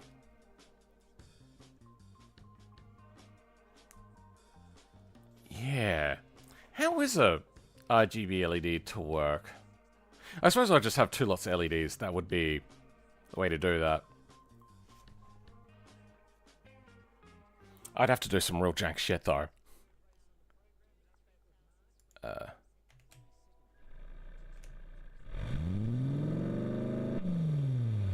Okay. We'll change the, like, resonant stuff, but we're still getting that bit of a high pitch. At first glance, LEDs are indeed missing, so... wait, you reckon that they are just missing? There's no, like... These are diodes. I think that's what a diode is, right? Diode. Symbol. It's an arrow with a line? Yes, an arrow with a line. Yeah, that is definitely an arrow with a line. So I think that you replace that diode with an LED. And then you get your backlighting. I wonder.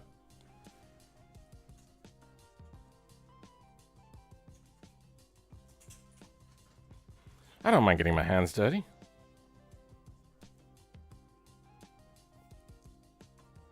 don't have a key puller, though.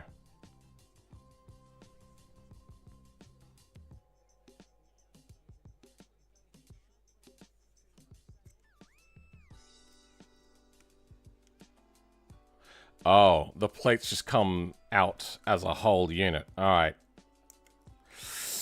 I'll look at that later. You. Did I listen to you already? Yeah, I did.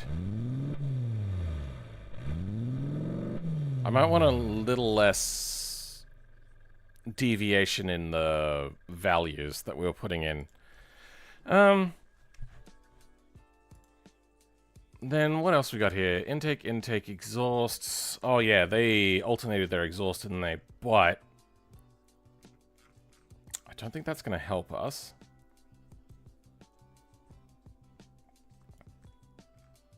What is the squeak? The squeak has to be from like a small thing, like airflow thing. Flame cross section. That's right. That's what we were doing.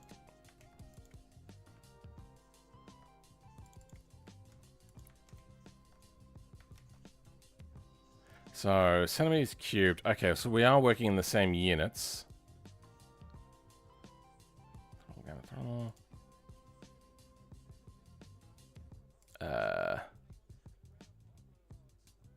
Their plenum volume is what we get. Okay, let's open up this one.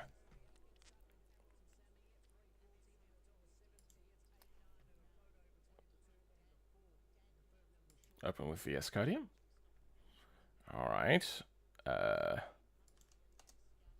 There's a lot in here. My god.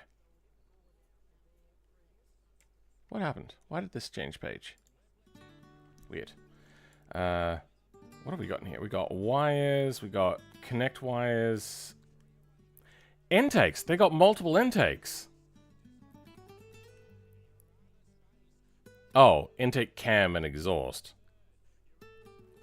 Oh, is that the old way of doing it?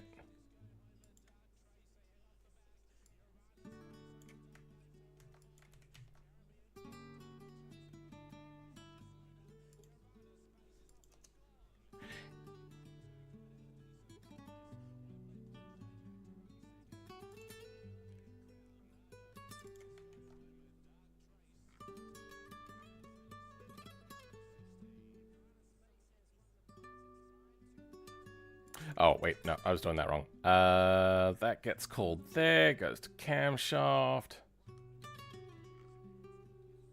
Yeah, okay, that's just an older way of doing it, before he started doing the grouping thing with, cylinder bank offsets. Yeah, okay. We don't care about that. If they're all identical, that's not gonna affect us. Intake lobe profile. They're all the same. Okay. What about the manifolds, though? That's the camshaft builder. We don't care. Intake cam.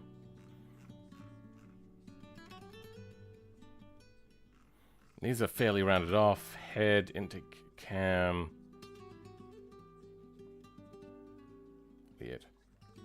Airflow sample. Intake flow.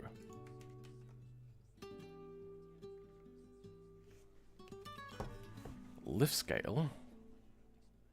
Oh, I'm on the wrong page.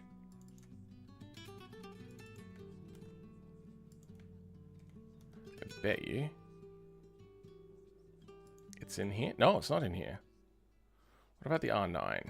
R9 does not have it. Alright. So I don't know what this is.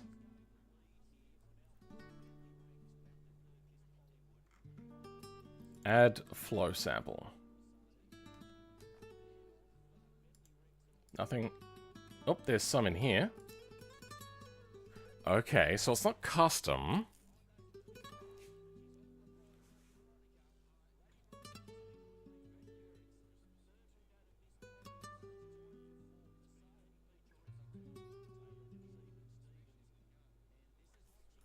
Intake flow. There's 4 references to it, and then it goes to... No, doesn't go to that.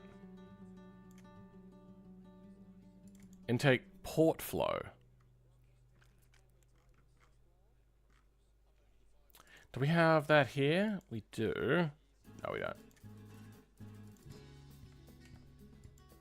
Yeah, it's not in here.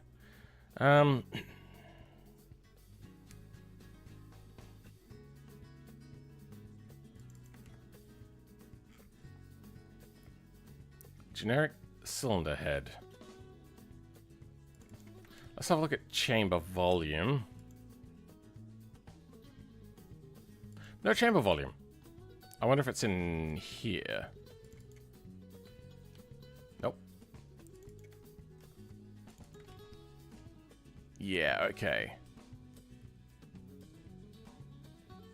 Flow attenuation? Attenuation?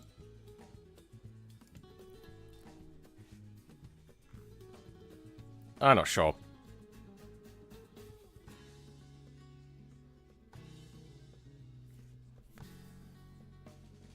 You're 21 and already pulled your shoulder. Far out. I just pulled it stirring mac and cheese after... maybe what happened is you slept on it wrong. That'll sometimes reveal itself when that happens.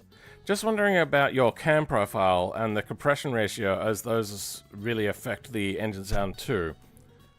Okay, I'll think about that, but it is just the 5-cylinder stuff. No values have changed. Yeah, I think that's likely. Yeah, I'll have that problem sometimes. Mostly my neck. Working in a really weird position. Yeah.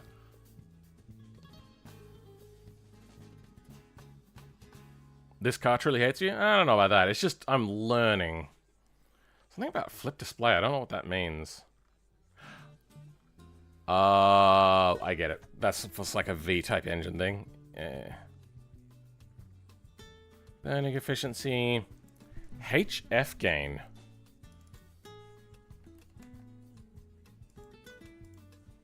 HF gain is in here. That goes into engine.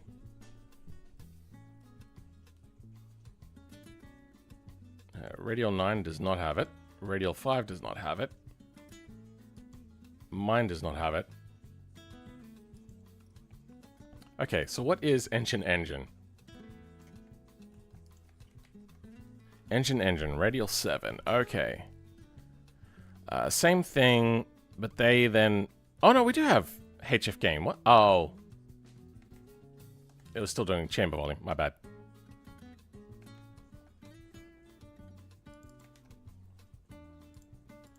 Here we go. Yep. Alright. So, what are the differences here? We have a very small number. They have a slightly bigger one for whatever that is. HF gain isn't in the 9-cylinder. Or radial 9. Yeah. I wonder if it's... Nope. 0.1, and then for theirs it's 0.0. Okay, let's go with that. Noise 1. Noise 5. Noise 1. That's not what I'm looking for. I'm looking for noise. Noise and jitter. Okay, well, we have noise and jitter.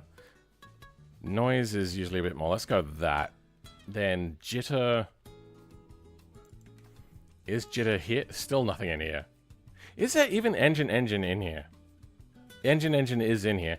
I wonder if Video 2 has a radial MR that... Does it have jitter? It does not. Then where... Maybe if there's no jitter, it goes to a default value. Jitter 0.6, jitter 0.02, jitter 0.23. Let's go 1.1. I don't know.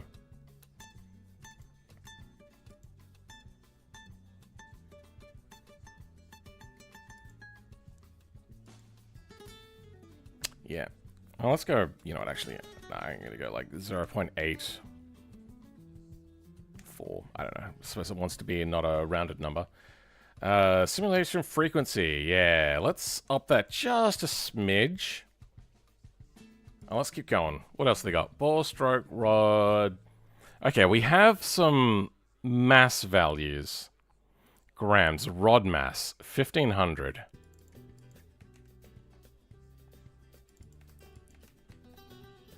Rod mass. So, theirs are fairly heavy. Was I going in the wrong way? I'm going to drop mine, actually, now that I'm thinking about it. Actually, you know what? Let's undo that. Yeah. Let's reload that.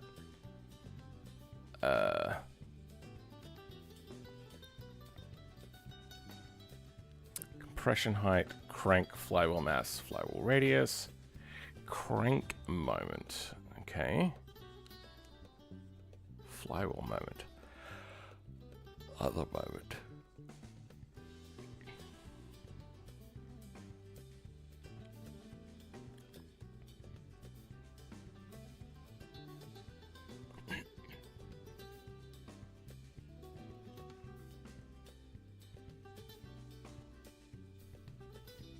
Rod journal.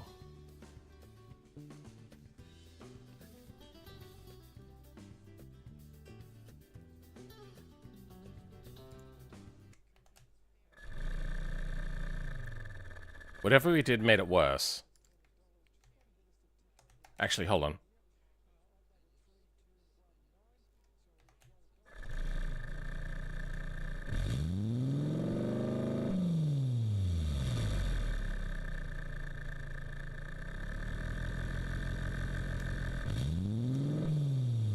How do we change the throttle position? Like the throttle... whatchamacallit?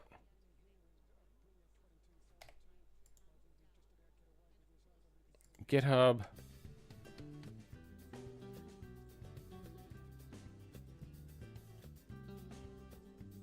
Oh, this is for Cosmo Speed. I was like, left and right, what?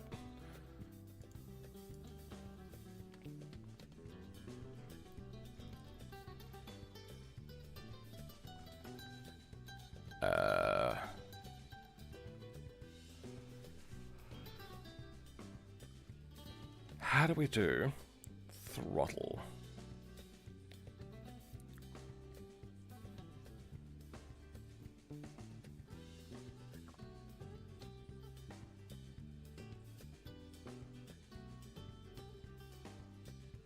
Find a space and scroll. Okay.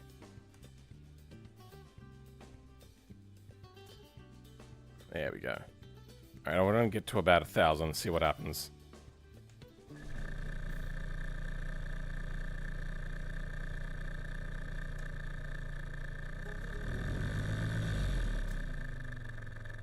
Oh, do I have to hold space? Yeah, I do. Okay.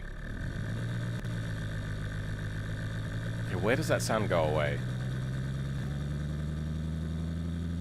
At about 1400 RPM. Too high.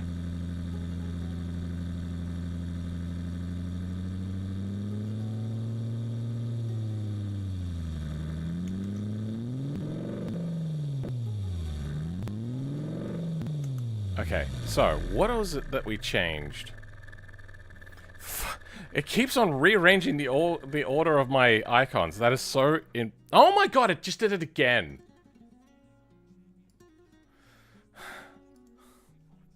It just did it again. Oh my god, that is so... I don't know what's happening there, Linux. Well, why are you doing this to me? Rod mass... No, that's right. Simulation frequency... We changed that. Jitter. Okay.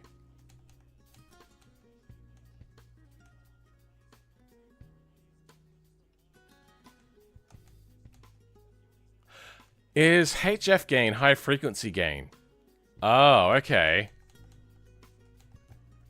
Then let's drop that down. Should be the same thing with just a different high frequency gain.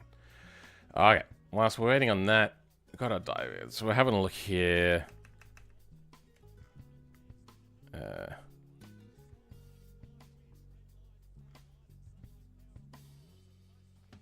Yeah, okay, I think we're done with looking at the keyboard stuff.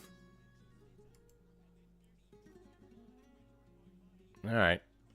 I can get some surface mount LEDs and rig that up myself. I have the knowledge and I have the power.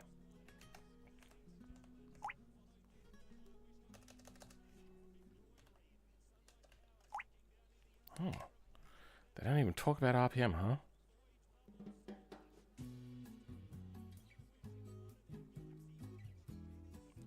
I do remember there being plane engines put in tanks. I remember that was a thing.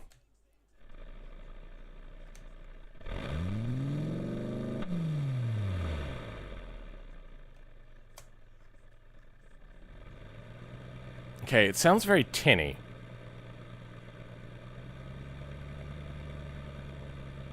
Still have like a metallic grinding sound?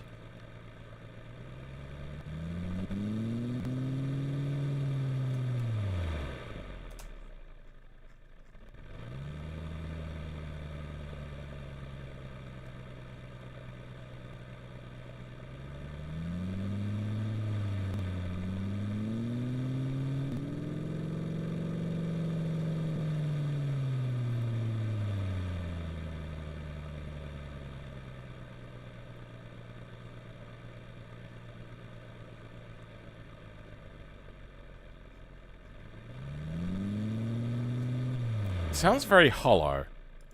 I wish I could just quickly iterate and hear the sound between the two, but it takes so long to load. I'm just gonna focus, try to remember that sound. Compare the pair, see if it is actually better, but just with a bad sound that we can't get rid of yet.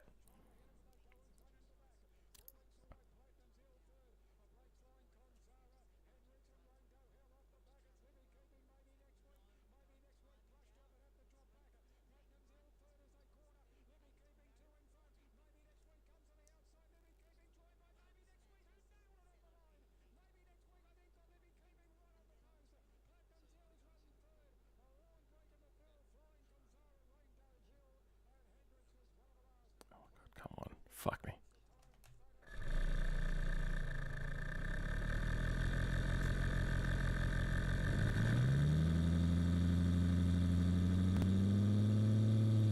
I feel this is better at higher RPMs. Alright, let's split the difference. And then that. That is so annoying. Alright, noise.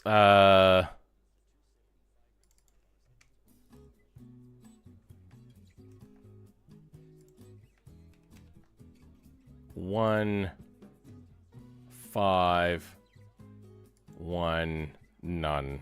Okay. We're at that. Let's go 0 on that.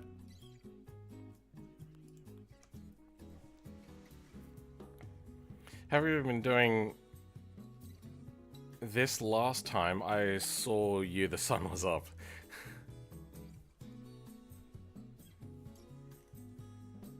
The stream's been going for nearly 9 hours.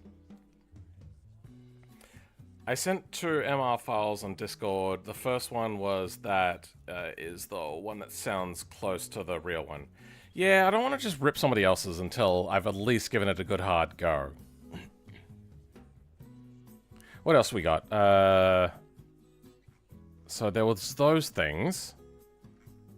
Wait, where'd it go? Oh, here we go. Jitter simulation frequency, that's fine. We could try playing with jitter amounts. So 0.23, 0.02, 0.06. We got a fairly low one. And theirs is moderate. I don't think there would be much jitter, to be honest.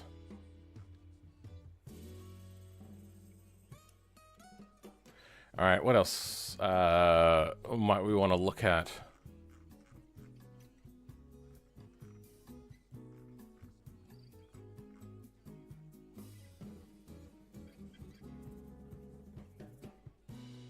They have 3 exhaust systems, or 4 exhaust systems. Hey! I thought so. I was thinking that there was a way to run more, exhaust systems. Yeah, I'm gonna run more of these.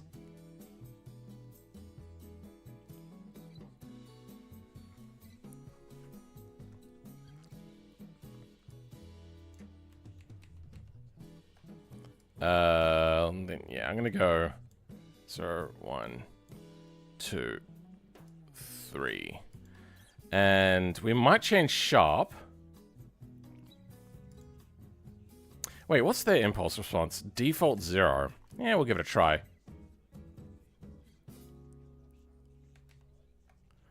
Then bank B. Get a different one.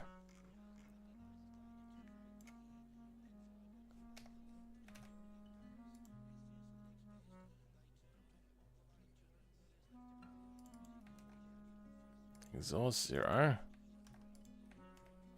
Gets replaced with exhaust 1. And bank C. Once again, not to be confused with the artist. Exhaust Z gets replaced with exhaust 2. Then the last one. Exhaust setup gets replaced with exhaust 3. Okay, let's see how that affects our simulation.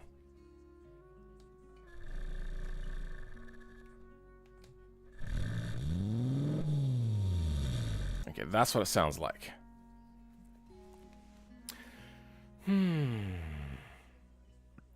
With the icons jumping around, what's your sort setting for the icons only task manager? I don't have a sorting order. It should just be natural. Right click on the icon, click configure icon task manager, go to behavior. Okay. Configure icon only task manager. Then you said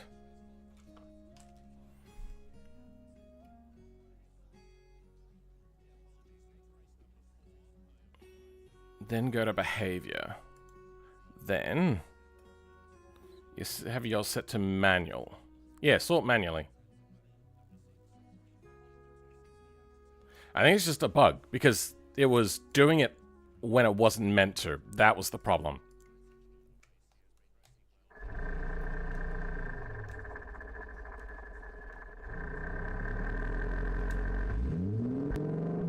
That sounds terrible. What have we changed? Okay.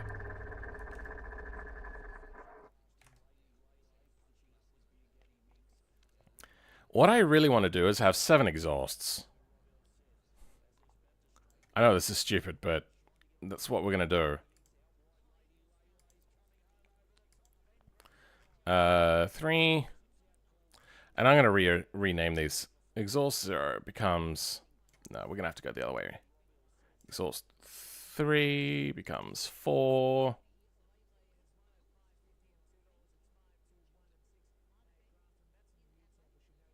Wait, what?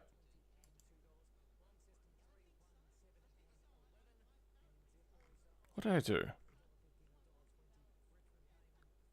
So, exhaust 0, exhaust 1, exhaust 2. I didn't change the last one. I mean, I don't think that's going to fix what we're doing, but... Exhaust 0 gets changed to exhaust 3. We're going to mess with this. The real engine has 7 exhausts. Yeah, I think that's what I'm going to change. Number 1 all... Yeah, I understand. Yeah, bug moment lol haven't happened recently. Oh, haven't updated recently? I update fairly often. I've never had this behavior before, so it's clearly something that's recent.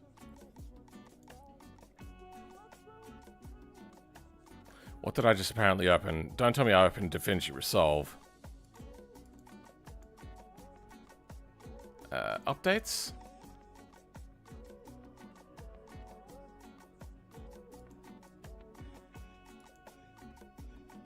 I fucked up. Damn it. Damn it.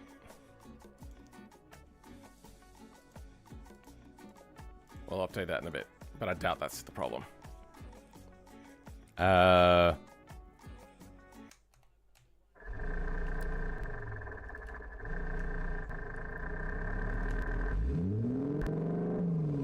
Okay. Let's change this up. So what I really want to do is what that person was suggesting. Is exhaust. Yeah. Let's change this up. So exhaust 3 gets changed to 4. Then 2 goes to 3. 1 goes to 2. And 0 goes to 1. Okay, there we go. I hate starting things at column 0. 5, 6, 7. Okay. 5, 6, 7. Alright. Then we're going to change a little bit in these. 3.01. 3. 2.99. 02. 3. 3. Okay.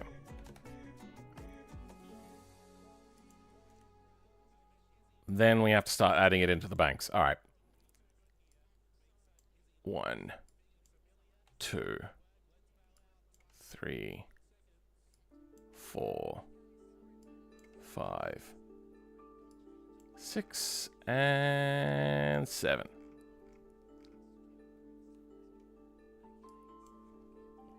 1, 2, 3, 4, 5, 6, 7.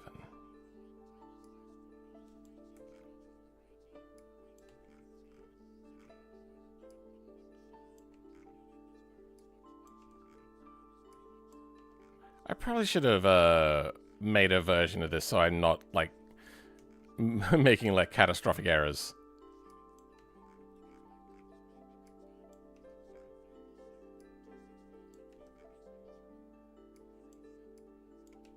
This being right next to a runner, like the runner values, I could see me also getting confused with that. Okay, whilst that's happening, let's have a look at what else we got. Exhaust systems, good. Label spacing, sure. Don't know what spacing. Oh yeah, that's for the runners, wasn't it?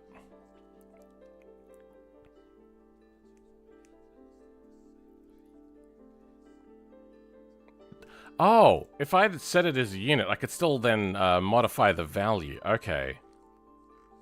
I wonder if it could only be multipliers, though.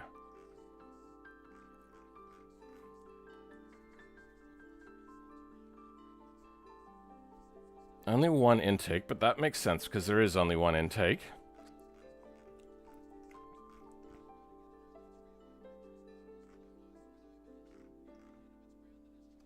Alright, then we get into camshaft lobe tuning.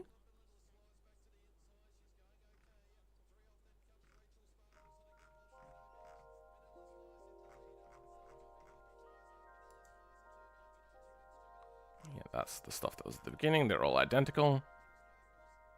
Add sample.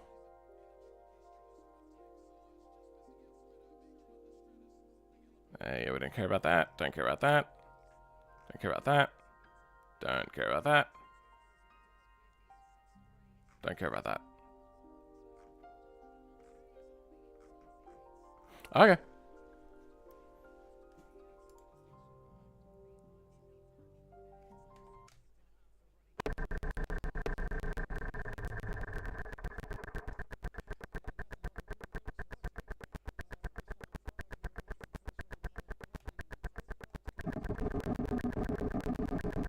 Okay, it seems that there's no unfucking this.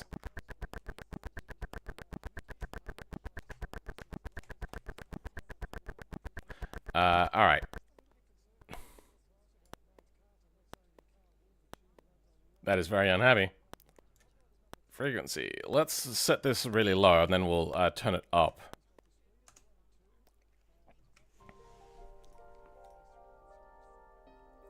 There's always Control Z when you break everything. I did that recently, and I just held down Control Z for a while, and then I had to redo some of it because I realized that I didn't need to quite do as much as I did. And it rewrote things in places where it didn't exist. So I don't trust it. Might have been just a bug in that version, but I don't trust it anymore. I'll do like individual taps, but I would just undo it. But once again, I don't trust it.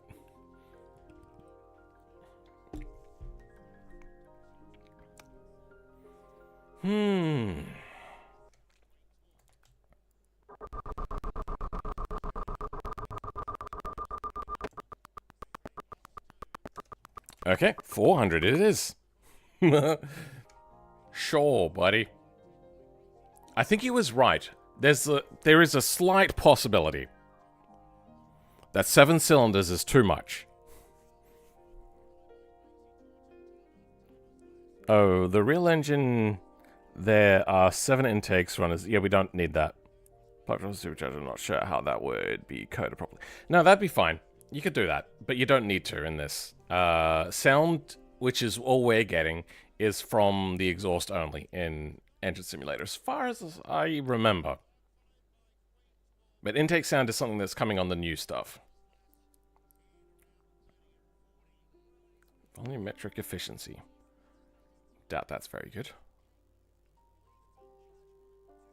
Okay.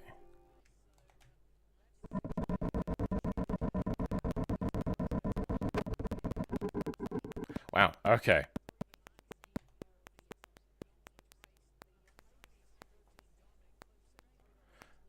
Yeah, seems a bit unhappy.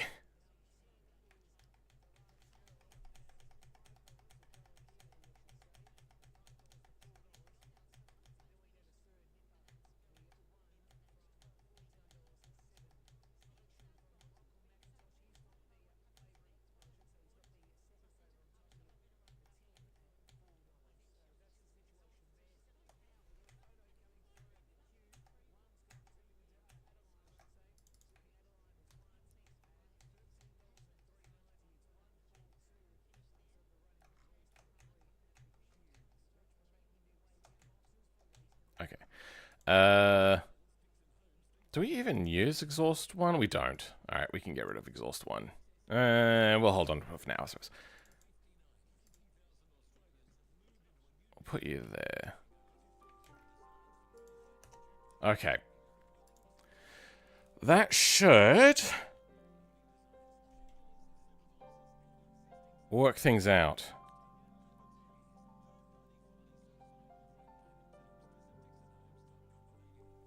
Get it back to where it was. The only thing other that I saw really was the cam lobes.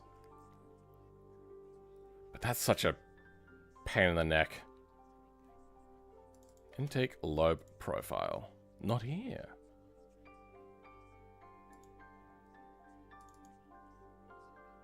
Intake lobe profile. Great. Lobe profile.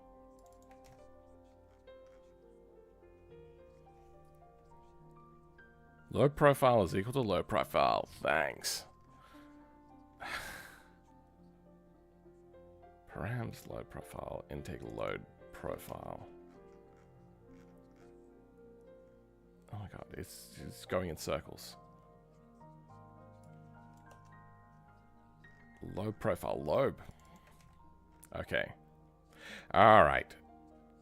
How does that compare to this?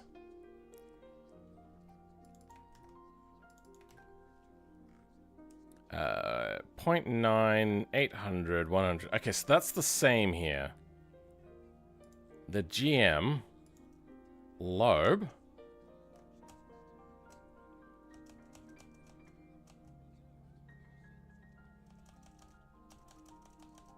Wait, hold on.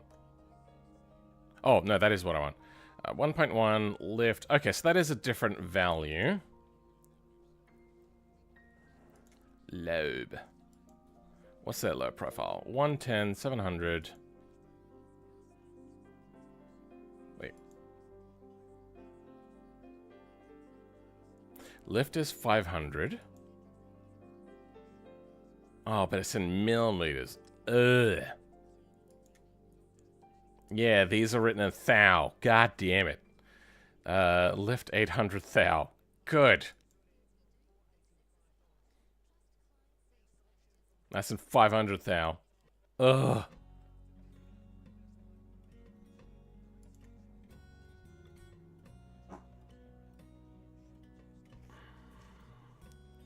Yeah, I'm not sure on that. Ooh, steps. 100. Hey. Nope, I've probably got 100 as well. Damn it. Alright, I think steps was a thing that you could do to, reduce the, simulation stuff? I'm not sure. I don't remember. Let's go 50.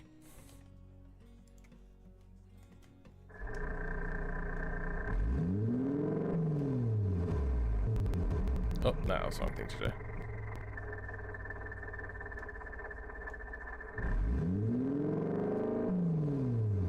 Okay, yeah, something is too high frequency. We saved that. Let's just see if we can get better RTTT from having a less detailed cam. I doubt that's a thing, but it might just be building time that it reduces. I don't know.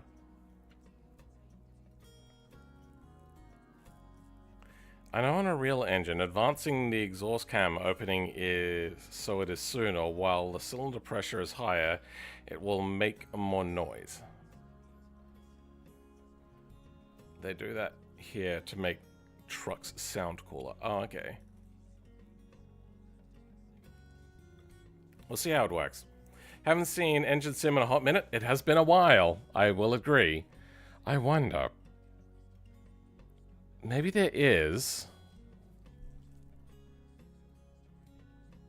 a cam thing to look at.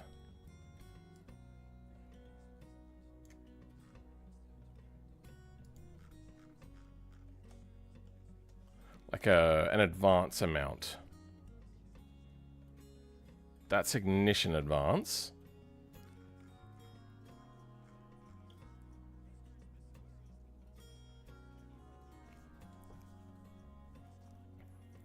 Duration at 50 thou. Gamma. Lift.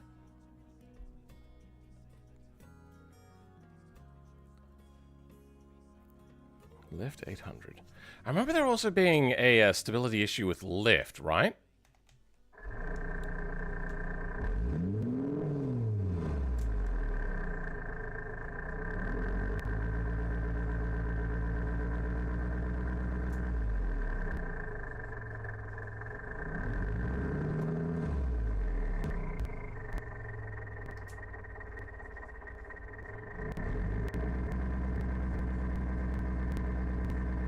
No, that's not helping us. Alright, let's bring that back to 100.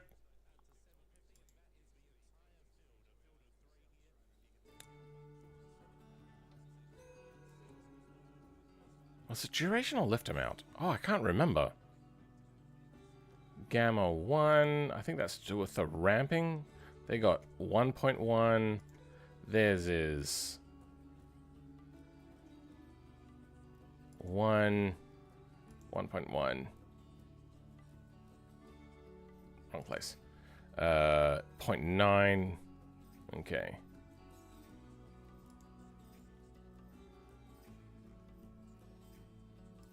Let's just grab theirs. Oh. Wait. Intake and exhaust.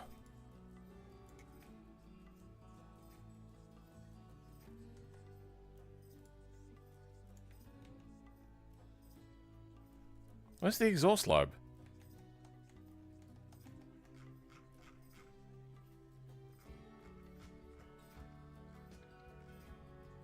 Harmonic cam lobe. There's only one of one. Wait, where's the exhaust then? Lobe goes in here. We have Set cylinder head, low profile lobe. What is, Okay, so there's only a single lobe profile. What does the Radial 9 have? Is that going to be the same? Yeah, low profile lobe.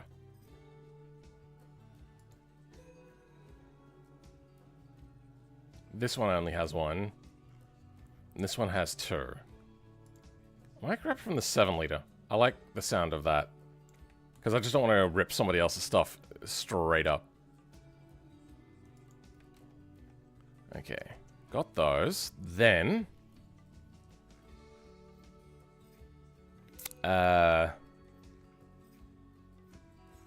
where does intake lobe go? And how does it get written in? Intake lobe. V8 camshaft. LS V8 camshaft is a... No.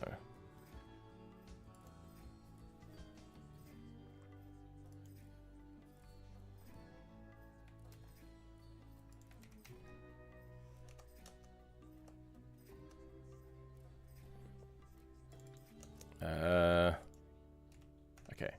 So there's one. Oh, they don't have one here. Nope, that's the wrong place. Here we go. We got two.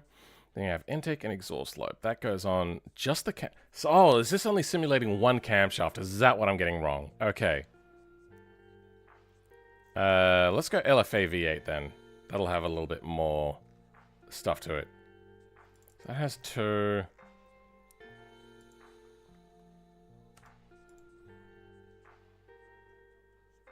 There's one camshaft. Private node camshaft. Okay. Then we got lobe here. Doesn't get called anywhere else. Does lobe get called here? Lobe and lobe profile. Damn it, that makes it so confusing.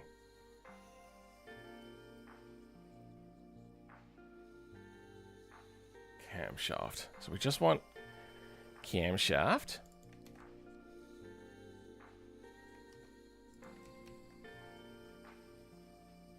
Okay.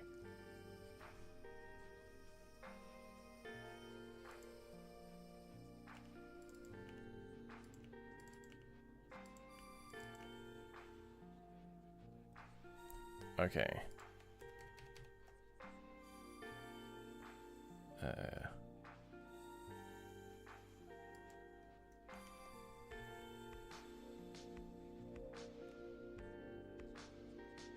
No.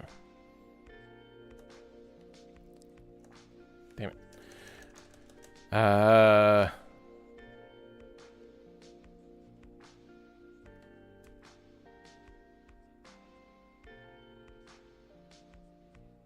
I'm so confused. What have I been doing?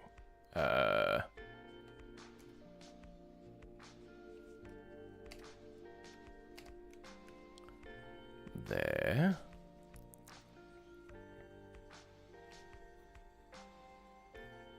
Holy crap, I did it.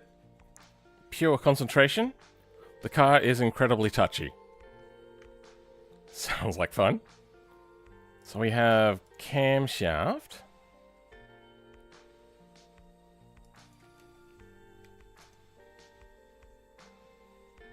That's not what I wanted. There's not even a camshaft written once in here. Alright. You. Where do you get put? That's under exhaust cam stuff.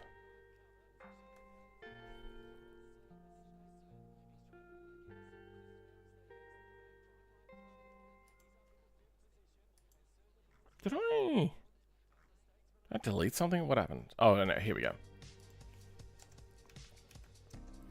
I think this was his cam, my cam, then radial camshaft, intake, lobe profile. Lobe profile creates itself.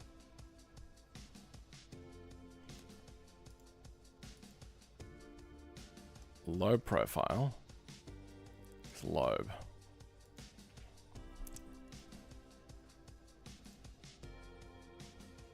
Fuck. Set cylinder head. There's 2.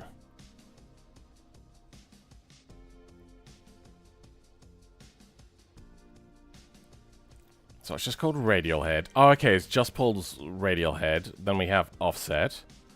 Then lobe profile is not in here. Does this have lobe profile written somewhere else? Intake cam, exhaust cam. Okay. How do I apply that to our situation?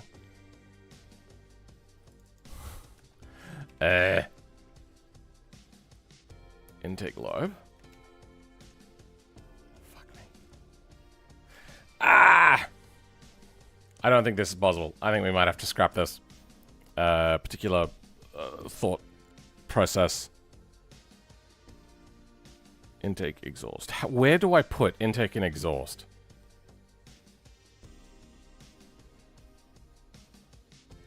Intake lobe. Goes into camshaft. Radial camshaft. Intake lobe profile. Exhaust lobe profile. There we go. Okay. That still doesn't help because we didn't... Oh! Intake and exhaust. Hey! That's how we separate that. Okay.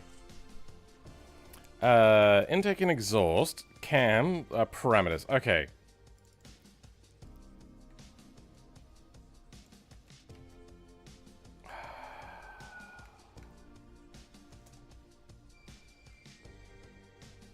So, they take in parameters, which is advanced and base radius, lobe profile. Okay. Intake lobe profile is equal to lobe profile. Okay, then lobe profile is equal to...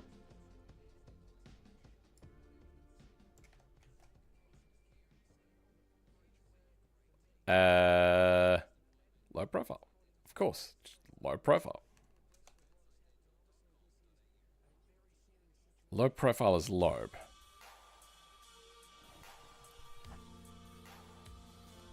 Oh my god, this is so... keeps going in circles.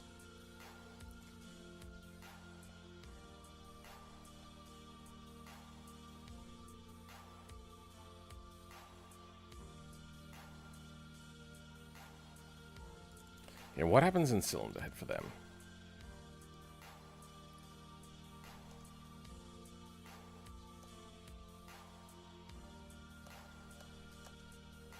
Alright, so we have radial head, no offset, intake cam.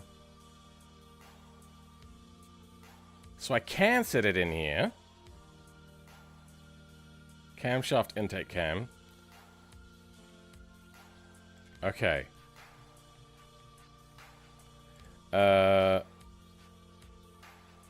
Do I care about lobe profile? I don't think I care about lobe profile. Let's just get one set up. Intake cam 0. Alright, we'll have a look at that in a bit. I think I got rid of the 0 part.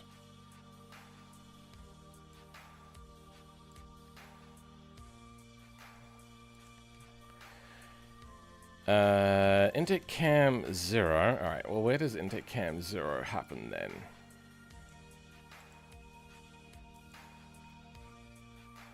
Okay, we have the add lobe part, which we have... It's here, right? No? No, add lobe here. There is add lobe in here. Intake and exhaust. Okay.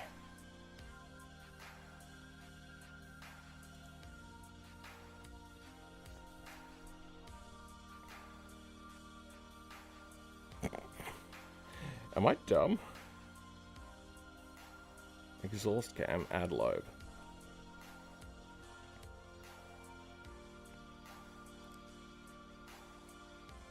Oh, that's just for offset. Okay, we don't care about that.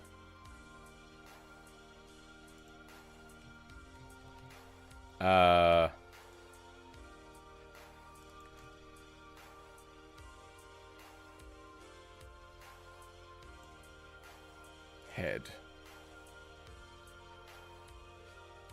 The horrors of a 2D engine sim? Sure. All I want to do is just change the intake and exhaust separately.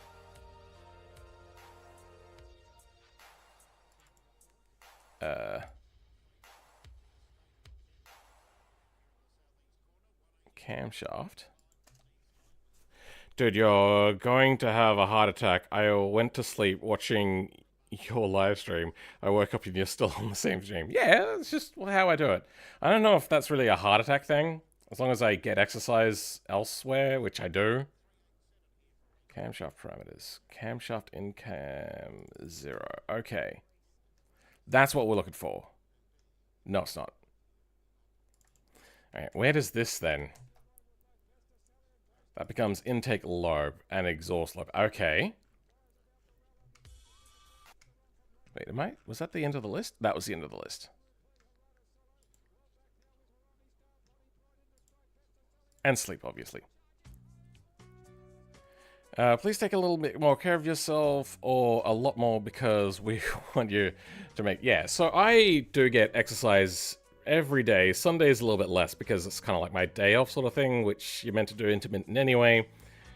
I also do focus a lot on getting enough sleep, which is very important. I manage my sleep apnea, so that's not a problem.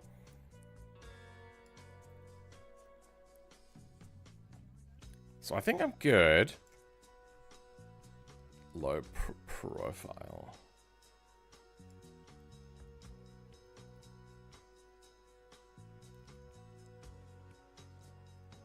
Intake camshaft.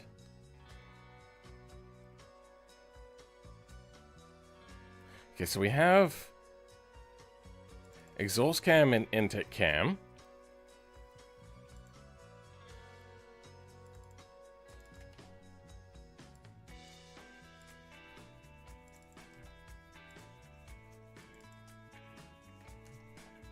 Okay, then larb.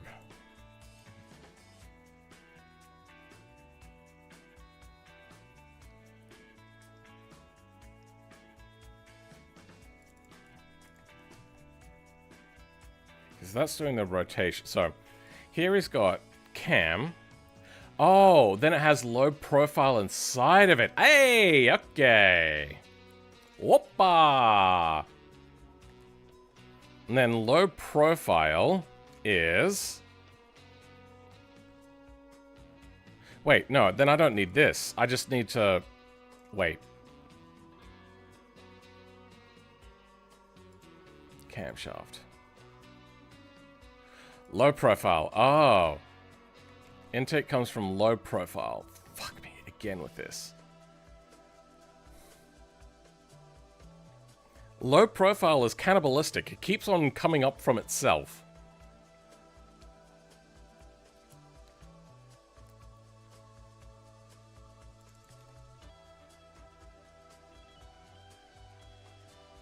Intake low profile is intake low profile, but just to make sure, intake low profile is intake low profile. Oh, sorry, low pro... Yeah, you get it, the idea. Whatever. Low profile starts over here. Radial camshaft. Camshaft. Okay.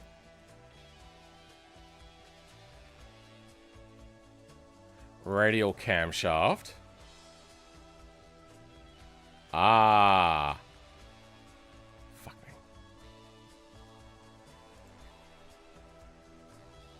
Low profile. Low profile is low. So low profile is this.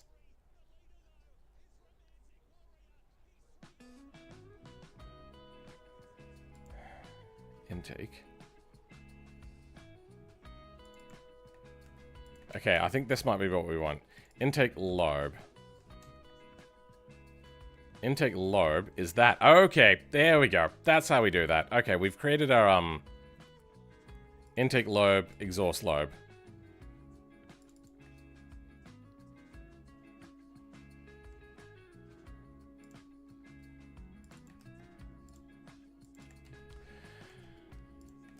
Here's hoping. I hate it being separated into separate files now. I thought I didn't mind, but I do hate it. You could try changing the offset under exhaust cam on line 55. Simple fix, but working IRL 5 degrees is a good advanced start. Sure. We'll wait to get to that.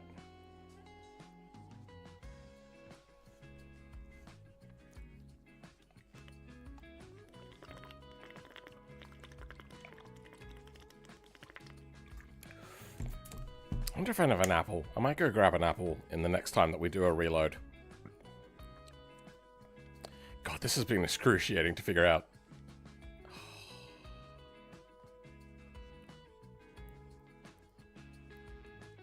$7.21. Don't tell me. Yep. Will it tell me what the problem is? Unresolved reference.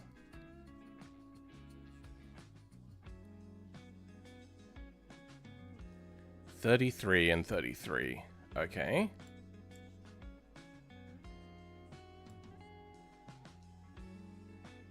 Line 30.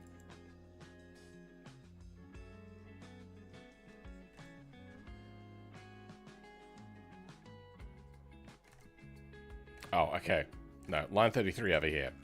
33 and 33. Really? 33 twice?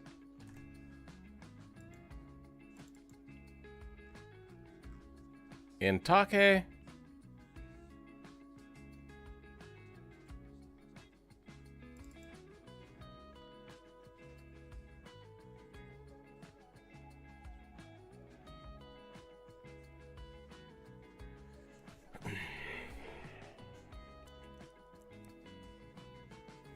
What was this previously? Just lobe profile.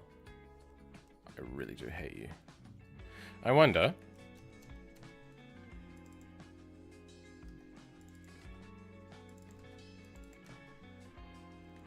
if that fixes that issue. Intake cam, low profile.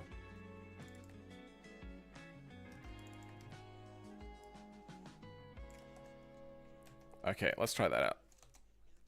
See how she blows. What distro are you using? I am using EndeavourOS. It's a simplified kind of version of Arch Linux. Oh. I use Arch, by the way. But not the real Arch, because that's too hard. I do want to do like a baseline Arch install at some point, just to try it out, to learn the parts of Linux, but yeah. You could try... Has this updated yet or not? No, it hasn't. I already read that one. What's the end goal here? Need to happen for this? To fix that sound problem. Oh, wait. Still same issues. Yeah? No, 22. 721. Okay. 22.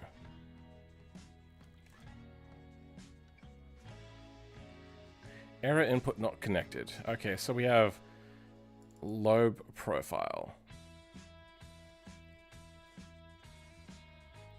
So we're looking for the head part.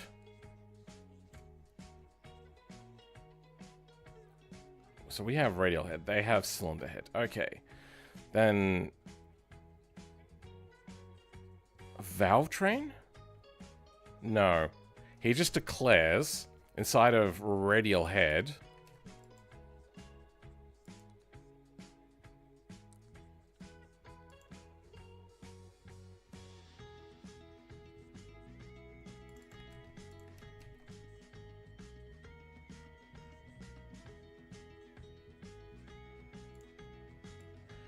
Let's do this.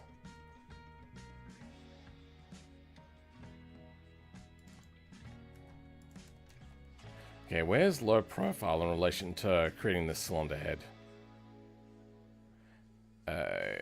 Oh. No, that's that.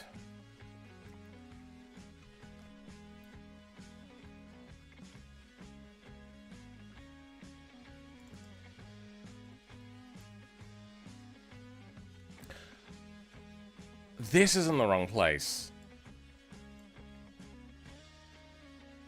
Is it?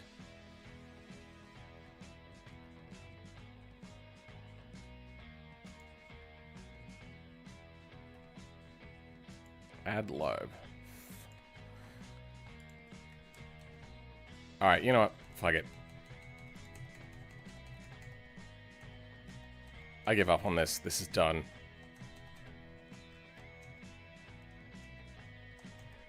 Done. Saved.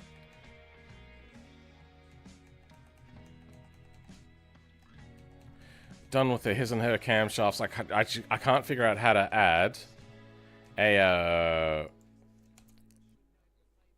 lobe for either. Wait, intake lobe profile and exhaust lobe profile. I wonder if I can do that.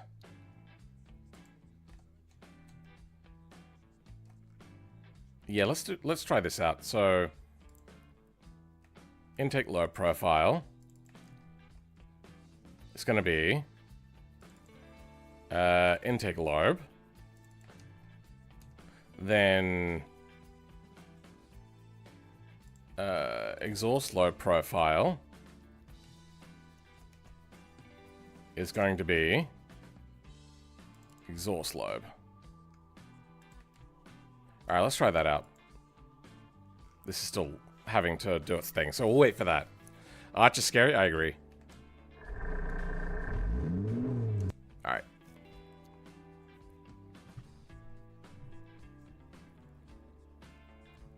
It's easier to do it in real life? Yeah, I kind of get that feeling sometimes. You went from 2 non-present args to 4, but you still only call with 2. I don't know what that means.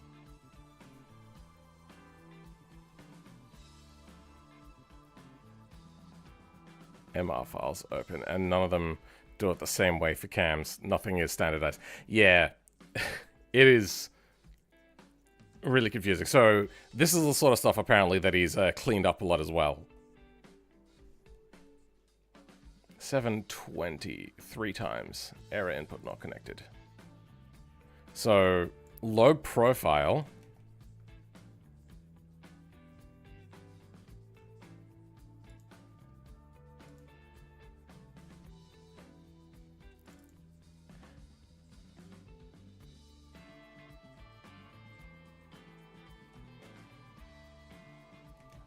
Intake lobe. I hate this. This loops in on itself. I don't understand what that means. How can a thing be equal to itself, and then when you find out what it is, it's equal to itself? That doesn't... It's the grandfather paradox. Where does it start? Ah! Is there intake lobe profile in here? There's only mine. Lobe profile is just lobe. Okay.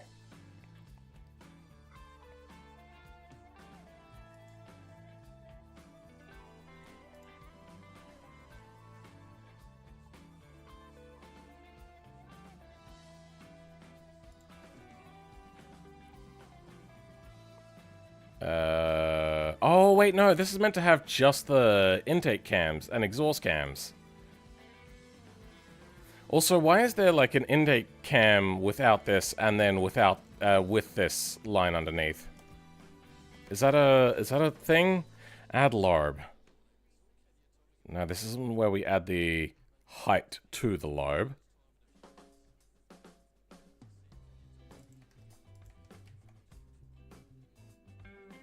Yeah.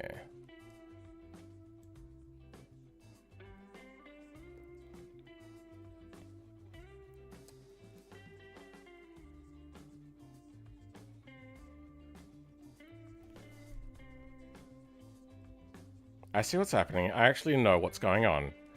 So you're setting intake and exhaust profiles to just lobe profile. Intake lobe profile. I'm trying to get intake lobe. Okay, is that... But lobe profile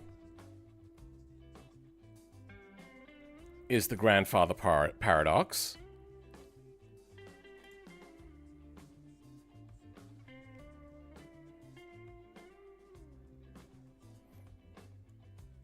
That's what the low profile is doing?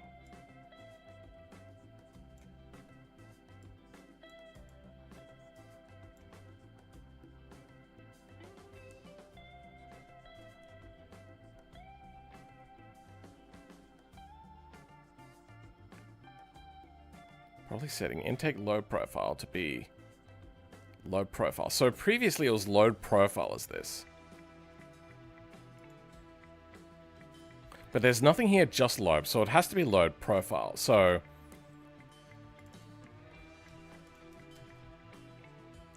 intake lobe. Do I set it here? Maybe I'll do that. But then lobe. Fuck me. What is lobe?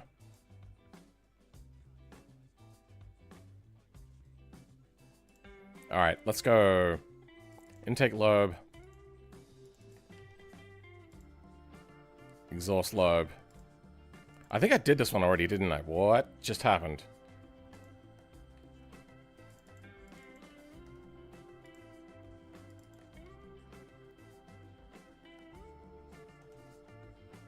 Oh, but then... No.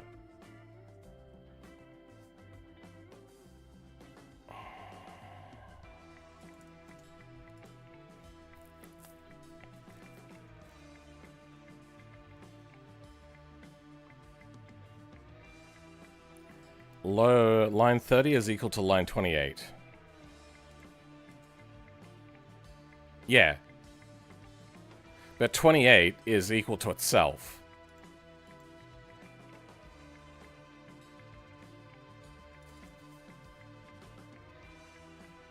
This is going to be the last time. I'm going to give up and not do it after this if this doesn't work, which is not going to. I realize that there's more to it, and it's very unclear as to what is more to it. Okay.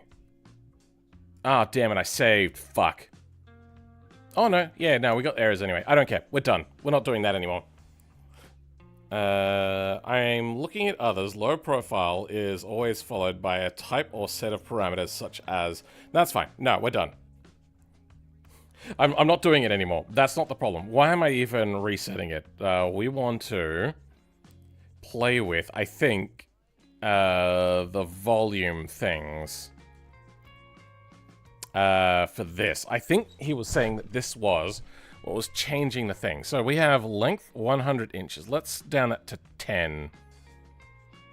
I want it to be... Actually, you know what? CM... Put that back to 100. Okay. We have to wait for this to load so then we can unload it. Probably should have listened to it, but I get the idea. It's just going to be scratchy and high pitch. I'm back. Just slept for 9 hours. Good. You must have gone to sleep right at the beginning of my stream. Damn. Also, 9 hours is a lot of sleep. Programming is fun. I do like programming. I think programming whilst being watched is stressful. I think that's what's doing me in right now. And also, hour 9.5, it can become a bit stressful if you spend multiple hours on one thing. So let's have a look here again. Exhaust system parameters. That velocity decay.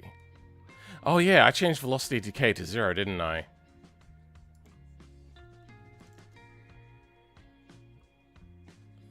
Yeah, we might turn that back on. Velocity decay 1, velocity decay 1, velocity decay 0.75. Okay. That sounds... Actually, that's not so bad. Velocity decay, let's turn you back to 1. I want to do Control R again. My BeamNG coded brain struggles with switching the similar values around, like on and off and power ignition.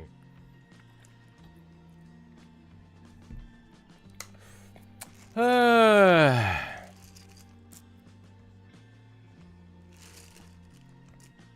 really want to tinker with this keyboard, but it's a very freaking expensive keyboard. But it does have nice switches, so I mean, I can't complain too much. A keyboard with nice switches is going to be more than this price. So, I think the keyboard that I have currently is like $250 US, I think it was, when it was new. It was given to me by Thermaltake for an ad placement.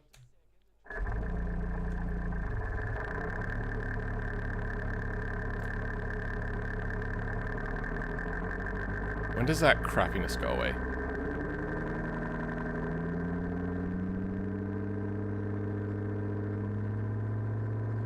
About 1900. Okay, that is worse.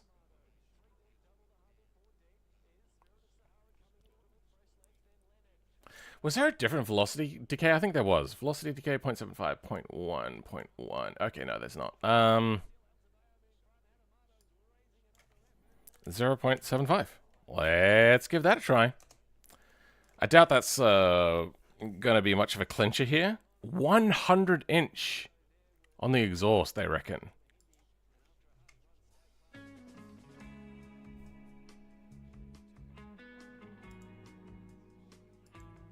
There is no length here.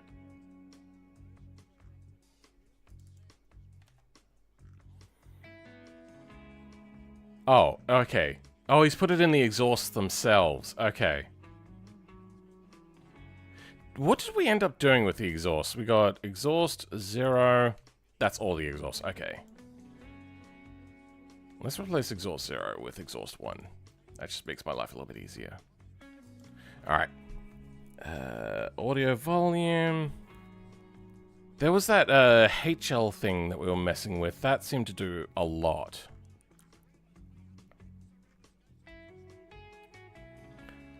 That seems pretty long. 100 inches. So what's that?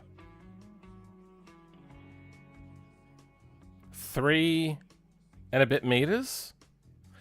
No. Wait, how many inches to a meter? 1 m 2 inches. Okay, so 100. Yeah, that's just like the length of a car.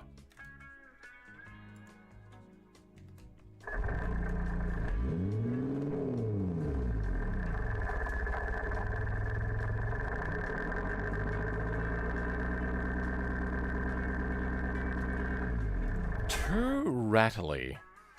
There was, no, we're on default 0.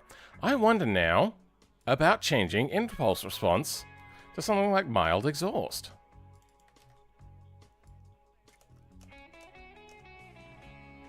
Oh. And see how that sounds. Is that kind of like Pratt and Whitney? It's kind of meant to be exactly like. So a hair under 3 meters, like, yeah, something like that.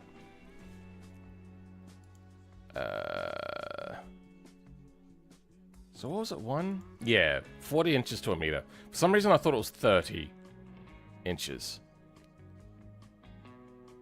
What are we doing? Got you, and I got you.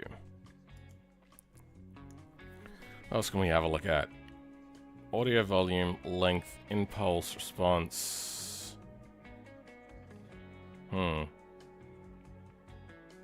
Velocity decay. Alright, tube length.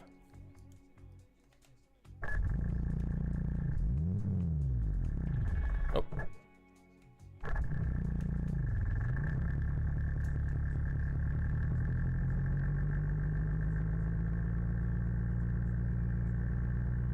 Okay, if we could get rid of the higher frequency area.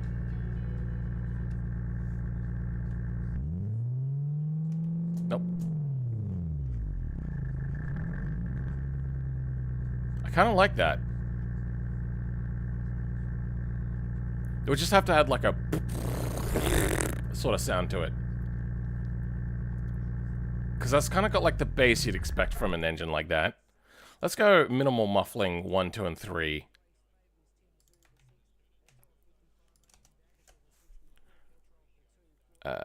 Is that kind of like Pratt and, so, yeah, hair under 3, 2.7, too low?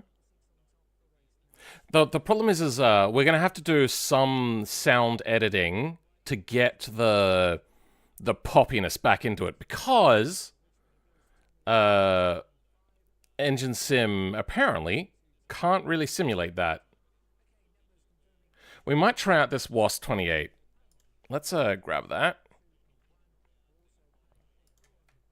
and just hear what that sounds like. Where did that go? Engine Sim, Engine Sim.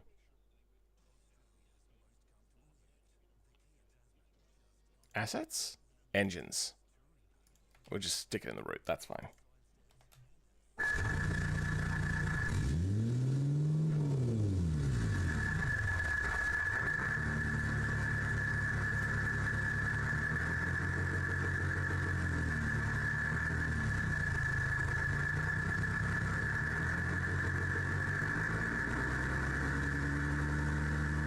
Okay, that's sounding better. But we don't... Like, it's really, really shitty on the ears. I hate what it's doing. We're going to do one more reload, then we're going to try out the other one. Ange just gave Philman access to Engine Sim V2. I wish. Metal grinder? Whoops. Yeah, it sounds a little bit like that. Primary tube length. 29 inches.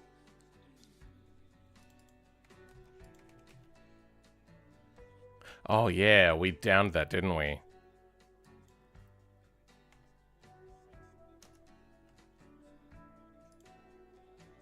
We might actually...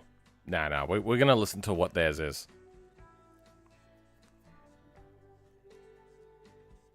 I know they would have done trickery, but...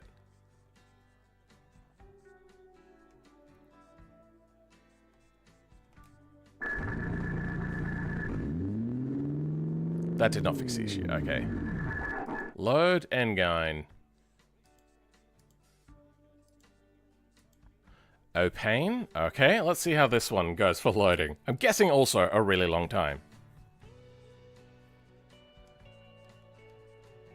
How do they load so fast? Weird.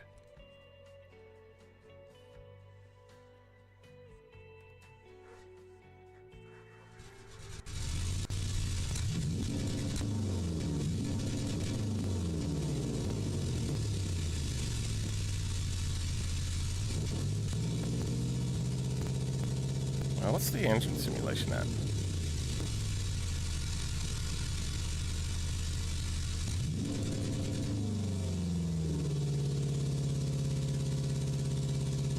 It sounds a bit breathy and it sounds like it's in a room, but it is sounding better.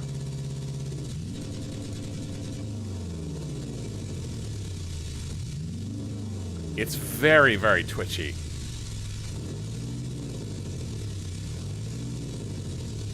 Like, just one dip of the throttle over, and it's getting close to redline.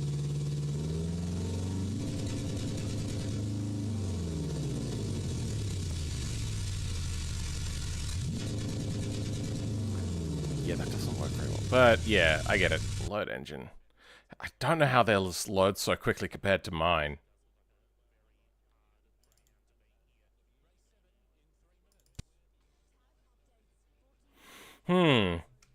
High cylinder counts were always tricky for me to make sound right. Yeah, it is a problem. Oh, I didn't... Damn it. Alright. I wonder if it'll compile the new primary tube length.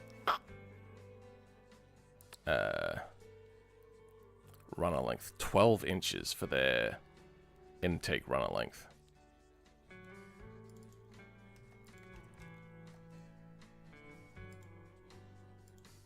Now, I don't have runner length on my intake.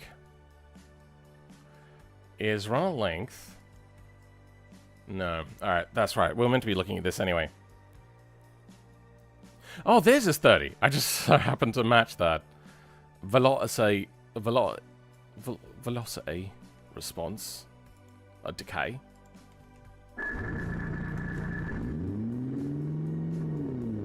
I like that, but we would bump it up in, thing. Alright, that's reloading.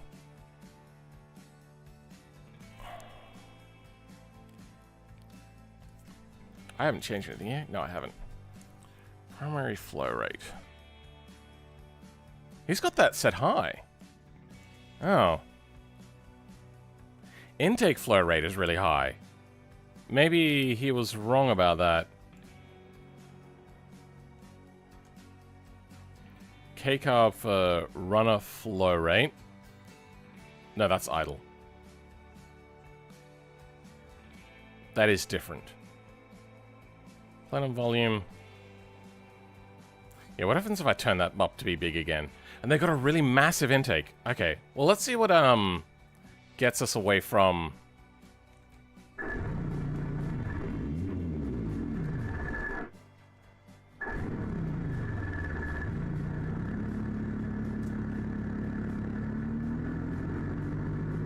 Oh, we're already losing the high pitch.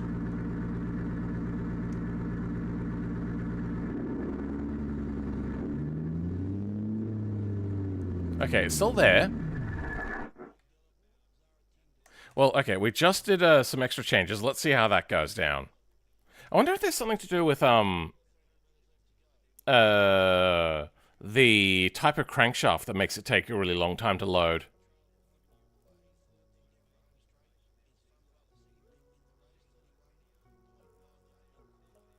Heard about what happened at Bondi Beach? No, I mean, it's getting into summertime, so I'm guessing it'll be a problem for some crazy weather, because it's like changing the season. Changing the seasons here, at least. I mean, it's summer. We just had a week, like a couple of days of 30 degrees in a row, and now we're at about 19 degrees, apparently. Celsius, that is. So, went from like 90 to 50? I can't even think. You guys use funny numbers. Water freezes at 0.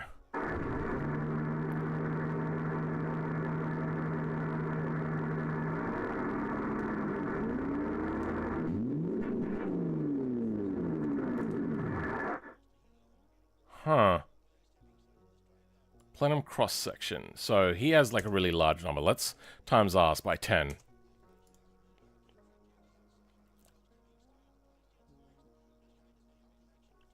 Intake flare rate. Has a different thing. Idle throttle position. That's fine.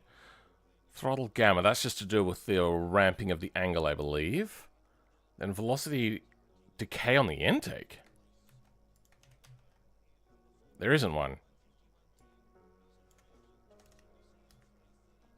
We'll try that out after we get this next refresh. I just want to see what happens there. I didn't realize that was a thing that could happen on the intake. Because you'd think it would be inverse for the intake.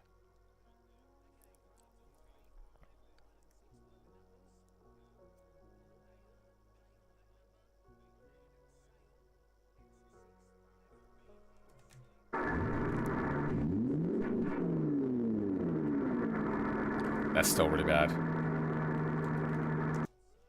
Okay, after this, we're going to start undoing some of the changes we made, because we've only made it worse. I think what I changed was the plenum volume that changed it. No, plenum volume was fine. It was the plenum cross-section. Yeah. We'll give that a try. Oh yeah, we got other things to look at. Here's another package.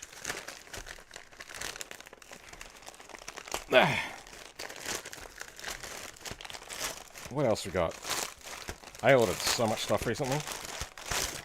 Hey! It's the coolers for the... Oh wait, no, yeah, no, I got die coolers. Give me a second.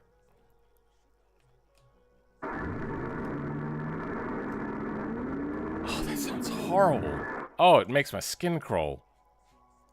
So let's save that now. These are just some little things for like future uses. I got this one specifically because it's able to be broken up kinda easily. Oh my god.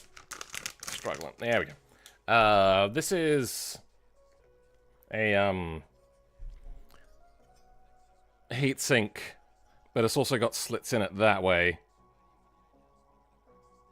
So then that way you can break it up into different things. I wanted to use this specifically for my G9 to test out some theories. They have heat sinks on their things. Give me a second. Let's try this out. So it wasn't that. Maybe it was. You know what? Let's go one by one.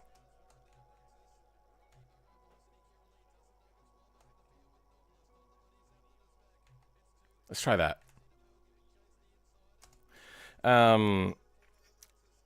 It has a heatsink on the SSDs, but the SSDs get too hot. But that's because, like, on an SSD, say this is the SSD, the airflow goes that way, but the runs run that way. So that doesn't really seem very efficient, and then nothing else has heat sinks on it because you have to supply your own. So I was thinking, if I grab one of these and split this up, then the air could flow that way across them, maybe. Is one big heatsink? Yeah, I got it deliberately because it was such a big one that I can break down into smaller pieces. That's not the only heatsink I got, though. I did get small little ones.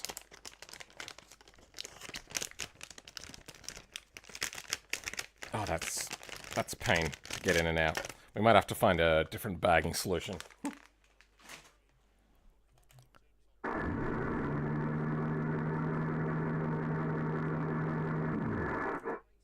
Okay, next was it the intake flow rate? Yeah, we changed 300 to 1,000. Let's see what happens. Your dad got one of those? Alright. And just a set of little things. It's very cheap, this one. This one was only 20 bucks. I don't really need to profit off of this one. It doesn't have the sort that I thought it did. Whoops. That's not the worst. But yeah, like, basically the larger one, but separated. It's already got thermal pads on it. Though I don't think these are good thermal pads. I think these are shit thermal pads. So, the argument of good, like a high thermal conductivity and low thermal conductivity thermal pads is a bit of a nuanced one. Give me a second.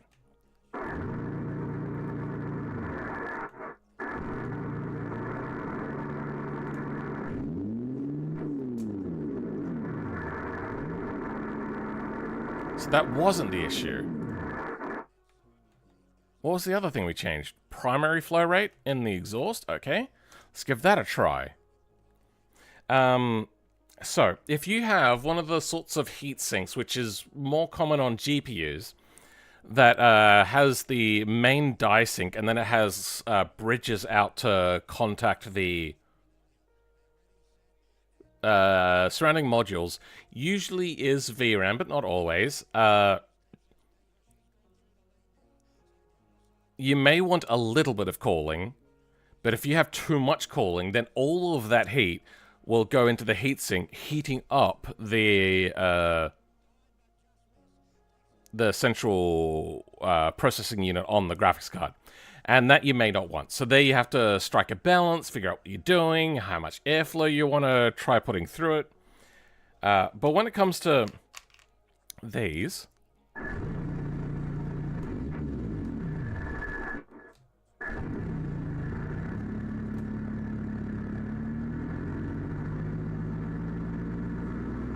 Okay, yeah, that's getting better. What else did we change? Velocity decay? Yeah, I changed too many things in one go. Yeah, so when it comes to these little things, they don't contact anything else, so you want really good thermal pads on this. Unfortunately, they've applied the shittier ones. They're a little bit cheaper, but a lot shitter. So sometimes you don't always want the best thermal conductor for module thermal pads, but on individual ones, you want lots.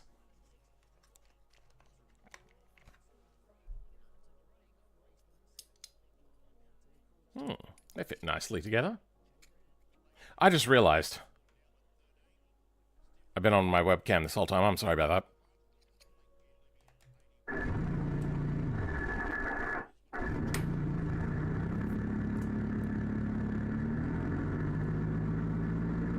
That's getting better. Okay, what was the next thing? And primary tube as well. Okay.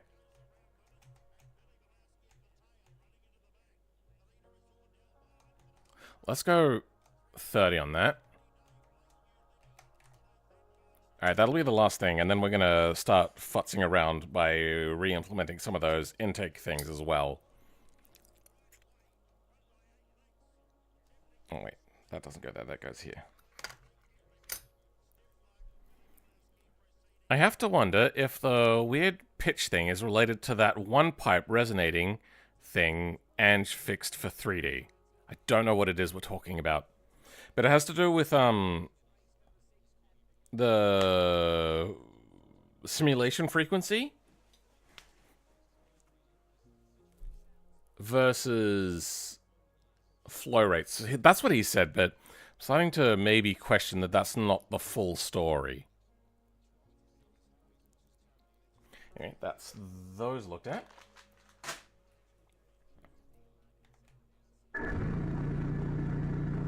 That's better.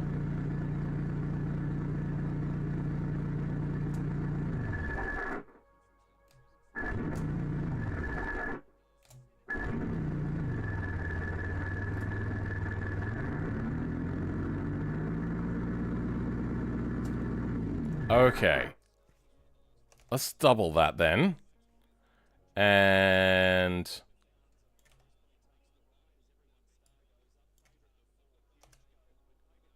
let's create bigger plenums for more resonance.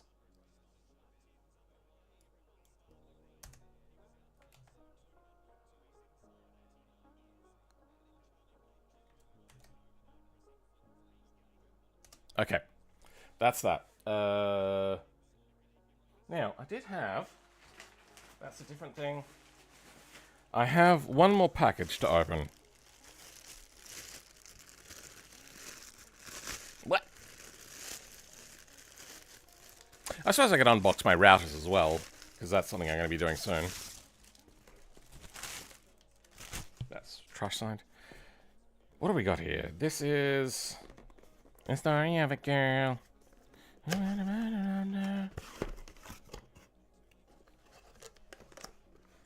That's one of the switches.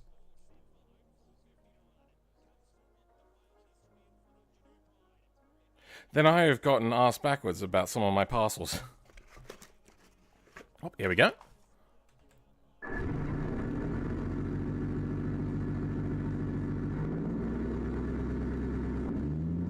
Okay, that has not helped.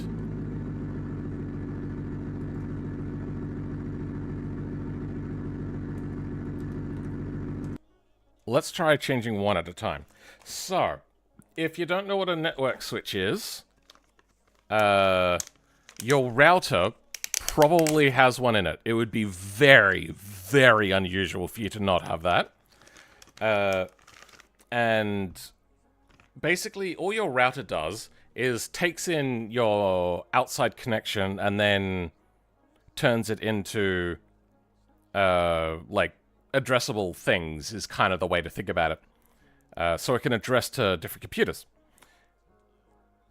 Then it's got a switch inside of there, so it can send it out to multiple RJ45 ports. But they're 1 gigabit usually. This is 2.5 gigabits each. So, you can get a much higher speed with something like this.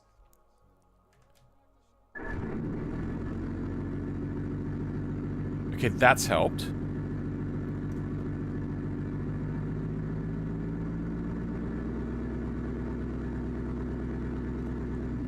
Yeah, I feel that's helped. Let's go 1000 on this. And see what happens if we change just the intake.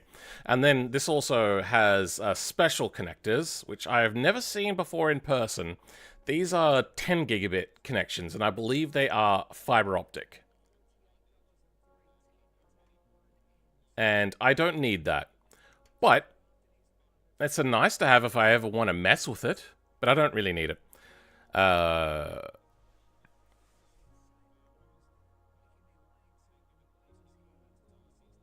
That thing's too dirty for me to talk about. I'd have to wash it first. I got for 20 bucks, an old network switch. So the 2.5 standard really only started to become popular about 1 to 5 years ago, and it still hasn't really fully taken over yet. We'll talk about that in a second.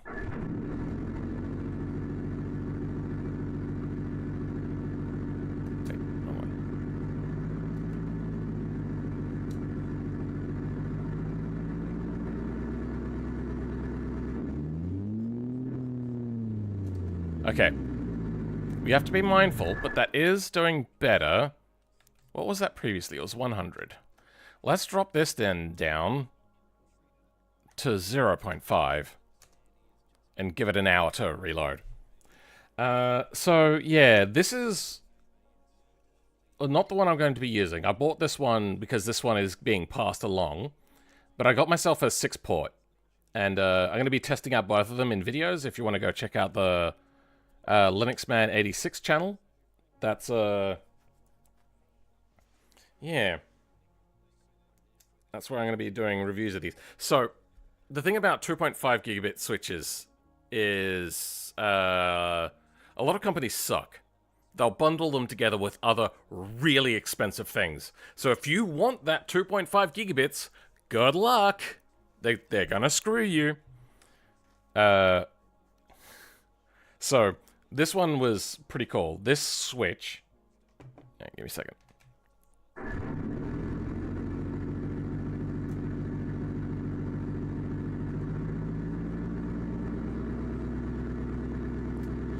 Okay, I think we found the magic sauce. Intake flow rate. Let's drop that back down and see what happens if we change just that. Where does this become unbearably loud? Okay, it's below 800. Alright, let's reload then. With a small intake flow rate. Now, it's probably going to be harder to start, but sure. Yeah, so I got... if I wanted to buy like a mini PC that I could turn into a router for 2.5 gigabit, so then I can customize it the way I want, I'd probably be looking at like a proper full switch array sort of thing, about 600 Australian dollars. But if I only have 1 gigabit internet anyway, I'll just use my normal router and then go into a switch. And this was like 35 bucks, I think. So it's a interesting way of doing it these days.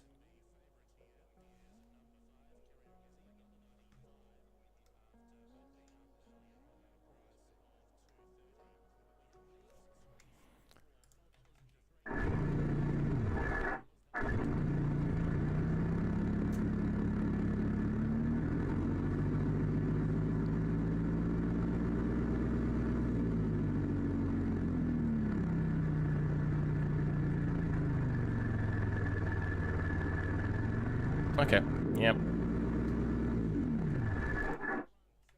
Then we can turn that back up. That's fine. Outlet flow rate, let's go 2000 on that. I don't know. Intake volume, let's halve that again.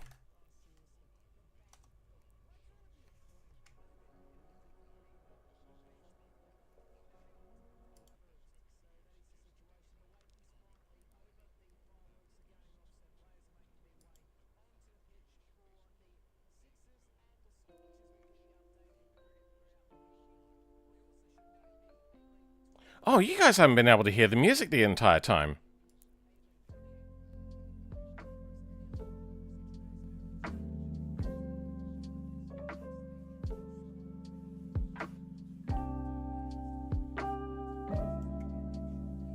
There you go, there's some music.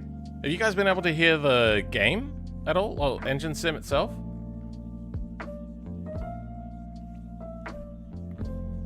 You can change the impule response, or what it's called, the engine will sound different. Yeah.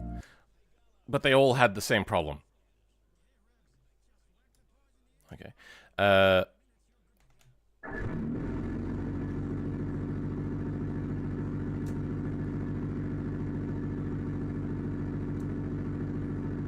Oh, that's just as idle now? Okay, none of that really helped.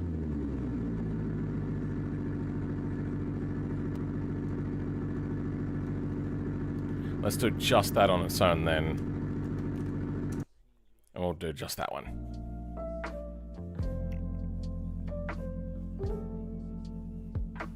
I think I just noticed that it's a 1U on the floor. It's not on the floor, but it is a 1U servo switch. How can you see that? Is that clear to see? It's probably not. But yeah, I also picked up a shelf. It's a bit weird. I went to the guy's door. It was a bit weird getting to his house because the gate had no way of opening because it was electronic. So I went to the walk-through gate as opposed to the driveway gate, sorry. Rang the doorbell there. He came out, then said, oh yeah, I can't open that gate. You're gonna have to use the driveway gate. I was like, okay, sure, that's fine. Came around. Then I think he got a little bit confused as to what he was doing, maybe a little bit. And he was like, oh, I think I said then I needed to break a 50. Do you have change for that? And he said, yeah, sure. And he went around. So yeah, what was it, $10? I was like, I think it was 20. Like I didn't say out loud, I think it was 20. I was meant to buy it for $20, I believe. He took down the ad immediately, which is what a lot of people do on Facebook Marketplace. But I went like that to him to kind of like at least signify him to maybe think a little bit more about it. But he didn't, and I got it for $10. So I got a shelf for $10, and it was a pretty decent quality one as well. If I tried to buy it on like Amazon or something, it'd be like 50 Australian. There we go. I'm happy with that. What's the RTDT? Looks fairly fine. I wonder what happens now if I drop this value down.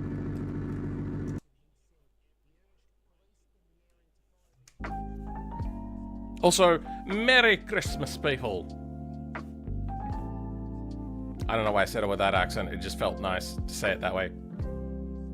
I like rolling my R's a little bit. Merry Christmas. That's even worse. I hate myself now. The game, but no music. Okay. A deal's a deal. Sure. I gave him the look, which meant that I was willing to hear that he was wrong and that he could have double-checked his thought pattern on that. But $10? That's a fucking deal.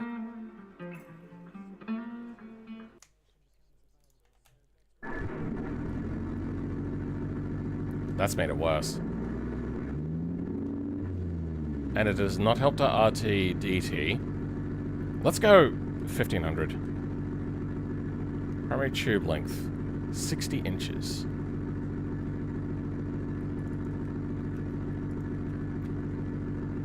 What? He has 30. Yeah, we went longer on that, didn't we? Let's go 160. I want to go even longer on that, I think. He's got a higher K cup. You know what? We're going to undo that. I'm going to up mine as well.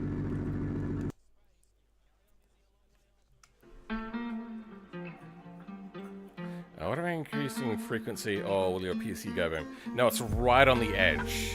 Generally is where I have it set on the,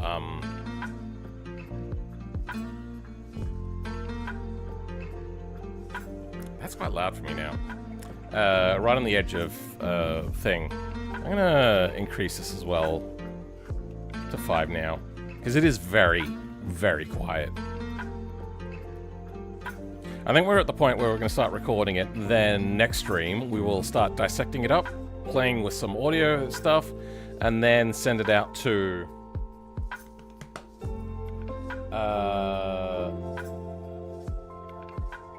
export it out to BeamNG. Yeah.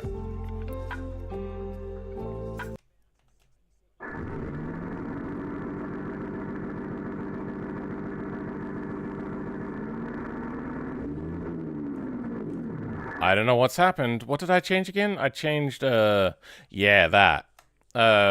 Let's drop that down to 50. That made it a lot worse.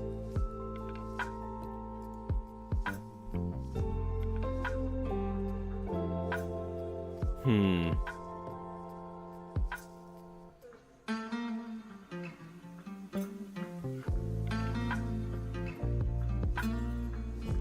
yeah.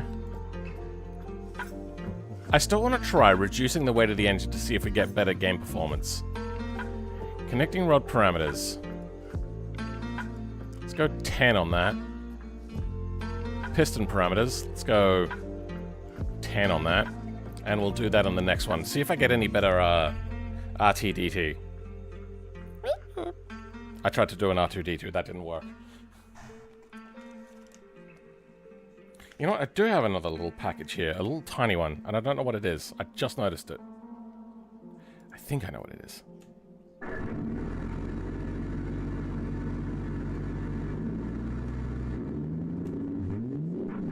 Okay, that's working well.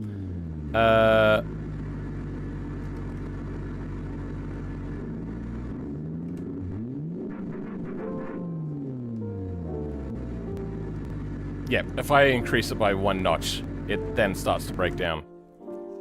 Oh, this is a cooling solution. Okay, so my G9 is just known to overheat. But I wanted to try some things out. I got a connector. Finding the type of connector was a pain in the dick. But I got a connector which has the original fan connectors, which then I can hook into a fan splitter, which I can then power through 12 volts with just any sort of like 12 volts adapter, power adapter, wall wart sort of thing.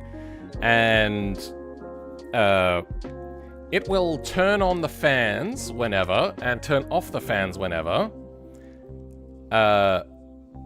and regulate the fan speeds, all that sort of stuff, while also being like any fan size I want, because currently at the moment they have like 2 tiny little fans that are not powerful enough.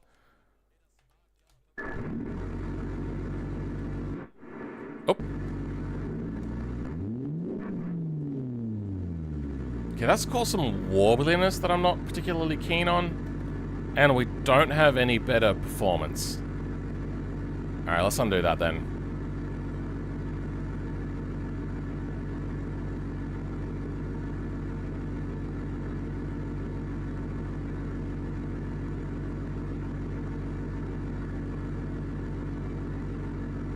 Exhaust system 1. What are we doing? ES params. Audio volume. Impulse response. Oh yes, impulse response. We're going to try out different ones, weren't we? Was 2 the highest it goes? No, it goes up to 3. Alright. Let's try some different impulse responses now that we're getting a respectable result. He's still live? Yeah? It's only been 10.5 hours. Did I start late? I feel like I didn't start that late, and I should be much further in on hours.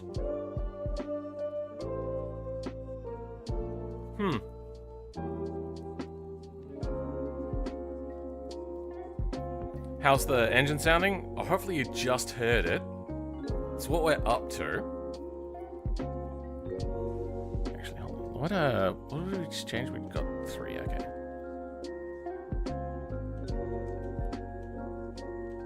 Yeah, that's something we were gonna do.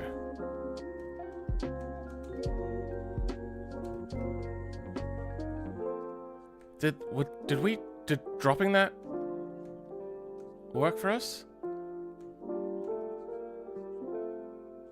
Yeah.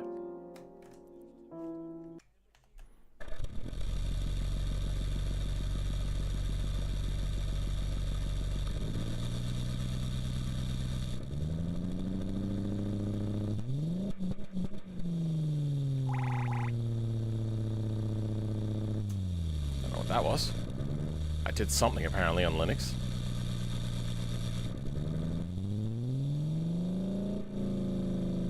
Okay. That is giving us a rather interesting sound in comparison. I think I like... You know, I should probably start rating these. Let's go new text file. What was the previous one? It was this 3. And then there was 2, 1. So, don't know. This one was about, I don't know, a 4. 2 muffled, 3. Like a 6.5. Clearer, but echoey. I don't know how to spell echoey, but that'll do.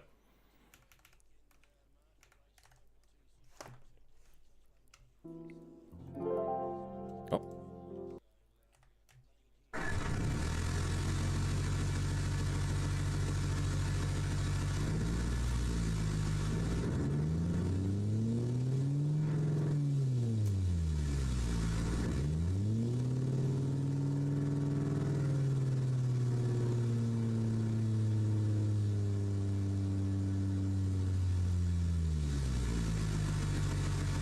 I'm gonna say about a 6. Breathy.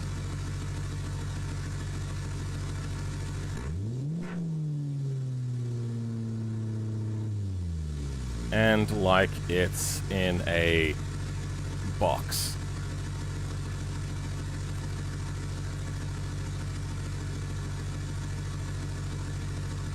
Alright, I'm gonna go take a toilet break. I'm gonna leave this up so you guys can deal with this. I'll be back in a bit. I need to go to the toilet and I might grab myself a nap.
Okay. That was muffling 1. Then default 0.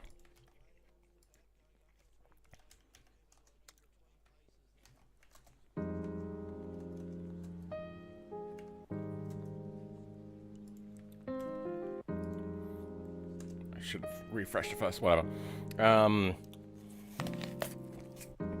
Let's just bring all of them over.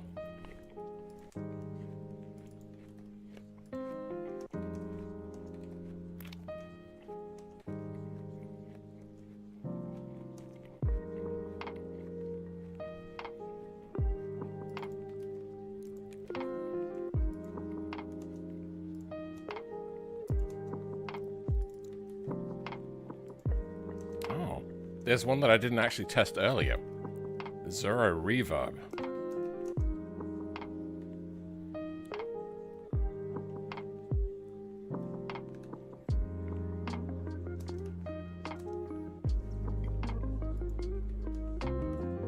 Nope, I didn't need to save that.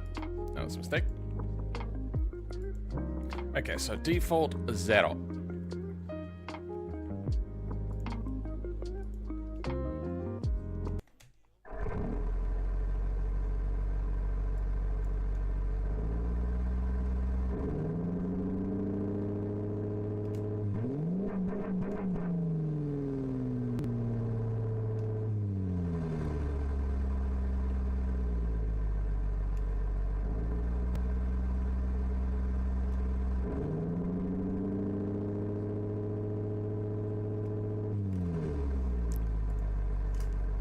Around a 6.5. Fine. Rumbly.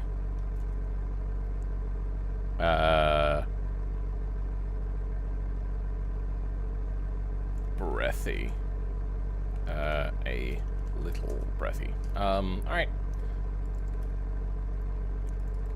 Next one. On the chopping block. I didn't mind that one. Oh no, that one was decent.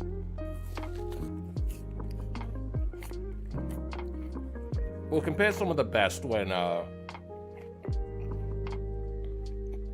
we're done. So we're gonna go over them again and do reloading over and over again. Again.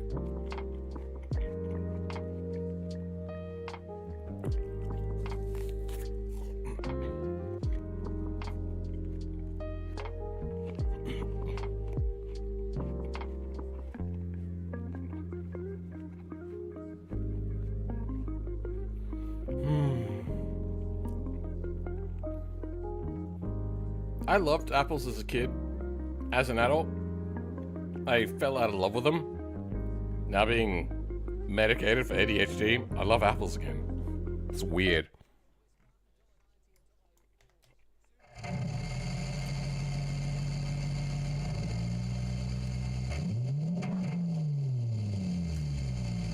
That's no good. I mean, it has some advantages.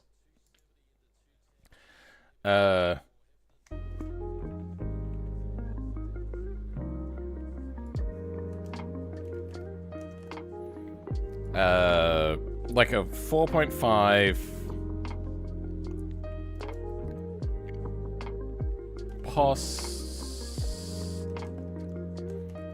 possible, but like it's in a damn box. Okay. Real Engine 1, also known as Real Engine 1. I remember I did a little bit of playing with this reverb thing, and one of the things that I found I got the best audio from was just a bit of exhaust tube, and I think I lit some flammable gas inside of it, and then recorded the audio.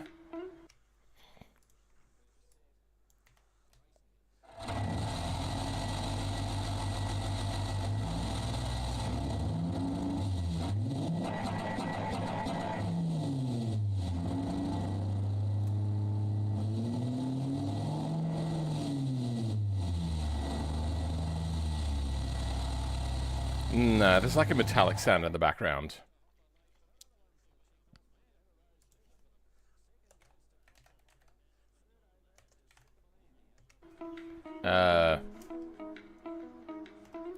3 would be awesome.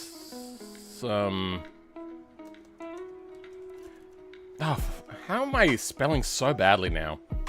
But has scratchy metallic sound.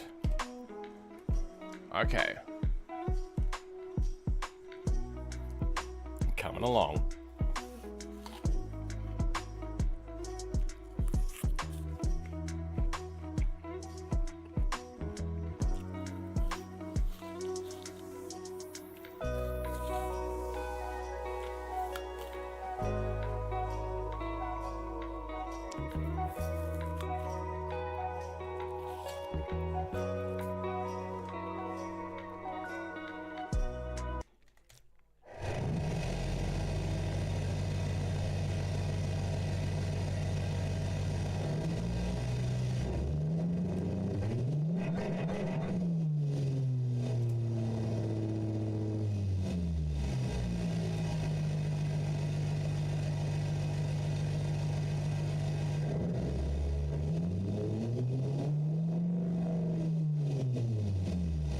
Too echoey. Way too echoey.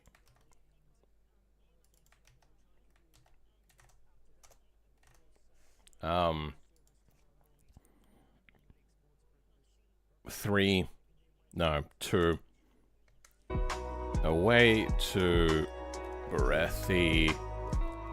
Echoey. It's a word, I swear.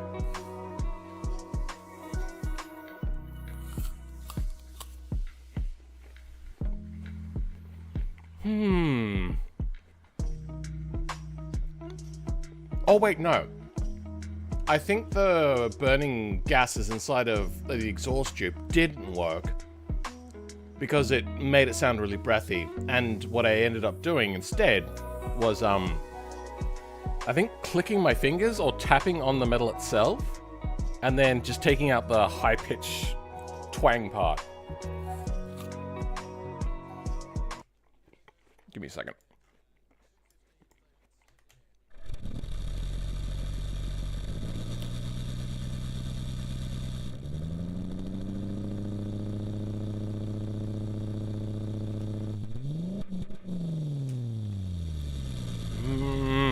That's actually pretty good.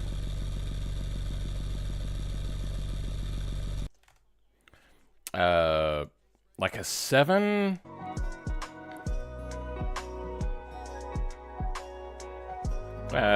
Kinda open sound.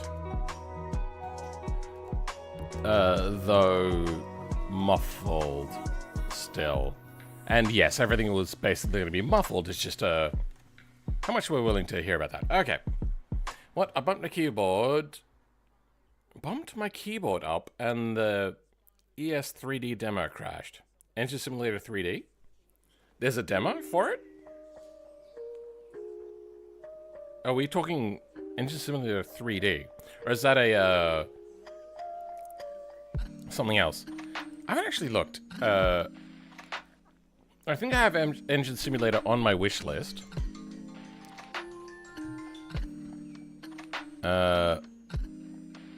There's no demo, right?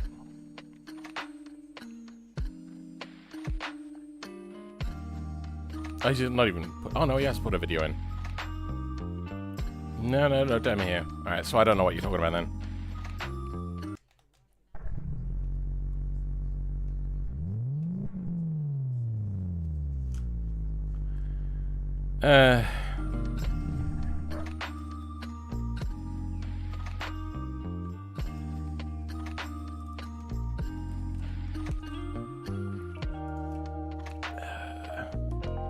For very clean, but way too muffled. Don't need to do that. Alright, Patreon demo.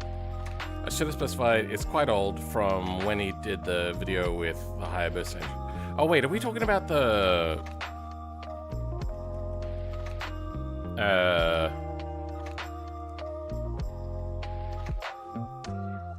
Cosmo speed thing? Is that what we're talking about? This thing? That's so fucking cool. What a cool car. I asked him if I could make it into an automation car, and he was like, nah, that's it's just not really ready for that.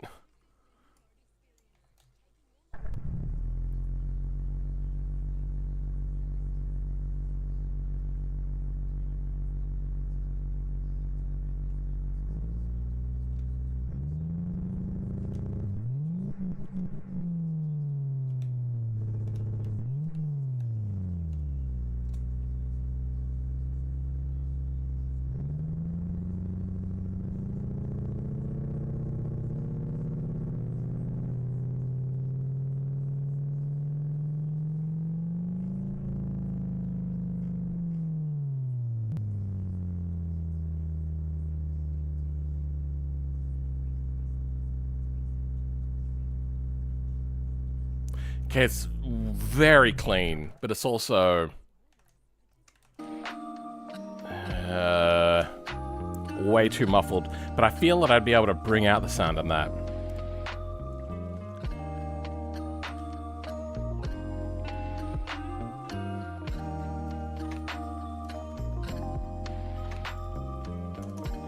All right. Let's go back to this one.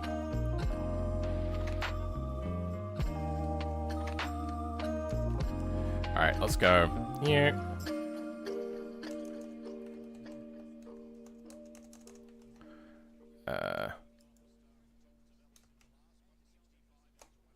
Then default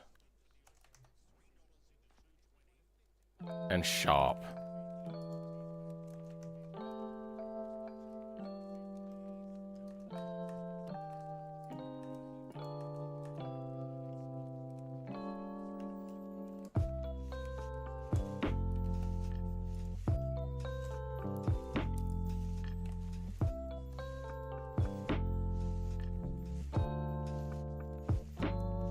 Also has the chainsaw on it. I vaguely remember that. No, it had a real ESD, but just old. It's from Video Multi. It's been a long time since he released these videos. I do not have a good enough memory for that.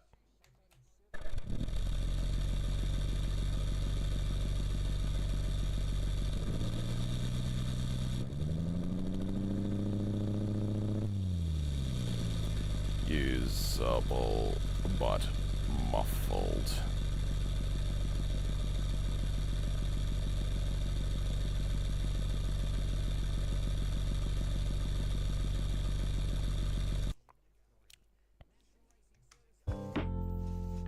You know what? I'm not going to poison my ears with other sounds. I am already bad at hearing things.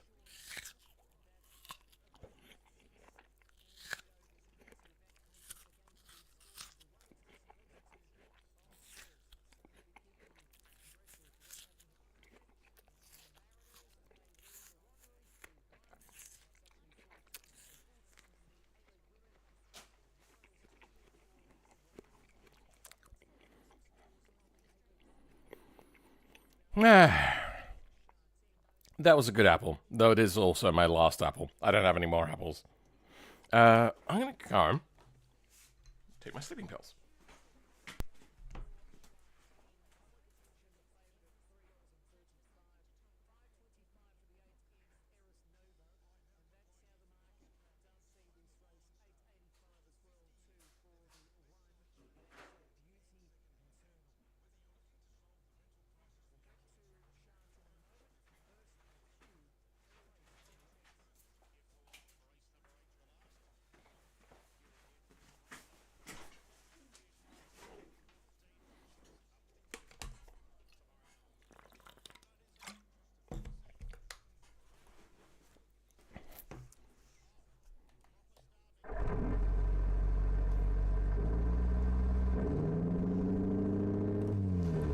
Oh.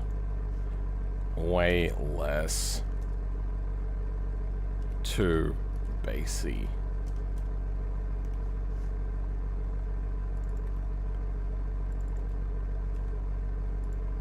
Alright, let's go sharp, and then we'll compare sharp if it's any good to the other one. Don't need you. Don't need you. Sorry, just doing things on my phone. Oh, don't want to poison. Yep.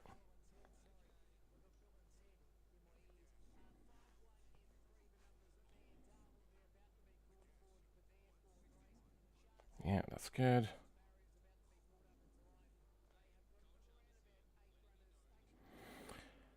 I'll check them out in a bit. Okay. Oh, excuse me.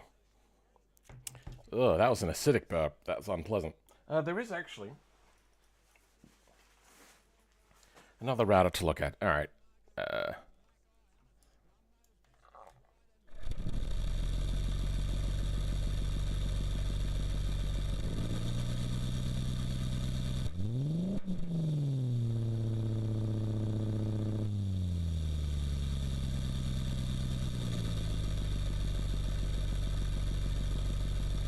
Okay, but it's not really poppy.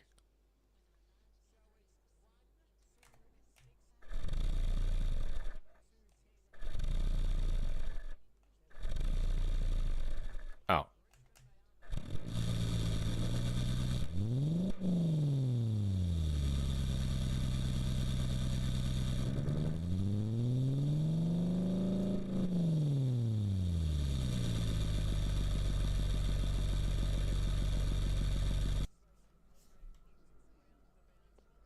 It's a bit metallic.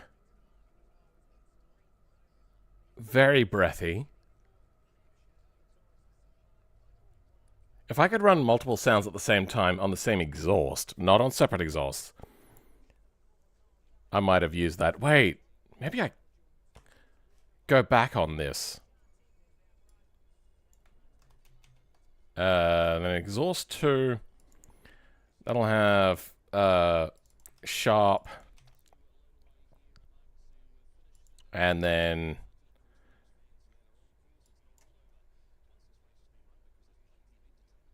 that's fine. We'll alternate between the two. Damn it.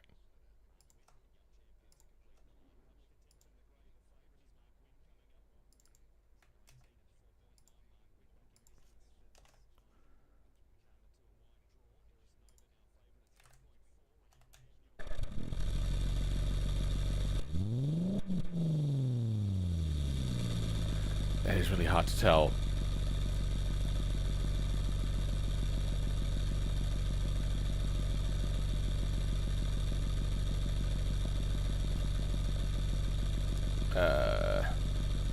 Exhaust 2. Okay.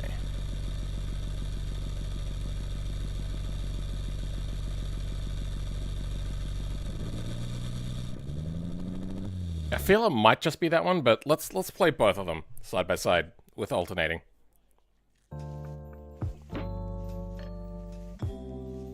How do you like using Linux so far?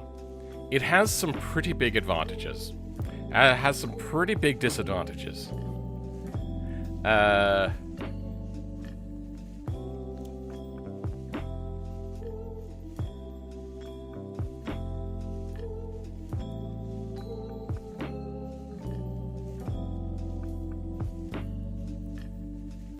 So, in my feelings, Windows kind of left me with no option. So, there's no like, oh, why don't you go back to Windows? It is just, Linux is the option.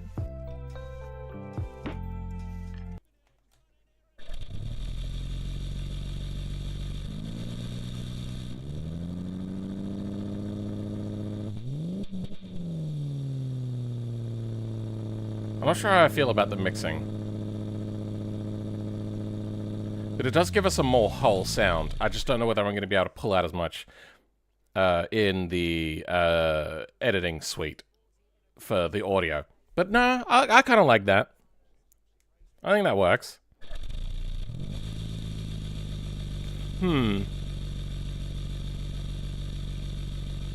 I think the biggest thing with Linux is having to learn, because as they say, a lot of the people, whether they like say it properly or not, you just learnt Windows, and Linux is different. Linux has a focus towards people that can write things without making mistakes. If you're that sort of person, Linux is probably going to be a lot better for you. You could do so much more. If you're the sort of person that'll make a typo occasionally, it's going to be a fucking nightmare. If you struggle with concentration, it's going to be a fucking nightmare. If you struggle to learn the one thing over and over again, like months interspersed, that's only like so like you learn one thing and then you're not going to have to know it for months, but learning it was a pain in the ass, and the second time you learn it, it's going to be a pain in the ass. Every single time it's going to be a pain in the ass. But then, like, the very next minute, there's another thing you'll have to learn directly after that one. But then you'll have to learn that one there, then learn that one there, then learn that one there, then learn that one there, then learn that. Like, you see how, like, it's just constantly having to relearn things. And that's what a lot of people that love the CLI don't understand, is with a GUI, sure, it's slower. It is a lot slower. But if you don't need to do the same thing over and over again, it's going to be really hard for you to remember it, especially if you have memory problems. So, don't expect help from people. Sorry, no. You can expect help from people. Don't expect there to not be that one person that's just a cunt. So, that's my thing. Hey there, handsome. How you doing? Me doing well, bruv. Me doing well. I'm using Arch for a year now, and it's pretty good. Okay. Yeah. I have all of the problems that make me not great with Linux, which is dyslexia, ADHD, so I have bad attention, bad memory, so I have to learn the same frustrating things over and over again. In a GUI, it's just kinda there. What's the thing to change your resolution? AR and R, comma, thing, no comma, sorry, minus, then whichever thing is, no, you have first, then you have to go like sudo AR and R, dash dash help, remember the syntax they use. What's the resolution I want? Hold on, now I have to do another thing to find out what the resolution is. Or just go into a GUI, click the drop down menu, go, okay, it's that one. It's faster to do CLI if you're good at it and repetitive and don't have dyslexia. Like, it is it's so much faster.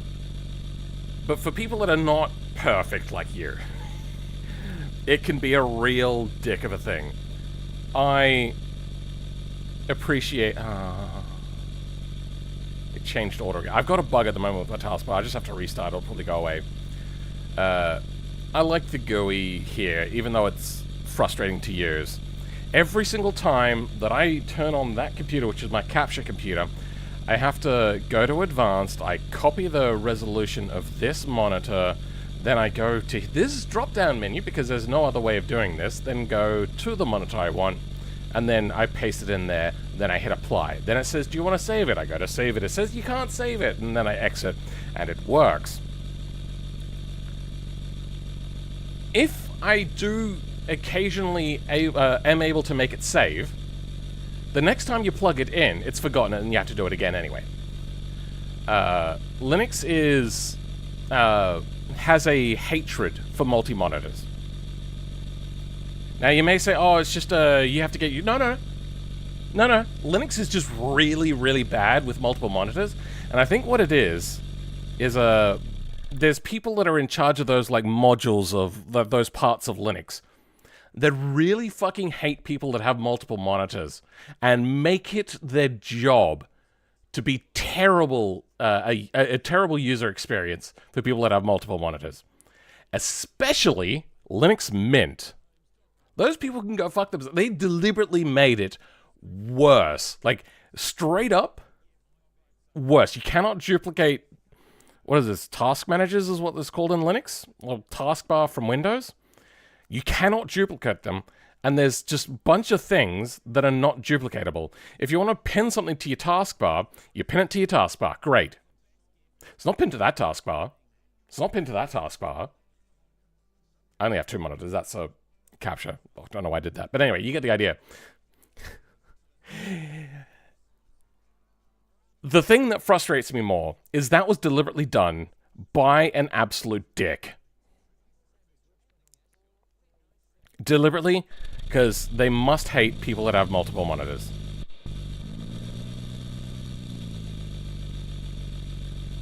I use Neri WM. I don't know what that is. It's like KDE Plasma, but it was annoying. I used KDE Plasma before, but it was annoying. Okay, no, that's fine. I liked KDE Plasma for a few different reasons. One of which is just the widespread usage, meaning it has widespread support. Neri WM. Let's have a look at that. We got a little bit of time. I'm only going to do this for a few minutes, but we can chat for a bit and waste a bit of time. Sorry that the screen's all in dark mode. It's just a Neri Arch. Neri Arch, by the way.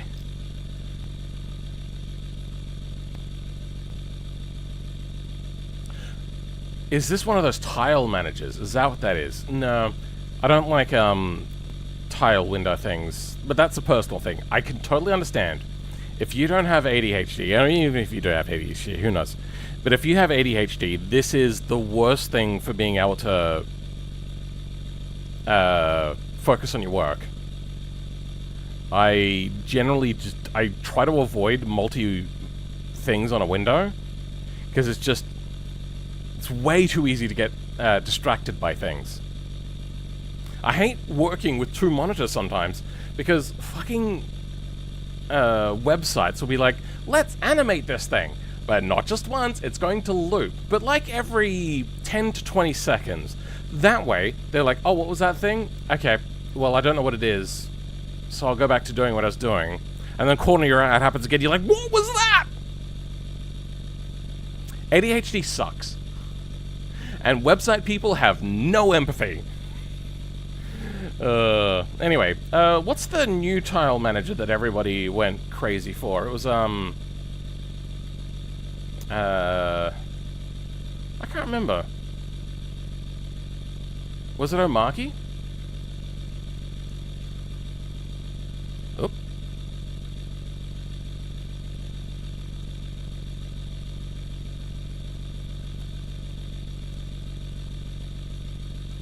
Not Anarchy.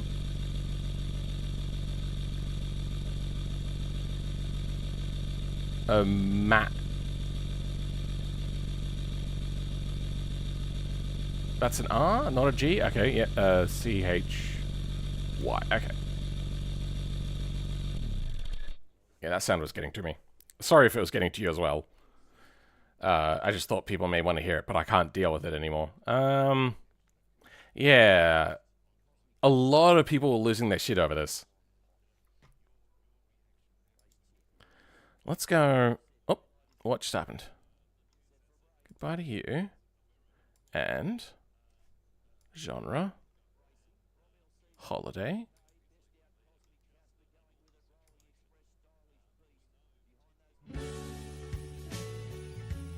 There we go. Okay. Everybody loves Hyperland? Yeah. Isn't Amachi... Yeah, I think you're right. Like all of these things are using Hyperland? What was the... Neri WM? Does Neri WM use Hyperland? Hyperland's the... WM window manager. Oh, so Neri is not a desktop environment, it's a window manager. Is that what you mean?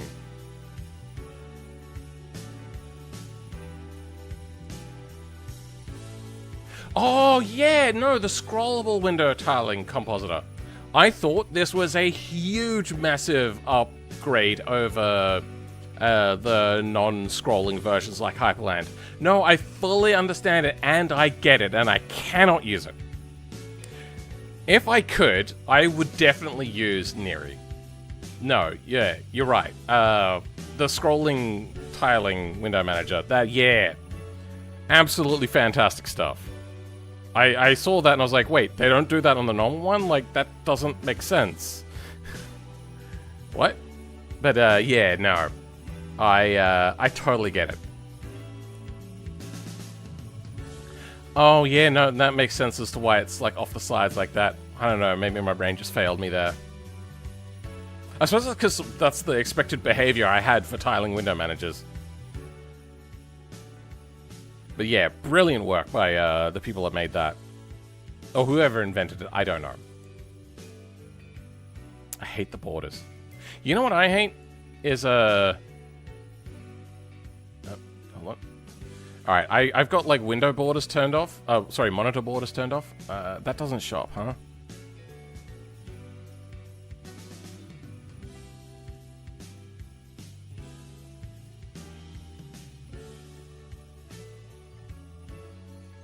Yeah, we'll deal with that later. Okay, that's a no. Alright, well now it's not doing it. But usually, there's a, like a gap in between the windows. And... I hate it. So when I see things like this, and the gaps are just monstrosities. I meant to say monstrously large. It pisses me off. This one, they are massively too large. So when it gets to the things where they're like really big, that's just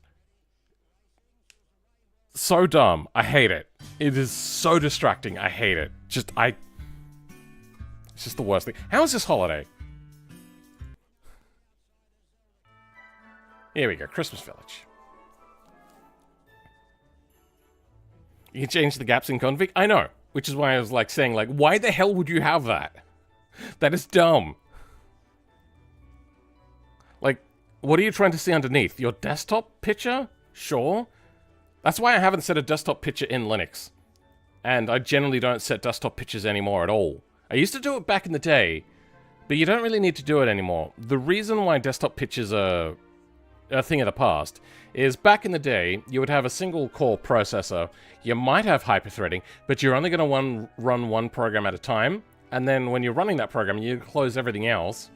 So you're going to see your desktop there whilst you're closing those things off. And then go back to your program. And then when you're done with that program, you close that back off.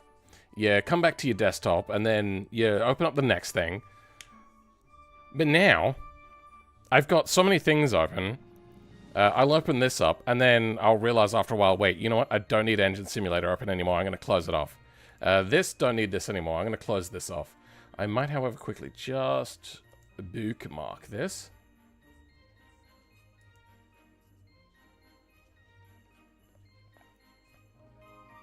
Good. Yeah, I almost never see my desktop picture anymore. Yeah, anyway, that's my rant on that idea. I think Neri is a massive step up over non-scrolling ones. But I still can't use it. We wish you a Merry Christmas. We wish you a Merry Christmas. Okay, we're winding down. Next stream, we're going to... Hey, we just crossed 11 hours. We're going to record these. Then...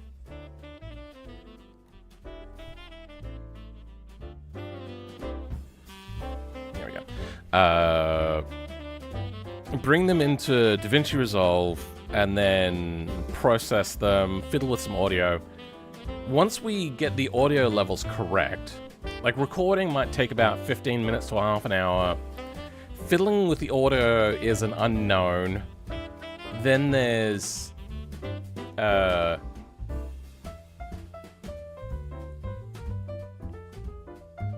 whole exporting process, which should take about half an hour, maybe.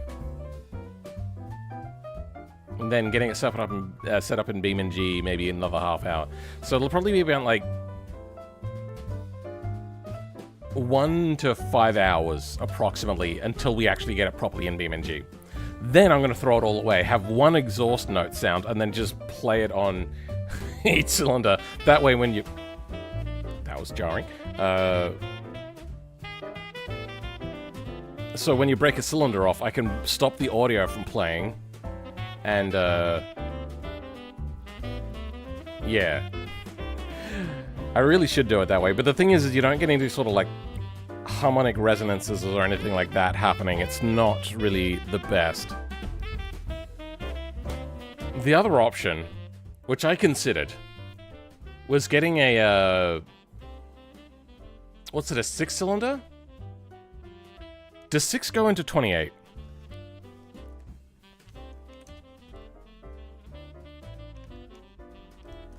No, it doesn't.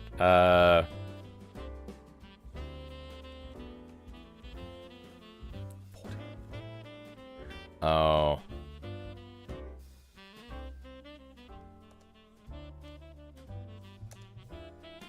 It goes into 4. I could do 4 cylinders 7 times, but then I'd have to do all the math on that. Is there 5 cylinders? Oh.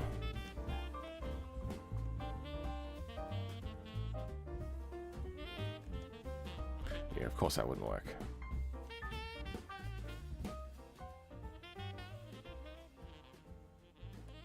So the only thing I could do is grab a 4-cylinder from BeamNG, take the audio from that, and then transfer it over.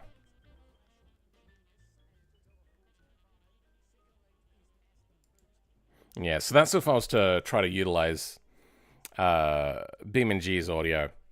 But that would take so much work, I just wouldn't do that. Burning Godzilla Jr.? Well, how you doing, Phil, man? About to wrap up. We're done. It's 9 PM. I should really wind down now. So, I'll take that cue, and I'll say thank you, everybody, for being here, especially Ange the Great, and DJ M. I struggle with this so much. I'm terrible. He's a top-tier channel member. I should remember his name. Is this the same song? No, it's not. It's similar. Memberships. Yeah, DJM7397. Top tier channel member. Top tier bloke. Thank you very much.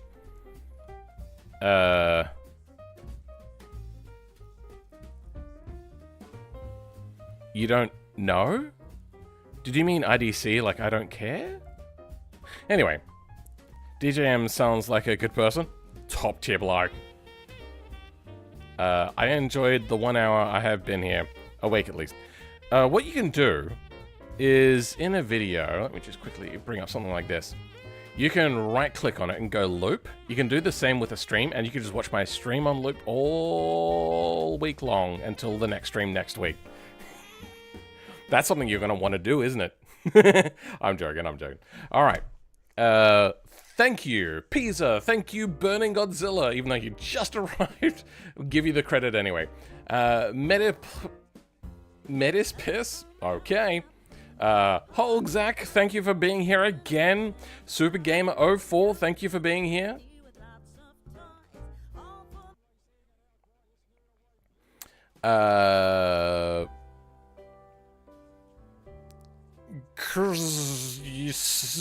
Formania? Thank you for being here. Kapil Patel, thank you for being here. Good to have you here still, years after joining. Roddy Pepper, thank you for being here. E32K. Then there's a bunch in here, but I really wanted to give a special thanks to Jusso3D, who helped me out with, what was it they helped me out with? I just remember that they really helped me out with something. It wasn't Linux, like they showed, but and they usually come in and they help. they join a stream and then they'll just immediately say, oh, this is how you fix that thing, and like, okay, thank you. I give up. Yeah, no, you better than me. We talked about keyboards a little bit.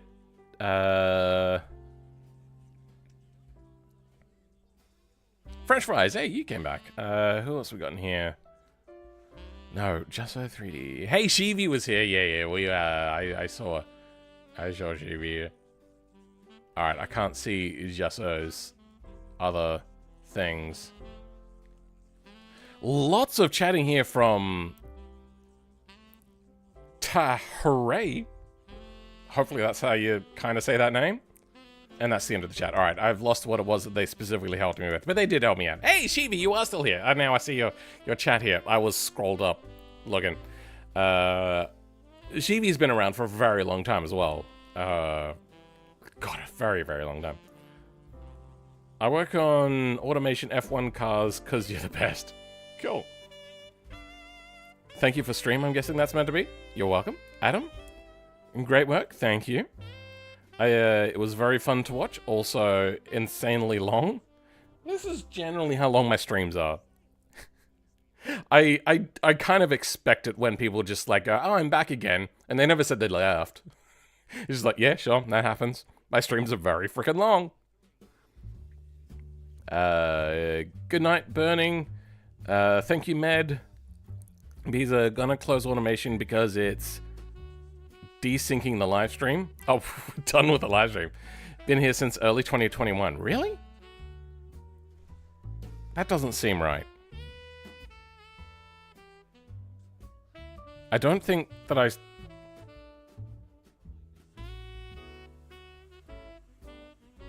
When did I start streaming again? I can't remember. You know what? I can do a quick check. Also, don't forget to check out Linux Man 86. Linux Man 86. This is my new channel. The L is meant to be for Linux, for loser, and learner. So if we go... No, that's not what I wanted. YouTube Studio. Then into Community. Turn off that. Turn off that. Then...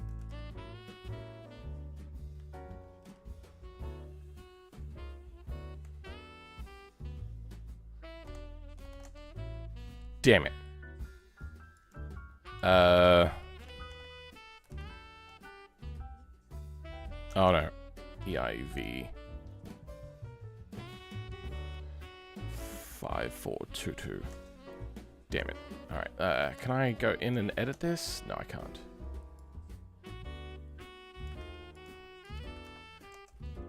No, okay. It's just not gonna bring up your thing. That if you had have left a comment recently, I would have been able to then mouse over to see. I wonder, can I find it under here? Subscribers, see all subscribers, lifetime. Here we go. Okay, can I search? I can't search. Okay, then let's go. I can't search by channel name.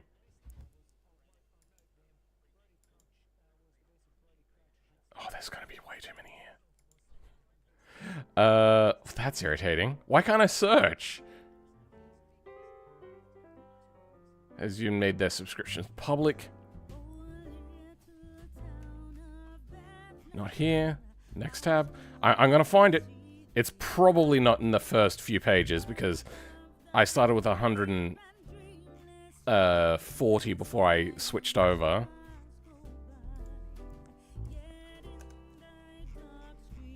Not in the first 200. Anyway, it was early 21 when I... Because now we're up to 200. Definitely, yeah, had started by this point. It was early 2021 then. Is that right? My memory on this is shonky.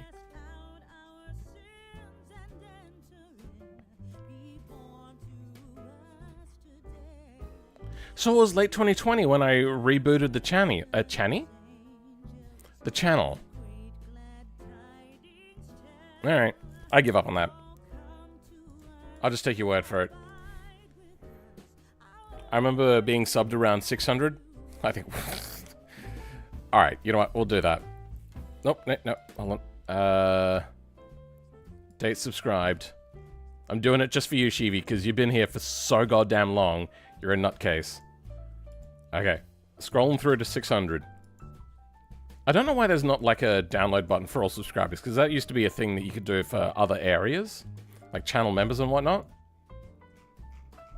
It'd be nice if they had, you know, better functionality as opposed to better monetization. Monetization good, but they are pushing way too hard. I was getting spammed so much from like official YouTube communications on monetization that I just sent them to spam now. Now, you also have to have your subscription lists public, so it looks like it's not showing up. So you may not have that number public.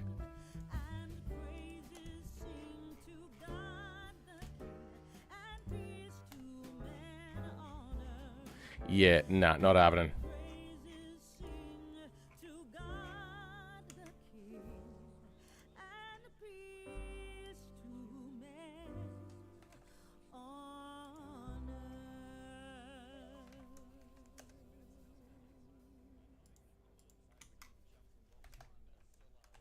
Yep, nah, not coming up. All right.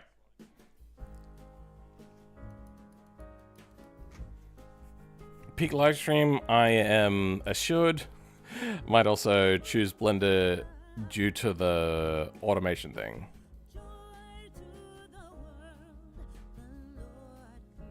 He was? CV54?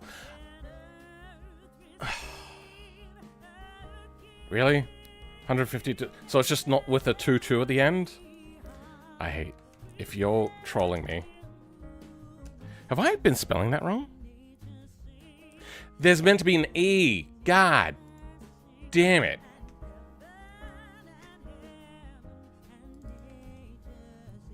Oh yeah, it's not the @ symbol.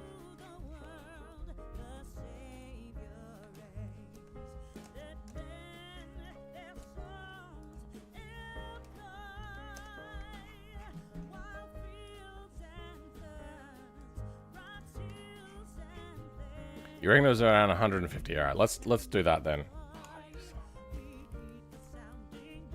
All right. Not here. Oh, whoops.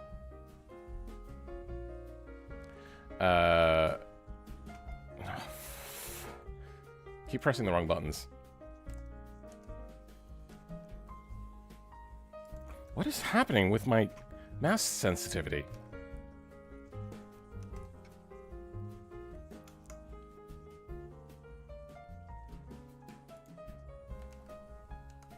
I hate you. You've just trolled me. I'm not doing it again. Desync is sub to you? I have, fairly large channels. I don't know who Desync is, though. Desync?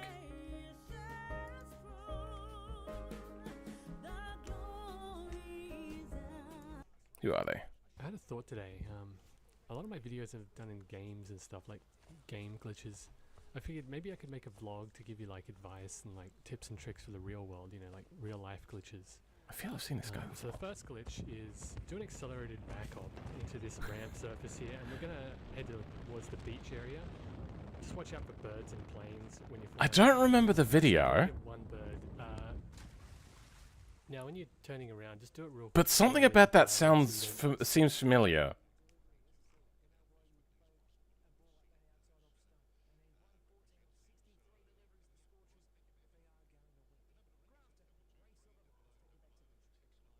I feel maybe I watched this one.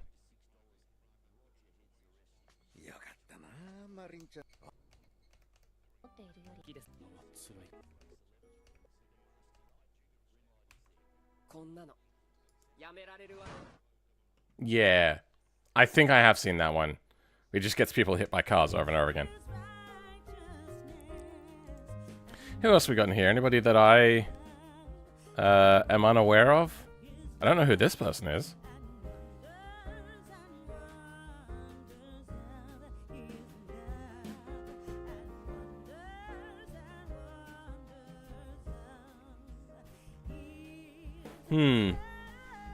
Wait. No, I think Carmody is subscribed to me, and so is Moye. It's just they probably don't have their subscriber list public. You were trolling? I hate you. Because I believe people. God damn it. He does a lot of, how do I describe it? Very unique stuff, yeah. I think, I saw their channel, I was like, I don't get it.